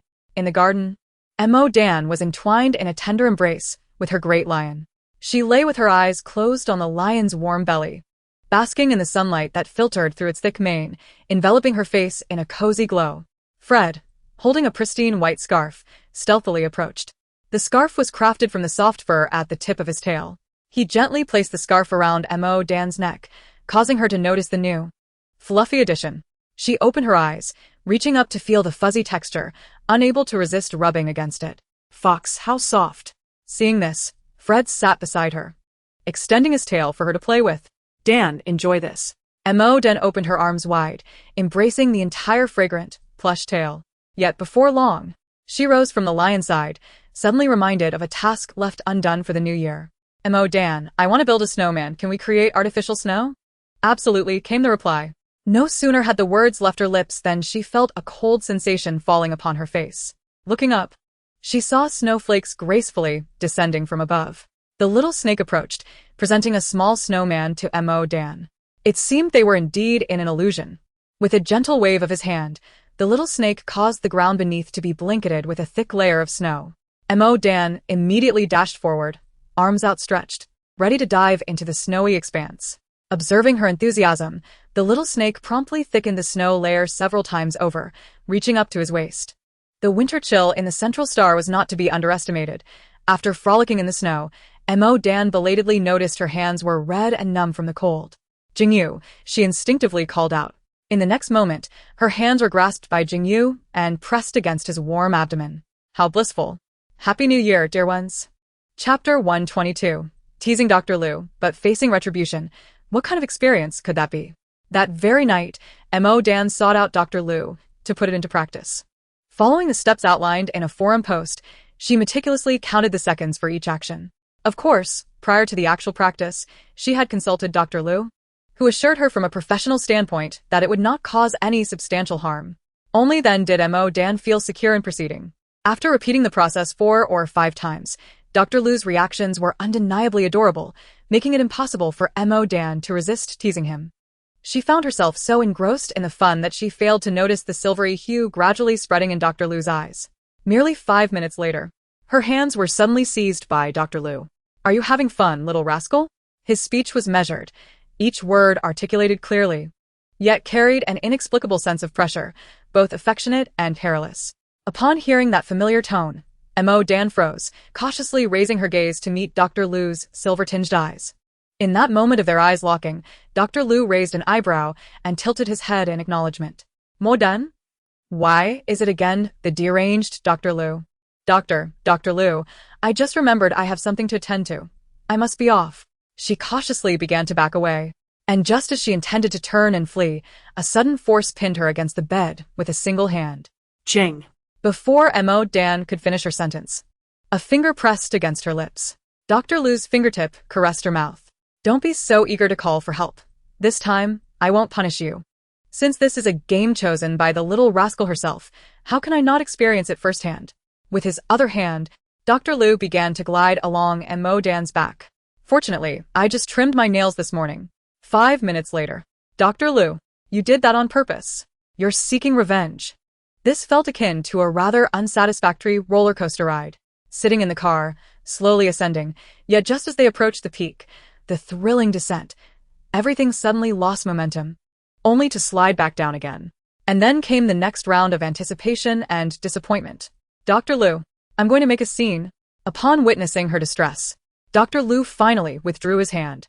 His silver eyes shimmered, glinting like dancing flames, igniting a fervent impulse and desire. At that moment, Mo Jin also stood up, intending to leave. "I'm going to find Jingu." Suddenly, a force pulled her into Dr. Lu's embrace. "Are you certain you want to seek distance?" The Interstellar Bounty Pursuit Department, affiliated with the Central Security Bureau, is formally known as the Interstellar Space Safety and Pursuit Management Bureau. It plays a crucial role in maintaining security, combating crime, and capturing fugitives across the interstellar expanse. Established at the inception of the Interstellar Alliance, it aims to address the increasingly complex landscape of interstellar crime and ensure the stability and prosperity of interstellar society. 0502, carrying a box containing a heart, ignored the informational plaques lining the corridors about the pursuit department and proceeded directly to the room at the end of the hall. The door bore the inscription, Bounty Hunter Coordination and Management Office. He handed the heart to the staff inside. Upon seeing 0502's face, the staff member displayed a look of profound regret. "Have you truly considered joining the pursuit department? The department issues numerous wanted notices daily, and you, standing before me, consistently complete tasks at record speed, maintaining your position at the top of the bounty hunter rankings. The department has extended multiple invitations, even promising a position with substantial salary and benefits, yet you have declined each time." "Very well, I shall join." This time, the staff member had mentally prepared himself for a rejection. However, to his astonishment, he received a response of approval. He was instantly filled with excitement. "Wonderful. Splendid. I shall now register your information and subsequently report to my superiors. May I kindly ask for your name?" The registration of employment details necessitated comprehensive and truthful information. Yet the individual before him, despite being at the pinnacle, was merely represented by a number. Upon hearing this, the figure designated as 0502 lowered her gaze in contemplation for a moment before responding, Mo Tong. She remarked that his eyes were exceptionally beautiful. After the staff member recorded the basic information, he lifted his gaze to confirm with Mo Tong. Then, according to the position mentioned in your previous employment letter, you will temporarily serve in the pursuit department. Before he could finish his sentence, Mo Tong interjected, Mo Jin, is that within the rescue team? The staff member, puzzled, nonetheless nodded in acknowledgement after checking. Mo Tong asserted, I only wish to join the rescue team. A regular staff position will suffice. Although the staff member did not fully comprehend her reasoning, he complied and completed the registration for Mo Tong. The staff member announced, all your information has been successfully registered. Your ID badge and associated materials will be delivered to the rescue team on the 3rd floor within the day. I shall now guide you through the internal structure and layout of the safety bureau. Mo Tong shook her head in refusal. There is no need. She then departed from the premises. The daily training tasks for the rescue team members were rather straightforward. In the morning, they engaged in an hour of theoretical self-study at their respective stations, followed by collective physical training. Mo Jin arrived at her workstation, opening the light brain on her desk while placing the delightful treats prepared for her by Fred into the drawer. Having risen early, she was still somewhat drowsy, however. A sudden cool sensation against her fingertips jolted her awake. Mo Jin immediately looked down to discover a small snake, entirely enveloped in a deep green hue. Its body coiled, and its eyes shone with clarity and curiosity, resembling 2 green grapes hidden among vines. It cautiously raised its head and gently rubbed against the back of Mo Jin's hand. Mo Jin felt an uncanny familiarity and tentatively inquired, Are you that little snake? No sooner had the words left her lips than the small serpent transformed into a tall, graceful man. Indeed, the very bounty hunter she had encountered that day. Little snake, it truly is you. How did you end up here? Mo Tong lowered his head before responding, appearing to be a model of contrition. Sister, I am now a member of the rescue team. I was just a bit frightened upon my first arrival here, and, sensing your presence, I hid in the drawer. I apologize, sister, for dirtying your drawer. Mo Jin reassured him, How could I possibly blame you? Coincidentally, the space beside me is vacant, so you may sit here. I will help you acclimate to this place. As she spoke, she raised her hand, intending to pet the little snake's head as she had before. Yet, the creature was no longer the 13-year-old snake. She had to rise on her toes to reach its head. Jian, what are you doing? At that moment, Fred's voice echoed from the doorway of the office area. Mo Jin turned to look, and just then, a sudden icy sensation graced her arm once more. Upon inspection, she found that the little snake had reverted to its original form, now wriggling out of her sleeve and coiling around her upper arm. You've startled him. Fred found himself momentarily at a loss for words. He had just received news that the top-ranking bounty hunter had finally accepted the Safety Bureau's invitation to serve. To his surprise, the individual had chosen to forego a more prestigious position and instead opted for a minor role within the rescue team. Nevertheless, recognizing the exceptional talent this person represented, Fred intended to personally welcome him. However, upon entering, he was met with such a scene. He had previously seen this bounty hunter's photograph in the dossier. It was indeed the same person who had stood opposite Mo Jin, with her petting his head. A sense of urgency surged within Fred. Jian, he is the top-ranking bounty hunter and not easily frightened. Please do not be so fierce. He has suffered harm in the past. Observing Mo Jin caressing the snake's tail, Fred found it unbearable. He could almost scent a kindred essence. The act of feigning vulnerability was one he was intimately familiar with, yet he never expected to experience the sting of a boomerang returning to him. Fred quickly regained his composure, stepping forward to embrace Mo Jin. Jian, I apologize for my excessive suspicion. How about this? During the lunch break today, I will give you a massage as a form of atonement, all right? Sure. And I want to touch your ears and tail. Of course. Fred cupped Mo Jin's face, planting a kiss on her forehead, and as he departed, he cast a warning glance at the little snake peeking out from Mo Jin's sleeve. Yet, just as he was about to exit, Mo Jin's voice reached him, nearly causing him to trip. Little snake, do not be afraid. He has already left. And you may come out now. From now on, I will help you familiarize yourself with the work here. By the way, do you have a name now? Sister, I am called Mo Tong. Fred inwardly gritted his teeth, realizing why the invitation to the Safety Bureau had been so readily accepted, particularly with that name. It was clear that there was more to this than met the eye. The performance he had just witnessed was indeed quite the spectacle. He would need to devise a means to separate that snake from Mo Jin. However, the ensuing conversation made it difficult for him to suppress a chuckle. How delightful that we share the same surname. Since you no longer have family, may I adopt you as my younger brother? Why are you hiding again? In the training room, Mo Jin had just completed the morning's physical training. Though the intensity was significant, it remained within her capacity. She sat to catch her breath, during which time Mo Tong approached, one hand holding a water cup and the other a clean towel. Sister, drink some water. As a gesture of gratitude for helping me familiarize myself with the department today, may I wipe your sweat? Mo Jin accepted the water cup, agreeing without a second thought. Mo Tong's movements were gentle yet efficient, swiftly wiping away the beads of sweat from her arms, face, and neck. However, he did not stop there, continuing to caress Mo Jin's arms with the dry towel. Despite the intelligent ventilation and temperature regulation systems in the training room, Mo Jin still felt overheated after such vigorous activity. She instinctively fanned herself with her hand. Noticing this, Mo Tong paused his task, placing the towel aside, and instantly transformed into a small snake.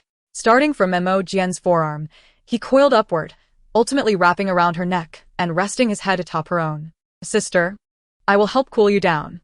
The cool, scaly body pressed against her warm skin provided a most pleasant sensation. Perhaps due to the external heat or the restless tail of the snake entwined around her arm, Mo Jin suddenly felt a tumult of emotions within her. She hurriedly said, "Thank you, little snake. I shall go take a shower." She then swiftly walked toward the bathroom, momentarily forgetting the snake perched atop her head. Sister, are you going to bring me with you into the bathroom? That might not be appropriate. One of Mo Jin's feet was already inside when she heard the words from above, causing her to halt abruptly. Only then realizing she needed to remove the little snake from her head, Mo Tong promptly shifted back into his human form. Let us both shower first. We shall meet in the afternoon. With that, he hurriedly retreated into the bathroom. Upon catching sight of Mo Tong's exquisite visage, she felt a surge of panic at the thought of her recent blunder, prompting her to flee the scene with haste. Unbeknownst to Mo Jin, as she departed, a shadow flitted across Mo Tong's innocent, crystalline eyes. Sister, I can hardly wait until the afternoon.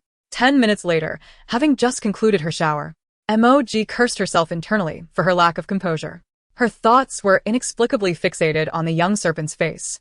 His facial contours were delicately sculpted, neither overly rugged nor devoid of masculine fortitude. His skin was pale and refined, flawless like freshly fallen snow, yet imbued with a hint of vibrant health. His eyelashes were long and dense, and particularly his eyes sparkled with an innocent radiance, reminiscent of a clear stream coursing through the mountains. Yet in her heart, the young serpent remained a mere child. How could she continuously dwell on someone so young? Thus, in a state of emotional turmoil, Mo Jin completed her bathing routine. Just as she was about to exit the bathroom, her communicator buzzed to life. It was the young serpent. As she answered, Mo Tong's voice came through. Sister, could you assist me? I inadvertently transformed back and have made a mess of the toiletries and towels in the bathroom. It seems there is an issue with the call system here, and I cannot reach the logistics department. Before Mo Tong could finish, Mo Jin interjected soothingly. Do not be afraid, little serpent. The second cabinet on your left contains a spare set of supplies. Sister, it appears that cabinet is also malfunctioning. I cannot open it. No worries, I will contact the logistics department right away. Yet, for reasons unknown, her multiple messages to the logistics team all returned as failed deliveries. Regretfully, Mo Jin replied, Little serpent, I am unable to reach the logistics department either. However, I do have a clean spare set of supplies if you wouldn't mind. I wouldn't mind. Thank you, sister. Upon hearing this, Mo Jin promptly retrieved her own spare set and placed it into the delivery robot stationed at the bathroom door for it to convey to Mo Tong. Soon after, she heard Mo Tong's voice again. Thank you, sister. I have received it. You need not wait for me. Please take a rest. All right. But do contact me if you encounter any issues. Understood, sister.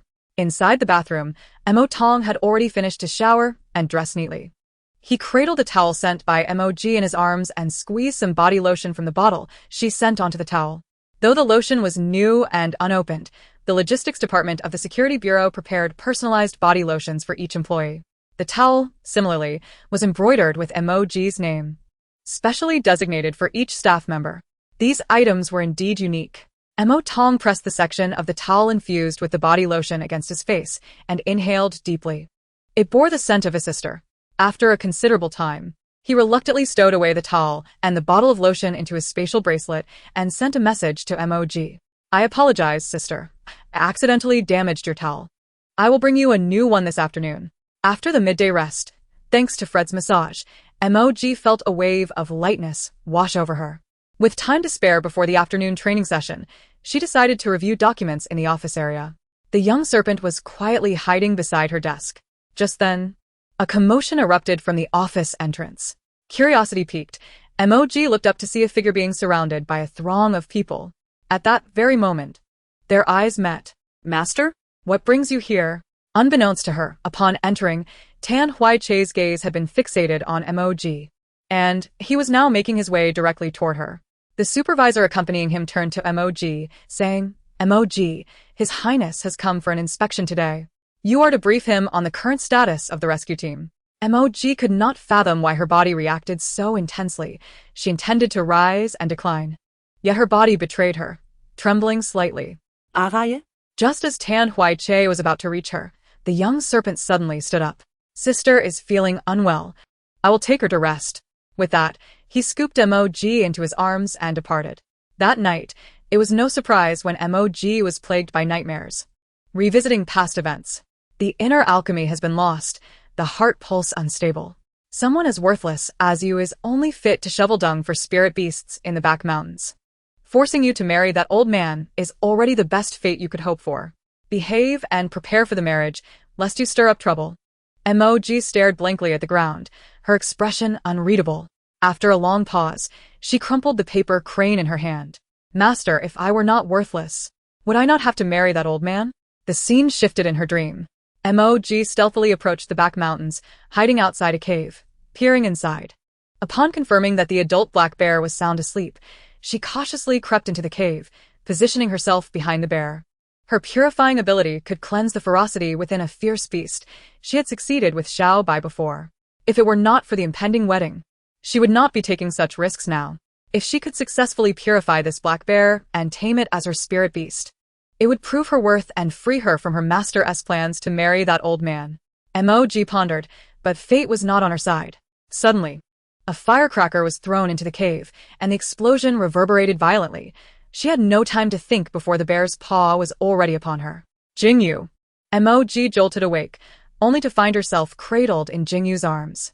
Jingu, her voice trembled with sobs and grievance as her face nestled against his muscular chest, seeking comfort for a while until she managed to rein in her emotions. Though Jingu remained silent, his hand gently patted her back. Jingu, I am not a little waste, am I? Upon hearing this, Jingu tightened his embrace. Of course not. Gigi is remarkable. The moment she arrived here, she eliminated my uncontrollable values, commanded the little seeds, and participated in the rescue team, saving many. Mog, just awakened from her nightmare, was momentarily oblivious to the shift in Jingu's tone. She pressed her face against his chest again, intending to say something, but the warmth of his skin made her forget her words. She playfully poked at his chest, her voice tinged with surprise. Jingu, have you been secretly training? Jingu found himself both amused and exasperated. As long as Gigi is happy. Under his soft coaxing, Mog quickly drifted back to sleep. To prevent her from having further nightmares, Jingu retrieved a bottle of calming incense and placed it on the bedside, wrapping his arms tightly around her.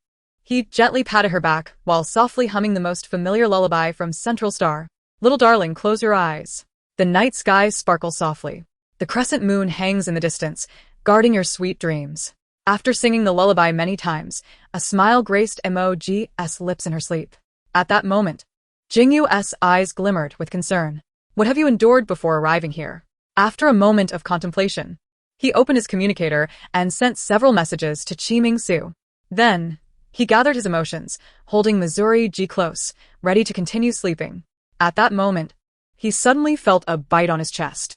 Looking down, he saw Mo Jin not only sinking her teeth into his pectoral muscle, but also sporting a playful smile at the corner of her mouth. It seemed she was having a delightful dream.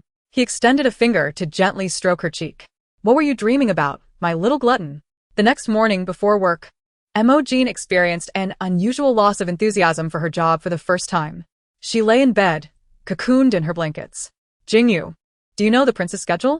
Jingu, patiently dressing, replied, don't worry, Jin. Last night, the Zerg and the Dark Clan launched a surprise attack. The situation is critical, and the prince has taken command in person. He will not be back anytime soon. In the past, at this hour, she would have been eagerly rising to help him with buttons, ties, and belts, subtly seeking some affection. Today, however, she exhibited no such interest, indicating that the psychological shadow cast by Tan Hua Che on her was profound. Jin, why don't you rest at home this morning? I'll inform Fred. Upon hearing that Tan Hua Che was not at Central Star, Mo Jin finally felt reassured enough to emerge from her cocoon. No, I want to attend training, she insisted. After a full day of training just before parting, Mo Tong suddenly called out to Mo Jin, sister, if I keep bothering you, will you think I'm foolish? How could you say that, little snake? Mo Tong had nearly grasped some of Mo Jin's little habits by now. This time, he preemptively lowered his head before her hand reached his head, facilitating her touch. You are a novice. It's entirely normal to be unfamiliar with things. Don't hesitate to trouble me, she reassured him. I must take my leave now. Goodbye, little snake. Subsequently, Mo Jin departed with Fred. Meanwhile, Mo Tong fixated on the flying vehicle Mo Jin boarded, his sharp fangs momentarily revealing themselves. Sister, as you said, let us meet again. After dinner. As Mo Jin reclined on the sofa, she received a message from Mo Tong. Sister, I've encountered some trouble. Can you come to rescue me? Upon receiving the message, Mo Jin hurried to Mo Tong's apartment, located directly across from the security bureau, specially prepared for single employees. Upon inputting the password and unlocking the door, she immediately saw Mo Tong bound with ribbons, his hands and feet tied behind him, resembling a fish ensnared and unable to struggle. The ribbons were haphazardly tangled around him, and judging by the tattered state of his clothing, he must have fought vigorously against his restraints. The fabric on his body was nearly in shambles. Mo Jin quickly drew her dagger and approached to cut away the ribbons binding Mo Tong. What happened, little snake? How did it come to this? She inquired. Sister, you've taken such good care of me these past few days. I wanted to gift you something. I just received the ribbons for the gift box, and as I began to learn how to wrap it, it became increasingly tangled, leading to this predicament. Thank goodness I arrived in time, Mo Jin remarked, focusing on severing the ribbons. She was surprised by the material's resilience. After a considerable effort, she still hadn't managed to cut through. Reluctantly, she sought the starting point of the ribbons on Mo Tong's body. Eventually, she located one end near his abdomen and gradually began to untangle it, reducing the ribbons and snaring him. Little snake, lift your waist. Little snake, lift your leg. After a considerable amount of time, Mo Jin finally freed Mo Tong from all the ribbons. However, the liberated Mo Tong was filled with confusion. Why had Mo Jin been so serious and composed just now? He had seen from her memories that she adored such temptations. Had she simply not noticed, or did she not like it? To further confirm, as he rose, Mo Tong deliberately tugged at the fabric around him. Once he finished, Mo Jin looked up at him. Little snake, how do you feel now? Is there anywhere you feel uncomfortable? To his surprise, he was met with Mo Tong's unreserved gaze. Mo Jin remained oblivious to his subtle movements. To her, the fabric's descent was merely a consequence of the ribbon's release.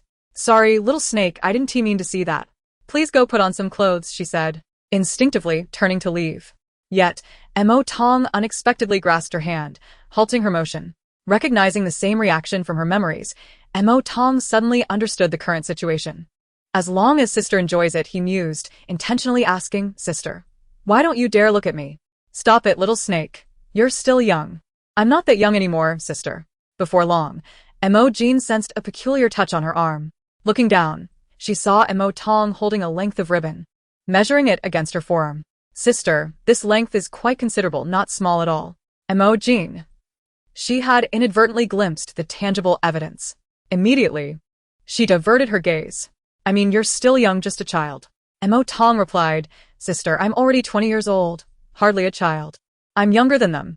His voice was undeniably enticing as he subtly unleashed his mental energy, deepening Mo Jin's mental image of him and even facilitating further fantasies. Suddenly, Mo Jin interrupted, Little snake, are you feeling tired? You should rest early. I'll take my leave. She then fled in disarray. What on earth is wrong with my mind? she thought, perplexed by the inappropriate thoughts about the little snake that had just surfaced.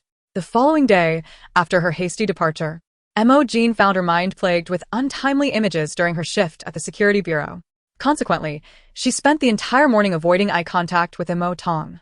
Sister, why is your face so flushed? Are you unwell? Mo Jin struggled to control her gaze, avoiding the youth seated across from her. And no, I'm fine. I just had a cup of hot water. It's a bit warm. Unexpectedly, the next moment, she felt a cool sensation on the back of her hand.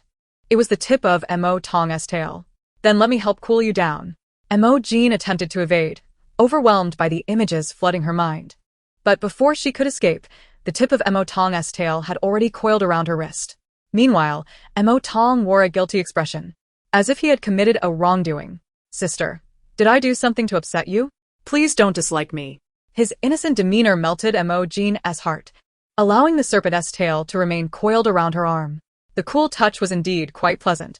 That evening, upon the triumphant return of another team from the rescue squad, the entire team decided to celebrate. The atmosphere at the banquet was light and joyful, devoid of lengthy formalities or lectures. Colleagues mingled in small groups, chatting and laughing. Initially, Mo Jin reveled in the ambience. However, after indulging in a few glasses of the establishment's new concoctions, she felt her head grow heavy and her balance falter. Little snake, could you assist me outside for some fresh air? Upon hearing this, Mo Tong promptly filled a glass with water and guided Mo Jin outside. Sister, would you like a drink? By the window, Mo Jin, upon hearing his voice, swayed slightly and looked up. She struggled to blink several times, yet still could not discern her surroundings, only perceiving a vast expanse of white. Why do I feel so hungry? She uttered. Just as she spoke, she lost her footing and fell into a warm embrace. At this moment, the haze before her eyes finally dissipated. She could vaguely discern her surroundings. A pig trotter? Oh. How I longed to savor a pig trotter. Subsequently, she took a hearty bite. At that instant, Mo Tong, who cradled Mo Jin, trembled involuntarily. The entire sequence of events unfolded with startling rapidity. Yet, soon the bewilderment on his face vanished, and a gentle smile graced his lips. Since my sister is hungry, let her feast to her heart's content. He swiftly scooped up Mo Jin and darted into a nearby lounge, enveloping the entire space with his mental energy, rendering it undetectable to outsiders. Inside the lounge, Mo Tong intended to lay Mo Jin on the bed, but that motion only prompted her to bite down harder. A sharp pain shot through his bicep. Don't run away, you big pig trotter. Mo Jin awoke 2 hours later, propping herself up with her still dizzy head, surveying her surroundings with a look of confusion. Where is this place? When she turned her head to look behind her, her previously sleepy eyes widened in shock. A small snake? What are you doing? At that moment, Mo Tong was using a corner of the blanket to cover his lower half, while his upper body bore numerous bite marks and bruises, particularly concentrated on his collarbone, Adam's apple, biceps, and pectorals. Montagchen steht frozen. Her mind blank. Did I do all this? Mo Tong then picked up his clothes from the floor, carefully donning them. Sister, do not worry. You merely mistook me for a pig trotter. That is why this happened. You have not bullied me. I have already forgotten what transpired earlier. I will not let you feel burdened. Chapter 128. Bringing the little snake home. Mo Jin, however, was not inclined to believe the little snake's words. Had she not succumbed to intoxication and unleashed her primal instincts, would the little snake appear so pitiful? It's fine if you don't want me, after all. I have been alone all these years. The little snake muttered as it donned the clothes it had picked up from the ground. The creases and tears on the fabric only served to reinforce Mo Jin's suspicions. She had undoubtedly committed an egregious act. With that realization, Mo Jin could no longer remain silent and promptly declared, Little snake, I will take responsibility for you. Although you can no longer be my brother, we are still family. You will no longer be alone. As the little snake's clothes were completely unwearable, Mo Jin had no choice but to allow it to transform into its serpentine form, coiling around her arm. That evening, upon returning home, Mo Jin sat on the sofa with the little snake curled up in her lap. Hesitantly explaining the incident, I had a couple of drinks at the gathering, and then I lost my senses and made a mistake. But you cannot blame me. Suddenly sitting up straight, she added, It's all their fault for making the fruit wine so delicious. I didn't realize how potent it was, and ended up drinking more than I should have. Yet, her tone gradually weakened. Upon hearing this, Dr. Lu immediately approached to examine Mo Jin. At that moment, Jingu emerged from the kitchen, carrying a plate of pig trotters. As he passed by Fred, he paused. Do you know the location of the rescue team's celebration? Fred nodded. Yes, are you going to confront them? Jingu shook his head. Since Jin enjoys that fruit wine, why don't you try negotiating with the owner to see if they can sell us the recipe? We can then modify it to lower the alcohol content. Understood. Fred promptly departed. Jingu approached and placed the utensils in front of Mo Jin, casting a disapproving glance at the snake coiled around her leg. Jin, I've prepared the pig trotters according to your recipe. At this moment, Dr. Lu gently pinched Mo Jin's cheeks, instructing, open your mouth. Did you bite down too hard? Mo Jin shook her head and then nodded. It feels a bit sore. Upon hearing this, Jingu's gaze towards the snake turned even colder. After a while, Dr. Lu concluded the examination. There's nothing serious. Just take care to rest tonight. Upon hearing this, Jingu immediately yanked the little snake away from Mo Jin's leg and pushed the plate of pig trotters closer to her. The enticing aroma had Mo Jin eagerly anticipating the feast, but before the meat reached her mouth, she reminded Jingu, by the way, Jingu, don't scare the little snake. Rest assured, Jin, I will not harm it. He then dragged the snake towards the back door of the villa. Jingu. Mo Jin suddenly interrupted, halting his steps. What is it, Jin? Mo Jin inquired. Did you make this pig trotter? At her words, Jingu instinctively glanced towards the kitchen before quickly regaining his composure. Jin, is it not to your liking? Mo Jin shook her head, then took a large bite.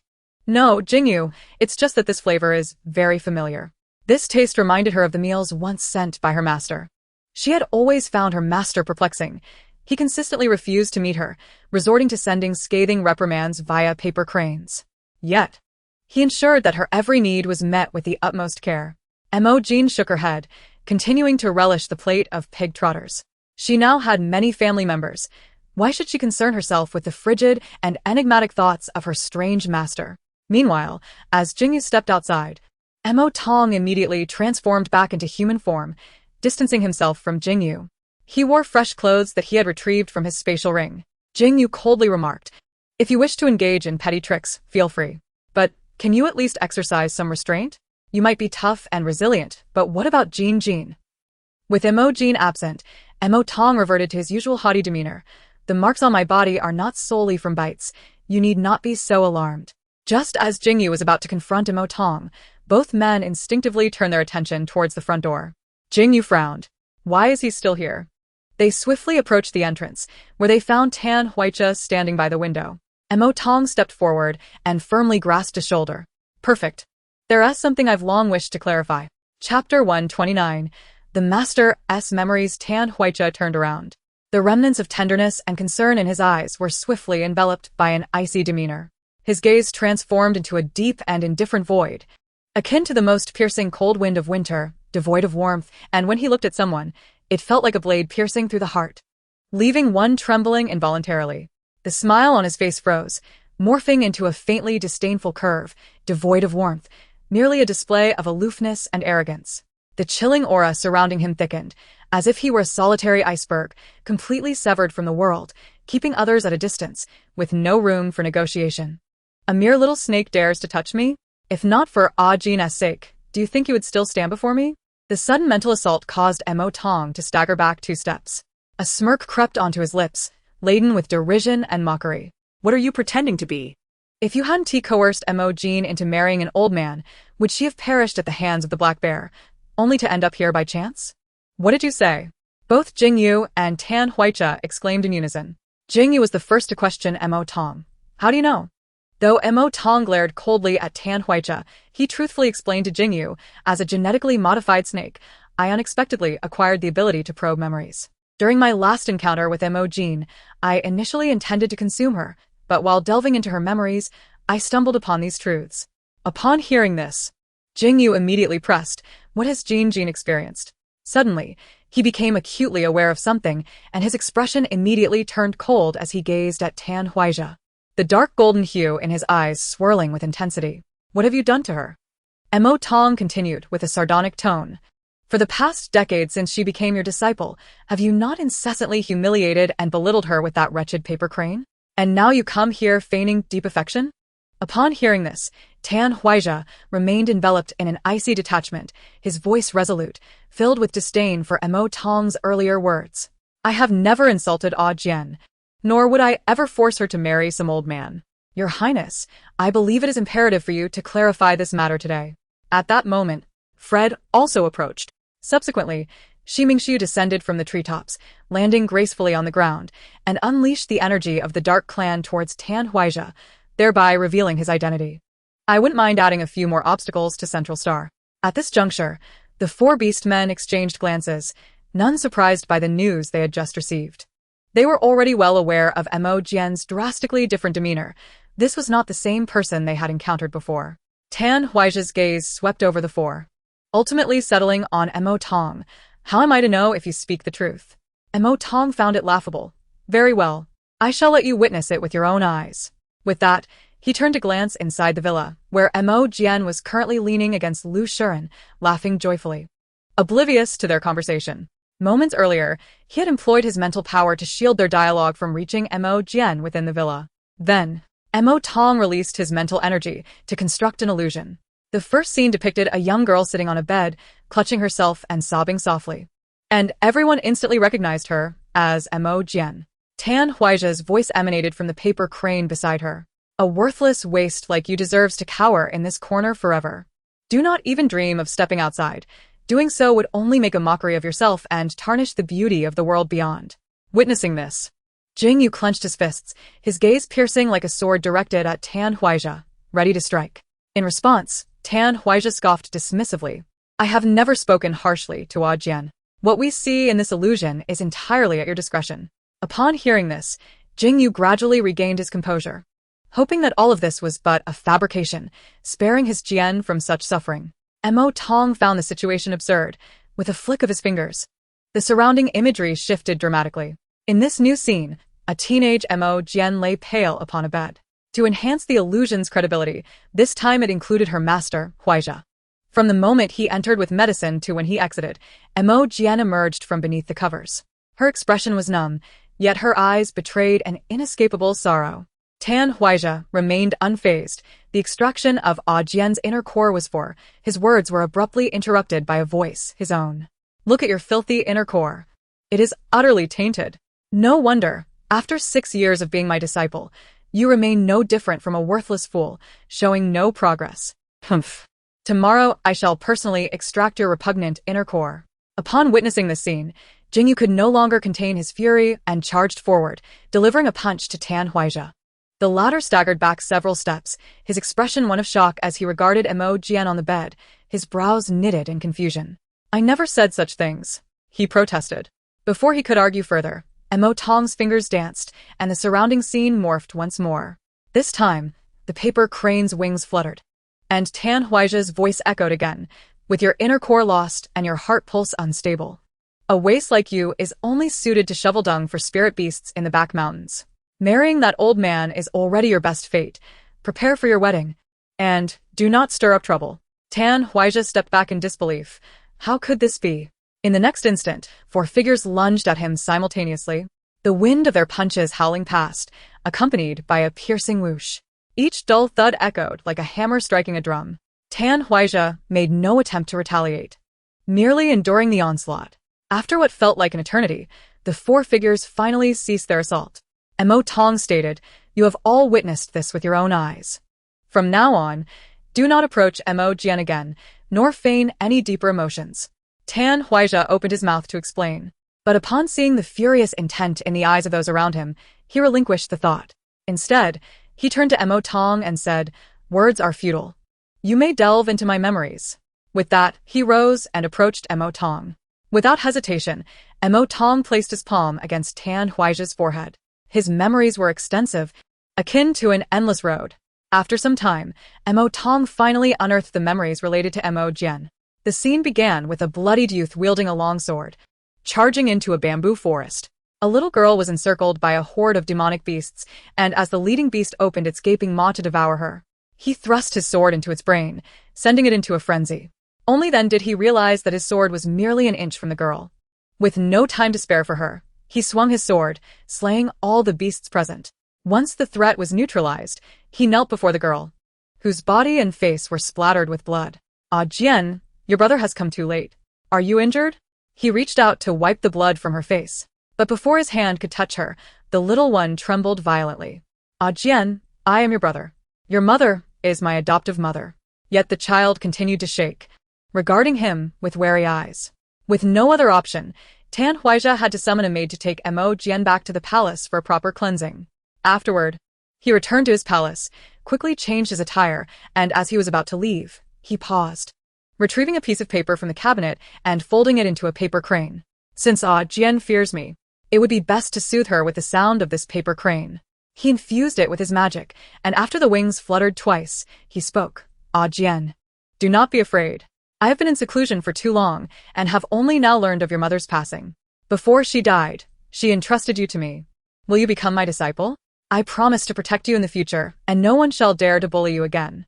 With that, the paper crane flapped its wings twice before vanishing. Upon witnessing this, Mo Tong immediately withdrew his hand. How can this be? It was entirely different from what he had seen in Mo Jian's memories. If it weren't for the debts of the previous generation, do you think I would bother with your affairs, expending such effort to rescue you, a worthless fool? Out of pity for your pitiable state, I reluctantly accepted you as my disciple. In the future, do not provoke trouble, lest you bring me complications. Mo Tong paused for a moment, a sudden thought flashing through his mind. To verify, he again pressed his palm against Tan Huaizha's head, continuing to explore his memories. Recently, with demonic beasts rampaging outside the palace, it is difficult for the master to always protect Ah Jian. To ensure your safety, it is best for you to stay in the palace and avoid calamity. Do not worry, once the chaos of the demonic beast subsides, I will strive to seek methods to enhance your extraordinary abilities. Remember, though the power of purification may not seem as illustrious as combat-type abilities in the eyes of the world, if its level reaches a high realm, taming demonic beasts will become as effortless as reaching into a pouch. Ah Jian, after perusing ancient texts, I have finally discovered that the reason for your stagnation in ability is due to your inner core being tainted by demonic energy. The current course of action demands that your inner elixir be extracted and subjected to thorough purification, eradicating any malevolent energies within, before it can be reinserted into your body. Only then shall your extraordinary abilities be truly enhanced. Although your inner elixir has been successfully implanted, its foundation remains precarious, and the genuine amplification of your powers will require patience. At this juncture, our neighboring nation has unexpectedly resorted to aggression, seeking peace through a marriage alliance with you, Aji, being the sole eligible princess within the palace. Despite my utmost efforts to intercept numerous relevant imperial edicts, the situation is intricate and wholly obstructing them proves challenging. In this critical moment, I propose a union of partnership between us, Aji. This course of action would not only decisively eliminate the Emperor's intentions of arranging your marriage, but also ensure your safety and freedom. Moreover, through the practice of dual cultivation, it would expedite the stabilization of your inner elixir and enhance your abilities. Although I am considerably older than you, having surpassed a century in age, for those who pursue cultivation, 100 years is merely the prime of life. I comprehend that this may cause you some distress. Should you find this proposition burdensome, simply inform me, and I shall lead you to seclusion in the mountains, allowing you to focus on your cultivation in peace. Mo Tong's mental energy swept through the fragmented memories of Tan Huaizha. The words spoken by Tan Huaizha to the sound-transmitting paper crane were vastly different from what Mo Jin had heard, yet upon reflection, both conveyed the same essence. Thus, was it the fault of that paper crane? As Mo Tong withdrew their hand, Tan Huaizha finally opened his eyes. Do you now trust me? At that moment, Jingu and the others anxiously inquired, what did you see? Without hesitation, Mo Tong immediately transmitted the images concerning Mo Jin that they had just witnessed into the minds of the remaining 3 males. They stood there, momentarily stunned, their faces a portrait of confusion. Ultimately, it was Fred who first broke the silence, asking Mo Tong, did you observe his demeanor when interacting with others in his memories? Mo Tong replied, just like he did on Central Star. Not only did he wear a stern expression, but his words were also quite unyielding. Upon hearing this, Fred nodded slowly, I see. As this revelation unfolded, everyone turned their gaze toward him. I once stumbled upon a tome of the Fox clan that described how ancient cultivators adeptly utilized a peculiar type of paper. skillfully folding it into paper cranes for the purpose of transmitting sound. This technique only requires the practitioner to infuse their own magical energy to activate it. However, decades later, the secret of the paper crane's transmission was gradually unveiled to the world, revealing hidden complexities. Because the paper crane carries the practitioner's magical energy during the transmission, it inadvertently transforms the conveyed words into the practitioner's usual tone and demeanor. The group finally understood, and Tan Huai-che staggered, nearly losing his balance, evidently struggling to digest the incredulous content he had just heard. Jingu, suddenly filled with rage, glared at Tan Huai-che. Are you truly unaware of the intricacies involved with the sound-transmitting paper crane? Tan Huai-che's expression grew dazed after discovering Aji's corpse in the cave. I buried her and submerged myself in water with her inner elixir. The elixir held the hope of reviving Aji. When I awoke, a millennium had already passed outside the pool. Qi Mingsu stepped forward, seizing Tan Huai-che by the collar. Then why did you not explain? Did you allow this misunderstanding to persist for a decade, resulting in Aji losing her life due to it? Tan Huai-che replied. She feared me and constantly avoided me. I hesitated to approach her directly, intending to alleviate the tension through the paper crane. How then did you become the imperial prince? After Qi Mingsu had delivered another blow to Tan Huai-che, Fred finally spoke up. Tan Huai-che explained, upon awakening from my slumber, I employed mystical arts to divine the heavens, foreseeing that I would reunite with Aji in this place. At that time, I had settled on a small celestial body surrounding Central Star. To my surprise, the exiled imperial prince also resided upon this very planet. Later, the empire sent individuals to escort the prince back to the palace, but that child had already fallen victim to treachery and faced death. By a twist of fate, I assumed his identity. Though I am not of the beastman lineage, transforming into a white dragon is a trivial matter for me. Once Tan Huai-che concluded his account, he noticed Jingu extending a hand toward him. Return Aji's inner elixir. Tan Huai-che shook his head. Not at this moment. The elixir has been damaged and is not yet stable. It requires further nurturing. Jingu countered. How long must it be nurtured? Tan Huai-che replied. At least 2 more months. Jingu scrutinized Tan Huai-che's eyes, confirming that he was indeed speaking the truth, before retracting his hand. His tone carried a warning. Regardless of what transpired in the past, it cannot erase the harm inflicted upon Aji. If you hold even a fraction of concern for her, you must never show yourself before her again. Fred echoed coldly. Now that the insect tribe is repeatedly encroaching, since His Highness has emerged from seclusion, it would be prudent to swiftly lead troops to eliminate the external threats. At that moment, the remnants of Tan Huai-che's former arrogance and disdain had vanished. Replaced by an almost pleading tone, I will depart promptly, but prior to that, I have prepared certain items for Aji, all located within the palace. Qi Mingsu stepped forward. I shall retrieve them. Subsequently, Mo Tong snapped their fingers, causing the surrounding illusion to dissipate in an instant. Qi Mingsu and Tan Huai-che departed from that place.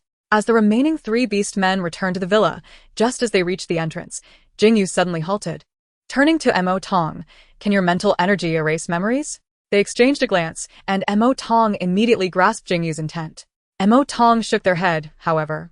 I can temporarily obscure Aji's memories using my mental energy. Within the palace, in the chambers of Tan Shiyu, she reclined in a lounge chair, indulging in massages from several attendants. At that moment, her primary husband, the White Tiger General, appeared at the entrance of her chambers. He first knelt and saluted Tan Shiyu, then crawled towards her. This was the princess's decree.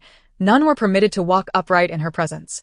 Despite his actions adhering to protocol without a hint of error, the sound of the chamber door opening displeased Tan Shiyu. She grasped the remote placed on a small table beside her and turned the setting to maximum. The man crawling toward her immediately trembled, yet he dared not delay. And although it was excruciating, he gritted his teeth and hastened his pace toward Tan Shiyu. Past experiences had taught him that any hint of negligence at this moment would result in suffering 100-fold compared to his current ordeal. As Tan Shiyu admired her freshly manicured nails, she languidly inquired, Speak, after watching for so long, what have you discovered? Returning to your highness. The small object within him operated at maximum capacity, rendering him unable to articulate a complete sentence. To avoid further inciting Tan Shiyu's ire, he could only endure. This servant has observed that in recent days, His Highness the Prince has repeatedly appeared stealthily by Mo Jin's side.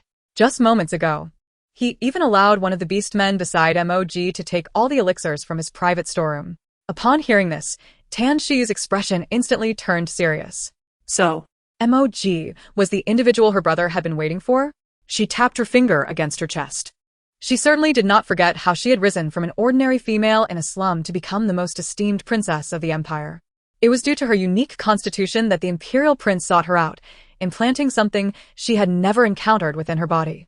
She could enjoy all the privileges of a princess, but the price was to become a vessel for cultivation. Yet now, she found herself suddenly disinclined to adhere to the agreement. Perhaps it was time to conduct an experiment. With this thought, Tan Shi's spirits lifted. She tossed a small key onto the ground. Well done. You are rewarded.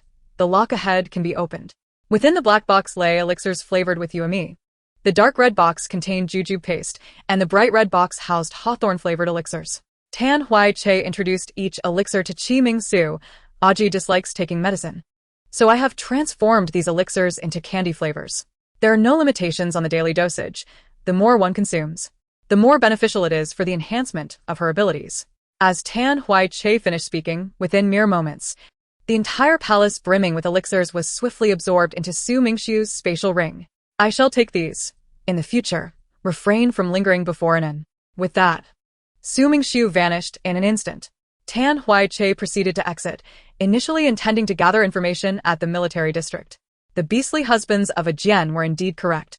He had no face left to confront a Jian.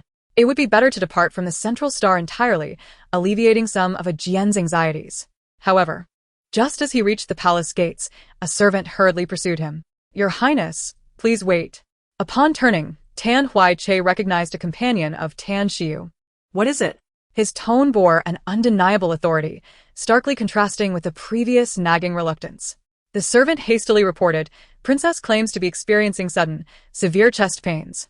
Hearing this, Tan Hui-che's expression faltered, and he quickly made his way to Tan Shi's chambers. Sister, how do you feel now? Is your head still spinning? Mo Tong approached Mo Jin, placing his palm on her forehead, as if to examine her. Mo Jin shook her head. Suddenly, she appeared dazed. Her eyes vacant, as she sat there motionless. Yet, in just a moment, she regained her usual composure, as if nothing had transpired. Mo Tong glanced at Jingu beside him, signaling that all was well. At that moment, Fred and Su Mingshu emerged from the kitchen simultaneously, each carrying a large tray adorned with small plates of vibrant colors. Mo Jin looked up. Are those cherry tomatoes? What's inside? Having just finished a braised pork dish. The sight of these fruits instantly prompted an abundance of saliva. Fred replied, they are various flavored candies, a popular delicacy in the Central Star. And You should give them a try. Inside the palace, Tan Shi reclined in a lounge chair, downing the soup medicine that had just been delivered. indeed. Her brother's only genuine concern was the inner elixir residing within her. No wonder, every time she intended to launch a mental attack on Mo Jin, her own mental strength would plummet significantly. Regrettably, she could not reclaim what was rightfully hers. Given her current status and power, it was utterly impossible for Mo Jin to pose a threat. As long as Mo Jin existed, there would come a day when her brother would extract her heart and lungs. Should she eliminate Mo Jin or find a way to dispose of her brother instead? Tan Shi kicked the man beside her, General White Tiger. We suggest I do to rid myself of them. The man whispered a few words in her ear, and a smile of delight blossomed on Tan Shi's face. Very well. Continue to monitor my brother closely, and deploy more personnel to watch over Mo Jin. Once the timing is ripe, act without informing me. If you succeed in eliminating those two, I shall reward you with a session of mental soothing. In the bedroom, Jingu remarked, this is the 126th time you've kissed me today. Also, you're holding me too tightly. I can hardly breathe. The delicate figure in his embrace pushed against his chest, attempting to create some space. Noticing this, Jingu chuckled softly, loosening his grip, but still keeping Mo Jin nestled close. Mo Jin remained oblivious to the pain concealed in his gaze. Jingu, is it because of the little snake that you're feeling jealous? Jingu couldn't help but laugh at her words, gently scratching Mo Jin's nose as he replied, Then can N allow me to hold you a little longer tonight? After saying this, Jingu did not wait for Mo Jin's response. Instead, he felt her fingers tracing circles on his chest. Looking down, he noticed her hesitance. What's wrong, Anan? Mo Jin confessed, after eating those cherry tomatoes. I felt a surge of heat and boundless energy. I think I might be overheated, Jingu. But it feels strange. Just as Jingu was about to rise to find Lu Shiren, he fortuitously received a message from Lu Shiren. As he prepared to read the message in detail, Mo Jin suddenly flipped over, straddling him. Jingu, where are you going? The cheeks of the young female were already flushed. Jingu, help me. All right, I shall assist you in cooling down. He had briefly glanced at Lu Shiren's message. Although he hadn't read it in full, he could discern that the medication bore no adverse effects. Just as he was about to take action, Mo Jin became more anxious than he. Jingu, why do you wear so many clothes when sleeping? It's so bothersome. Jingu chuckled, noting that today's sleepwear was no different from usual. To prevent Mo Jin from waiting too long, he swiftly tore off all his garments and obediently lay back on the bed. Tonight, I shall allow you to dictate the terms. Since learning of Mo Jin's past, Jingu had been restless, requesting a few days off from the military district to care for her at home. Fred also granted Mo Jin a few days' leave without providing a reason, merely claiming she had been too fatigued and required ample rest. However, when Jingu brought the meal to the dining table the following noon, he found Mo Jin sulking in the living room, sipping on the fruit wine Fred had prepared the day before, a modified version of the restaurant's recipe. Hasn't it encountered something troubling? Or is this fruit wine unpalatable? No. Jingu. Mo Jin shook her head, hesitating for a moment before speaking. After drinking this fruit wine yesterday, I found that I had forgotten some unsettling memories. But this morning, they returned.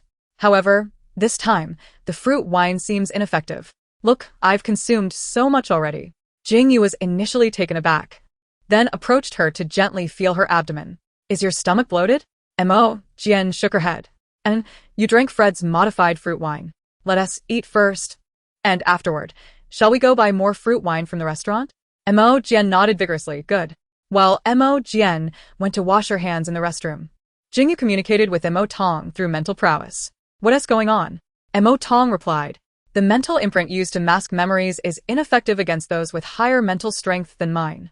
It seems the elixirs from last night temporarily elevated An's mental power, resulting in this situation. Jingu inquired, can that memory be concealed again? Mo Tong responded, we can attempt it once more shortly.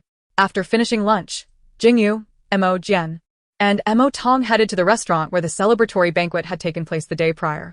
As the three stepped out of the aircraft, a tremendous explosion resounded nearby. In the fleeting moment before losing consciousness, Mo Jin found herself tightly embraced by Jingu. A gust of wind rushed past her face, and when she opened her eyes, she saw a black bear paw aimed at her face. Her body reacted before her mind could process it, delivering a flying kick that sent the bear crashing to the ground. Fortunately, her recent training had paid off. Approaching the bear to inspect its condition, she discovered it had already drawn its last breath. However, the bear seemed strangely familiar. Mo Jin lifted her gaze, surveying her surroundings, her eyes widening in shock. Isn't this the cave where I was before I crossed over? Have I returned? Chapter 132. Debt collection. Mo Jin was still grappling with the acceptance of this reality. Could it be that the explosion at the restaurant's entrance caused her to return? She wondered how Jingu and the little snake were faring now. Suddenly, a shadow flitted past outside the cave. Mo Jin immediately pursued, spotting the back of a youth running away. Although she believed she had been gone for an extended period, she quickly recognized who it was. It was her 11th brother, Mo Yao, who often came to tease and play tricks on her. Mo Ji remembered that it was a firecracker thrown into the cave that startled the black bear, nearly costing her life.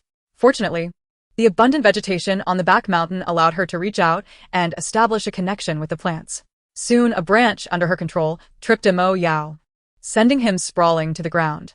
Yet, this was merely the beginning.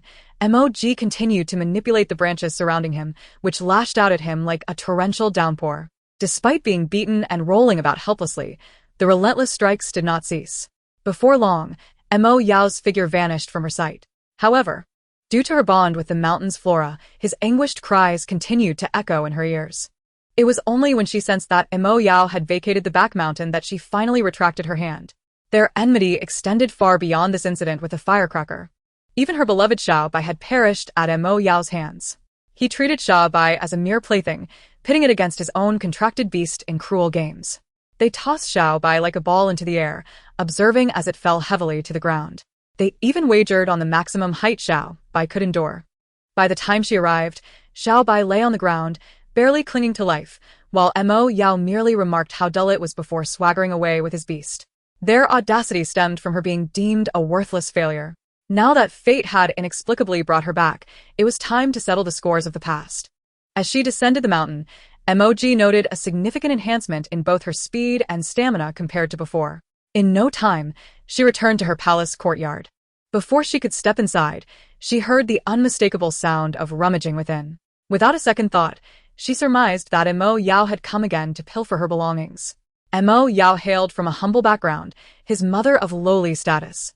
Though his innate talent was only mediocre, it surpassed her own complete lack of combat ability. He often relied on clinging to the coattails of others to obtain anything of value. Yet, her master gifted her numerous rare treasures, prompting Mo Yao to frequently visit her to bask in superiority while stealing from her. This time, Mo remained unperturbed.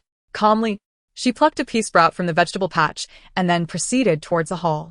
Indeed, she found Mo Yao stuffing items into a spatial bag, one that belonged to her. How absurd it was that a mere trip to the back mountain could leave her so battered by branches. Had a new beast emerged in the back mountain? Or had she simply left too soon? For otherwise, she would have relished the sight of that little fool being chased by the black bear in utter terror. All these elixirs and treasures would belong to her. When that little fool returned, she would demand that he bow before her, and if he bowed loud enough, she might reward him with a single pill. After finishing his looting, as Mo Yao prepared to leave with a limp, he turned and was startled to see Mo approaching. Shocked, he quickly donned a scornful expression and mockingly said, "You managed to come back on your own. Now, confess what treasures you still possess. Hand them over to me, and perhaps you can avoid a beating." As he spoke, he inadvertently tugged at his wound, drawing a sharp intake of breath. Though he had initially felt triumphant, an unfamiliar sense of dread engulfed him as he observed Mo advancing toward him step by step, an oppressive aura emanating from her. "Who told you to come here? Let me warn you, don't even think about challenging me. Do you wish to be treated like that dog, kicked around as a ball?" Despite his bravado, Mo Yao's legs trembled uncontrollably, a manifestation of instinctual fear. He sensed that Mo was no longer the same as before. Mo commanded, "Drop everything, and return what you previously stole from me." Her tone was devoid of emotion, yet it sent Mo Yao's heart racing. He attempted to feign calmness, scoffing. But just as he uttered a single syllable, a wave of dizziness overcame him, and before he could comprehend what was happening, he crashed heavily to the ground. The excruciating pain rendered him breathless. Ignoring Mo Yao's agonized cries, Mo stepped forward to retrieve the spatial bag from the ground, placing its treasures back into her cabinet. Witnessing his hard-earned spoils being whisked away, Mo Yao endured the pain and shouted to the outside, "Black Bull, what are you doing standing there? Get in here." After a long moment of silence, just as Mo Yao was about to scream again, a mass of green vines drifted in from outside. Mo Yao froze, and as the mass approached, he realized it encased his contracted beast. The bull, upon seeing Mo Yao, began to thrash violently, and suddenly, every pea pod on the vines exploded simultaneously, leaving the bull utterly still. "Return everything by tomorrow, or you'll be the one to explode." Such scenes had played out countless times in her mind, be it on the training grounds of the military or in the safety bureau's training rooms. Hearing Mo's voice behind him snapped Mo Yao back to reality, and he became flustered, exclaiming, "You, a worthless failure, rely solely on the treasures gifted by your master. He is in seclusion now, and once I recover, I'll show you just how long you can gloat." Finding his noise unbearable, Mo swiftly used the pea sprout to hurl both Mo Yao and the dazed black bull outside. Initially, she had intended to deliver a fatal blow, reclaiming the grievances she had suffered. Yet a voice echoed in her mind, "Sometimes, death is a release. Only by living can he endure sufficient suffering." These debts indeed required meticulous reckoning. But why did Mo Yao claim that the master was still in seclusion? Didn't she remember that her master had just emerged from seclusion around this time before her transmigration? Shaking her head, she dismissed the thought. Perhaps she had simply misremembered. As night fell, Mo decided to rest. She summoned the pea sprout to tidy the room. With the help of Hu, she had fully awakened her ability to command plants, making many tasks significantly easier upon her return. Before long, she finished her grooming and lay down in bed. It was summer, and due to the heat, she did not pull the blanket over her. This was her first time sleeping alone in months. and it left her feeling somewhat disoriented. Typically, she would have at least a humanoid pillow, sometimes accompanied by a fluffy tail. After tossing and turning for over half an hour, Mo Jin found herself wide awake, her mind agitated. Once again, she was human. Would she still see her little animals a home? Suddenly, without warning, Mo Jin felt her eyelids grow heavier, and she quickly drifted into slumber. Perhaps it was due to her thoughts of the day. She dreamt of Jingu and the little snake. In her dream, Jingu approached and tucked her in, but she felt too warm. Soon, the little snake transformed into its beast form, coiling around her legs and waist, its cool head resting against her neck, a soothing sensation. Jingu then joined her on the bed. Instinctively, she nestled against his chest, murmuring, "So comforting. It's a familiar feeling." The next morning, Mo Jin awoke groggily and descended from her bed. When she pulled back the covers, she initially noticed nothing amiss until she saw the red marks on her legs while changing clothes, which abruptly jolted her awake. Shouldn't the blanket have been stored away in the chest? How did it end up on her? And what were those red marks? Connecting last night's dream with the current situation, her heart raced. "Jingu, little snake, did you too come here as well?" She called out within the palace, reaching out with her senses to commune with the flora both inside and outside, expending considerable effort, yet to no avail. Ultimately, as she sat upon her bed, seeking a moment's respite, she discovered a sprout of pea shoots nestled there. A twinge of disappointment washed over her. Were these truly mere pea shoots? Yet, she quickly rallied her spirits. An even greater dilemma loomed ahead. She was to be sent off to marry the prince of a neighboring kingdom. To the south of the imperial city lay the formidable Yaoyuan Mountain, an ancient dwelling ground for ferocious beasts. In years gone by, to better protect the citizens from the rampaging monsters, the capital of the Beast Tamer Kingdom had been established at the foot of Yaoyuan Mountain. Though these creatures were known for their fierce temperaments, they had previously maintained a semblance of peace, each occupying their own territory. However, for reasons unknown, the beasts of Yaoyuan Mountain had recently become agitated beyond measure. They rampaged through the forests, their roars echoing like thunder, as if driven by an invisible force, transforming even the timid creatures into ferocious predators. As Meng Ji hurried toward the Yangxing Palace, she reflected upon her current predicament. Her father, fearing an uprising of the beasts, sought assistance from the neighboring kingdom, the price being her betrothal. Yet, she now felt quite capable of dealing with these rampaging creatures. Upon arriving at the palace entrance, she indeed encountered guards attempting to bar her passage. Finding explanations and arguments too cumbersome, she summoned the surrounding vegetation to incapacitate the guards, allowing her to enter the hall unimpeded. As the doors swung open, a chorus of sighs greeted her. Her father and all the princes were gathered, deliberating matters of state. Upon noticing her presence, the youngest prince, Meng Yao, was the first to speak. "This is a place of state affairs. How dare you, a worthless one, enter here?" Meng Ji's gaze swept across the assembly, finally resting upon the aged emperor. Though no words were exchanged, their expressions conveyed that Meng Yao's disdain mirrored their own. "I too can partake in subduing the beasts," Meng Ji declared boldly. At her words, some among them exhibited scorn while others showed surprise. The old emperor slammed his hand upon the table, rebuking her. "Nonsense. Get out." Ultimately, her elder brother interjected with an impatient tone. "Meng Ji, now is not the time for you to cause further trouble. Your only task is to prepare for your marriage. The envoy from the neighboring kingdom will arrive in 3 days. Leave at once." With that, the assembly resumed, ignoring her. The old emperor turned to the eldest prince, saying, "Zir possesses the greatest natural talent. We must quickly assist you in capturing a high-tier beast, making it your contract beast. This will bolster our chances against the beasts in the future. You all return and prepare. We depart for Yaoyuan Mountain tomorrow to ensure your elder brother successfully captures a high-tier beast. I want to go too." A voice suddenly rang out from the entrance, and everyone turned to realize Meng Ji had not yet left. Just as Meng Zi intended to reprimand her, Meng Yao stood up to speak on Meng Ji's behalf. Though Meng Ji is deemed worthless, she possesses numerous treasures. It would be prudent to bring her along, as she may assist in subduing the beasts. As he rose, a pain shot through his body, yet he bore it, persuading Meng Zi. His motives were not to aid Meng Ji. Having suffered a setback at her hands the previous night, he sought to reclaim his advantage. This expedition to subdue the beasts presented an excellent opportunity.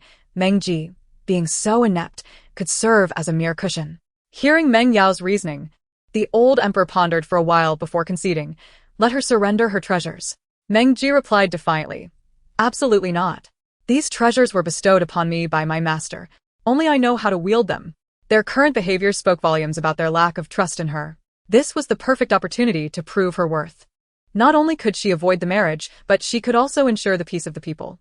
Hearing of the treasures, Meng Zi's interest was piqued. Yet the old emperor remained hesitant. Meng Yao pressed on. Father, rest assured, I shall protect my sister at all times, ensuring her safe return without hindering the marriage. He would guarantee that Meng Ji would remain alive. Finally, the old emperor relented.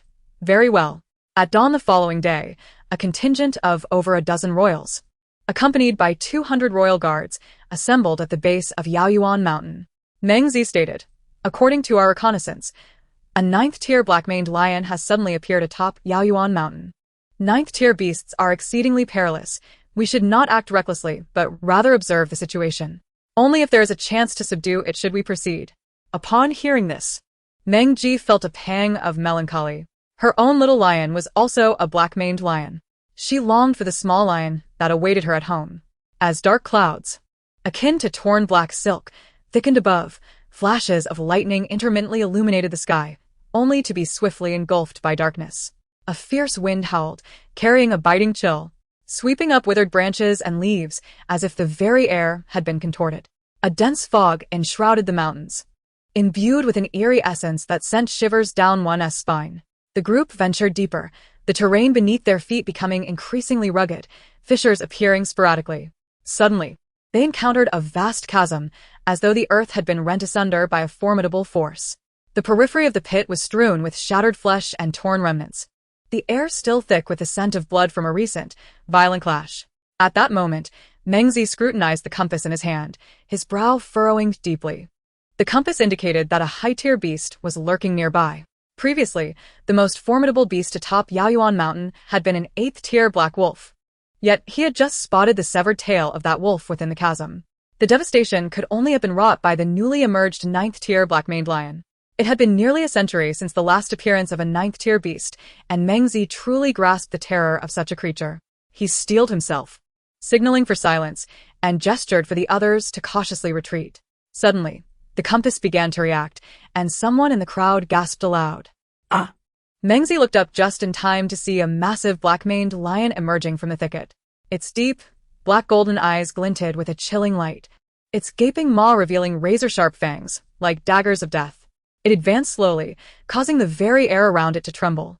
Some began to tremble uncontrollably, while others stood frozen in shock. Withdraw. Quickly retreat.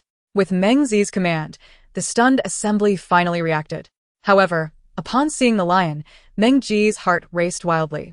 The tuft of mane behind its ears was tinged with purple, accompanied by streaks of green and pink. This was Jingu, her little lion. It was the color she had wanted to try out a few days prior, fearing discrepancies, and had tested on Jingu. As the others scrambled to retreat, Meng Ji alone stepped forward.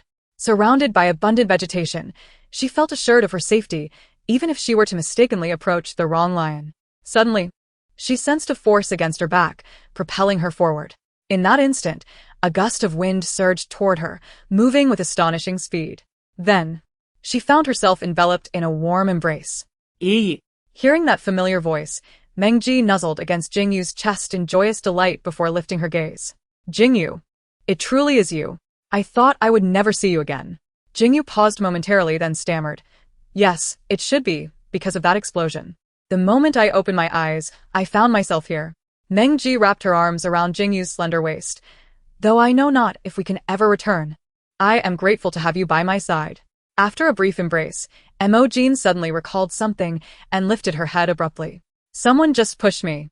Jingu, filled with concern, immediately inquired, Are you hurt? Mo Jin was about to shake her head, but as she attempted to pull Jingu away from the spot, a sharp pain shot through her ankle.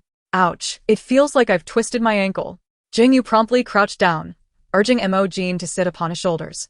Before examining her ankle, fortunately no bones were injured, it was merely misaligned. With a deft touch, he reset it with a gentle squeeze. He twisted her ankle slightly and asked, Does it still hurt? Not anymore, she replied. Upon hearing this, Jingu stood up. Now it's time to confront them. Just as Mo Jin regained her footing, Jingu suddenly positioned himself in front of her. baring his teeth in a fierce snarl. In his haste, he had yet to transform into his beast form. It was only then that Mo Jin noticed a gray wolf had materialized before her. Judging by its eye color and fur, it was likely of at least 5th tier. 4 high-tier beasts, preying upon their kind was the primary means of enhancing their strength. The area was littered with torn flesh, naturally attracting numerous beasts. In their eyes, Mo Jin and Jingu had become mere obstacles.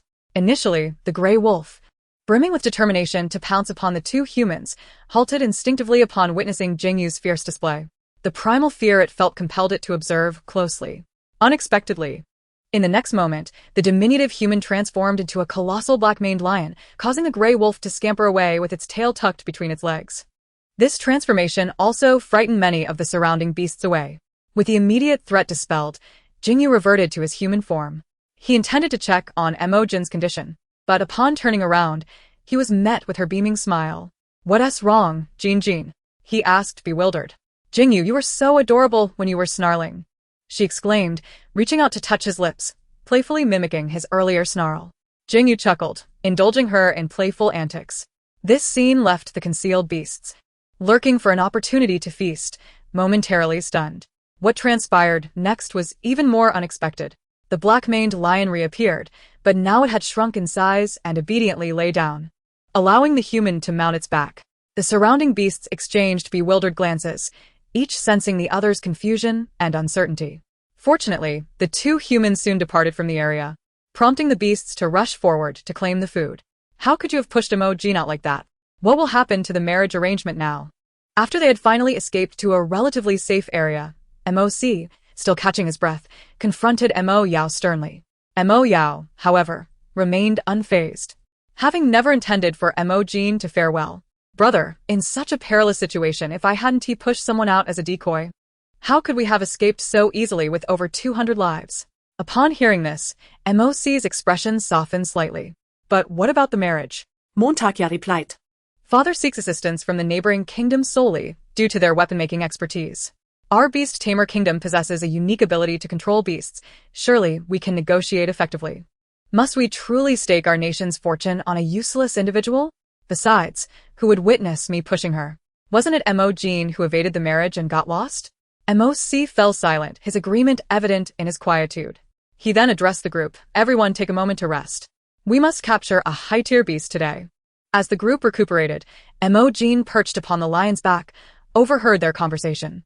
She even sensed the guards' attitudes towards her due to her connection with the vegetation. To her surprise, the so-called useless one had proven to be somewhat useful. It was fortunate that this useless individual had insisted on following, otherwise, she might not have survived. The murmurs of the guards filled her ears, and she couldn't help but feel slighted. After all, hadn't she just aided them? How could they treat her this way? Perceptive of Mo Jin's distress, Jingu interjected, Jin, when faced with injustice, do not feel wronged. Feel anger instead." Having struggled through the hardships of life on a desolate planet, Jingu understood her feelings better than anyone. The female perched atop his head remained silent for a considerable time, but just as Jingu was about to speak again, Mo Jin finally voiced her thoughts. "Jingu, you're right. Why should I endure all this?" She then raised her hand, and the surrounding plants responded to her gesture, suddenly springing forth, startling the guards. Just as Mo Jin prepared to launch an attack with the vines, Jingu interrupted. "Wait, Jin. Striking directly won't be as entertaining." In the clearing, a cluster of individuals huddled together, their sense of security short-lived. Suddenly, the surrounding vegetation appeared to be awakened by some malevolent force, erupting into chaos. In the grass, withered leaves were swept up by a furious wind, resembling countless invisible hands clawing at the air, producing a cacophony reminiscent of restless spirits. Vines, infused with a frenzied vitality, broke free from their trunks, wildly entwining with nearby trees, snapping loudly as if venting some primal rage. Branches swayed violently in the gusts, creaking ominously. On the brink of snapping, panic erupted among the crowd as they had barely seated themselves. The sudden upheaval sent them into a frenzy of terror. Someone screamed in fear. "What is happening?" Their voice trembled with despair. Some instinctively attempted to flee, but were tripped by the thrashing plants, falling to the ground with pained groans. Others clung desperately to their companions, seeking a semblance of safety, but the surrounding chaos only heightened their fear, as if the very world were collapsing around them. Even MOC stood alert, scrutinizing the surroundings. He bellowed, "Everyone, calm down. Arm yourselves. Prepare for battle." Just as the crowd was engulfed in extreme panic, a deep, terrifying roar reverberated from afar.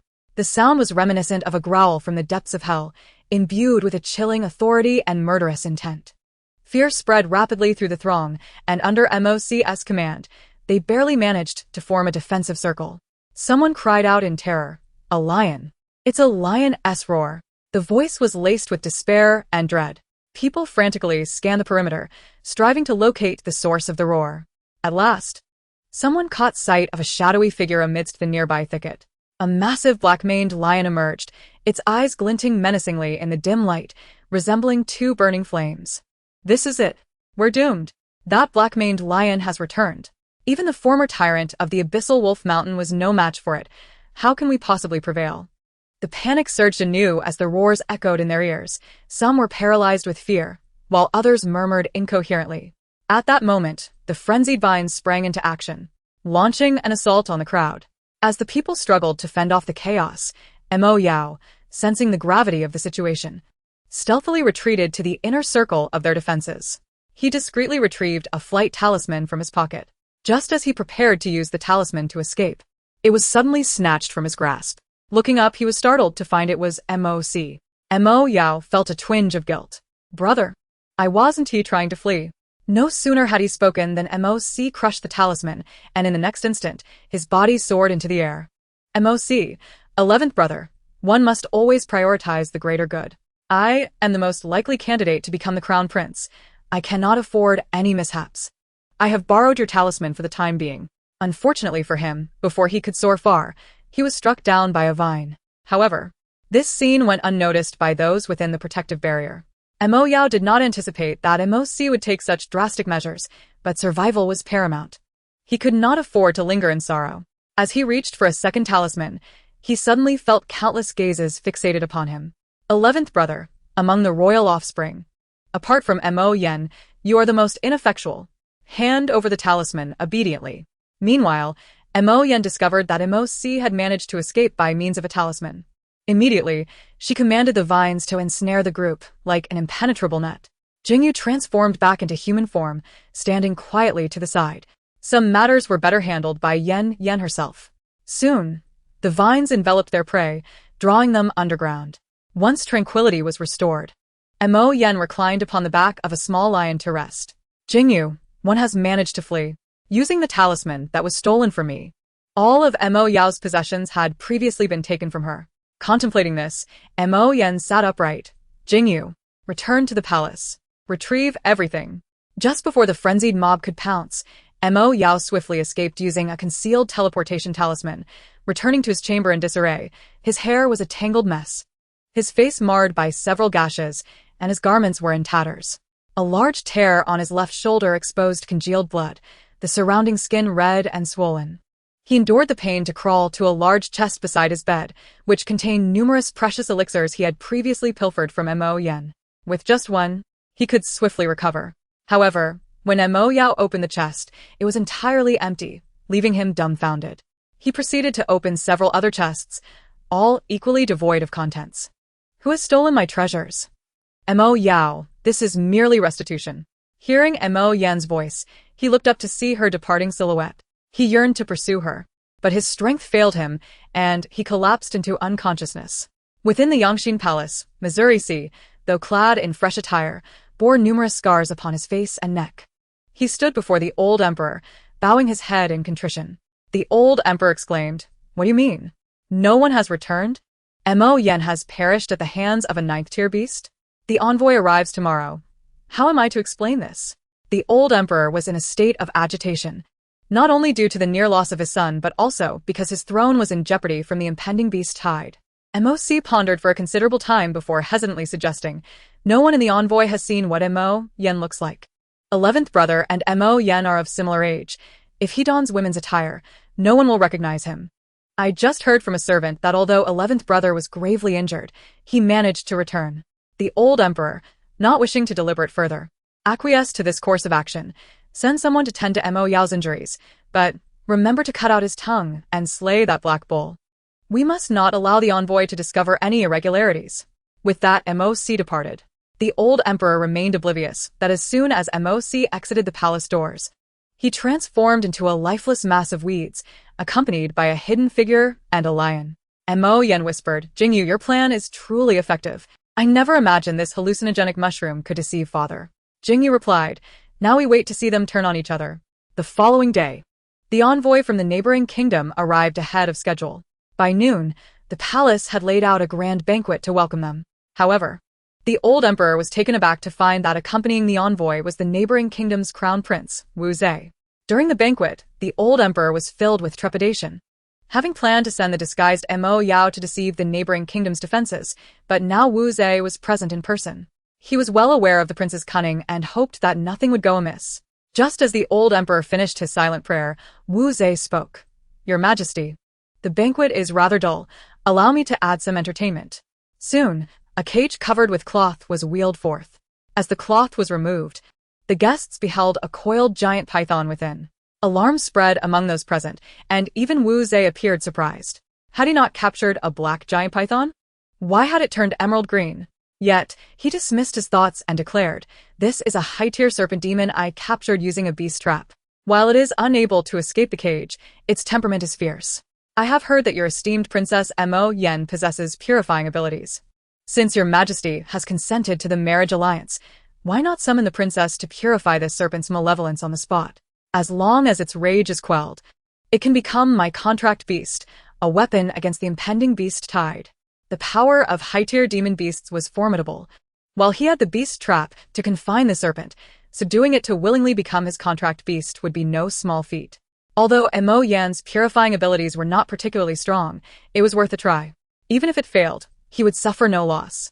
The old emperor wiped the cold sweat from his brow, deciding to pave the way for himself. That is only natural, but Mo Jin is rather weak. She may not withstand the serpent's turmoil. Wu Zhe sneered, is your Majesty unwilling? The old emperor replied, not at all. I merely fear it may become too tedious. Wu Zhe said, no matter. The old emperor finally felt reassured and commanded, bring her forth. Before long, the disguised Mo Yao was brought in.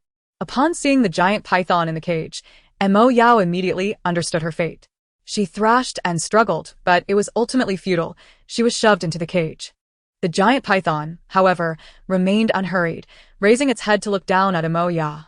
She was paralyzed with fear, banging on the beast cage and pleading with Wu Zhe. Suddenly, she remembered something, retrieved an object from her sleeve, and tossed it to Wu Zhe. Good news. The throw was accurate. Bad news. The next moment, the giant python's gaping maw engulfed her head. Wu Zhe, intrigued by the piece of paper that landed before him, eagerly unfolded it, only to find the words, I am Mo Yao. Mo Jin is still in the palace. Upon reading this, Wu Zhe's expression turned icy. Your Majesty, why have you deceived me? At that moment, Mo Yao had already been swallowed by the giant python, leaving no evidence of her existence. As the old emperor prepared to fabricate a story, Wu Zhe raised a hand to interrupt him. The beast trap is equipped with a timer. If I do not see Mo Jin within the hour, the cage will open. The latest version of the beast trap could accurately locate its quarry. And even if the serpent were released, he was confident he could capture it again. Meanwhile, at the entrance of the Demon Abyss mountain cave, furniture from the palace was arranged in abundance. Mo Jin was lazily basking in the sun on a bed, while Jingu busily built a fire to roast a mountain chicken, with a wild boar beside him, its neck recently bitten through. The aroma of the roasting chicken soon attracted several uninvited guests. Some beasts turned tail and fled upon seeing Jingu, but a few lingered around, watching for the opportune moment to snatch the food. The boldest among them was a white tiger. This magnificent creature was muscular, its body cloaked in snow-white fur, each strand standing on end, exuding a regal aura. Its sharp eyes sparkled like two brilliant gems, radiating authority and wisdom, and a prominent black king mark adorned its forehead. Upon encountering two humans, it disregarded the nearby beast that had turned to flee and strode forward with unwavering intent. It even emitted a deep, resonant growl directed at Jingu, a sound imbued with both threat and warning. Noticing Jingu's immobility, it arched its body, poised to attack. Suddenly, an overwhelming sense of pressure enveloped it, rendering it momentarily stunned. It then turned its head to survey the surroundings, although reluctant to abandon its potential meal. It ultimately retreated swiftly until the oppressive sensation dissipated, at which point it resumed its predatory gaze upon the mountain chicken in Jingu's grasp. Witnessing this commotion, Mo Jin abruptly sat up from her bed. The absence of a holographic brain had rendered her exceedingly bored, but the sudden sight of a magnificent tiger ignited a spark of delight in her eyes. It was, astonishingly, a white tiger. Moreover, the creature's fur appeared exceedingly fluffy, and its tail swayed gracefully, the tip curving upward in an endearing manner. Mo Jin mused, "It truly resembles a colossal feline. I long to stroke its tail." Having spent considerable time with her plush companions at home, the prospect of the tiger's tail now held immense allure for her. She had never before touched a tiger's tail. Just as Mo Jin was about to descend from her bed, Jingu stepped forward to halt her movement, offering her a plate of roasted mountain chicken sliced with a small knife. "First, eat, and then I shall capture the cat," he instructed. At that moment, the white tiger remained oblivious to the gravity of the situation. When it perceived a human daring to approach, its body instinctively tensed and arched, muscles rippling beneath its fur, ready to unleash a lethal strike. A low, powerful growl emanated from its throat, causing the very air around to tremble. To its astonishment, the human before it exhibited no fear. As it remained momentarily bewildered, the tiger suddenly noticed the encroaching darkness. Looking up, it beheld a massive black-maned lion, whose size dwarfed its own by several magnitudes. Overwhelmed with fear, it prepared to flee, only to find itself grasped by the scruff of its neck by the lion. Akin to a kitten being lifted, instantly subdued, it remained utterly still. Soon, it was unceremoniously dropped onto the ground, landing before another human girl. As she extended her hand to touch it, the tiger, disliking human contact, bared its teeth in a futile attempt to frighten her away. However, the lion's voice behind it compelled compliance, and it begrudgingly endured the girl's touch. Strangely, it soon found itself developing a peculiar fondness for the sensation of being petted by this girl. Instinctively, it rolled onto its back, exposing its soft belly. Suddenly, it felt a poke on its paw pads. Almost reflexively, it switched to a defensive stance, but the lion's presence quickly reminded it of the reality, forcing it to lie back down submissively, allowing the human to gently explore its fur. "Jingu, the tiger's paw pads are indeed warm. Of course, it is a being of pure yang." The white tiger, at this moment, could only express its dissatisfaction internally. The audacious human girl even dared to grasp its tail and play with it. It yearned to convey its displeasure but found itself unable to do so. As the moment it opened its eyes, the formidable lion loomed nearby. It had no choice but to swallow its grievances and endure the human's whims. Why has the white tiger's tail ceased to move? Upon hearing this, the white tiger closed its eyes, compelled to sway its tail in reluctant cooperation with the girl. Such indignity was a grave affront. It should not have allowed itself to be tempted moments ago.